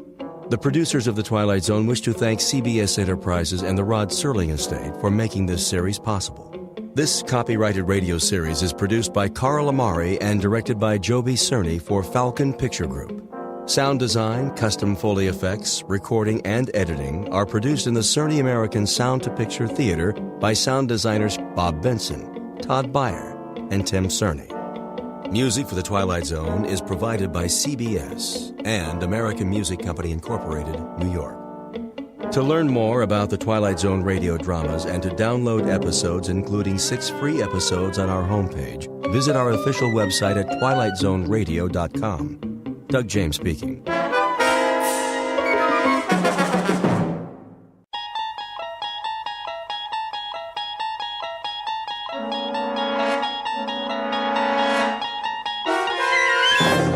You unlock this door with the key of imagination.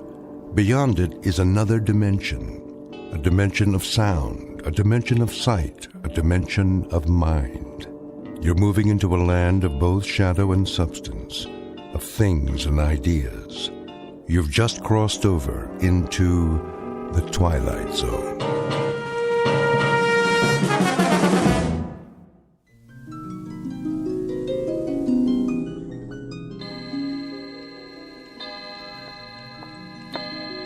Uncle Simon? Uncle Simon? Do you want your hot chocolate upstairs? Uncle Simon, I have your tray. Can you hear me? I said, do you want your hot chocolate upstairs? Garbage head.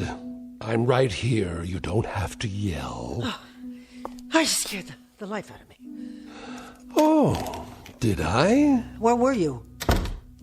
In the basement, of course. Where else would I be? You told me you were going to take your afternoon nap. And I shall, after I finish my work, as usual. Well, my wilted blossom, what's on your mind? Anything? Your hot chocolate's ready. So I gather. I'll take it in the study. That's fine, Uncle. But you know, you might try extending yourself sometime. Just sufficiently to let me know where you are. Well, I can narrow it down for you, Barbara, my love. If I'm not upstairs in my bedroom, I'm downstairs in my laboratory. In either case, you simply bring the hot chocolate to one place or the other. Clear? Utterly. And if I'm in neither place, that means I drop dead en route. And you can just bring me a bottle of formaldehyde and a rose. You have such a sense of humor, Uncle. You should have tried stand-up comedy. No, wait. They didn't have comedy clubs in your day, did they? Burlesque, then. You could have gone into burlesque. A regular George Burns. That's an idea. I dare say I should have been a bit more comfortable than you in such a setting. Do you even know how to dance, Barbara? Uncle Simon. Not necessarily as a headliner like, say, Gypsy Rose Lee. In the chorus, perhaps. That might be more your style. Ever let yourself loose? Oh, for a fast Charleston? Uncle Simon, I am very busy. No, I didn't think so. Most unlikely. You're the only woman I know who looks as if underneath her clothes she wears more clothes. You have all the grace and femininity of a high-button shoe. And you, Uncle Simon, what about... Yes? Never mind. Go on, my dear, speak it out. Let's see if you can compensate for the fact that you're a passionless vegetable by at least speaking your mind. If I'm a passionateless vegetable, it's because my gardener is an ancient relic made out of dry skin and ice water. Not bad. Not bad at all. If I prod you enough, you can scrabble up to the occasion, at least part way. What else is new with you, my angular turnip? You say you've made hot chocolate? That's a start, I suppose. To what other soul-stirring projects have you applied your talents today? I noticed you tried to open up the drapes in the bedrooms and the hall. And I noticed you closed them. What are you afraid of? Afraid, my dear? What do you think could happen to you if you ever got hit by fresh air and sunlight? Think you might shrivel up and blow away like a vampire? My, is that your fantasy? That I'm from Transylvania? Sorry to disappoint you. No such luck, I'm afraid. What would happen if we fumigated this old house and got rid of all the medicine smells and the chemical smells? You're referring, I take it, to these test tubes. An important part of my research, as you well know. Then why keep them in the study with the Wedgwood and the Dresden china? They must be here. They indicate changes in the moisture content of the air. What changes? The only changes here is that the air turns from stale to musty to plain old mildew. Pretty soon I won't be able to breathe it at all. Why, you poor suffocating spinster. I didn't realize how affected you were by the life of relative ease you enjoy. Entirely at my expense, I might add. You asked what I've done today? All right. Here's the answer. I cleaned up after you. First, last, and in between. I cleared away, or tried to clear, the debris you leave behind, and to understand how anybody who's earned all these diplomas and awards can be so sloppy. This one, for example. Honorary degree for sound transmission. God only knows what that one was for. And what's this contraption on your desk? A room straightener, maybe? That's one thing you should have invented. Now tell me, where does this thing belong? Leave it exactly where it was, Barbara. Would you have noticed the difference? Would you really? You've been told 1,000 times not to disturb anything. I could have put it away when I swept the cellar, except that, as usual, your laboratory was securely bolted. Someday I'd like to see what it is you putter around with down there. I bet you would. And someday you shall. Someday you'll be the mistress of this decaying and drafty barn, and then you can do anything you please. But for the moment, you'll keep your spindle-shanked carcass out of my laboratory, and that long, thin, probing proboscis of yours away from my business. Gladly. Now get me some fresh hot chocolate. Put it in the English cup today, and if it's not hot, I'll throw it on the floor, and you'll have even more to clean up.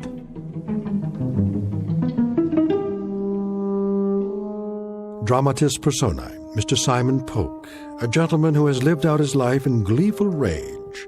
And the young lady who just now beat a hasty retreat is Mr. Polk's niece, Barbara. She lives each hour of her life as if perpetually late for a dentist's appointment. And there is yet a third member of the company, soon to be seen. He now resides downstairs in the laboratory, and he is, well, the kind of character you'd expect to find only in the Twilight Zone. And now, back to the Twilight Zone with Uncle Simon, starring Beverly Garland and Peter Mark Richmond, with Stacy Keach as your narrator. I'll make you some fresh chocolate. Barbara! Uncle. Question. Yes? A point of information. Go on. Perhaps you can enlighten me. If all you've said is true, why do you stay here? I was under the impression I was needed. You are. That answer explains why I keep you here. It doesn't even remotely suggest why you stay. You want it quite honestly, I presume. Indeed. You may be short on beauty, my dear, but a lack of candor is not one of your deficiencies. I stay. I live for the moment that I can see you buried. And on the day when I come back from your funeral, I'll open up a bottle of wine. I want to be compensated, Uncle Simon, for 25 years of being shrieked laughed at, insulted, berated, humiliated, stepped on, ground underfoot like this old rug. Is that sufficiently honest for you? I wish you well, good and faithful Barbara. And I won't even come back to haunt you, my word on that. But unasked, I offer the following observation free of charge. Oh, I can hardly wait. If you had an ounce of gristle or an inch of intestine, you would have murdered me years ago. So as to your 25 years of abject misery and unspeakable indignation, life has a way of dishing out justice. In other words, you deserve it, kid. Now play your role and get me my hot chocolate before I think of something more complicated for you to do.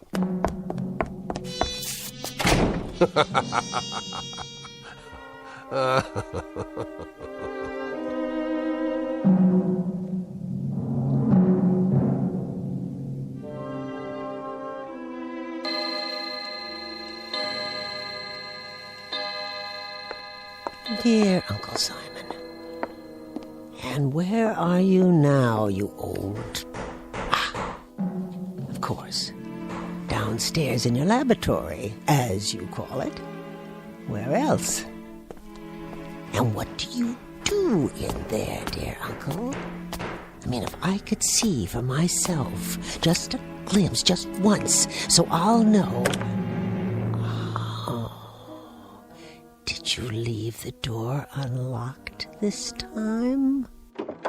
Well, now, what have we here? I was looking for... Looking for what? I thought perhaps you'd show me what you're building. Indeed. You'd love to know that, wouldn't you? Well, I'm sure it's something impressive. My curiosity got the better of me. That's the one character trait you share with normal women, curiosity. An ineffable and insatiable curiosity. Well, remember what it did for the proverbial cat. One of these days, you're going to find out what I'm building. I'm sure I will, Uncle. Whenever you're ready. But for the time being, you night-crawling imitation of the female gender... If I catch you sneaking around outside my door again, I'll break your head with a broom handle or one of these canes. Now go back upstairs and engage yourself in a nerve-wracking game of dominoes. With pleasure. Now, go on! Tell me, Uncle Simon. What? Tell me why it is that beasts like you stay alive for so long. How's that again? You heard me. Why do some men have the decency to die when their time is up, while brute animals like yourself continue on and on? Indeed, why indeed. That bit of curiosity I shall be glad to satisfy. In most cases, particularly mine, we have something to live for, an overarching purpose that keeps us going. Oh? And what would that be? I have you to live for, you crooked-seamed grubber. I keep this decrepit heart beating and these over-the-hill lungs breathing because I know how deeply dedicated you are to the one sight that will be your ultimate reward. And what sight is that? Seeing me die. Who came here 25 years ago when you were crippled and sick and couldn't take care of yourself? Who moved in and nursed you and kept you alive? You did! That's right! Me! And no one else! You scrounging female ape. Now let's get down to cases. The question is, why did you? Why would you? Out of familial love, was it, Barbara? Out of a palpitating compassion? Out of a flagpole-stiff loyalty? I'll tell you why you came, why you nursed, why you stayed, you covetous crank. Go ahead, enlighten me. There's no mystery. No mystery at all. You came because you knew that when I depart, I'll leave everything behind to you. By default, my only living relative. Everything. You stayed on day after day and year after year because every prayer that came out of your tight little mouth was a supplication that I'd be dead the next morning. A brilliant deduction. So don't go mouthing sweetness at me, you thin-lipped, toothpick-legged conover. I wouldn't think of it. Anything you did for me, you did out of greed, naked and unadorned. Don't tell me different. Stay away from me. Greed, Miss Barbara, greed. So big, so thick, so heavy. It blotted out even that delicious hate you've been carrying around inside. I said stay back. Well, let me tell you something, you money-sick crone. You'll get paid off in due time. Before that, you'll pay through every one of your pores for what I leave you. Don't you raise your cane to me. You'll pay, you ugly harpy. As God is my witness, How dare you? What are you doing? Give me that cane! Barbara! Don't! Barbara!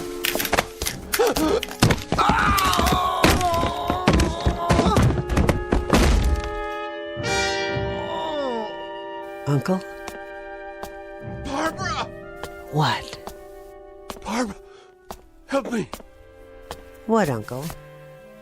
Barbara, please! I didn't quite hear you. I think... Speak a little louder, would you, Uncle? Tell me, what is it you wanted? I think my back is broken. What's that? You want some hot chocolate? Would you like it in the Dresden cup or the Wedgwood? What is your pleasure this evening, Uncle? Barbara!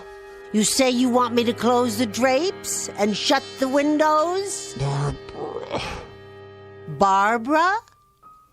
You want Barbara? She's right here, love. She's standing right above you. Can't you see her? Please. Can't you hear her? You ancient albatross with the dirty, dirty mouth? Oh, but you're so pale. Let me pinch some color back into your cheeks. No. There now. That's better. How does that feel? Uncle Simon. Oh, Uncle Simon, don't die quite yet. If you can hold out, try. Try just for a second. I want to tell you something. I want to make an announcement. As of this second, I have quit suffering for you. I'm no longer sewing, Uncle Simon. As of right now, I'm going to reap.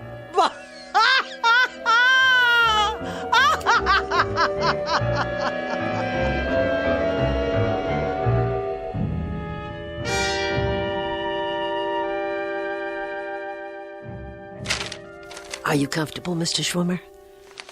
What? Oh, yes. Thank you, Miss Polk. I'll just be another moment. I cleaned off my uncle's desk for you. Yes. You've kept the house in splendid condition, by the way. It looks different somehow. Oh, I've made a few changes. Marvelous taste you have, I must say. If you need pencils or pens, they're in the top drawer. No, the will is relatively simple. I only want to make sure I brought the latest amendments, signed and notarized. But I thought he drew it up years ago. It's been in the safe deposit box for as long as I can remember. The original copy, yes. Your uncle had me drafted shortly after you came to stay with him. He added a codicil or two later on, hence this revised copy. Oh. Really? I wasn't aware of that. Assets, real property, Everything seems to be in order. No, there's no need to read it aloud, Mr. Schwimmer. If you can just give me the sense of it so I'll know how to dispose of his things. That, my dear, won't be necessary. I beg your pardon? That is the sense of it. What do you mean? The will very explicitly requires that you throw away nothing, that you keep everything as it was, intact. I see. The house, the furnishings, everything. It all goes to you in perpetuity. With the proviso, of course, that you remain here in perpetuity, as it were.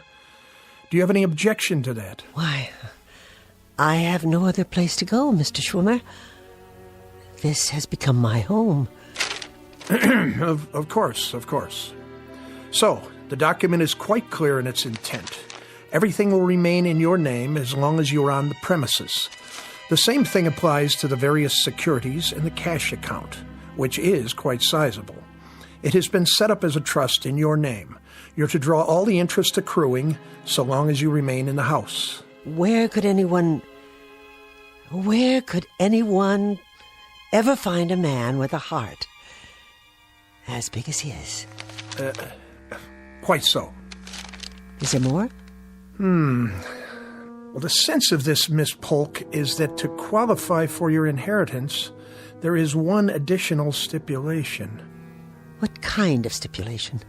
That you're to care for your uncle's latest experiment. Care for? That's odd. I don't understand it, Mr. Schwimmer. Which experiment? I have no idea. But it reads as follows.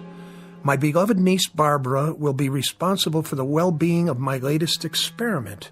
She will care for it, look after it, and see to its wants and needs. What wants and needs?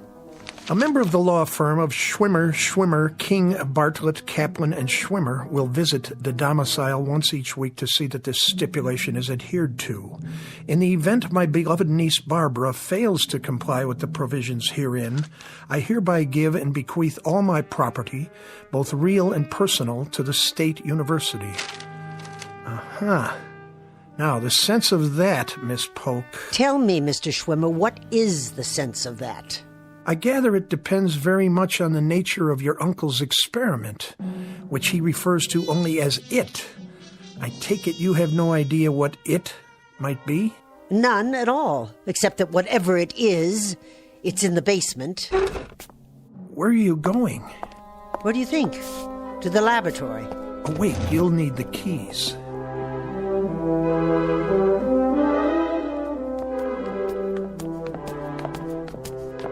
He always kept it locked. Your uncle was a genius. I'm sure he didn't want his work to fall into the wrong hands. Not even mine? A matter of national security, perhaps. At last. His inner sanctum. Not particularly foreboding. I must say it looks like any research lab at the university, with a few pieces of gear I haven't seen before.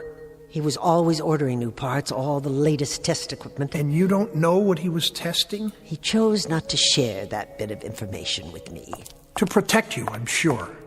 But we'll know soon enough. What's behind that other door? Where? Against the wall, at the back of the room. I don't know. Do you have the other key? It must be the large one. How this relates to his will, though, I'm not at all sure. Now, this piece, this is interesting. Looks like a metal glove. I wonder what it does. I wouldn't touch it if I were you. Why, it's part of a mechanical hand with an arm attached. I said don't touch it. Sorry. Good Lord. There's something attached to the arm. It appears to be a complete metal figure of some sort in the shape of a man. It must be 8 feet tall. I think we better go now. How do you do? What? What are you? In your lexicon, I am a robot. I was created by the great scientist Simon Polk. You have activated my selecting and operating relays. You stay away from me. I mean you no harm. Please be patient with me. My program requires several days to function at maximum capacity. I bid you greetings. Hello, Barbara. Barbara. Now what? Barbara. Is that you, Barbara? Yes, it's me. Who else would it be? Are you going out, Barbara? It happens that I am. Why are you sitting here in the study with all the lights off? I do not like the light. This is a more restful mode while I program my circuits. Where are you going? To a concert. A concert? Do you know how long it's been since I went to a concert? No, I do not have that information, but I estimate the answer to be several years. Several? Try 20. What is a concert? It's a beautiful musical experience. Inspiring. But you wouldn't know anything about that. What is music? It's when people, real human beings, use instruments handmade out of metal or wood to create sounds that are pleasing to the ear. The human ear. They should use only metal parts. Wood decays. It does not have the durability of metal alloy. It is an inferior building material. Well, here's a flash for you, young Frankenstein. They use horsehair, too. Dead organic material for the string section. And you know something? It sounds absolutely heavenly. Not like some tin can that got left out in the rain. I see. Do you? I doubt it. I'm going now. If you need anything, like a shot of oil on the rocks, you can get it yourself. You mustn't leave. Are you telling me what to do? Mr. Schwimmer is coming tonight. A week has gone by. Isn't that correct? Yes, Mr. Schwimmer is coming. He'll be here at 8 o'clock after I'm gone. So you just sit tight. Good. Good? Good for what? He will check my condition. He will see that I am functioning properly. That's right. Maybe he'll give you a lube and an oil change while he's at it. You see, Barbara, I am like an infant. I mature gradually. Soon I will have all my faculties. I will be able to perform all my faculties and functions. I will be a whole being. Oh, how nice. How perfectly grand for you. You'll be a whole being. And then what? Or can you think that far? I will take on human attributes, those that your Uncle Simon saw fit to give me. Oh, that'll be an improvement, because he certainly didn't see fit to give you any human attributes so far. You look like something out of an old science fiction movie. Or the Tin Man in The Wizard of Oz. You're a joke. Joke? Ah, I understand your meaning. Simon Polk was known for his sense of humor. He could have been a comedian. Uncle Simon? Oh, yeah. Hysterical. The crown prince of comedy. Bye now, Tin Man. Wait. This is interesting. This is very interesting.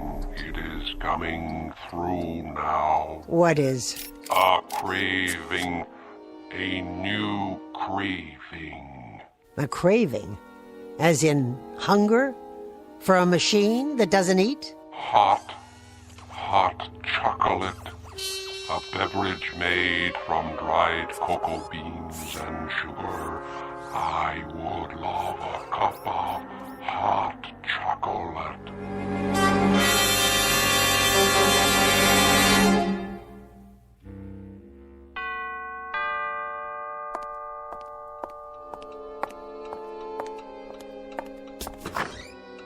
How do you do, Miss Polk? I hope I'm not late. Late?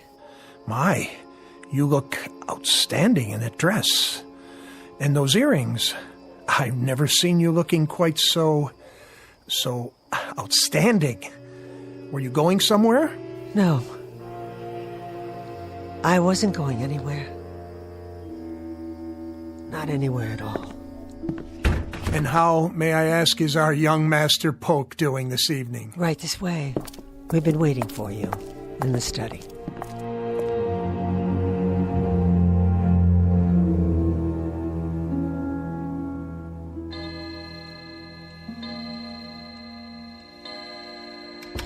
Frankenstein? Where are you? Huh. Didn't even drink your chocolate, did you? No. Of course not. And you spilled it. Just so I'd have something to clean up. What are you doing down there? Hello, Barbara. I was looking through my laboratory. Your laboratory? That is correct. You better be careful, Frankenstein, or I'll leave you outside to rust.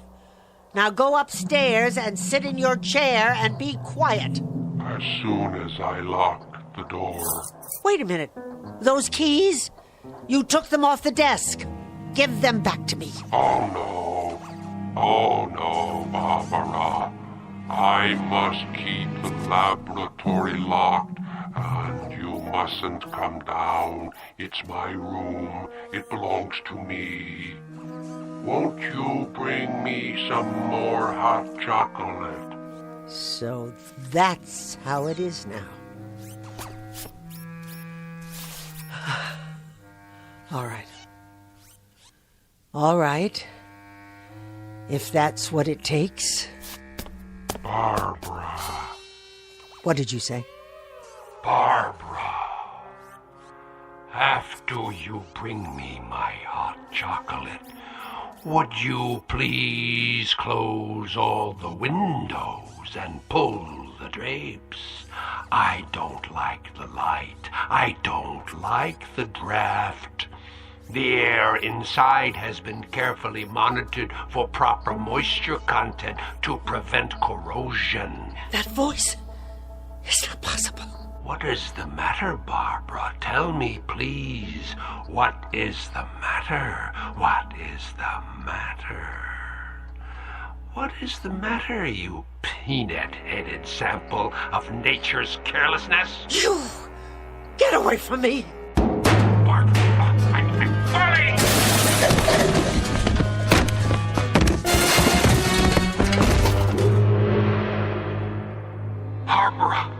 Barbara, my legs, they're bent.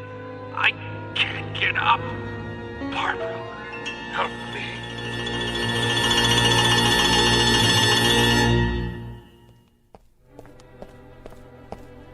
There you are. I was wondering where you'd gone to. I brought you some tea. Oh, thank you. That's lovely. But I'm afraid I can't stay. No? Another engagement, alas. Tell me, how are you, Miss Polk? I mean, really. Fine. Thank you, Mr. Schwimmer. Glad to hear it. It is rather quiet these days. Doesn't seem to say much, even after all these weeks. He makes his wants known. Pity about his legs. But he manages to get around, doesn't he? Indeed he does. Indeed he does. Well, I'll see you next week, then. Yes, of course. And the week after. And the week after that. Take care of yourself, my dear. No need to show me out.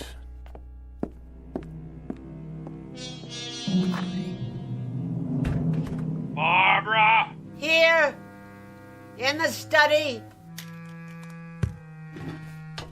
Barbara, my dear, if you can prevail upon that Raggedy Ann carcass of yours to exert yourself, I'd like a cup of hot chocolate. I would like it in a Wedgwood cup. And if it's not sufficiently hot, I'll pour it on the floor at your feet. Clear? All right. I'll make some. Speak up, you lint-headed clod. I didn't hear you. I'll make some hot chocolate. Do that, you torpid lotus eater. And be sure that it's hot. Did you hear me? Make sure it's hot. What does it take to make you move, you arthritic crab? I'll fix it for you now. You'll fix it for me now. What? I'll fix it for you now, Uncle. That's better. I'll be at my desk, working on my notes. Yes, Uncle.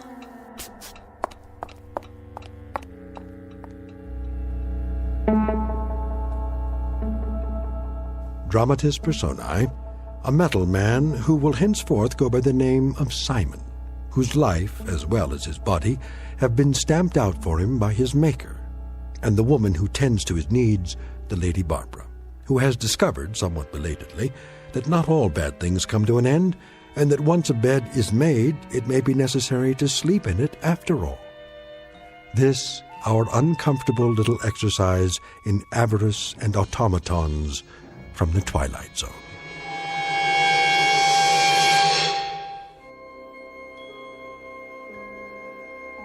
Hi, this is Carl Amari, producer of the Twilight Zone radio dramas. I'd like to take a moment to tell you about our official website at twilightzoneradio.com, where you'll get the latest news and information on these Twilight Zone radio dramas. Plus, at twilightzoneradio.com, you can digitally download 3 free episodes or any of our episodes for only $1.95 each. In this age of ever-changing technology, we've decided to make these episodes instantly available to you by making the Twilight Zone radio dramas a digital download-only series. This means that this series will no longer be offered on CD. The CD collections at our website are now being offered while supplies last at buy one, get one free. So be sure to get your favorites before they're sold out. Be sure to visit us often, and I'll see you in the zone.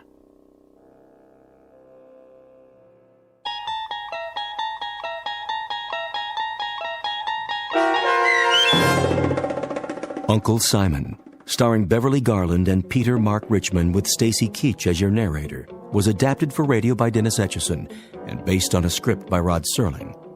Heard in the cast were Turk Muller, Doug James, and Daniel Bryant. To learn more about the Twilight Zone radio dramas and to obtain audio cassettes and CDs of these programs, visit our website at twilightzoneradio.com. This copyrighted radio series is produced and directed by Carl Amari and Roger Wolski for Falcon Picture Group. Doug James speaking.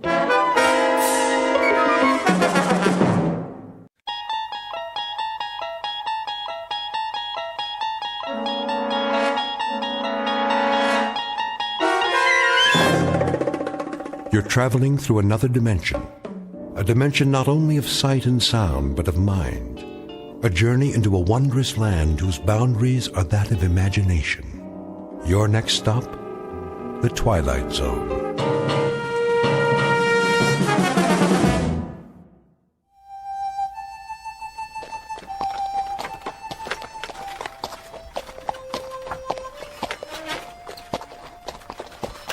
How much longer, Chris? Not long.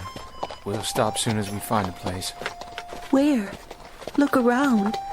We saw the last shade 2 days ago. That's a buzzard up there circling the wagons, and it's been following us since dawn. It's waiting for the next one to die. How's the boar? Still burning up with fever. He can't take any more. All right, honey. Hold up! Whoa! Oh! Hold! We'll stop here for a few minutes.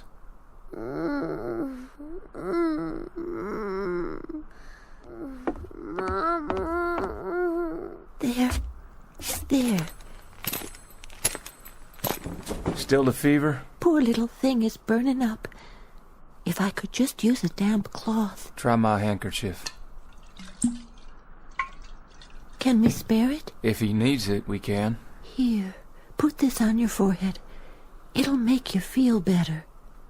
How's that, son?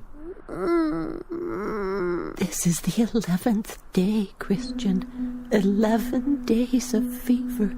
He can't go on much longer. Hey, you said that on the 3rd day, and then on the 4th. He'll take more, just as we all will. This is Arizona country. We've got 400 more miles, and we've already traveled almost 2,000. We'll do what we have to do. All of us. How's the boy, Mrs. Horn? About the same. Thank you, Charlie.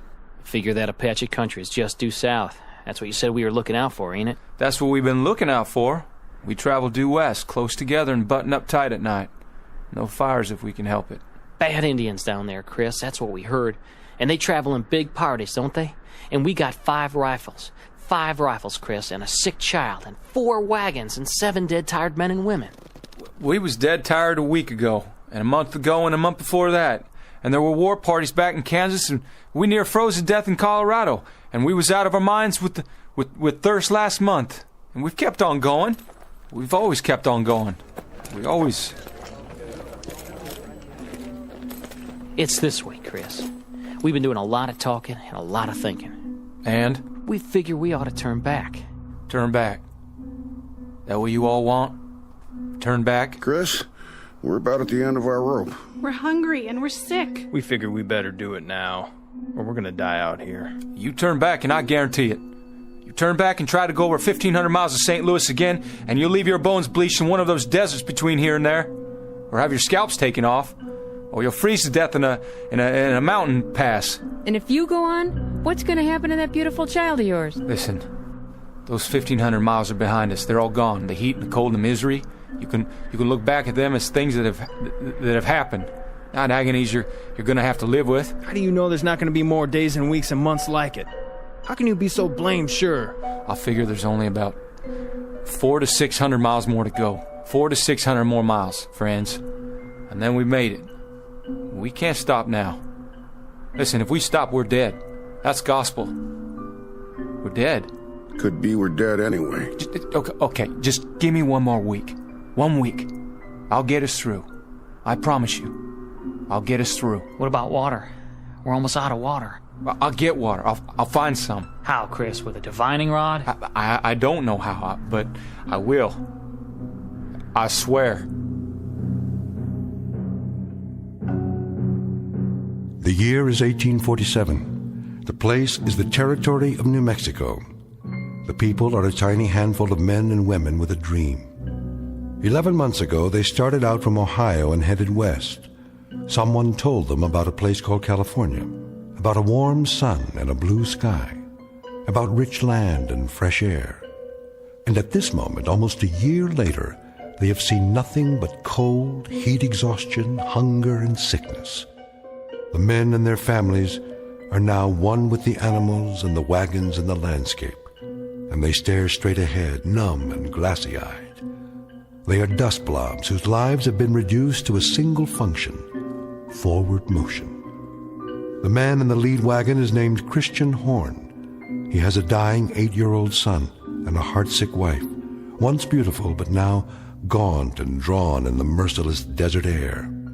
Her husband is the only one who has even a fragment of the dream left, Mr. Chris Horn, who's about to go over the rim of a sand dune in search of water, sustenance, and survival, and who, in just a moment, will find himself heading into an uncharted territory known as the Twilight Zone.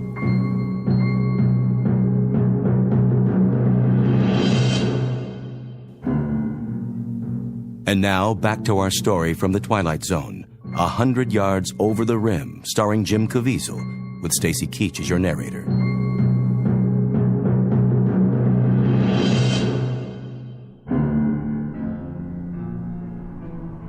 A man had best not make promises he can't keep. I give you my word. And food and medicine for your child? We'll have those things. We'll have food and medicine and everything else. If you can just keep going.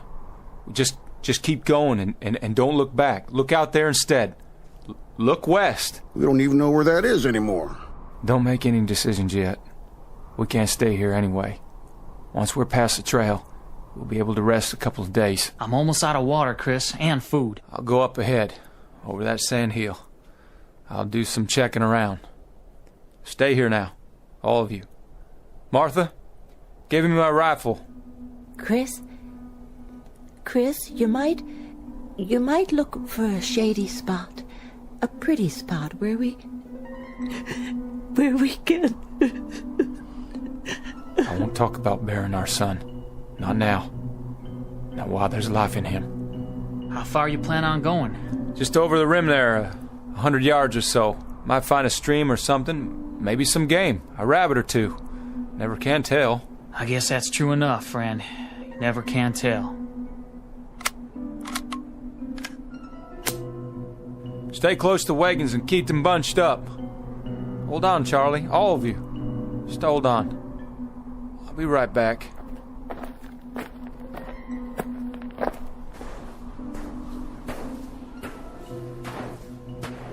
What in God's name? Hey, everybody, look what's over here! There's a road!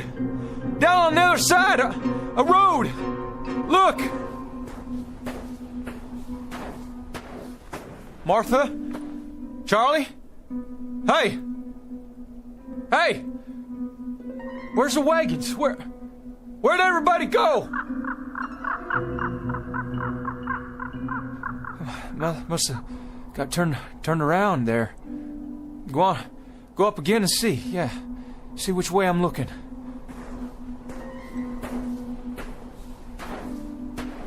What's going on? What in the devil's name is going on here? Road's hard. And black. What the... What these poles doing here? All these wires?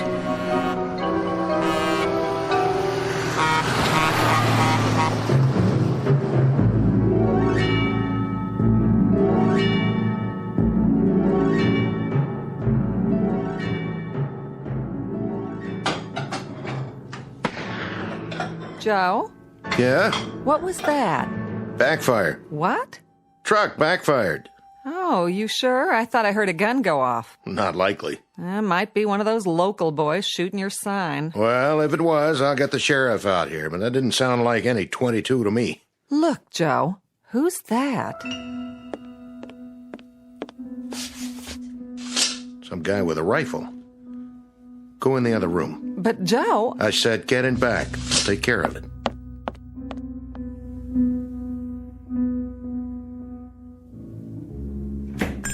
Howdy. Did you see it? Did you see that thing? What thing? That monster. That big animal or monster, whatever it was. It almost hit me. Monster?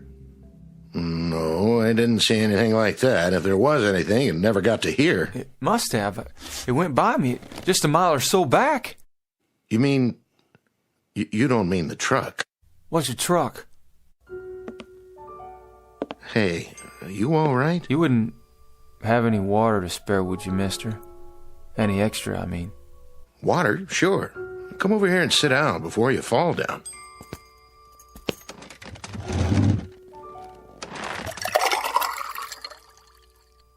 There you go. Is all this for me? Sure. On the house. Well, thank you kindly.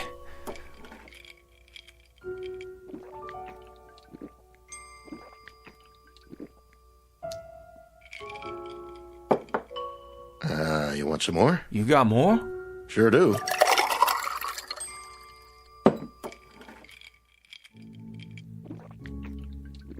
Whoa, now.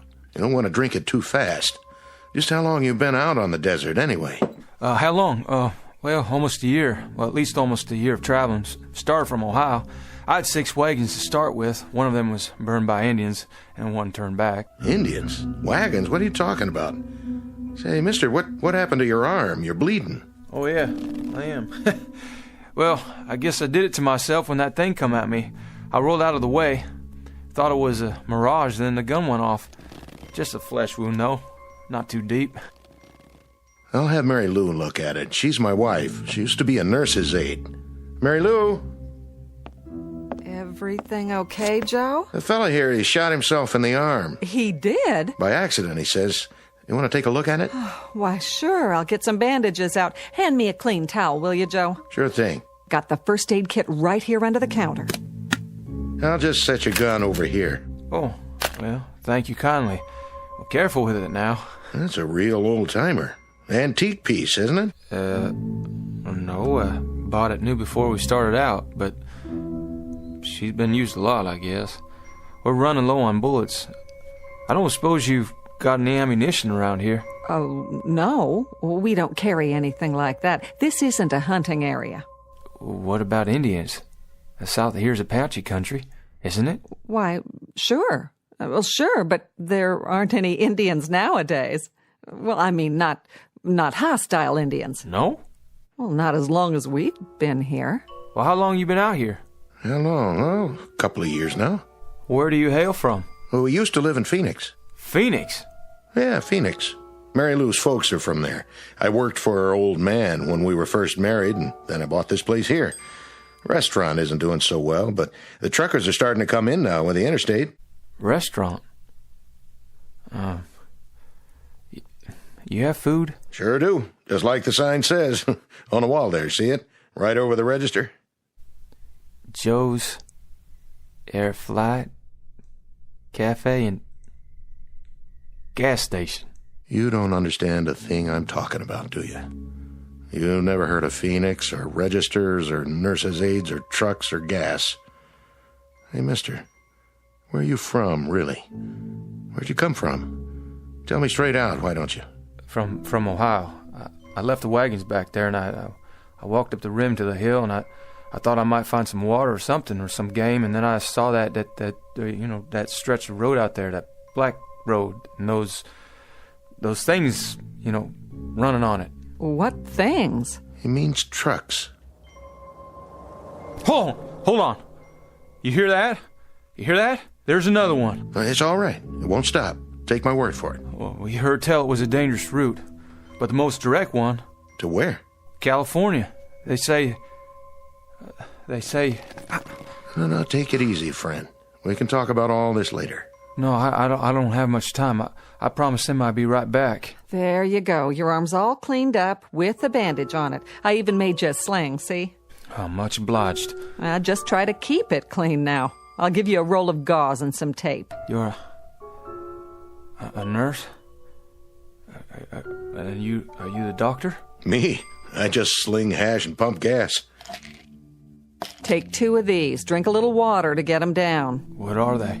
They're antibiotic tablets. They ought to keep away any infection. Where do you get this? Well, at the drugstore. Of course, you're supposed to have a prescription, but these won't do you any harm. How do you feel? Could I? Do you think I could buy some more of those pills off you? Oh, I don't sell them. But you see, I got a real sick boy back there. Back where? In the wagon, if I can ever find the wagons again, but you say that this will help a sickness. Sometimes, depending on what it is.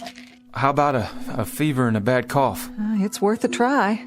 You've got a family? There was 3 wagons of us, but when I turned around to look back down, they'd gone. Well, maybe you better rest a while, friend. Lie down. Get washed up. There's a bed in back. Look at this place. The tables like wood, but they're not. They can't be. And the legs are all silver and bright. That's not silver. It's steel. It's chrome-plated. What's that thing in the corner? Jukebox. A what? Plays music. You put a coin in it and pick a tune. Here, I'll show you.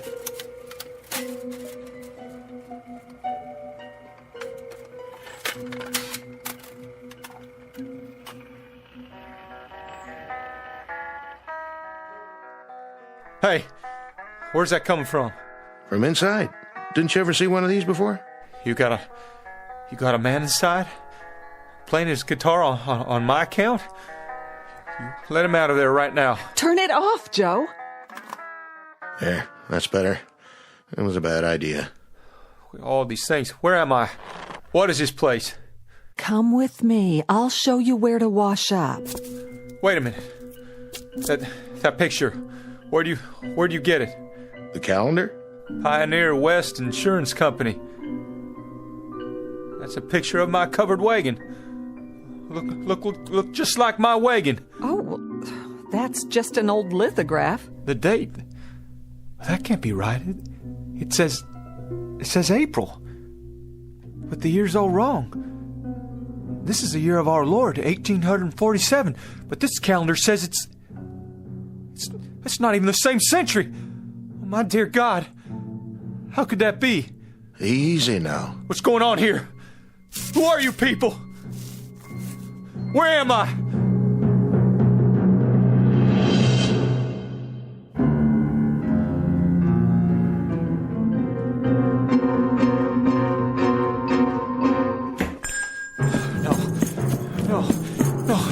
No!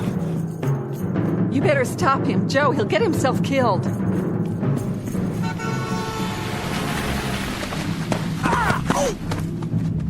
Come on now, fella. Come inside. Please, please. Somebody tell me where I am.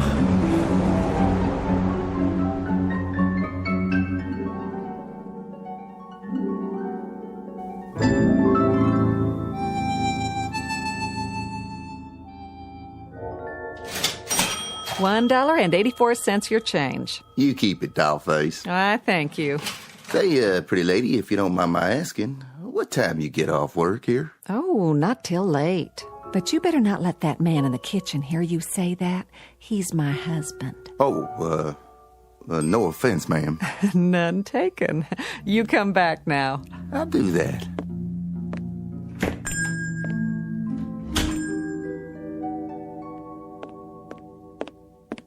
Doctor still in back? He is. Been a while now. I made a club sandwich for the fella. You think you want some soup, too? Well, you better ask Doc first.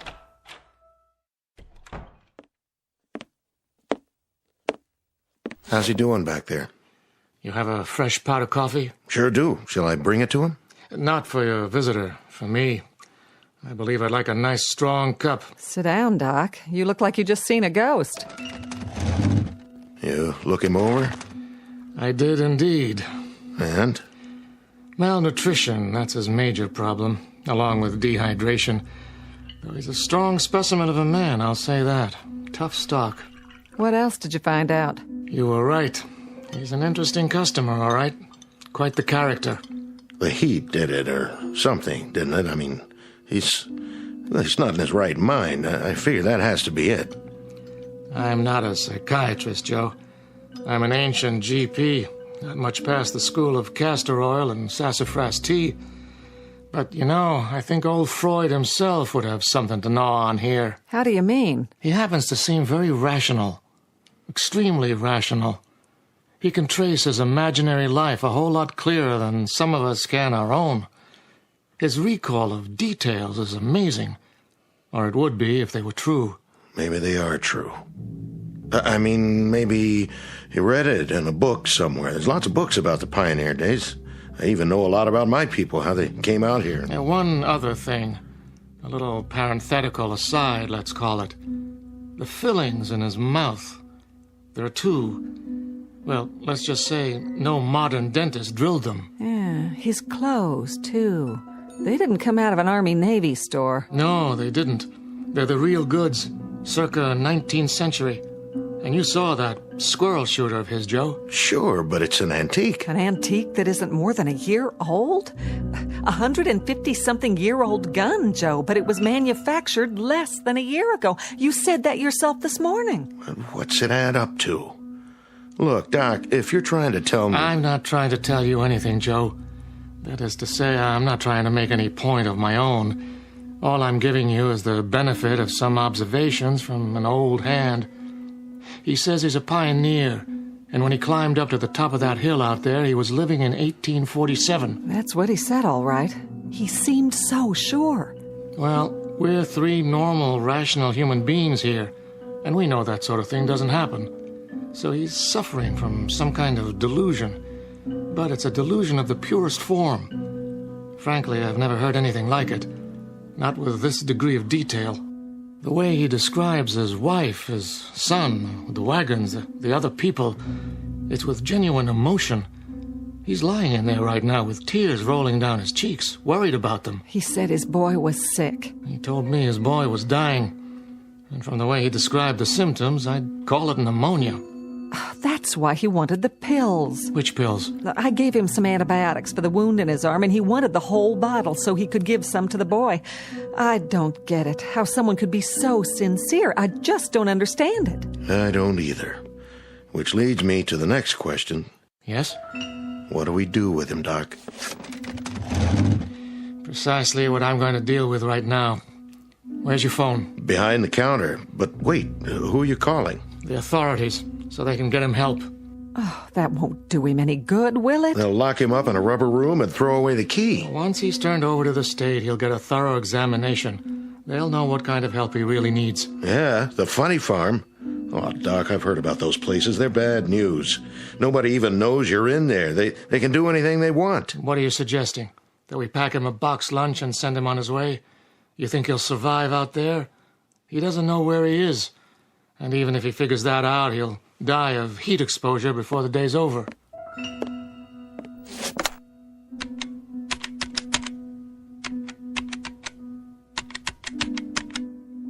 I want the sheriff's office, please. Oh, it just doesn't seem right. Yes, is the sheriff there? Oh, in his car? Well, that's even better. Can you radio him to get over to Joe's Diner as fast as he can? We've got a man here who needs looking after. No, not violent, but he should get here real fast anyway.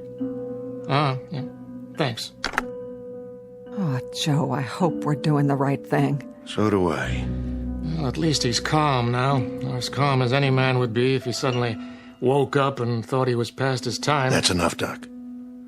Well, hello, Mr. Horn. This book, it was in my bedroom. Well, that's the encyclopedia. I was looking through it. I found something. What? Well, this here. Horn Christian Jr., M.D., famous for his early work in childhood diseases, pioneer in vaccine research, born 1839, died 1914.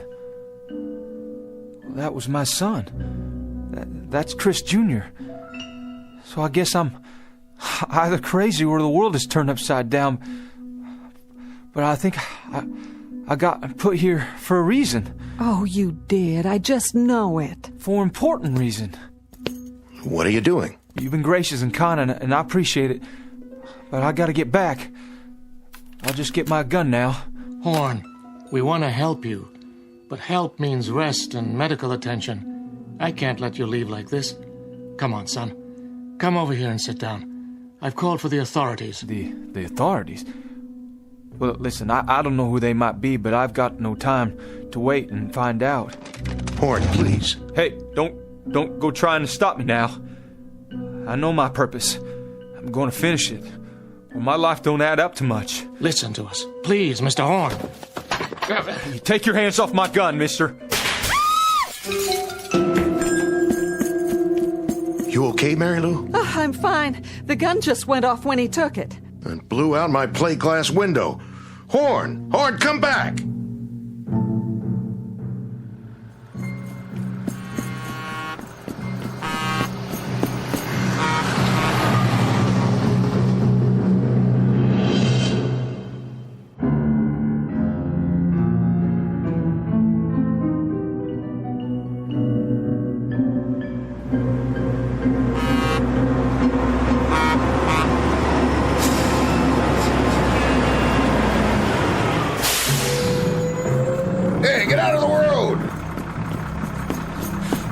Sorry, mister. What's the matter with you? Horn, wait up! Are you all right? Those people, they're trying to stop me. Yeah? Where are you going? I have to get back to the Arizona territory. You do? Well, that's an easy one. Don't just stand there. Get in.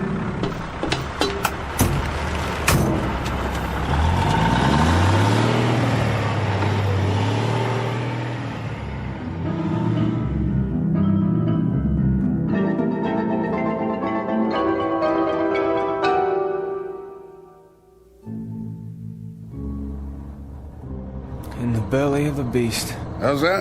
What is this contraption? Peterbilt 18-wheeler. Best long-haul rig ever made. Where's your team? I ain't a teamster. Strictly independent. But your horses? All the horses you want right under the hood. Sweet, huh? Where you say you're headed? California. We were headed for California. Well, that's where I'm going. Good country out there, is it? Easy living, if you ask me. Everything a man could want. And Land of work? Any seed you plant, it grows tall. That's what I heard tell. Suppose I could give you a ride all the way in, so I'd have somebody to talk to. I'm going to California, but I can't get there this way. What are you talking about? It has to be the same ridge, right around here. It was. Mister, you have to let me out. Say, look at that. Sheriff's car moving like a bat out of hell. Please, I made a mistake. You've got to stop this machine.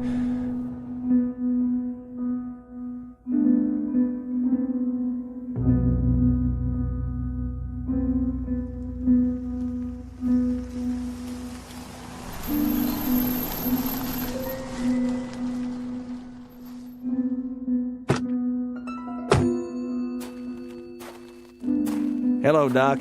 What's this emergency you got? Not exactly an emergency, Sheriff, but since I called, it might have turned into one. Sheriff, you gotta stop him. That's right. He won't make it out there. Hold on now. What you trying to tell me? Mr. Horn, Sheriff. Horn, is it? He's the man I examined. It's a long story, and a pretty strange one. The point is, now he's run off. Well, where? He headed for the ridge, where he came from. So, he came in out of the desert? And now he's going back, about a mile up the road. Well, don't worry. I'll find him.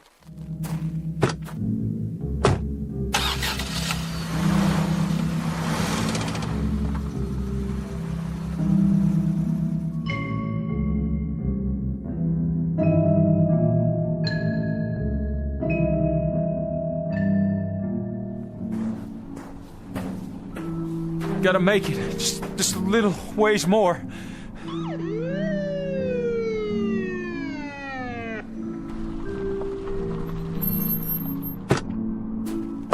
You there! Hold it! No, you don't. Not now. Drop the gun, son.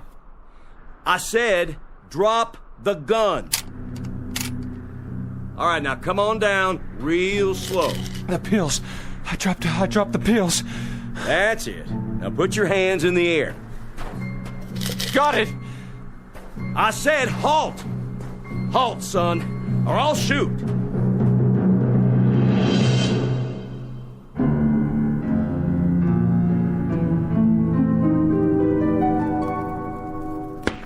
What was that? Sounded like a shot. Maybe Chris got himself a rabbit. But he ain't even had time to get up the ridge yet.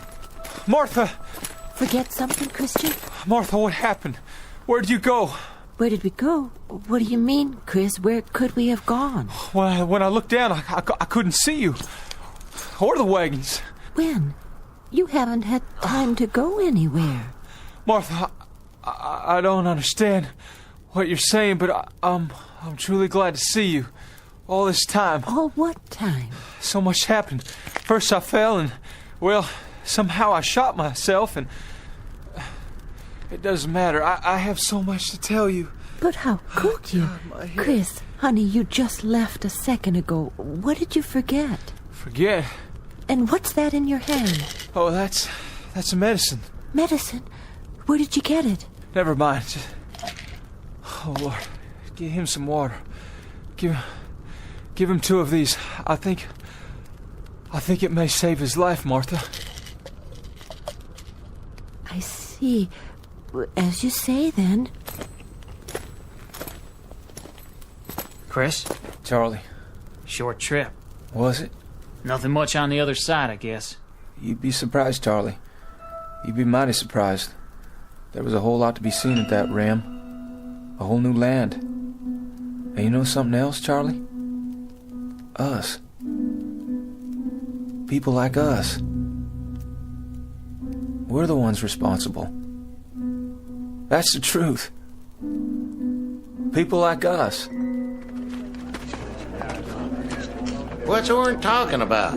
Listen, he's saying something. He wouldn't talk like that unless it was important. There'll be a highway. And machines. And a whole new land. And we're the ones who began it. What are you saying, Chris? Where'd you see all that? Up on the rim. It was all laid out before me like the New Jerusalem. Wide, hard roads, all black, with no holes in them. And machines and...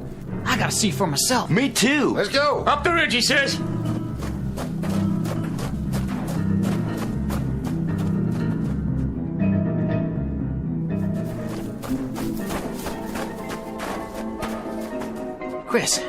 There's nothing down there. It's just like this side.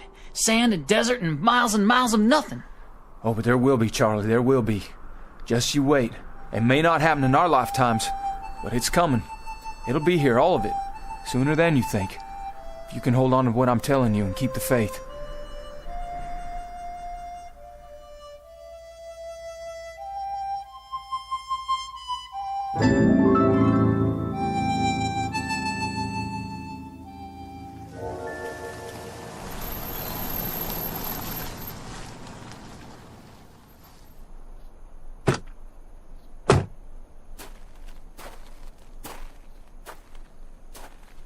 You didn't get him, Sheriff. I saw him all right, but I couldn't get him to stop. Fired a warning shot, but I didn't scare him none.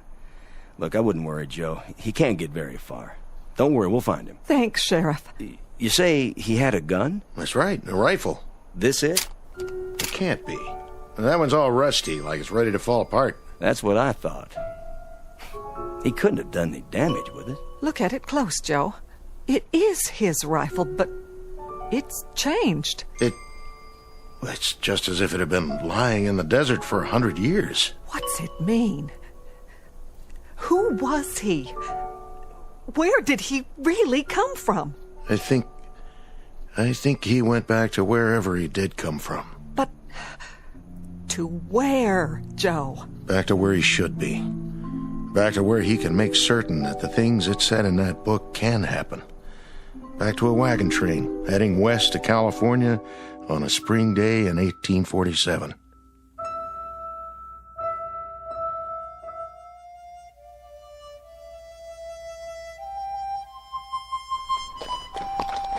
Giddy up, boys. We're going to California. And my son, too. He's got a whole lot to accomplish out there. A whole lot.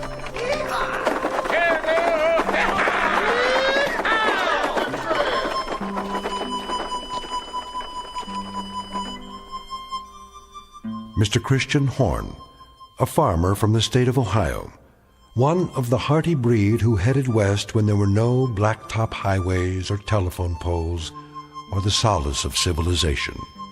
Mr. Christian Horn and family and their traveling companions, heading west after a brief detour through the Twilight Zone.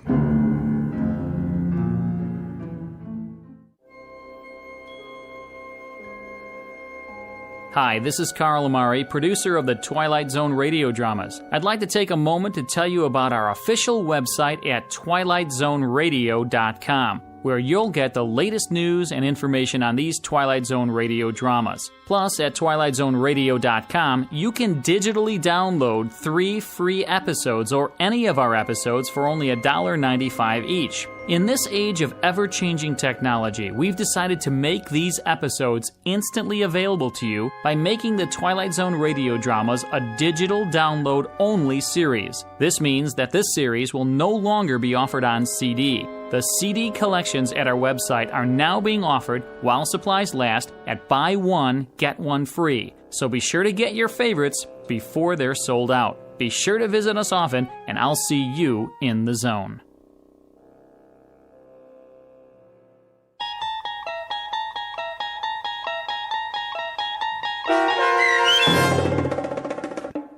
A 100 Yards Over the Rim, starring Jim Caviezel, with Stacy Keach as your narrator, was adapted for radio by Dennis Etchison and based on a script by Rod Serling.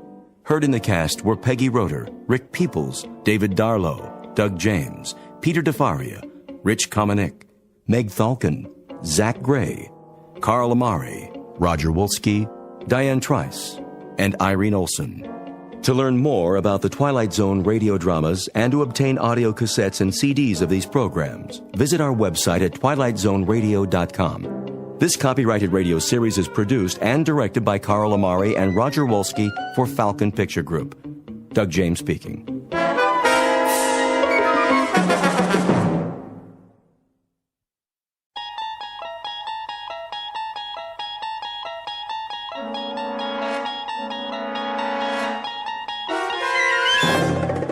You unlock this door with the key of imagination.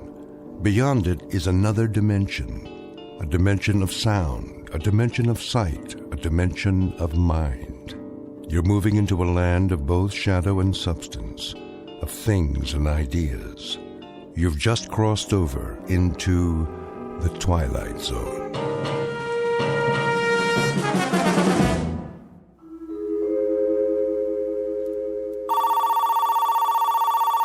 The Gerald Hugo Agency. Mr. Hugo's in a meeting. May I take a message? The Gerald Hugo Agency. No, he's still in a meeting.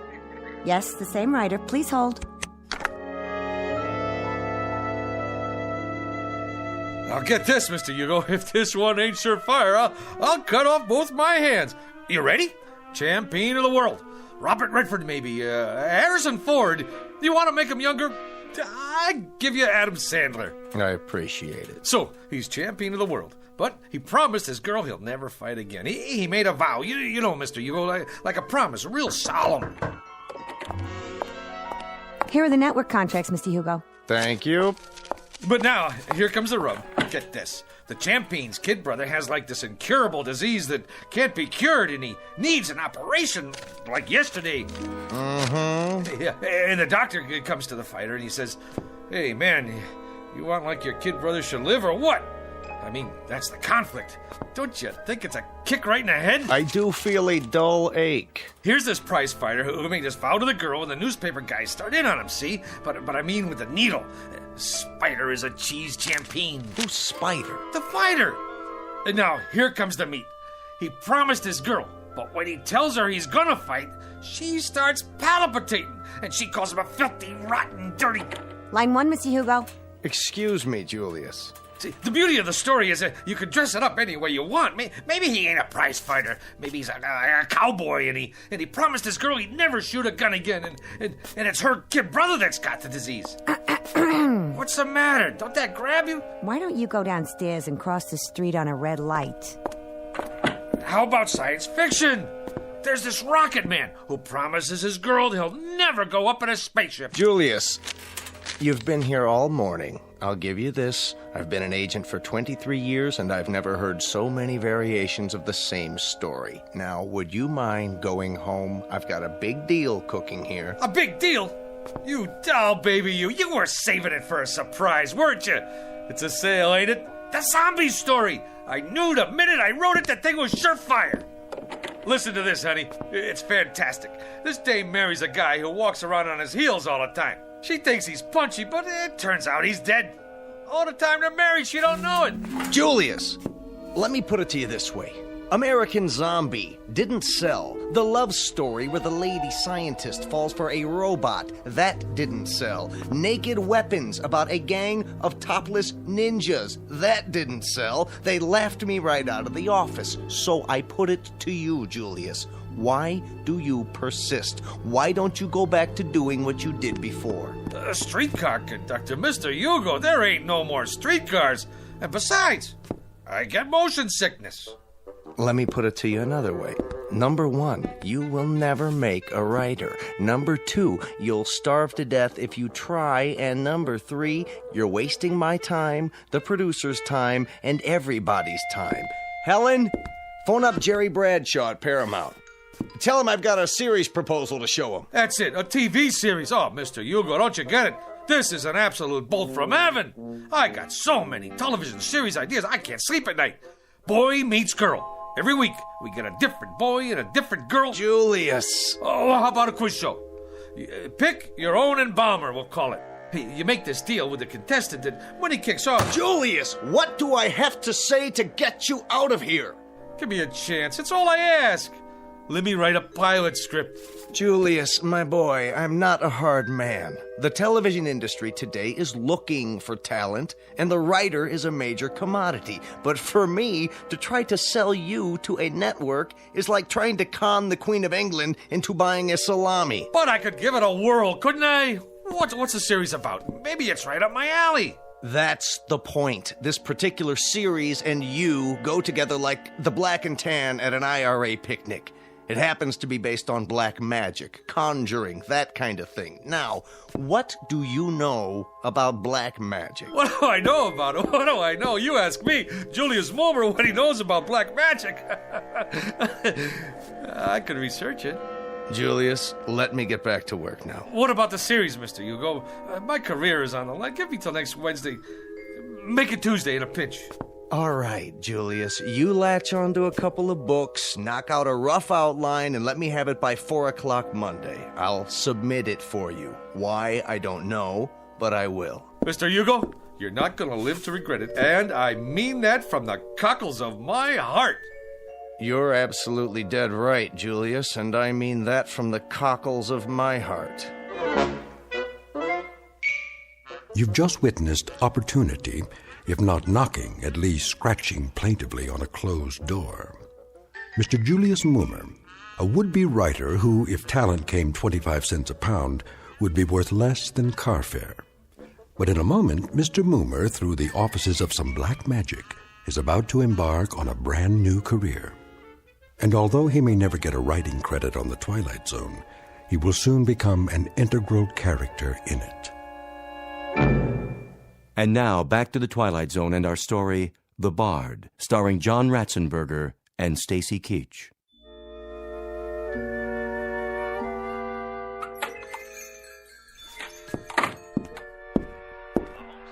Hello? Anybody here? Yes. Hey, what are you listening to?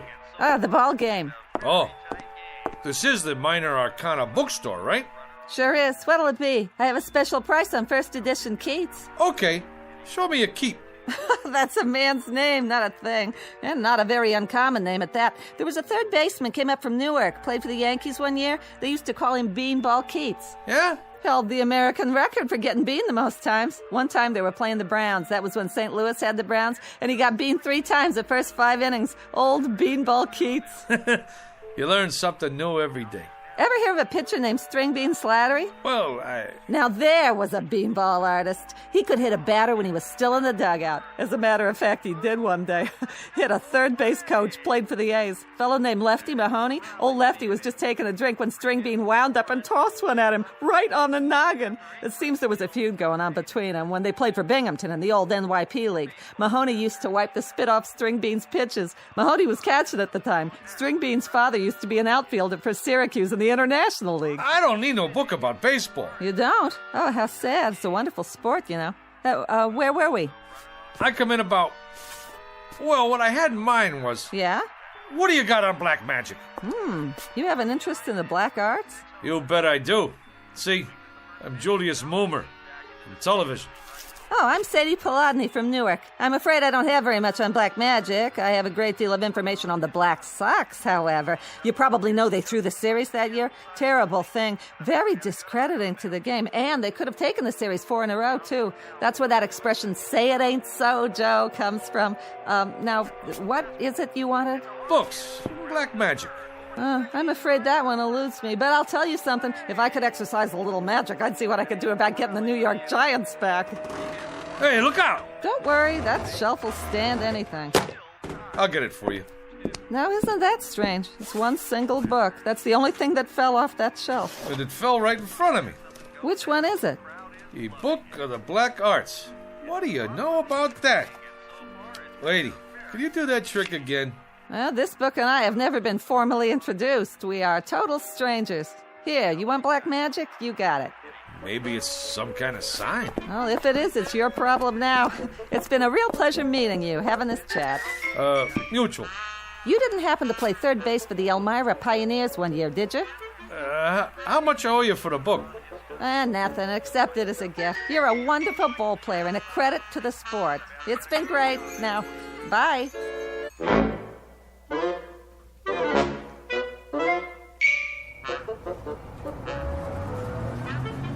Make the sign of the pentagram and repeat 3 times. Let's see if I got this right here. In the name of the Prince of Darkness and the Black Sabbath, Beelzebub, Beetlejuice, Asmodeus of Astrogoth, Ozzy of Osborne. I can't say all that. Zaza zoom, ba ba boom, ipsy dipsy, ba ba boom. Hey, none of that on this bus. What? All right, buddy. This here is public transportation, and there's rules. Do you mean me, driver? Yeah, you. I don't need no crazies on my bus. But I was only... Out. Hey, you don't have to throw my book. It's a very valuable tome there. I never touched it. It got off with you. But I left it on the back seat there. Get out of here. Oh, what do you know? Just like a puppy dog that follows you around. Looks like this little book in me. We got a thing going on.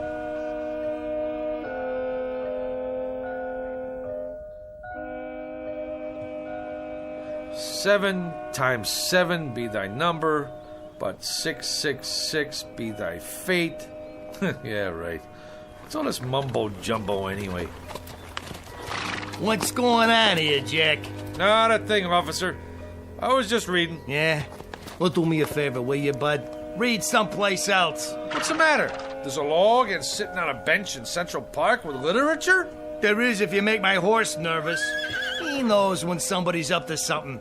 He's got instincts. So whatever it is, do it someplace else. I don't get it. On account of why? Move it! Cossack. Stormtrooper.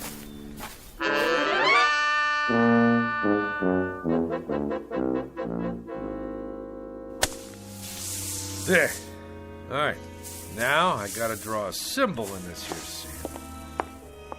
Hey, Julius. What's the bit? What are you doing? Whatever it is, I wasn't doing it right. Magic schmagic. There's more here than meets the eyeballs. I've done everything it said, and nothing. Ye Book of the Black Art, being a step-by-step education in conjuring. So tell me, Faust, to what end? You don't dig? Cora, I'm standing on the threshold. I mean hovering. The only thing that stands between me and the secrets of the universe is 4 pages of Latin. Listen to this. The Black Art, consisting of necromancy, turgy, demonology, devilment, hoodoo, voodoo, conjuration, enchantment, spiritualism, manifestation, materialization, astral body and ectoplasm, mesmerizing, magnetizing, and fascinating. Like you name it, I got it. My mother isn't gonna like that sand all over the floor. You tell your mother she should pay me for the privilege of having me in this building.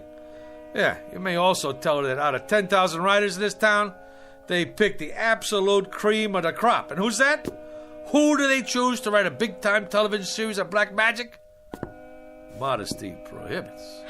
Not Julius Moomer. In the flesh. Big deal. Go ahead and scoff. But one of these days, you're gonna scoff on the other side of your mouth, Tootsie. There's gonna be a big, long limousine parked down below with 2 Lazarian coachmen. Liveried. Huh? Yeah, that's what I mean. In uniform. And they're gonna rap on your door and invite you and your old lady downstairs for a night on the town with their boss. And who will you find in the back seat smoking a Cuban cigar? Modesty prohibits. Just as a point of interest, Julius, what are you doing? I'm conjuring, baby. Conjuring. Conjuring who? Who knows? I just read from this here book and I got all the ingredients. Well, most of them anyhow. 3 tufts of feathers from a falcon. Yeah, I got them from a pigeon. Sand from Egypt. Yeah, I got some of my sneakers from Jones Beach. 3 legs of a spider. I found me an ant. Well, anyway, what with a few improvisations, I got a spell working here. At least I think I do. When my mother finds out what you're doing to the floor, you better conjure up the Marines. You're gonna need them. Anybody ever tell you you're a dirty, rotten teenager? Why don't you go and take a cold shower? Go ahead, get out or I'll turn you into a frog. Man, I don't know what's supposed to happen, but it better happen soon. Za-za-zoom, alikazam, va-va-voom. Nothing. Shazam, ipsy-dipsy, kakazoom. I need some help. By Monday, eh? Who do they think I am? Shakespeare? You called? Where did you come from? You summoned me, good sir. I did? Who are you? The face is sort of familiar, but hey, don't take this personal, pal. A guy should knock when he comes into a room, especially wearing tights and a collar like that. Hey, maybe down in the village, but not around here. Some folks take one look at you and have a coronary. Now me, I can handle this stuff. I'm hip, you know? Splendid. I'm pleased to hear it. Who'd you say you are? William Shakespeare of Stratford-upon-Avon in the flesh. William Shakespeare.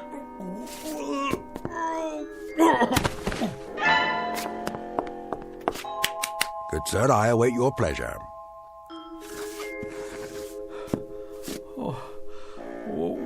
What do you want from me already? Prithee, good sir, ask not what I want of thee, but rather what dost thou ask of the Bard of Avon? Would you try that one more time? It seems I must speak in the parlance of the time. Your time. I simply said, good sir, it was you who conjured me up, and I'm at your service. What would you ask of me? On the level, Pops. You mean to say you're the Shakespeare? Man, you've been dead 1,000 years. 'Tis true, of course, but death be not proud. You required a service of me, hence I am at your disposal. Well, He speaks, yet he says nothing. Romeo and Juliet, Act 2, Scene 2. Quaint surroundings, decidedly so, if squalid. And this, an ancient printing device, perhaps? Yeah, that's my Underwood typewriter. I inherited from my old man. He used to write letters on it. You would ask me to compose a sonnet, perchance, a play? You have but to ask, Mr. Moomer, is it? You mean you could knock me out a couple of pieces? Good sir, you have but to ask. What nature of authorship would you require? Oh, I got me an idea, Will. You don't mind me calling you Will, do you? What's in a name? That which we call a rose by any other name would smell as sweet. Man, what language! Hey, Will, don't let anybody knock your stuff. You got potential. But here's what we'll do. You and me will collaborate. You knock out the rough draft, and I'll do the polish. Yeah. We'll start out slow, see? Just to get the feel. Something with star power, you know, like, for Julia Roberts. Julia? Never heard of her? Where you been, pal? Never mind. Don't tell me. A comely woman, I take it. One fairer than my love. The all-seeing sun ne'er saw her match since first the world begun. Solid! I love it! Now you start writing. Anything. Maybe a twist on the old Romeo and Juliet thing. You know, like West Side Story. Oh, swear not by the moon, that crazy, crazy moon. Take it, booby. Right. If you don't object, I prefer my own writing instrument. A feather, huh? A quill pen, actually. Will, baby, I don't care if you write with your feet. Go, man, go. Create. I'll just make us some coffee.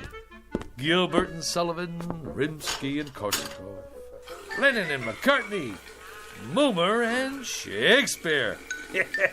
I like it.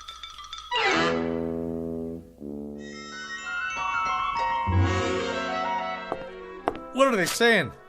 I presume they're talking about your script. That's the point, honey. What else is there to talk about? The stuff is poetry. I don't mean if you can keep your head when all about you kind of guff. This here is class. It's downright Shakespearean. Is Mr. Blumberg in there with Mr. Hugo? We're from the network. They're expecting you, sir. Go right in. Blumberg? The big shot producer? The two guys from the network? It's a shoo-in for the Emmy. Just a little something I knocked off for a couple hours. You know, I didn't know it was that good, but that's me, honey. Never did know my own worth. I mean, Monday I knocked myself, Tuesday I knocked myself, Wednesday... Have you got any openings for Thursday? I'd like to make an application. Hi, Mr. Dolan. This is Mr. Nolan. We're from the ad agency. Go right in, sir. They're expecting you. Come in, gentlemen. What were you saying, Mr. Bloomberg? I don't know. That's our feeling too, Mr. Blumberg. Our take two. Sponsor-wise, the thing requires some noodling. That is, we can't afford to jump off a bridge with this one. I concur. It's so archaic. I mean, language-wise, it's... Well, it's still rough. Fresh as a bridegroom and his chin new reaped, showed like a stubble land at harvest home. He was perfumed like a milliner, and twixt his finger and his thumb he held a pouncet box, which ever and anon he gave his nose and took it away again. Well, you gotta say this for it. It has imagery. Right, Mr. Blumberg. Imagery it has. I was going to comment, the thing did possess at least a modicum of imagery. Right, Nolan? I concur. What's the time slot? Yes, what about the time slot? Thursday, 10 to 11. And what's the lead-in? The Indefatigables. Solid show. The private eye with insomnia never sleeps. Ratings-wise, it's a solid smash. May I? Please. And if the boy have not a woman's gift to rain a shower of commanded tears, an onion will do well for such a shift. Onion? Could be a sponsor conflict. I concur. Could we make it, turnip? Solid thinking. Everybody knows about turnips. You say turnip to the lady in Dubuque, she's with you. I like it. A shower of commanded tears. Shower. Suggest inclement weather, and people don't shop in inclement weather. Make it a sunshine of commanded tears. Solid. I concur. I think we could call the writer in now. A tremendous talent, prodigy of mine. What are his credits? He was a streetcar conductor, an observer of the passing scene, an incredible judge of human beings. You can see that in every line. A modern-day chronicler of human foibles. Solid. Send in Mr. How are you, Mr. Hugo? Gentlemen, well, what do you think? Like literature, huh? It shows some promise. Mr. Dolan here represents the sponsor of the Shannon Classic Playhouse. The Shannon Food Corporation. You no doubt have eaten their products. Oh, endlessly. This boy is a Shannon booster from way back. Oh, man, that's the truth. That Shannon's onion soup, this I dig. We don't make onion soup. That's French in origin. We're an American firm. Red, white, and blue, right down the line. I concur. Man, I'm glad you said that, because I always say, if it's good enough for the lady in Dubuque, it's good enough for me. Now, let's get down to some business here. The Tragic Cycle, written by Julius Moomer. Act 1, Scene 1. The camera fades in on a shot of the garden. You know, like with turnips.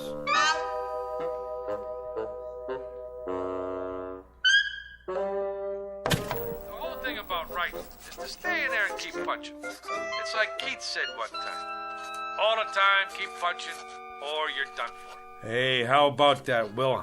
Taped this show last night. You like it? Verily, a most impressive performance. Ain't that the truth? Ladies and gentlemen, welcome to this week's interview. Our guest tonight, Mr. Julius Moomer, that rising young author whose tragic cycle will be seen next week on this network's Shannon Classic Playhouse.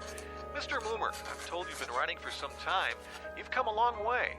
Yeah, it's like progress. Wasn't one of your early works in the horror genre a story about a zombie? Yeah, how about that? The fellow with a heart that don't even beat. Did he find love anyway? It was a little too controversial. That's why it didn't get on the air, you know. But I'm always trying to tackle controversial stuff, you know, pushing the old envelope. What about your TV pilot script, Mr. Moomer? A situation comedy involving a billionaire. Just plain Trump. Yeah. The whole thing there was, we're always seeing stuff about typical guys and their typical wives and kids, you know? Well, what about the big shots? I mean, like what they call the rubber barons. Just because you're healed, that don't make you inhuman. Some great stuff in there. The idea was, can a fellow who makes $9 million a day find happiness in a small mansion? I mean, he's entitled.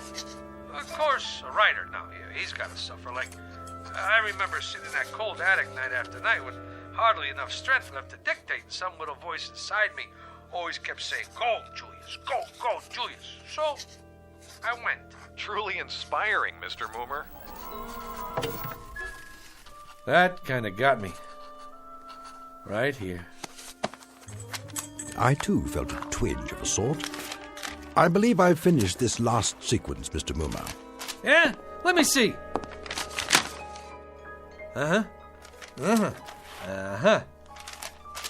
You know something, Will, you got a real thing with words. It comes from working in an attic, Mr. Moomer.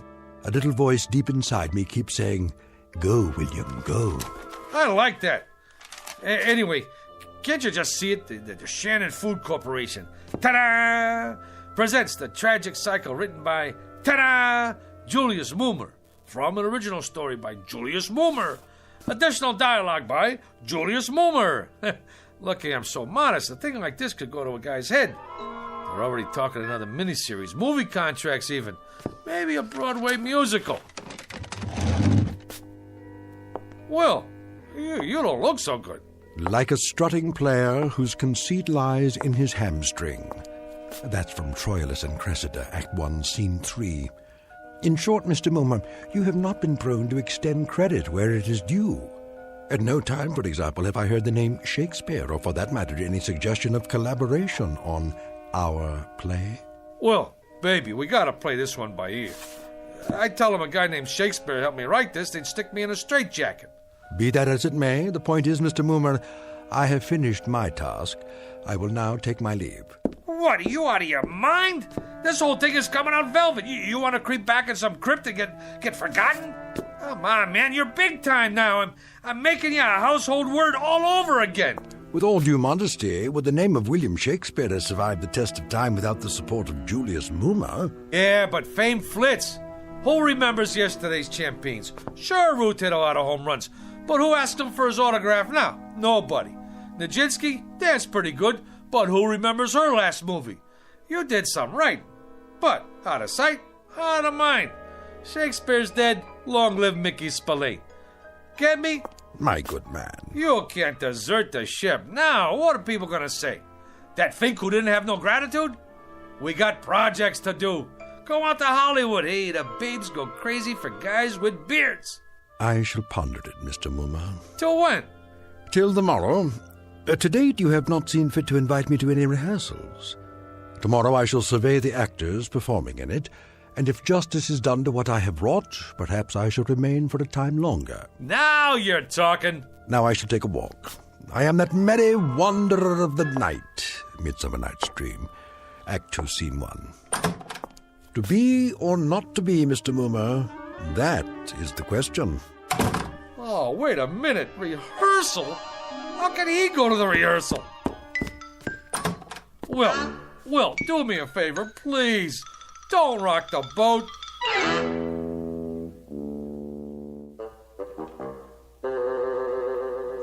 Comfortable, Mr. Shannon? Well, these seats are kind of hard on the old derriere. Mr. Shannon, before we begin the rehearsal, I'd like to say we're fortunate, sir, to have secured the services of the hottest young actor in the business, Rocky Rhodes. Rhodes, Schmodes, I sell soup. Which one is he? Oh, the attractive one in the T-shirt and the motorcycle boots. All right, people, we'll pick it up with Scene 2, Act 2. Now, Felicia, remember that at this moment, life and death await you in the hallway, and when Rocky comes through that door... I got a question. Yes, Rocky? I mean, what's the tertiary motivation? When I open the door, why? Why, Rocky? Exactly. Any slob can walk in the door, but he could do it any time. But I ask myself, would I walk through that door? How come? I gotta find my motivation. So the question is, where is my motivation? Well, I'd say you walk through the door to get inside. That work for you? Yeah. Wow. Great. Let's run through this and see how it plays. Shall we do that? All right, people. Come on, folks. From the top. I don't care what you say. If Jeremy comes here tonight, I have to go away with him.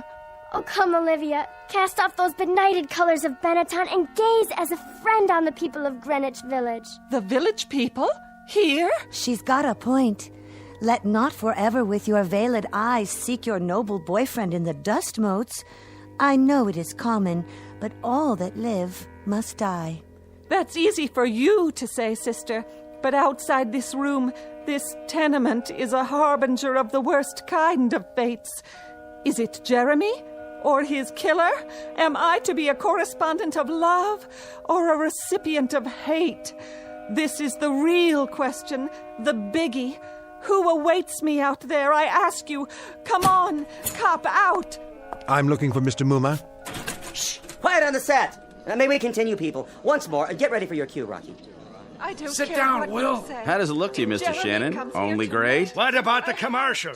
Where does that come in? Right after the opening teaser. Are they gonna put a spotlight on the soup? Well, that comes in the first commercial. I know when that comes in, but I want to make sure you see the label. When the soup is Shannon's, I want 40 million people should know it's Shannon's. I concur. It's imperative that we see the label. Cut! Take 5. Who is that? What's he dressed up for? Oh, that's my typist. On your staff, is he, Moomer? Well, actually, he's a relative. On my mother's side, he's eccentric. Eccentric? You know, he has, delusions. 1 week they come, 1 week they go. What about this week? Yeah, this week he thinks he's Shakespeare. Hey, come on over here, Mr. S. Meet the boys. I've been telling them all about you. Would that we had this much space at the Globe. Yeah, they're just going over the second act. Ah, the balcony scene, a most delightful love sequence. On the balcony yet? Yeah, I was going to mention it to you, Will. Mr. Shannon asked us to make a little change in the love story part. You know, the business on a balcony. A thing of beauty. Oh, spirit of love, how quick and fresh art thou. Who owns balconies these days? Tremendously valid point, Mr. Shannon. No question about it. Right on down the line. You mean no balcony? You see, this here is television. It's like you gotta grab them quick. Instead of the boy climbing up to the shrubbery to meet the girl, it's a subway station. You jest. That's the bit. She sprains her ankle, and this here boy kind of like the doc on ER. He operates on her ankle right there between the Brighton Express and the Bronx Local. You see, doctor stories are big this season. All right, cast. I want to run through the next scene. Mr. Mumar. What's the trouble, Will? Is that Esmeralda? In the blue canvas breeches? The jeans? Yeah, that's the chick. But if what you told me is true, what is the reason for her suicide? Her soliloquy about love's labor's lost? Suicide? No suicide, Mr. Shannon. That's definitely out. Oh, I meant to mention that to you, Will. She don't stick herself with the shiv. Now she runs off with a guitar player. That was my wife's suggestion. And an inspired one at that. It was indeed. I concur. And the father and brother who burst in? My wife didn't care for that. The way we play it now, the two guys who come in are cops. Cops? Policemen. And then later, the scene where the mother starts talking about all the blood on her hands, she ain't the mother anymore. She's the gardener's wife who did time for embezzlement. But she has the most definitive line of the play. In the epilogue, I took it from Twelfth Night, if music be the food of love, play on, give me excess of it, that surfeiting the appetite may sicken and so die. Sicken? The Shannon Food Company is paying this kind of money to make people sick? Will, get with it. You're taking the butter right off the toast, baby. Here we go, people. Let's hear the narration just for the timing. On October 13th, the gardener's wife returned to the scene of the crime. The police had already arrived, and once again, the Federal Bureau of Investigation... Enough of this idiocy. There is no soliloquy here. What is going on? Blow, blow, thou winter wind. Thou art not so unkind as man's ingratitude. As you like it, Act 2, Scene 7. Will, what are you doing? You're lousing up the whole deal. What am I going to tell them? Tell them that foolery, sir, does walk about the orb like the sun. It shines everywhere. Act 3, Scene 1, 12th Night. And you, foolish mortal, who could have covered himself with a cloak of immortality, who has succumbed to the rankest compound of villainous smell that ever offended nostril. To you, Julius Moomer, lots of luck. Hey, Julius, for a week now you look like somebody told you to go out and scrub a lizard. He finked out. The guy finked out. You want some advice? Knock off on The Conjuring. Get yourself a nice, clean, safe job on a streetcar. Whether it is nobler in the mind to suffer the slings and arrows of outrageous fortune, or to take arms against a sea of troubles. Did that boy have talent or what? Man, oh man, I was on my way. They was already talking about my next assignment, a mini-series on American history. What do you know about American history? Eeny, meeny, chili beanie, the spirits are about to appear. Ma, he's doing it again. I'm sorry, Mr. Bloomberg, but writers are temperamental. No, he didn't care about the reviews. As I recall, he said something about foolery walking around the orb like the sun. Who knows what it means? The American history thing? Frankly, Mr. Bloomberg, I haven't been able to reach him. Mr. Hugo, he's outside. Who is? Julius, he's got some people with him. Mr. Bloomberg, he's here. The boy has come back into the fold. I knew we could count on Moomer. I'll get right back to you. Hey, Mr. Hugo. Julius, my boy, where have you been? A whole week. The networks are screaming for you. The agencies are screaming. My clients are screaming. They want that new miniseries. I'm right in the middle of it. Me and my staff been working night and day. Not that person in the knee breeches. Don't worry about him. He's out. This one's about American history, right? Right. You want authentic, right? Authentic above all. Then I'd like you to meet my staff. Send them in, will ya? General Robert E. Lee, General Ulysses S. Grant, George Washington, Abe Lincoln, and the little lady here is Pocahontas, in the flesh.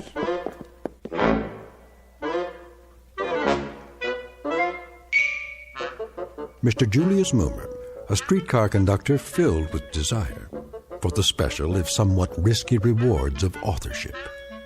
And if the tale just told seems a bit tall, remember a thing known as poetic license in a place called the Twilight Zone.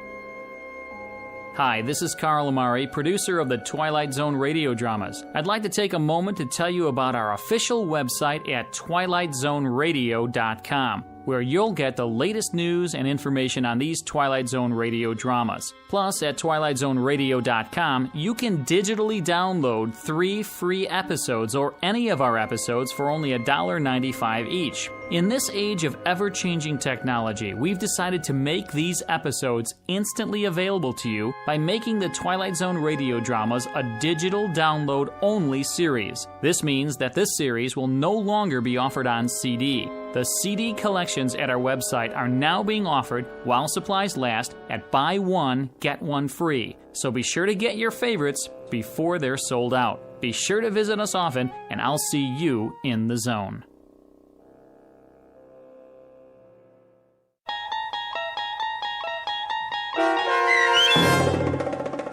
The Bard, starring John Ratzenberger with Stacy Keach as Shakespeare and your narrator, was adapted for radio by Dennis Etchison and based on a script by Rod Serling.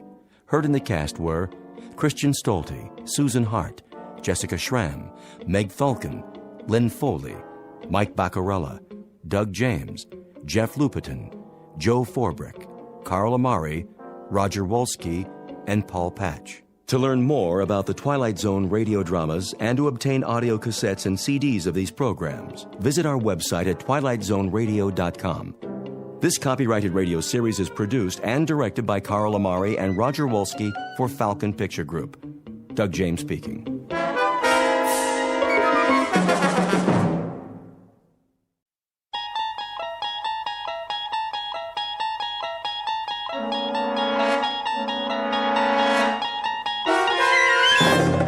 You're traveling through another dimension. A dimension not only of sight and sound, but of mind. A journey into a wondrous land whose boundaries are those of imagination. Your next stop, the Twilight Zone.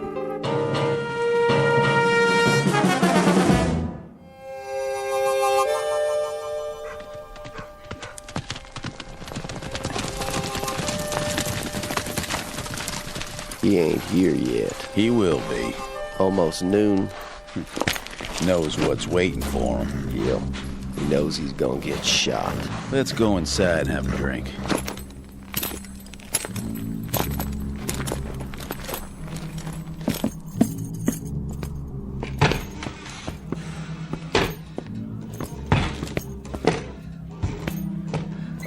Hi there, fellas.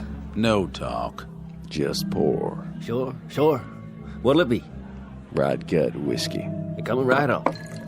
You seen Mcgrew? Marshall Mcgrew? That's the one. You friends of his? We got a meeting with him. You do? When? Well, let's see. Right about now. Unless he ain't gonna show. Oh, Marshall Mcgrew will show, all right. Always keeps his word. If Rance Mcgrew says he'll be here, then he'll be here. You can bet your bottom dollar on it. That right? In fact, here he is now. Where? Right outside, at the end of the street. Hear him coming? I don't see nothing. Oh, he's a-coming, for sure. Take a look. See that cloud of dust? That's him. Right on schedule. Cut! I'm here. What's everybody looking at? You're an hour and 15 minutes late, Rance. So shoot me. I'd like to. On film. We should have had everything in the can by now. Don't bug me, Si. You know what these big emotional scenes do to me. Now, don't get upset, Rance. We'll try to knock this one out before lunch. What do you say we get started, okay, baby? This is scene 71. You have your script with you? Positions, everybody. Quiet, people! Camera ready. This will be a take. Welcome to the American West, Hollywood style. Some 100-odd years ago, a motley collection of tough hombres gunned and galloped their way across the frontier, leaving behind them a raft of legends and legerdemains. But heroes or hambones, they were a rough and woolly breed of nail-eaters, who in matters of the gun were as efficient as they were dedicated. So it seems a reasonable conjecture that if there are any television sets up in cowboy heaven, and if these worthies could see with what careless abandon their names and exploits are bandied about today, they are very likely turning over in their graves. Or worse, busy getting out of them.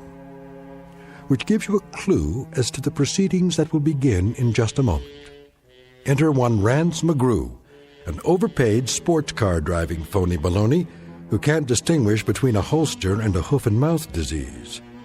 His claim to fame is that he dispatches these baddies, or actors bearing their names, in gunfights, where the fast draw is simply a matter of cutting and the outcome is a setup, complete with blank cartridges and staged blood. But Mr. Rance Mcgrew is about to discover that this week's edition of Make Believe is being shot not on the usual back lot, but on a peculiarly authentic location, one found only in the Twilight Zone. And now, The Twilight Zone and our story, Showdown with Rance Mcgrew, starring Chris McDonald, with Stacy Keach as your narrator. Get me a key light on the end of the bar. Coming up. Props, where are the breakaway bottles? Right here. You know the scene, Rance? Read it to me. Interior saloon, cover shot of two bad men at bar. Rance Mcgrew enters through the swinging doors. He walks slowly to the bar, glancing sideways, left and right. But glancing left and right? That's what the script says. Well, how am I supposed to do that? Is my head on a swivel? I don't know, Rance. I didn't write it. I'm going to tell you something, Si. When a cowboy enters a bar, he walks to the far end of the room, he gets his drink, he looks at it, then he looks straight ahead and drinks it. He doesn't look left and right. Take it from me. A man lets his eyes roll around his head, he can get himself in a whole lot of trouble. Capiche? All right, Rance. Anything you say, we'll shoot it your way. Now, can we begin? In a minute. My stomach's killing me. A scene like this, it gets to me, you know? These miserable emotional scenes, they're draining. Where are my pills? Right here, Rance. Well, don't just stand there. Give me one. Make it 2. Water. Yes, sir. All right, boys, if you're set up, this is scene 71. A tracking shot of Rance as he enters the saloon. Let's get with it, everybody. We're way behind. This one's for real, people. Stand in, out. The star's here. Cowboys 1 and 2, positions. Outside the door, Rance. I got it. Where's wardrobe? Yes? Do something about my shoulder pads. More on the left side. Let me just open your vest. Holster. Right here? An inch lower. No problem. Now, my gun. Here you go. It should be right where my fingers hang. A real gunfighter had to get his gun out fast. Did you know I took lessons from the national fast draw champion? Did you? Well, you don't believe me? Ready when you are, Rance. Watch this. You hook it with your fingertips, like so. You bring it up in an arc. Careful, sir. Give it a little twirl. Whoops. Rance, what are you doing? What's wrong with this holster? It's got oil on it. Replace the mirror behind the bar. I'll have to wait for the new glass. I told you, Si, never, ever rush me. Okay? I'm a perfectionist. Wasn't like this in the Old West. What wasn't? In the old days, they made sure. They had to. Men's lives depended on it. You can't hurry justice, Si. All right, everybody. Lunch!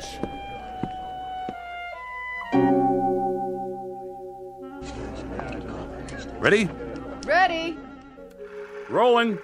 Rolling. Roll sound. Roll sound. And action. Cue Rance. Hello there, Marshal. Barkeep. What'll it be? Rot gut whiskey. Yes, sir. Give me the bottle. Sure, Marshal. Whatever you say. God! No, don't look at me. It wasn't my fault.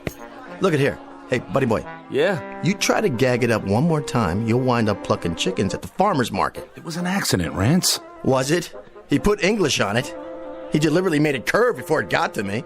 English on a bottle? The guy needs a catcher's mitt. What'd you say? Nothing, Rance. He didn't say a thing. How much longer? These boots are killing me. Here's a new bottle. Let's try it again. From the bottle. Positions, please. Positions. Scene 71, again. And rolling.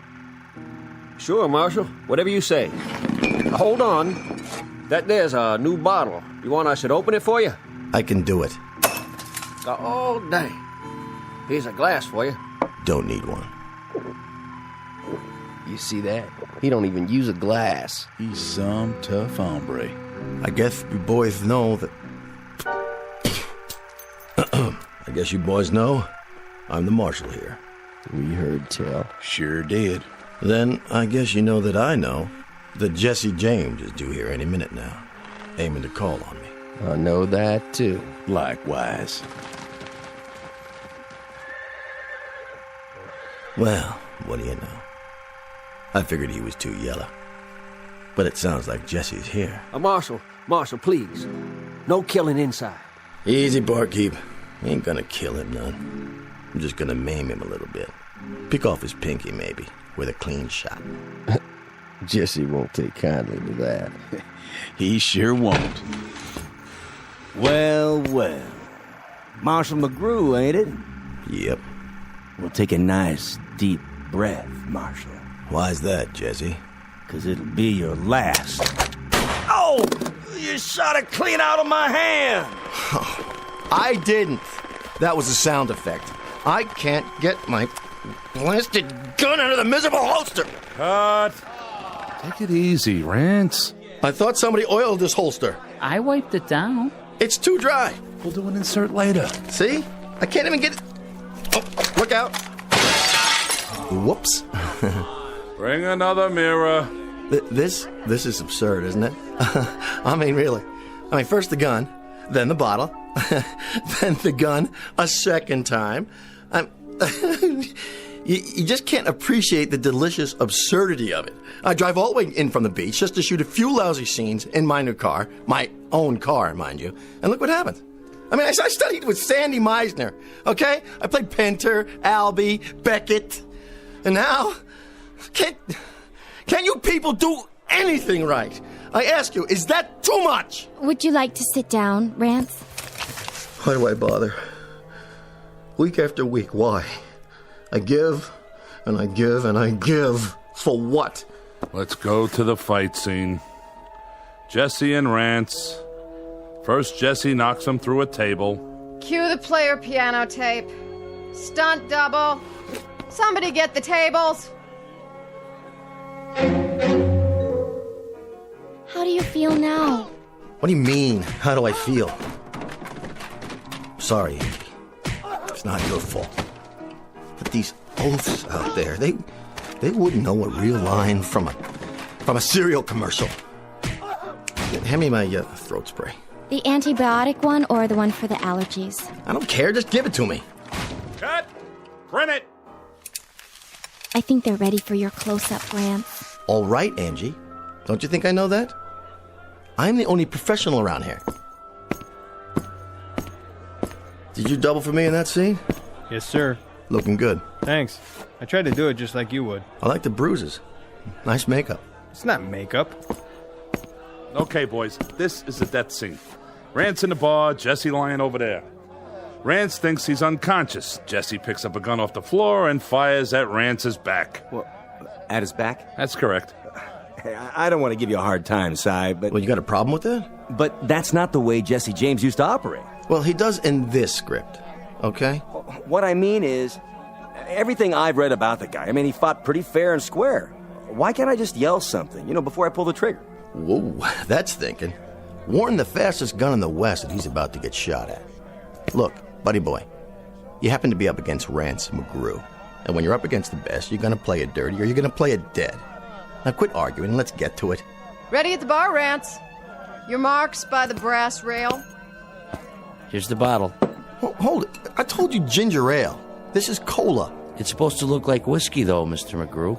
Si, will you either fire this clown or straighten him out? One or the other? Mr. McGrew wants ginger ale. Yes, sir, Mr. McGrew. Jesse, lie down on the X. I don't care what he says. Jesse James wouldn't shoot anybody in the back. Yeah, but Rance McGrew would. Rance McGrew would also fire his own grandmother. So do me a favor. Play it his way, or we'll never get this episode finished. You're the boss, but I can just see the real Jesse James turning over in his grave right now. I don't mean just once. I mean about 400 revolutions per minute. All right, let's get with it. Scene 93, take one. Quiet, everyone. Camera, roll sound, and action. Here's your bottle, Marshal. You stupid clod. That's whiskey. That's real whiskey. It sure is. The best we got. Something wrong, Marshal? Well, this sure is. Wait a minute. Where's the camera? And the lights? Where are the lights? You there. Answer me. You talking to me? I think he's talking to you. Well, now, speak up, Marshal. I didn't hear you. You say something or not? You know exactly what I said. Don't play dumb. Will somebody please tell me what happened to the microphone and the wall? Where did this other wall come from? Where's the back of the set? Marshal, Jess is gunning for you. It's coming right now. Hey, Cementhead, he was already here in scene 73, okay? Wait, my agent hears about this one. Let me out of here. This is degenerated into some third-rate, low-budget B picture. Can't say I didn't warn you. Wait. Who's this supposed to be? They call me Jesse. Jesse James. No, you're not. You're a different actor. What are you, a last-minute replacement? And where'd you get those clothes? Good lordy property. This man stinks to... I'm the real Jesse James. Not that side of pork that's been play-acting me. What do you think you're doing? Take your hands off... Sit down and put a cork in it. I'll ask the questions around here. Bartender. Yes, Mr. James. Bring me a bottle of rye. And wind up that player piano in the corner. I like a little music with my drinking. Yes, sir. Right away, sir. Turn the volume down. Cut! Shouldn't we cut? Cut already! Will somebody please tell me what is going on?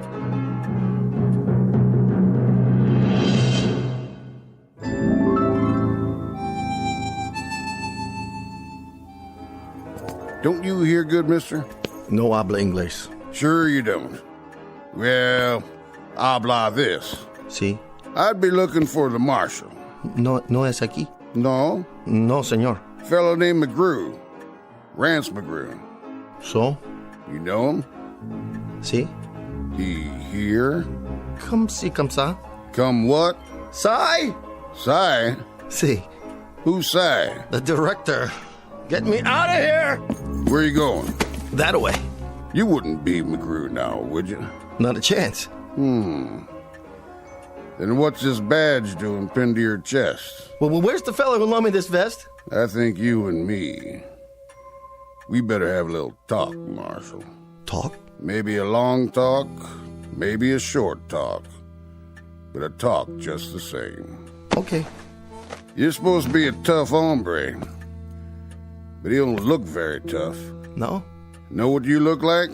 I couldn't venture a guess. You look like a marshmallow. A marsh... I do? Don't that rile you none? No, not much. Why not? I haven't been myself lately. It's these allergies. Come on. First we'll have a drink, and then we'll talk. Then we'll have a showdown. A showdown? Where's that bottle? Right here, Mr. James. I gotta see this. Yeah, see what? How you break the neck off without wrecking the whole bottle? Oh, that's just in the movies. Might get broken glass in it. Don't want to ruin good whiskey.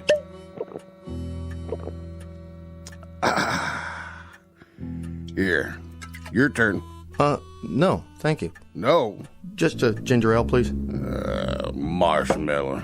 Well, see, I'm on the wagon. It's in my contract. Have a smoke. I gave that up, too. I'll roll one for you. Can't. Union rules. Rules, huh? Yeah, it's the law now. Show you what I think of the law. Of course, you know how to do this, don't you? Roll your own, I mean. Actually, I never could get it right. You know, that string on the little pouch? It always gets caught in my teeth.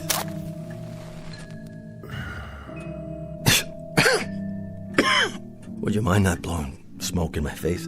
That rile you, does it?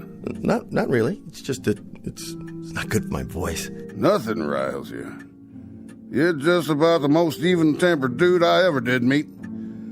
However, I ain't got no more time to be sociable, Marshal. I'd say it's past time we came to a meeting of the minds. Duck your cover, boys. What's everybody hiding for? Think about it, Marshal. Why do you suppose? 'Cause the place is closing? That must be it. Yeah. Curfew time, huh? Well, I'll just mosey on home. Nice meeting you, Jesse. Mr. James. Whoa, just stop right there. You wasn't leaving, was you, Marshal? I mean, you wasn't just gonna up and walk out on me, was you? Me? No, I was just wondering whether it was gonna rain. You know, looks like it's not, though. No, not today. Have a seat. Okay. As long as this doesn't take too long, I got a meeting with my agent after we wrap. You know what I thought, Marshal? I thought you was gonna play some kind of trick on me. Me? Why would I do a thing like that? Remember the time that bad guy had you covered from behind? And you started out the swinging doors, and you swung one door back and knocked the gun out of his hand? That was the opening show last season. Or how about when that rustling gang was waiting in here to bushwhack you? 10 or 11 of them. 13. I was up for an Emmy for that one. That was where you shot from the hip and brung down the chandelier. I gotta hand it to you. Some shooting, Marshal. I did better next week. Horse thief named McNasty shot a glass out of his hand, bullet ricocheted and hit his partner out there on the porch. Got 1,300 pieces of mail on that one. I bet you did. I just bet you did. Why, folks couldn't help admiring a man of your talents. Thing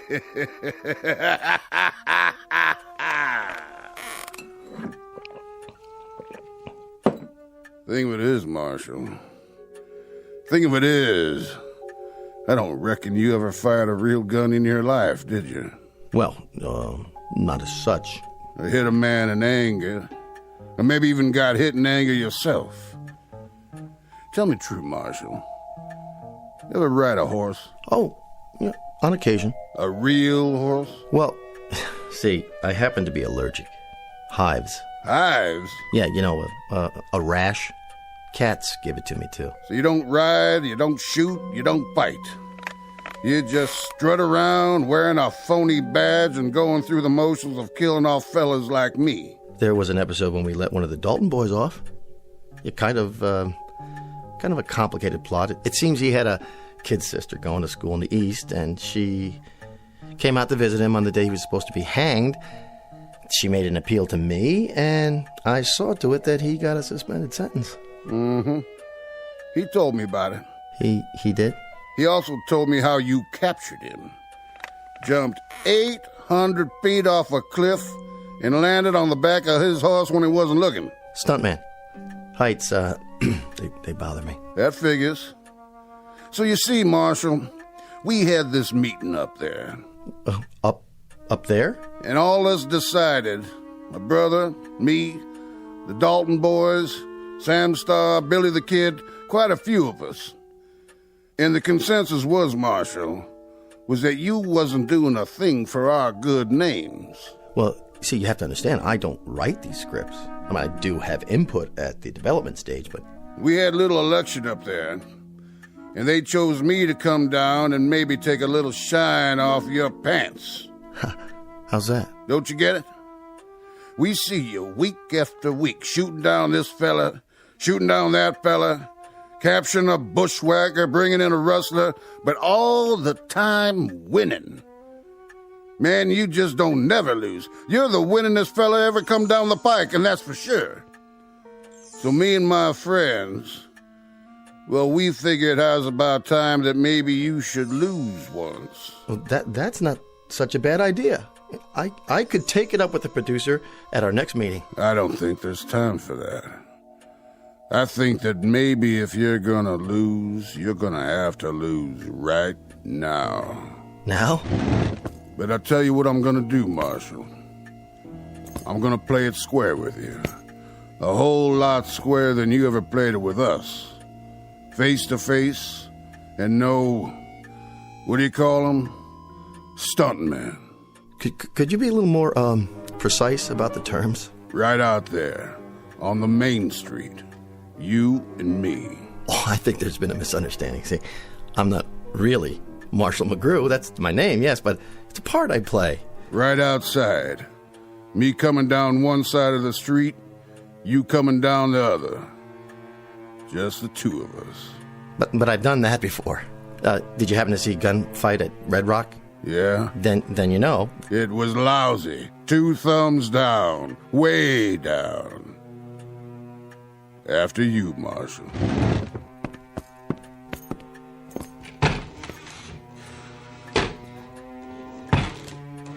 You can come out now, boys. Looks like they ain't gonna shoot up the place after all. Drinks on the house.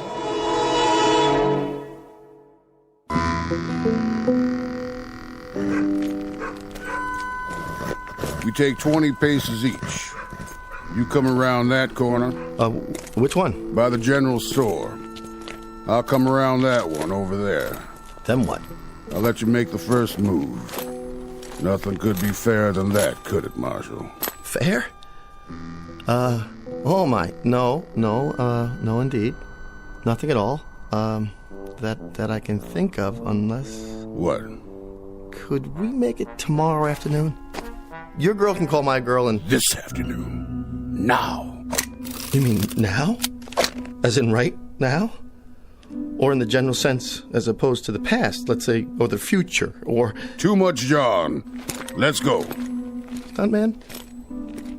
Oh, Stuntman. 14, 15, 16... Better check all my bullets. But the blanks. All blanks. What am I supposed to do? Ready, Marshal? I'm coming for you. All right, here goes nothing. Talk about method acting. Go ahead, Marshal. Make your move. This is ridiculous. I'm gonna count to 3. Why not 5? Or 10? 1. It never happens this way. Makeup! I got sweat in my eyes. 2. I didn't even want to be in this series. I wouldn't have signed up for it at all if it hadn't been for the residuals. God, that and the fact that they let me use my own name in the title. Rance Mcgrew, Frontier Marshal. Had a nice ring to it, I thought. 3. Slap leather. Props! Would you fix this holster? Reach for the sky. Okay. There's my gun, see? See? You win. Just like I figured. This guy couldn't outdraw a crayon. Jesse, give me a break. Will you give me a break, Jesse? I'm too young to die. Think of all the guest spots I could do after the series. Not to mention the syndicated reruns. You say you got nominated for an Emmy? Twice! Man, you can't act any better than you can draw. What about it? I'll do anything. I mean it. You name it. I'll do it. I'll do it. Just give me a break this one time. Anything? Anything. Say it. Marshal, you know something? You and me, maybe we ain't such a long ways off from a bargain after all. What is it you want? Well, sir, I ain't exactly sure what it is I want, but I'll think about it some. You will? You mean you're not gonna shoot me down like a dog? Like a cur? Like an empty beer bottle? Like an old tin can set on the fence post of life? On a lonesome road somewhere, a road less traveled, you might say? Nope. But I'll tell you what I will do, if you stop talking like a schoolmarm. What's that? I'll see to it that you play it mighty careful from now on. Done? You gotta play it straight. No more of this Hollywood junk. You got it. We may be stiffs up there, but we're awful sensitive. We'll be watching you, Marshal. Jesse? Jesse? Where'd you go? Where do I send the deal memo? Here you go. What? It isn't whiskey this time, Mr. McGrew. It's ginger ale like you ordered. Okay, people, this is a take. Quiet, please. Where'd all these people come from? And the lights. The camera. You all right, Rance? Yeah. Yeah, I'm all right, but where'd you all go? Where do we go? Rance is such a kidder. We didn't go anywhere. Are you sure you're all right? You look a little pale. Yeah, I'm fine. Make up. Touch up Mr. McGrew, please, so we can get the shot. The shot? Jesse's on the floor. What's he doing there? You knocked him down, remember? Or rather, your stunt double did. Chair and a table. How much longer? This floor's really uncomfortable. Just a few more seconds. But that's not Jesse. Not the real Jesse. Rance, please. After this one, we'll call it a day. Now, you think he's unconscious, but he tries to get you in the back. Before he can shoot, you fall to the floor, roll, turn over with your gun in your hand, fire, and let him have it while you're still on your belly. Got it? That's what was in the script. Of course it is. Now, do you think you can do that? Somebody wants to talk to you, Mr. McGrew. Can it wait? Tell him Rance is about to shoot a scene. He says he's Rance's new agent. My agent? My agent hasn't come to see me in years. Driving a big convertible with cowhide seats, steer horns on the hood. Like he's some kind of Texas rancher or something. A new agent, Rance? Look, I don't know what your chain of command is nowadays, but go out there and talk to him if you have to. Find out what it is he wants, and what it is you want, and what it is, so we can shoot. Sure thing, Si. I'll do that.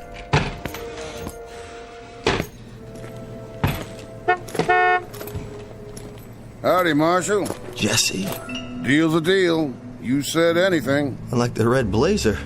Houndstooth, isn't it? That what they call it? You don't know about the yellow slacks, though, and the beret. I think you've been watching too many old movies. Be that as it may. Have a cigar. I don't smoke. That's right, I remember. No offense. Well, now, to get to the point, anything is the following. Let's keep it simple. I'm just gonna stick around from show to show and make sure you don't hurt no more feelings. Such as? Take this here scene. Change it so's the other Jesse don't fire at your back. That would be real cowardly. Say he's lost a lot of blood and he's weak as a tea. But somewhere or the other he gets up on his feet. Then he knocks you through the window and makes his getaway. Got it? Knocks me through the window? Rance Mcgrew?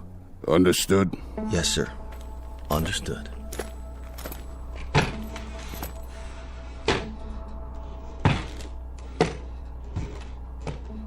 What? Are you out of your mind? No stunt double? Jesse does what? Scene 93, take 2. Places. Lights. Roll sound. And action.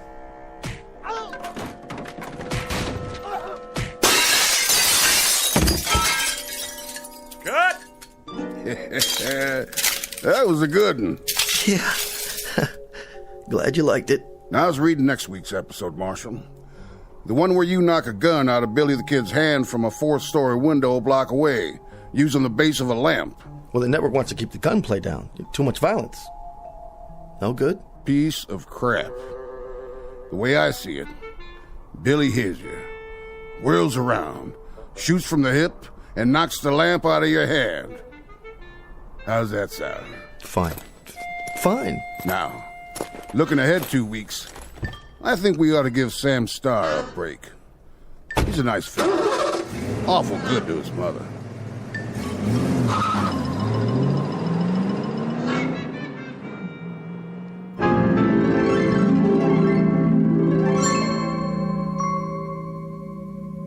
The evolution of the so-called adult Western and the metamorphosis of one Rance Mcgrew, former phony baloney, now upright citizen and defender of truth, dedicated to all things involving tradition and the history of cowboy lore.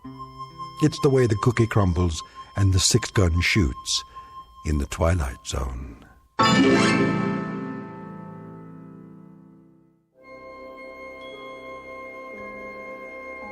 Hi, this is Carl Amari, producer of the Twilight Zone radio dramas. I'd like to take a moment to tell you about our official website at twilightzoneradio.com, where you'll get the latest news and information on these Twilight Zone radio dramas. Plus, at twilightzoneradio.com, you can digitally download 3 free episodes or any of our episodes for only $1.95 each. In this age of ever-changing technology, we've decided to make these episodes instantly available to you by making the Twilight Zone radio dramas a digital download-only series. This means that this series will no longer be offered on CD. The CD collections at our website are now being offered while supplies last at buy one, get one free. So be sure to get your favorites before they're sold out. Be sure to visit us often, and I'll see you in the zone.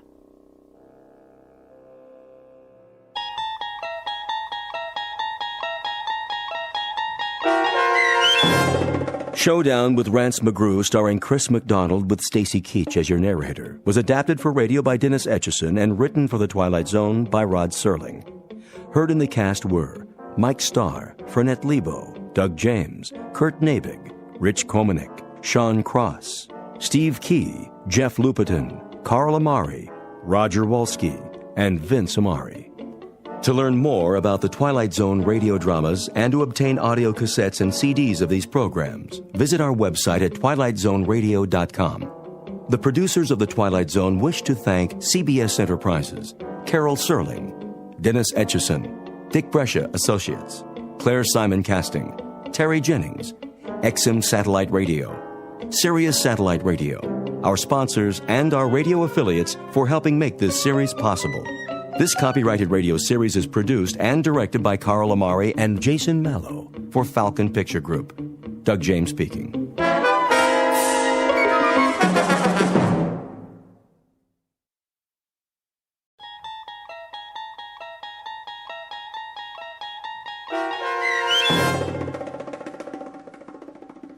Miniature, starring Lou Diamond Phillips with Stacy Keach as your narrator, was adapted for radio by Dennis Etchison and written for The Twilight Zone by Charles Beaumont. Heard in the cast were Ellie Weingart, Alyssa Fraden, Jeff Lupetin, Joby Cerny, Roger Mueller, Elizabeth Lido, Christian Stolte, Doug James, Kurt Nabig, and C.J. Amari.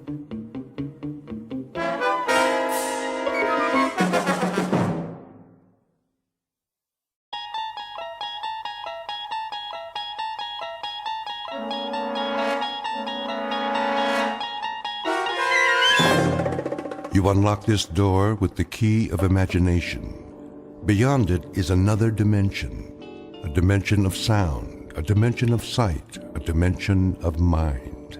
You're moving into a land of both shadow and substance, of things and ideas. You've just crossed over into the Twilight Zone.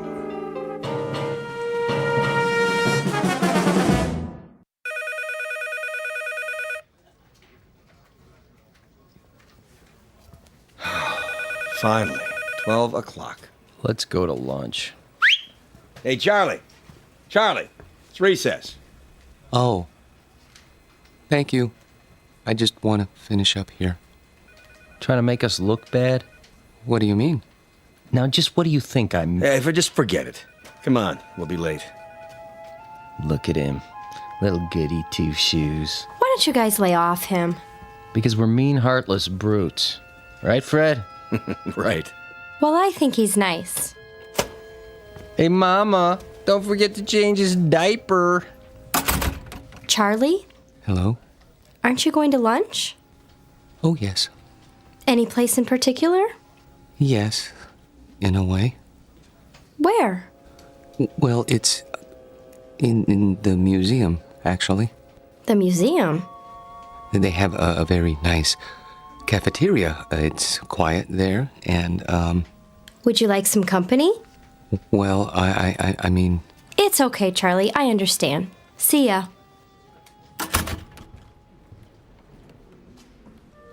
Hey, look at the dinosaurs. Wow, that's the biggest elephant I ever saw. It's a woolly mammoth, you dope. Come along, children. Keep up with the class and don't touch anything. Cafeteria closed. Oh, no. And here we have one of the world's greatest collections of primitive art. Excuse me. Pardon me. There are selections from every period. I direct your attention to the New Guinea exhibit. Some of the pieces, the sepik shields, for example, are hundreds of years old, but some were made as recently as 1950. This is because New Guinea is still a largely unexplored and therefore unspoiled land. Most natives of the interior will live and die without realizing that the world extends beyond the limits of their jungle. Sorry, I'm not part of the group. Let's stay together, please. Now then, the natives speak over 500 different languages. However, you'll notice that their art has a great unity. Of course, they don't think of their carvings as art, not in our sense of the word. This first piece in the glass case was meant to frighten away evil spirits. This one is a protection against disease. Oh, and this one. If I could just get by, please. I'm on my way out.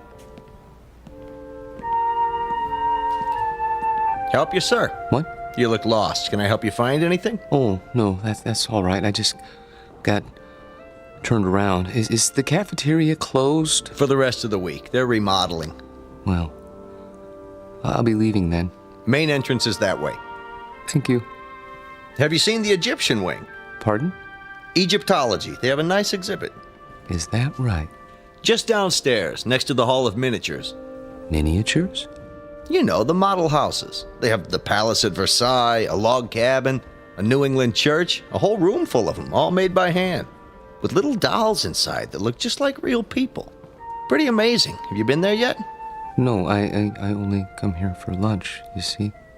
Well, you might as well take it in now that you're here. Not many people go there, but it's really something. All right. I think I will. Turn left at the bottom of the stairs. You can't miss it. Thank you for the suggestion. I'll have a look.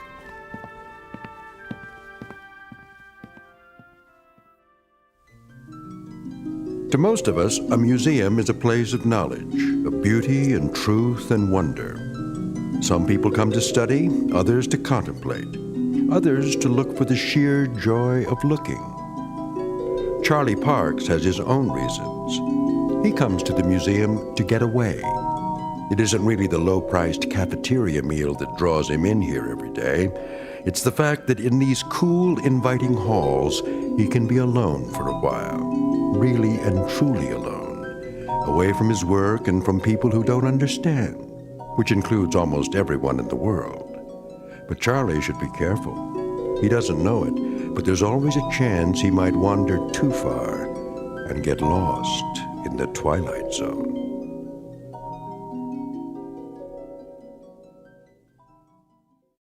And now, The Twilight Zone and our story, Miniature, starring Lou Diamond Phillips, with Stacy Keach as your narrator.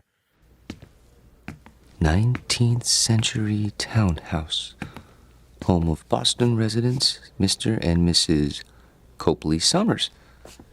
The figure represents their daughter, Alice, and was carved in wood taken from the original balcony. Will you look at that? What in the... Found it okay, huh? Excuse me, but... Yes, sir? I guess this will sound silly to you, but how do they manage that? How do they manage what? In there, in the glass case? Oh, well, I couldn't say exactly. I know they use magnifying glasses, little tiny tools, single hair brushes, that kind of thing. Must go blind making them so small. But the girl... she's so realistic. Isn't she, though? Long black hair, lace dress. Look at her fingers. They didn't miss a thing. Little rug, chair's got teeny tiny doilies on it. But how do they get the girl to move? Servo motors? Microchips? How's that? The girl playing the piano, it's stopped now. I don't think I... There, see her sitting at the piano? She was playing just a few seconds ago. It was, I don't know. Something like this?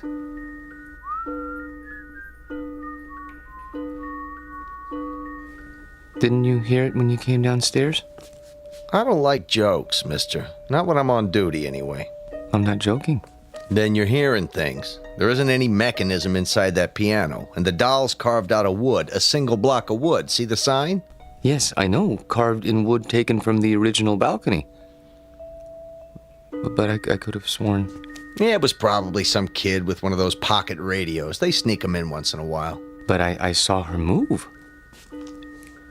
At least I think I did. Well, you know better now, don't you? Yes, I know better now.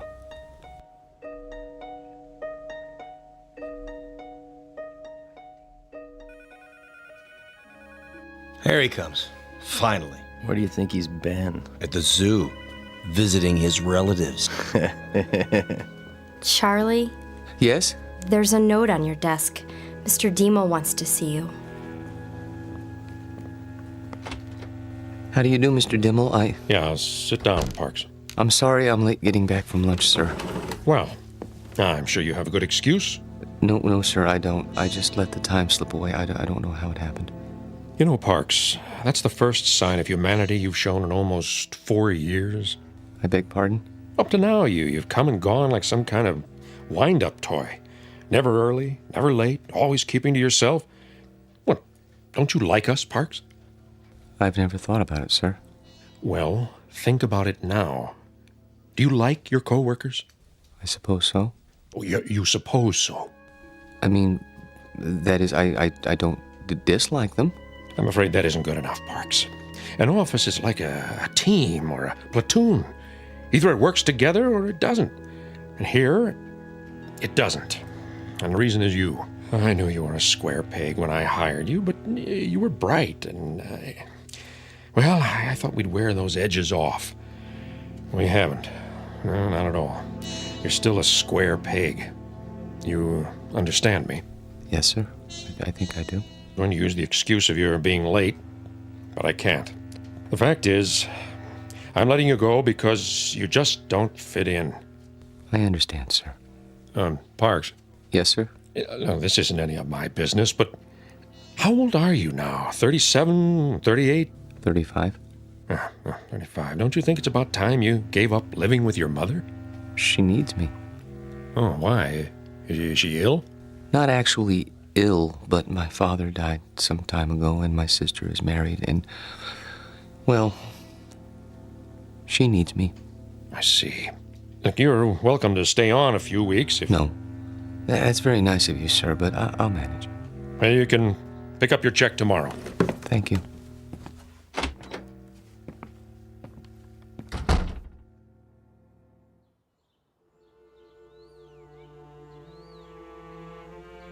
He had no right. He had every right, Mother. Hiring and firing people is his job. But why you? He doesn't think I fit in. That's ridiculous. What are you doing? I'm going to phone that man and find out why you're being persecuted. Mother, please, it won't do any good. Oh, Charlie, what's going to become of you? I've worked so hard to bring you up right. Maybe if I'd let your father punish you the way he wanted to. It's all right, Mother. This is just a minor setback. You say that every time. Why can't you keep a job, son? Why do you always end up making people uncomfortable? I don't know. I suppose they blame me. Well, I'm not keeping you here. I know that, Mother. Nothing in the world would make me happier than to see you settle down with a nice girl, raise a family, live a normal life. Please, don't cry. I can't help it. I hate to see you hurt, son. I'm not hurt. Well, you should be. Getting fired. It would have killed your father. It would have absolutely killed him. I'll go to the Employment Bureau tomorrow. Here, take my handkerchief. Where are you going? To my room.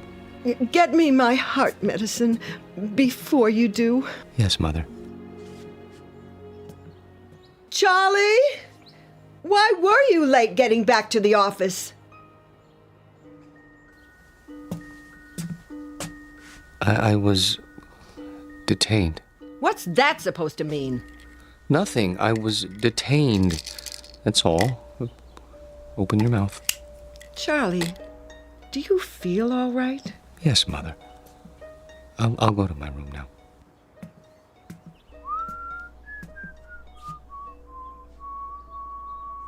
What's that you're whistling? Pardon? You were whistling.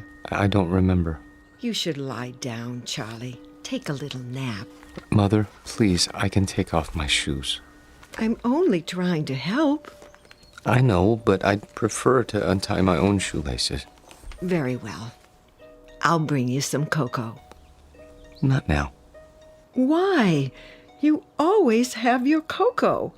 I think I'll go out. At this time of day, we'll be having dinner soon.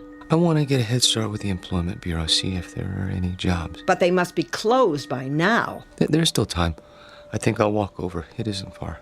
Are you sure you should? Why not wait till tomorrow? Get a fresh start. Do you want anything at the store? Not that I can think of. But... Sit in your chair in the living room. Put your feet up. Are you sure? Try not to worry, Mother. I'll be back in an hour.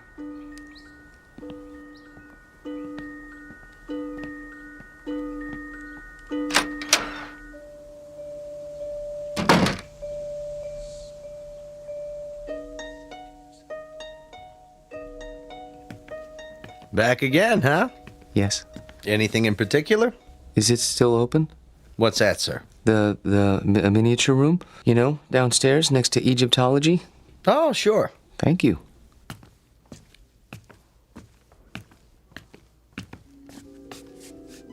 I came back. Wait. Where? Hello? Hello? There. I was afraid you wouldn't be here. Oh, no, you've changed your dress. That's a lovely gown. Very lovely. Are you going out?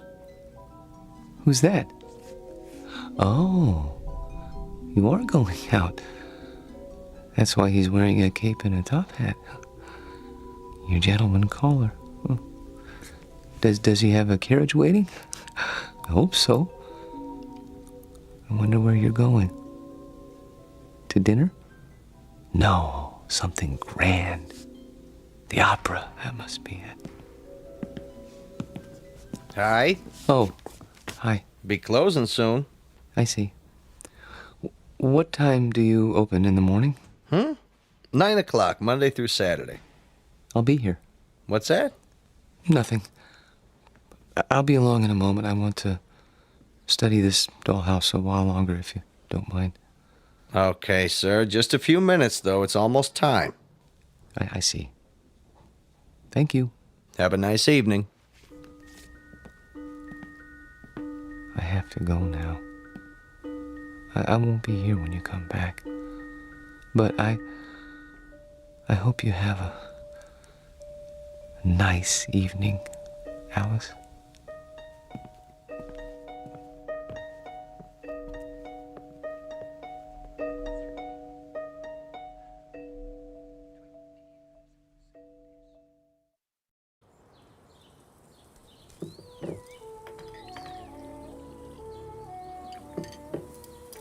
Hey, where's old Charlie this morning? Don't worry about him, buddy. My brother never misses breakfast. Charlie, your breakfast is getting cold.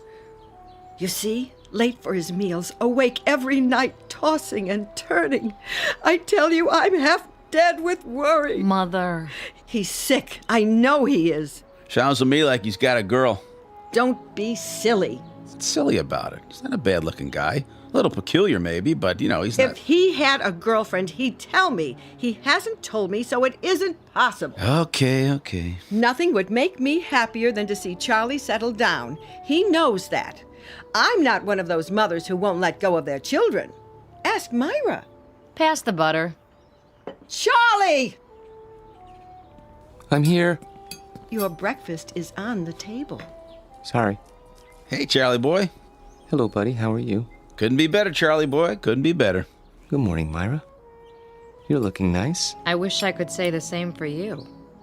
I haven't been sleeping very well. Because of the job? Yes, I suppose so. It's been terribly hard on him, pounding the pavement every day. Boy, that can get you down. Charlie. Yes? We've got a surprise for you. Tell him, bud. Well, it's like this. I heard they gave you the pink slip, and see, I know the dispatcher pretty well over where I work, and, I told him about you, and, he said... He said he'd give you a job. Yeah. Isn't that wonderful? Oh. Yes, I guess so. Charlie! It's very nice of you, buddy. Really. You have experience in billing, don't you? Yes. Then what? Well, you see, I don't know if I'd want to travel that far. It's out of the city, isn't it? Nobody could pick you up. Sure, till you get yourself a car. Charlie, for heaven's sake, Buddy's offering you a job. I'm sorry. I appreciate it, really. But I'm afraid. You got something better, Charlie? Excuse me, I have an appointment. Charlie! Charlie! Oh, I don't recognize him anymore. My own son. Does he have something better, Mother? No, he doesn't have anything. He isn't even looking. How do you know? The employment agency called. They sent him on 2 interviews, and he never showed up. Well, then where does he go? I don't know. Like I said, he's got himself a girl. Oh, shut up, will you?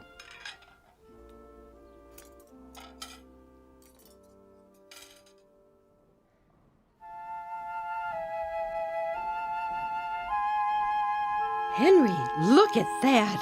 A real log cabin. Isn't it wonderful? Uh-huh. See, there's a little spinning wheel. Your grandmother had one of those, remember? How did they make it so small? Uh-huh.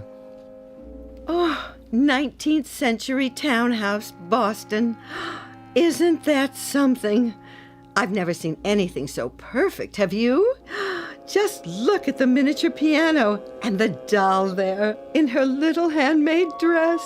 Come on, let's go. Oh, I'd love to live in a house like that. Sure you would. No air conditioning, no central heating, no television, no phone. Sure you would. Excuse me? Are you finished here? I mean... Yep, on our way to see the mummies. Come along, May. If we must. Oh, I'm sorry. I didn't know you were still in bed. I wouldn't be here so early, but my sister and her husband came over and... Oh, I understand. Of course you need to get dressed. I'll turn my eyes away so you can have your privacy.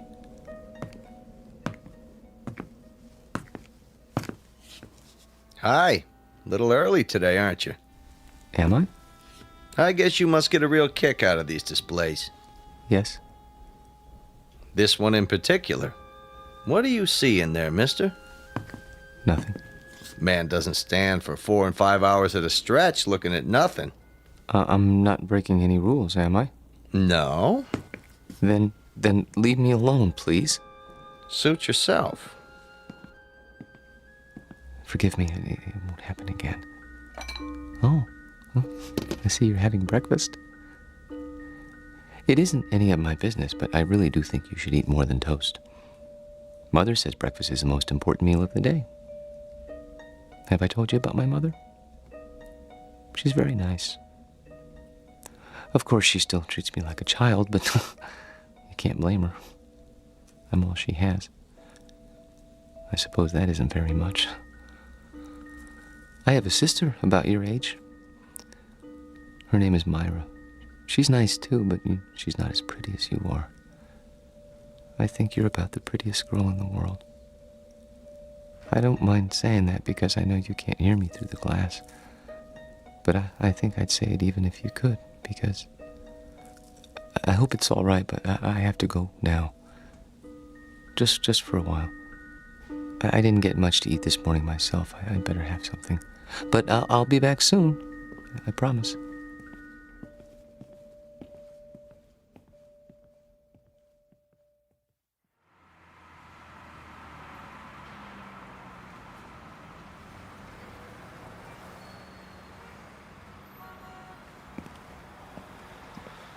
Charlie?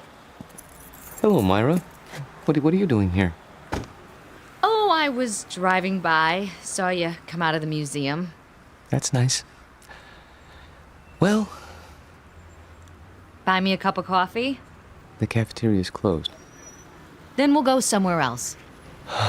All right.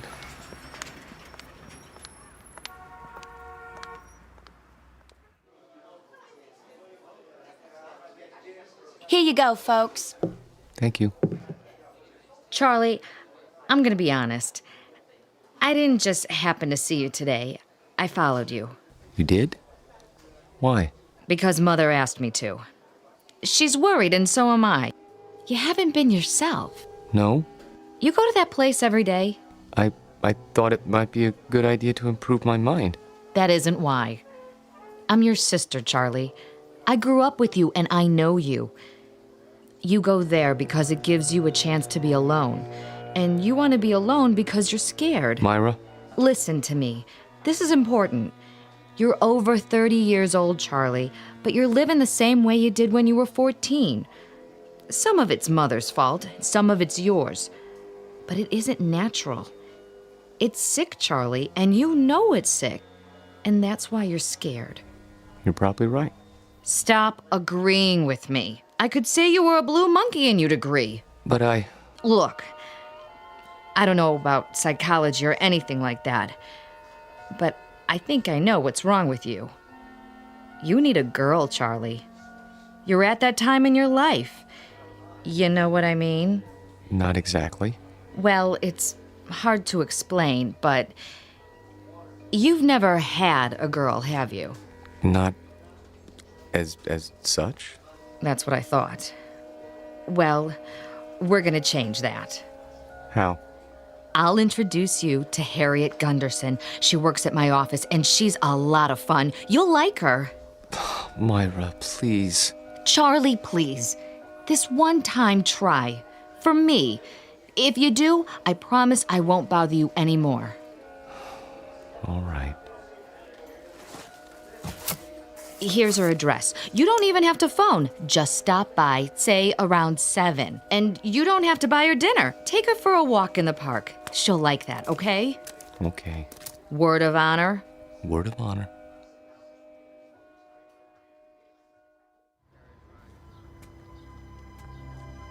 Charlie, Hmm? what you thinking about? Nothing in particular.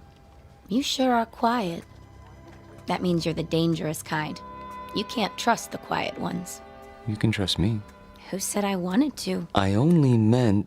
Look, why don't you relax? Come on, let's sit on the bench. If you like. Lean back. Take it easy. There.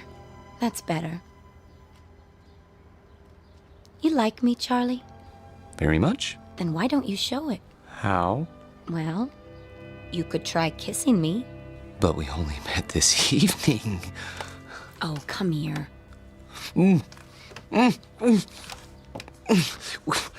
We hardly know each other. Quiet, you man, you.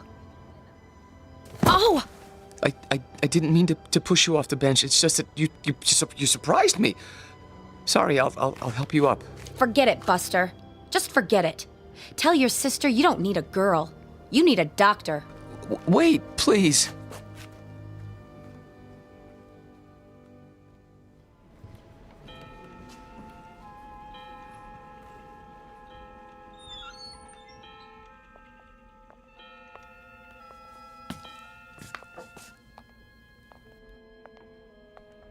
Of course, I realized she was doing it as a favor to Myra, but even so, I didn't mean to be rude to her. It must be hard for you to believe, but that's the way things are these days. Who's at the door? Oh, it must be your gentleman caller. Wait! Tell the maid not to let him in. Please, You mustn't. Why, he's drunk. Look at him. Please go away. Run! Run! Don't touch her! Don't lay a hand on her! Stop! He's got to stop! No, let go. Let go, please. I can't help you! The glass is too thick! I need something to break it! Hold on! No! There's a fire extinguisher on the wall!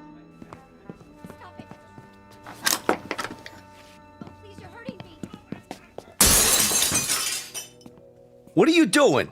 I had to. He was trying to harm her. Hold it right there. He tried to kiss her last night, but she wouldn't let him, so he came back. Don't move. I'm calling for backup. But I had to. He grabbed her and she got away and he went after her. She fainted and he carried her to the bedroom. I had to stop him. You can see that, can't you? Sure, buddy, sure. Put your hands where I can see them. This is museum security. I need a unit over here right away by the miniatures. Better bring a butterfly net and a straitjacket. This one's a doozy.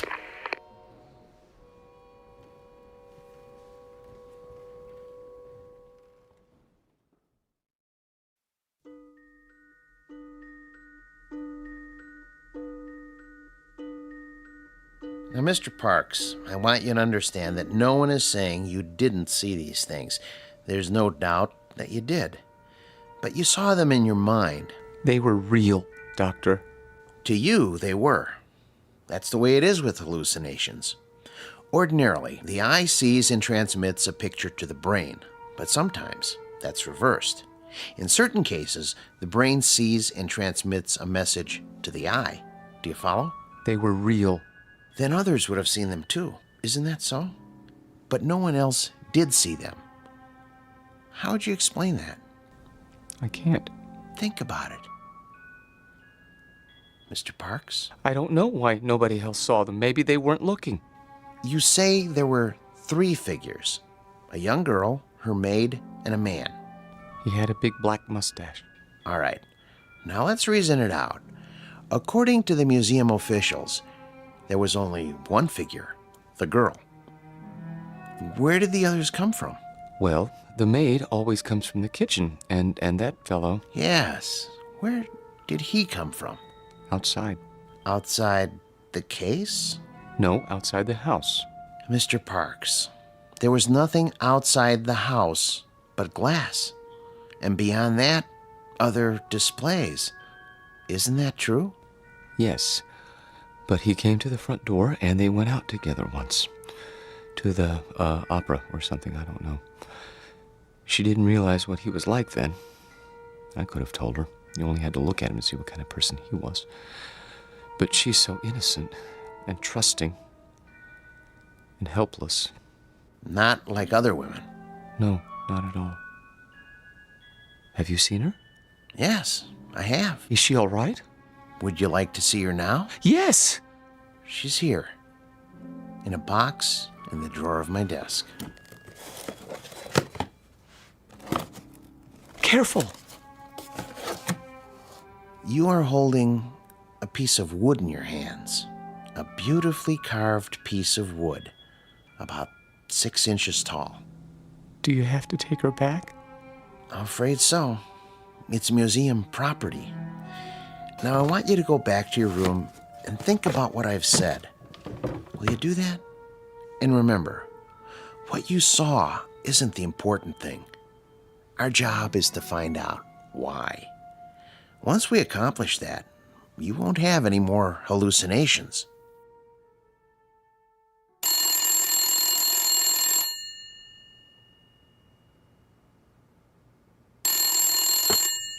Yes? Oh, yes. Send them in. And ask Dr. Geisner to prepare the patient for checkout. Nice to see you, Mrs. Parks. You remember my daughter, Myra. Hello. Hello, Dr. Wallman. And my son-in-law, Buddy. Hi, Doc. Where's Charlie? He'll be along in a few moments. Is he really normal, Doctor? That's a word we try not to use. Why not? Because it's meaningless. It refers to the behavior patterns of the majority. If 99.9% of the people in this country went to bed with their socks on, then that would be considered normal. And if you didn't? I go to bed with my socks on all the time. Well, what I'm trying to say is don't judge Charlie's emotional health by the degree to which he conforms to other people's standards. Don't expect him to be like everybody else. Then you don't think he's sick? Not now. No. He was when he came here. The constant pressure to be something he wasn't, to act and think and feel the way you wanted him to, instead of the way he wanted to, he was unable to cope with this world. So he created another world. But he knew it was false, so he destroyed it, and with that act, he made his first step toward mental health. Of course, he insisted it was real for a long time, but that's standard with hallucinations. Charlie! Hello, Mother. Myra? Buddy? How are you feeling, Charlie? Wonderful, Doctor. Really, wonderful. No more dreams? I've been sleeping like a baby. Not worried about the girl in the glass case? There was no girl. Just a doll. I know that. And I know what made me think I saw what I saw. Thanks to you. Thanks to you, Charlie. You figured it out, remember? I didn't tell you anything after that first day a few weeks ago. Oh, Charlie, I was so worried. Now, Mother. I know you were, but I'm fine now. I'll find a job and everything will be the way it was. You'll see.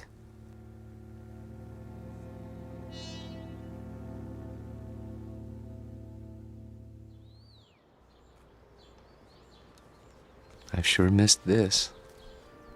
Did they hurt you, Charlie? Well, they were going to use shock treatment, but they decided not to when I got well.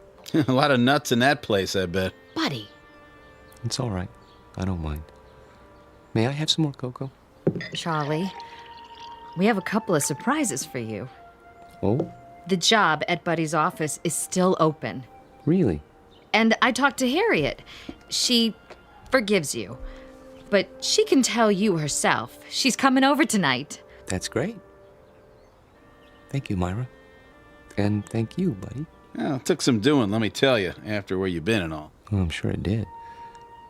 But you won't be sorry. I intend to work very hard. Now, if I'm going to be ready for tonight, I'd better get a little rest. You'll excuse me? Have a good nap, Charlie. Thank you. Would you like to fix my bed, Mother? I turned it down and fluffed up your pillow. It's all ready. That's great. Just great. See you all later. If you need anything, just holler. I will.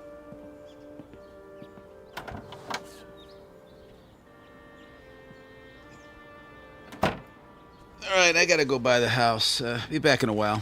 Okay, honey. You want me to pick up some chow? That's not necessary. We're all going out tonight. We are.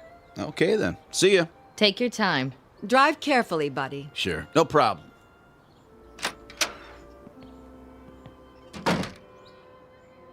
It's wonderful having Charlie home. I think the hospital did him good. Shh, not so loud.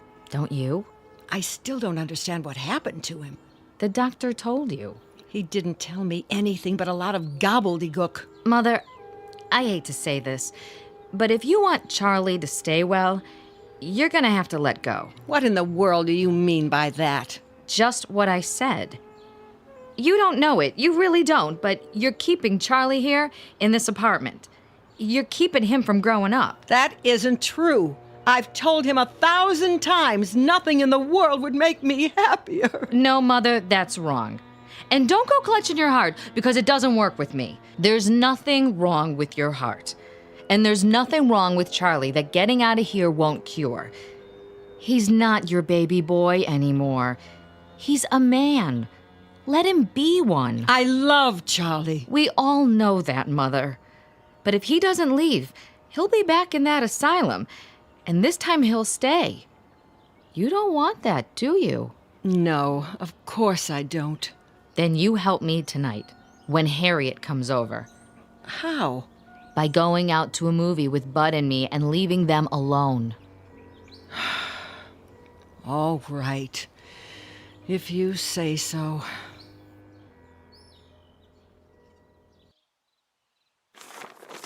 Pass the sports page, would you?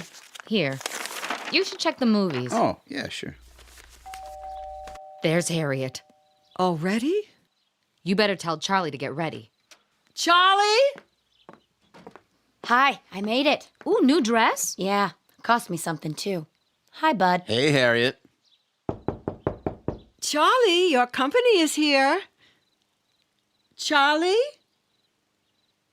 Charlie! What's the matter? Can't wake him up? He must be tired. It's locked. Charlie never locks his door. Hey, Charlie boy. Up and at him, pal. Maybe he doesn't want to be disturbed. Nobody could sleep through that. Break it down, bud. Gee, I don't know. Break it down. Okay. The window's open! Take it easy, Mother. He must have crawled out. Why would he do a thing like that? I don't know. He's your son. Oh, what did I ever do? Mother, be quiet. Hello, operator? Could you give me the number of the City Museum?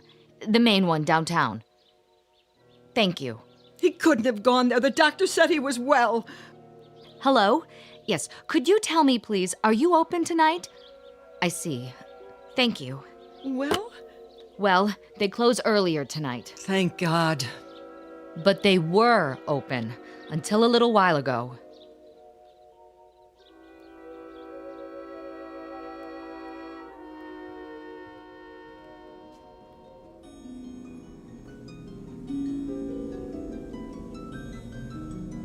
Hello. I see they got your glass case repaired. I'm so glad. They tried to tell me you weren't real. Of course I knew better. But I had to pretend. Otherwise, I never would have seen you again. I love you, Alice. Maybe if I keep telling you, you'll believe me. Your world isn't simple, is it? No world with people in it ever is. There's loneliness and misery and heartache. Oh, look at you, crying because you're alone. I've been alone all my life. People try to understand, but they can't. You could. We could understand each other and help each other and love each other, if only. Wait! Someone's here. I have to hide. But where?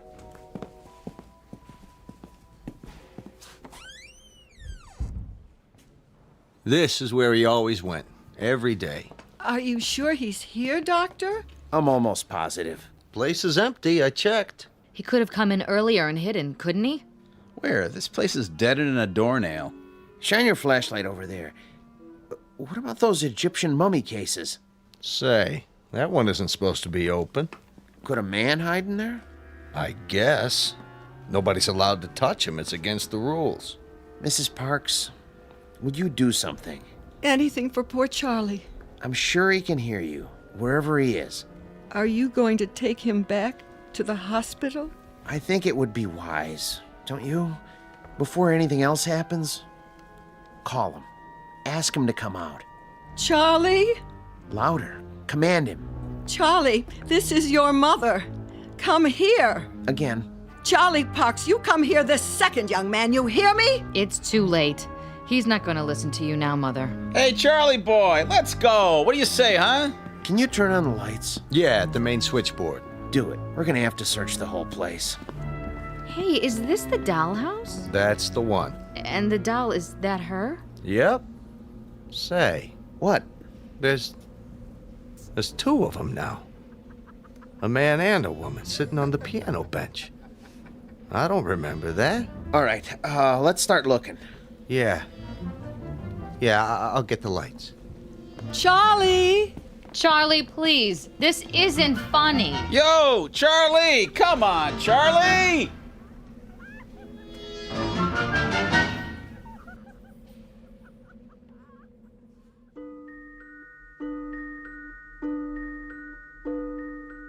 They never found Charlie Parks because they didn't look closely enough at the house in the glass case. The guard didn't say anything more about what he saw. He knew what they'd think, and he knew they'd be right, because seeing is not always believing. Especially if what you see happens to be on display in an odd corner of the Twilight Zone.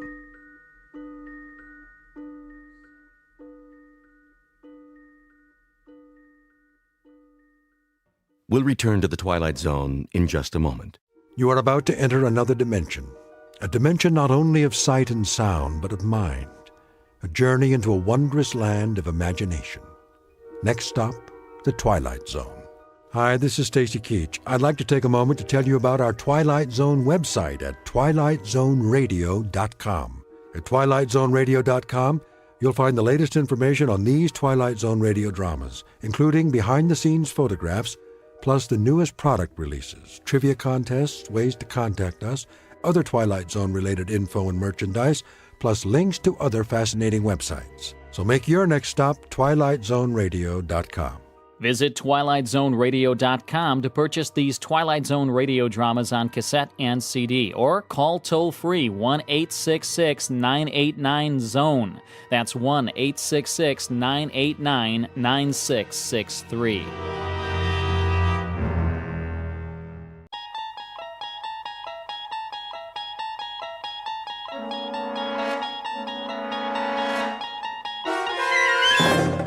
You're entering another dimension, beyond any limits known to man. This is the universe of imagination, a wondrous land of brave new stories from the far reaches of space and time. So fasten your seatbelt. There's the signpost up ahead. Your next stop, the Twilight Zone.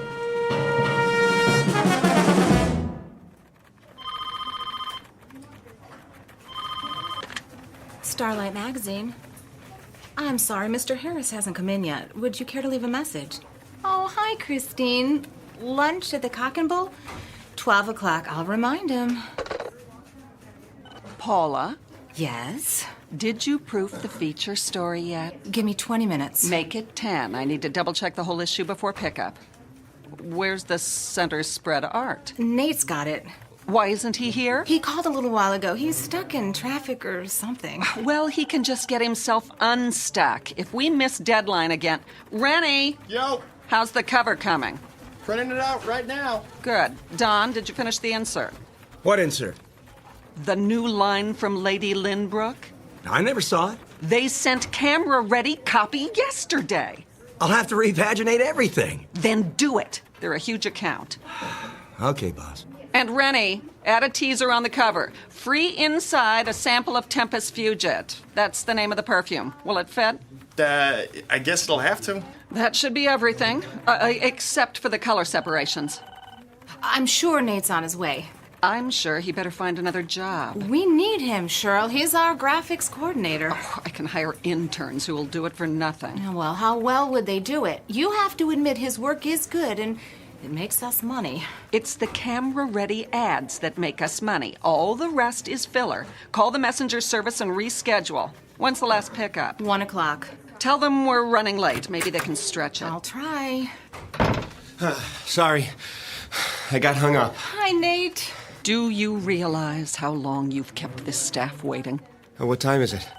My watch isn't working.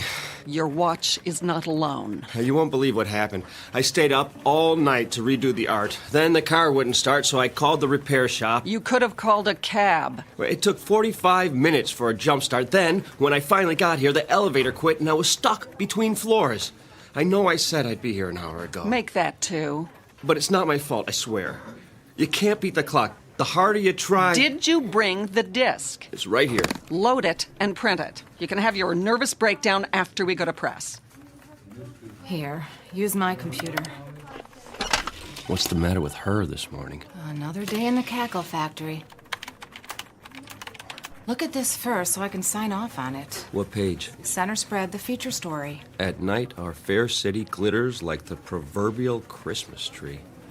Who wrote this track? Our beloved managing editor. Shirley thinks she's a writer now. That's because she won't pay real writers. Whose phone is that? At least put it on vibrate. Hello? Oh, hi, Chris. Oh, she called before about lunch. Yeah, we're still on. I'll be there, I promise. No cell phones in the office. It's Christine. Tell her you'll call her back. Honey, I'm here. Listen, we're on deadline. and- Now. This is a bad time. Can we talk about it later? Give it to me.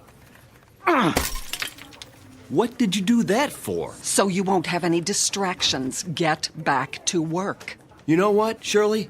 I don't need this. That makes two of us. I'm out of here. You can mail my last check. Don't let the door hit you on the way out. Yeah, box up all my stuff and leave it with Paul. If I have the time. Right now, some of us have a magazine to put out.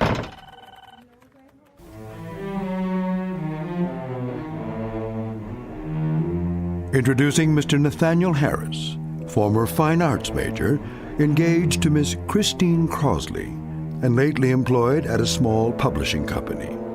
Very lately. Because this is a man whose hourglass has finally run out. He just learned one very important lesson, that he can't be in two places at once. But consider, how different might his life be were there but world enough and time. Every question deserves a response, and this one is about to be answered in the Twilight Zone. And now, The Twilight Zone, and our story, The 25th Hour, starring Mike Nussbaum with Stacy Keach as your narrator. Any dessert today? Just coffee and a check. Very good. What time is it? Mr. Harris, nice to see you. I have a reservation for noon. That clock, it can't be right. 1 p.m. exactly. Oh, no. Is she... Table 4. Chris, you're still here. Where else would I be?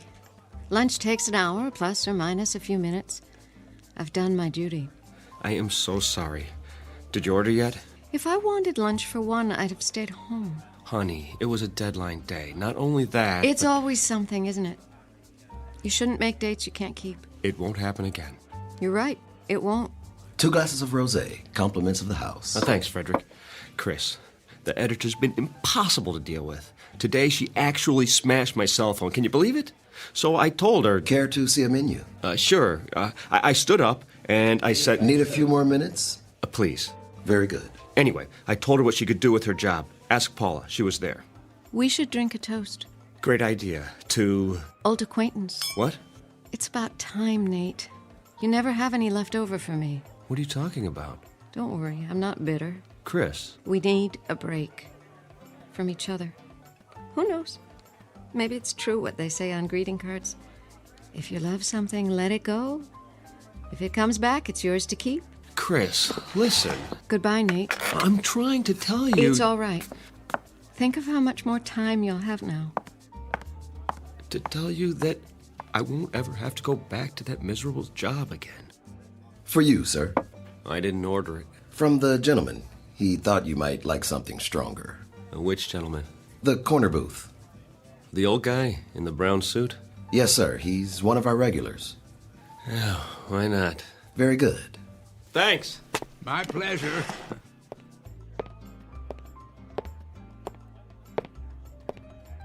Can I buy you one? Oh, dear me, no. Not necessary in the slightest. Have we met? Not that I recall. Then why the drink?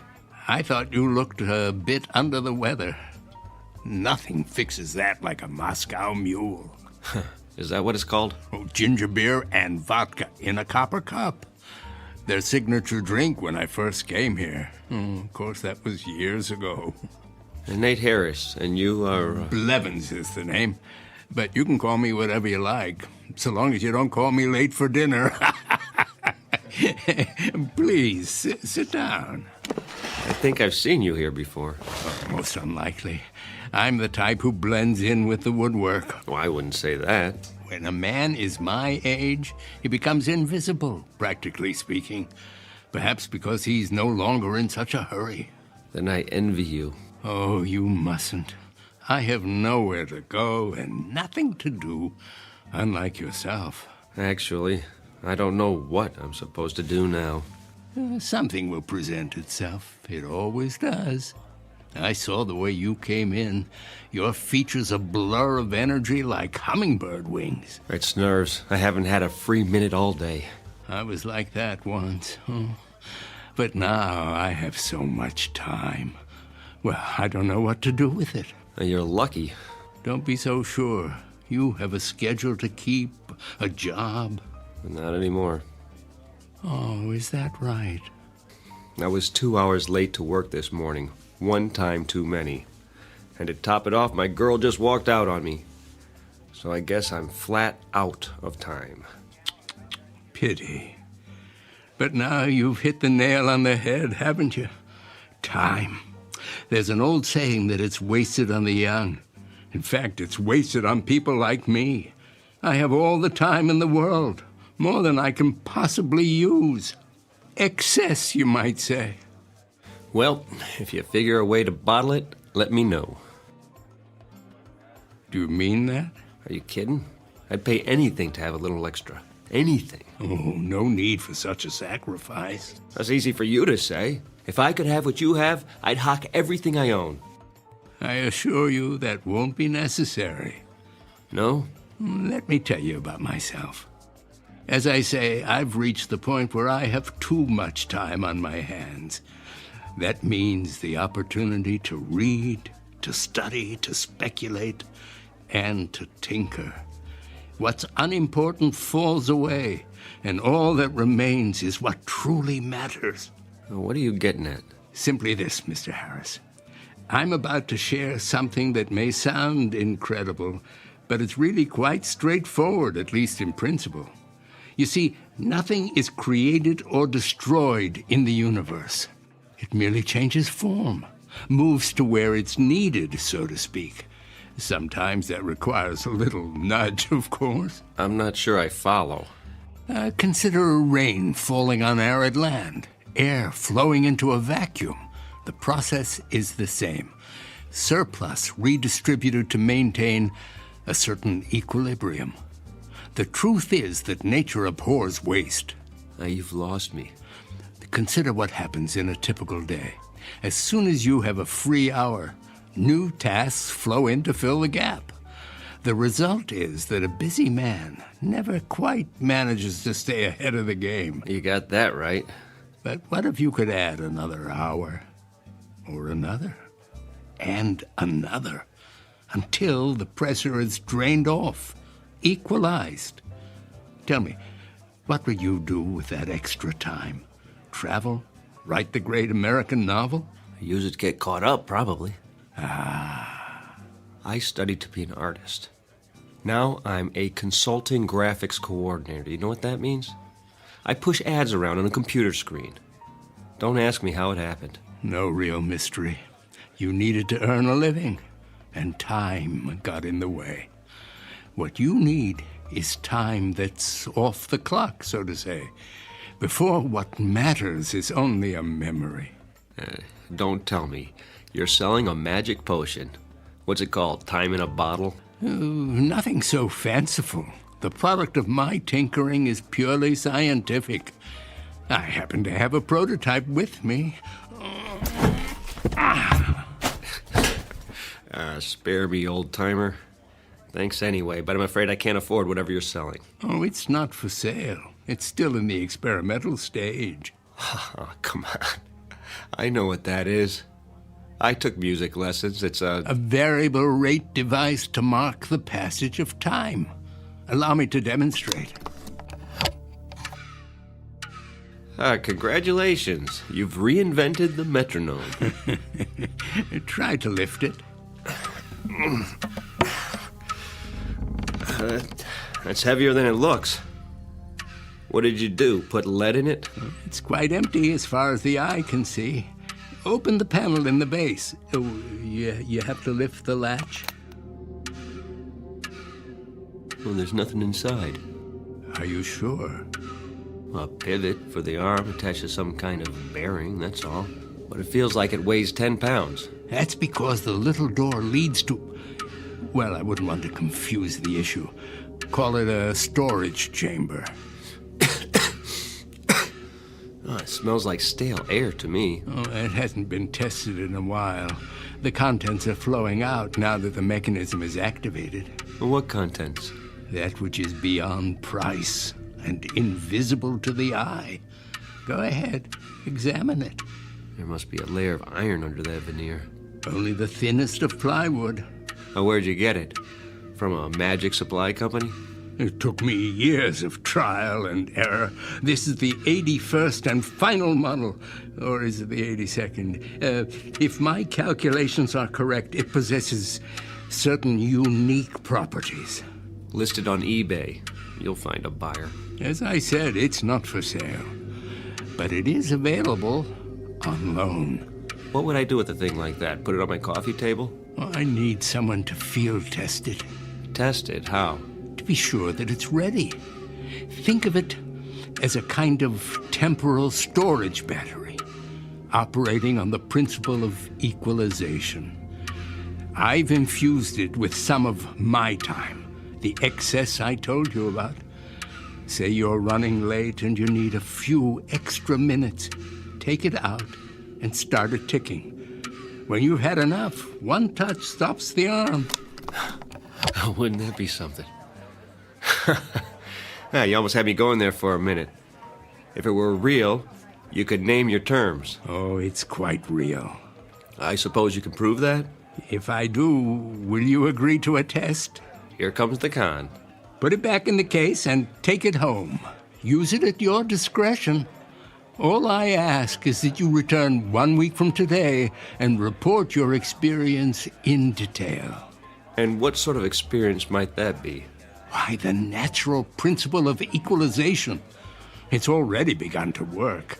You asked for proof, What does the clock on the wall say? Oh, I can't see from here.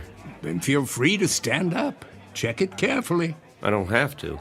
It was 1 on the dot when I got here, so it'll be around a quarter past now, maybe 1:20. My, how time flies. What's the matter? Don't you have a watch? Oh, that might be part of the trick. Go on, walk over to the clock. Take a good look. Now, what will I see? The principle of equalization at work. Temporal redistribution on demand. Proof positive that my time is now your time. You're on.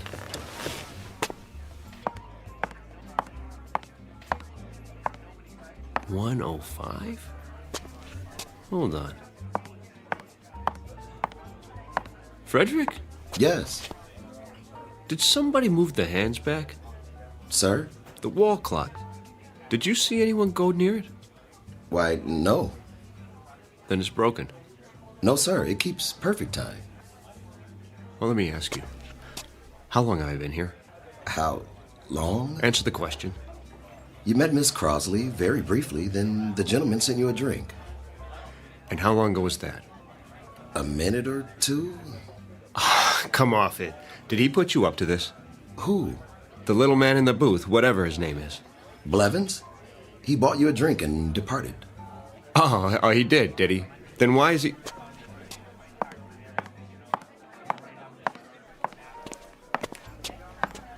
Why is he what, sir? Where'd he go? He was here. We had a conversation about time and his theories of... Did he leave that for you, Mr. Harris? Leave what? The leather case. Perhaps he intended you to have it. What in the...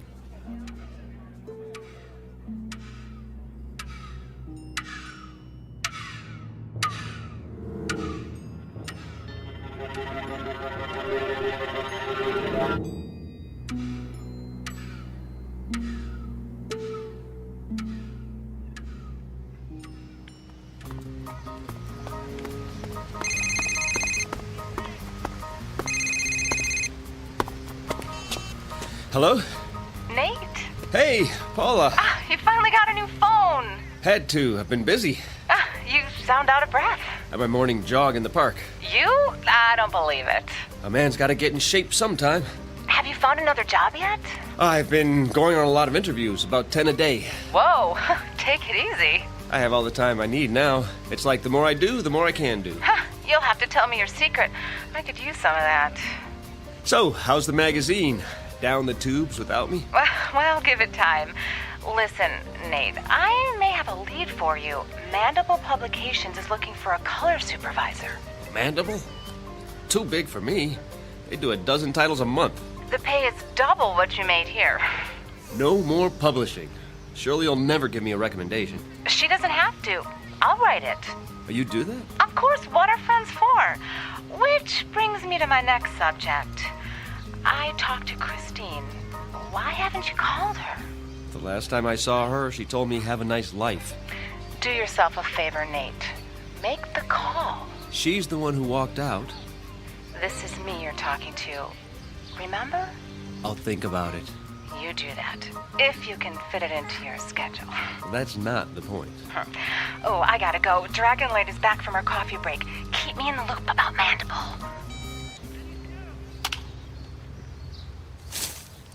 Hey!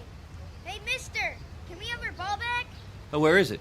It's over there in the dirt. Sure. Here you go. Thanks. Oh, wait. Yeah? Can I see that bat for a minute? Okay. A nice one. A Louisville Slugger. My dad got it for me. Did he show you how to use it? Nah, he's too busy. Now look, when you hold it, be sure the trademark is pointing up. See the circle where it says Louisville?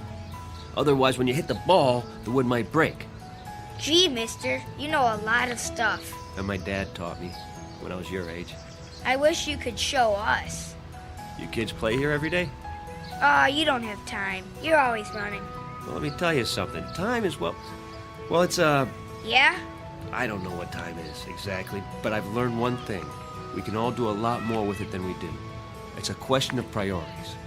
Okay, I guess. Only, Yes?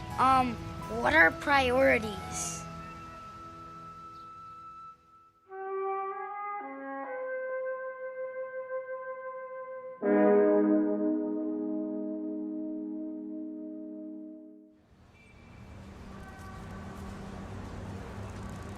A taxi! Over here! Where you headed? Uptown, the Mandible Building, and step on it. Sure thing.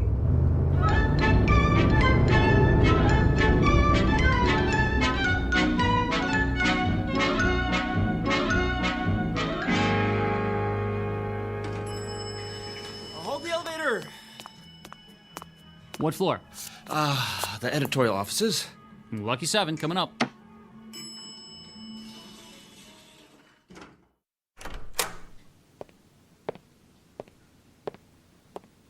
I'm here to see the publisher, please. Do you have an appointment? Nathaniel Harris, 11:30. I'll tell him you're here.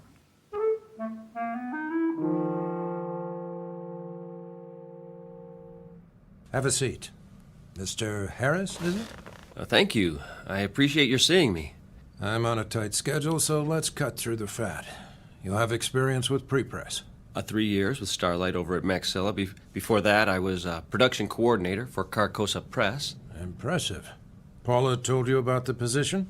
Color supervisor. What exactly would that entail? Crunch. Pardon? That's what it's all about. I want our colors to pop off the page. Good enough to eat. The question is, how hungry are you, boy?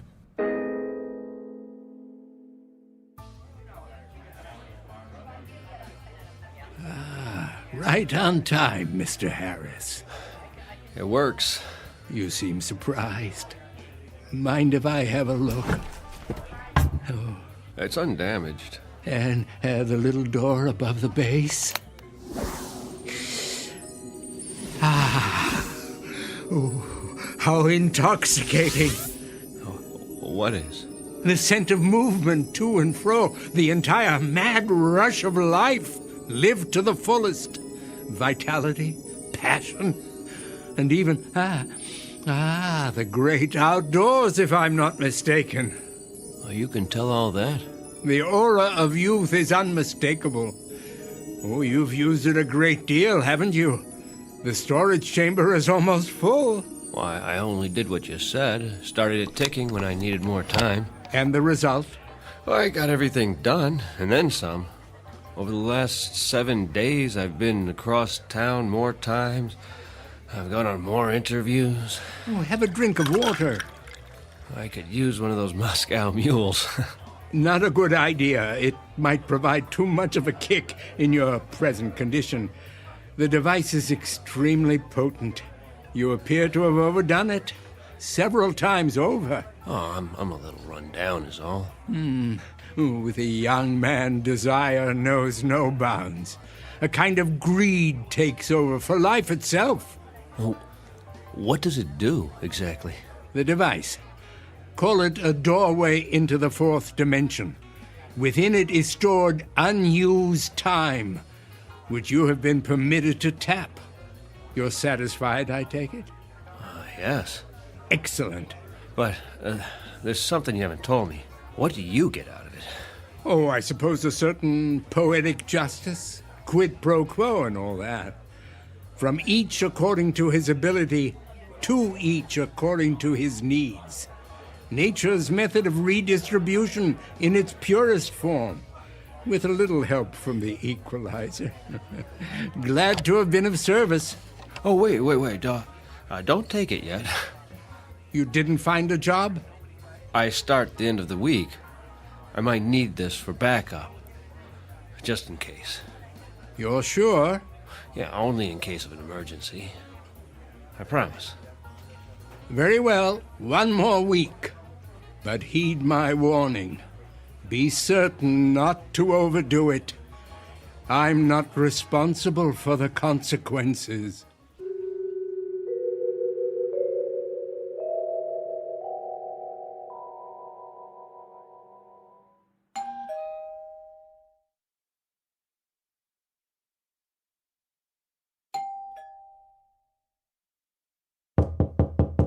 Nate, are you in there?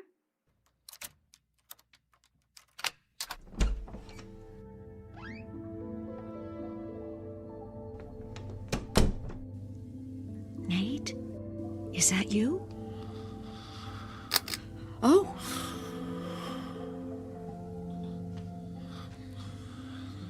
Go on, sleep. You must need it. Look at you on the couch like that. I just stopped by to drop off my key. Your key. I didn't think you'd be home tonight. Oh, Nate. What happened to us? I guess it wasn't all your fault. I could have been more patient. That job was killing your soul, wasn't it? The things they made you do, Paula told me. You couldn't help it that there wasn't any time for us. And now you're starting a new job. From the jaws of one bad situation and into the next. It can't be your heart's desire. You deserve more.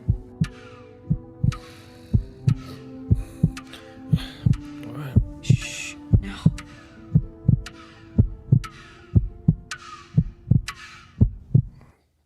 Did you hear that? Hear what? Christine? Is that you? I must have dozed off. Why are you here? I thought you might want the key. You don't have to do that. I'll leave it on the table. Go back to sleep. Oh, please stay. I can't. Don't. I'll be back. Now sleep. You need your rest. Maybe I'll see you at lunch tomorrow. Our old place. Do you still go there? I'll keep up with you somehow.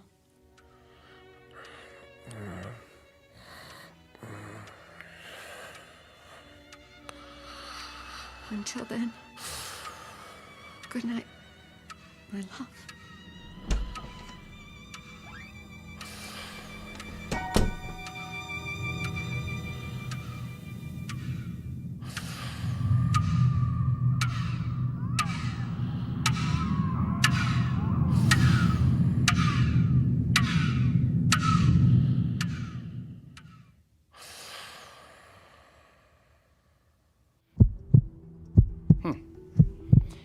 Any chest pains?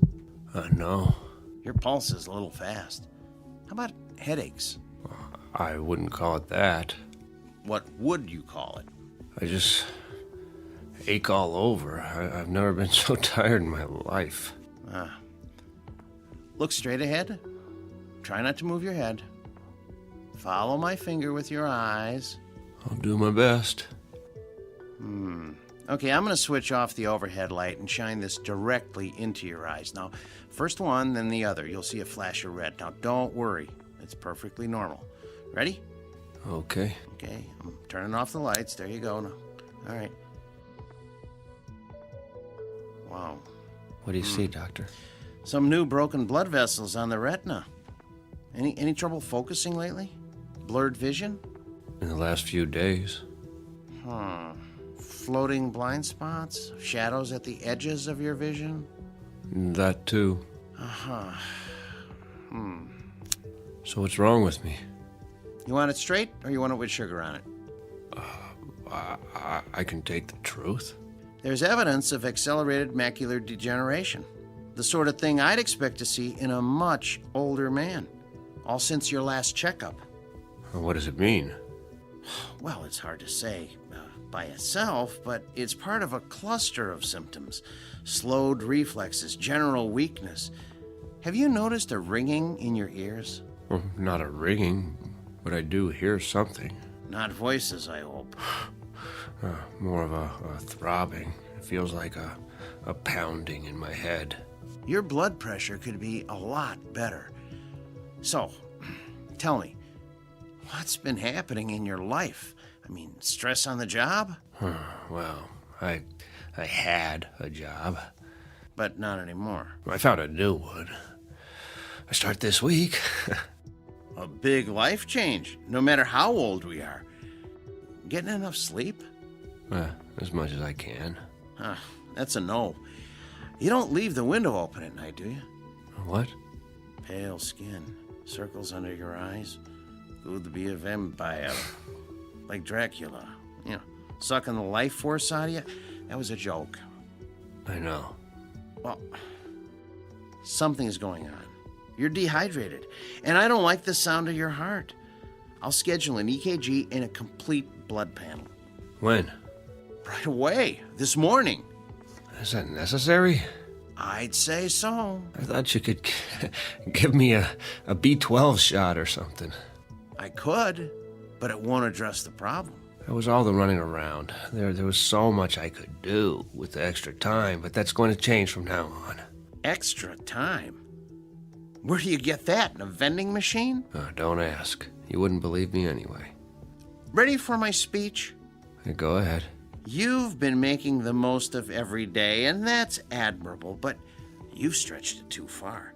Burn the candle at both ends and you burn yourself out. You know the old saying, live fast, die young. Is that what you want? I'll try to slow down. Try?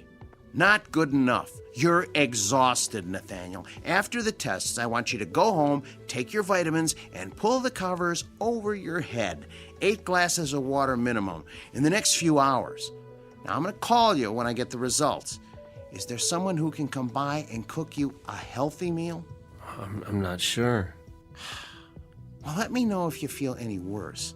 And cancel your appointments. Don't even think of going anywhere for the rest of the week. Well, that's not possible. You don't have a choice. The new job. You'll end up in the emergency ward. I told you. I'll take it slow. Famous last words.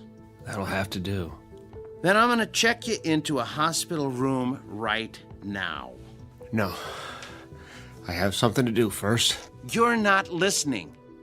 Do you want a myocardial infarction? How about a stroke? Not common at your age, but it can happen. Life or death, Nathaniel. It's up to you.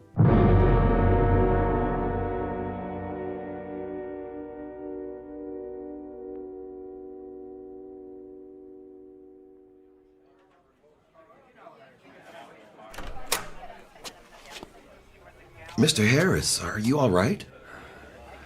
Oh. Where is he? Let me take that for you. Where? Who, sir? The old man. You mean Blevins? I don't see him. He hasn't come in yet. He's always here this time of day. Would you like to wait at his booth? Just give him this.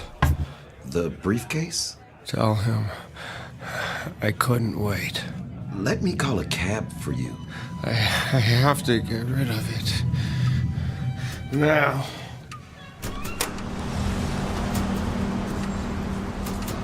Hey, buddy, watch where you're going. I think there's something wrong with him. I'm sorry. Look, Tommy, that man. I have to get away. Shh, looks like he's crazy. Far away.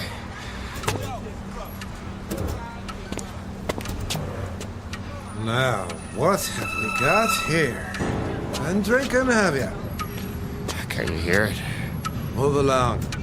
You do hear it, don't you, officer? Or I'll be running you in for drunk and disorderly. Where's the case? You'll have a case, all right, in front of the judge. I left it, but it won't let me go. On your way. It was you, old man. What are you? Some kind of a psychic vampire. That's it, isn't it? Sucking me dry. Well, I won't let you. I'll Well. Look at Mr. Businessman. Is it happy hour already? Where is he? I'll tell you what, old man. Just give me your wallet, and I'll tell you. Now, if you just hand it over, we won't have any trouble. You have to help me find him. What? What are you babbling about? You don't understand. He has to take it back. What? Are you for real? I mean, what's the matter with you? Stop. Are you having a fit or something? Make it stop. It hurts. My heart. Please. Forget it, you old geezer. I'm out of here.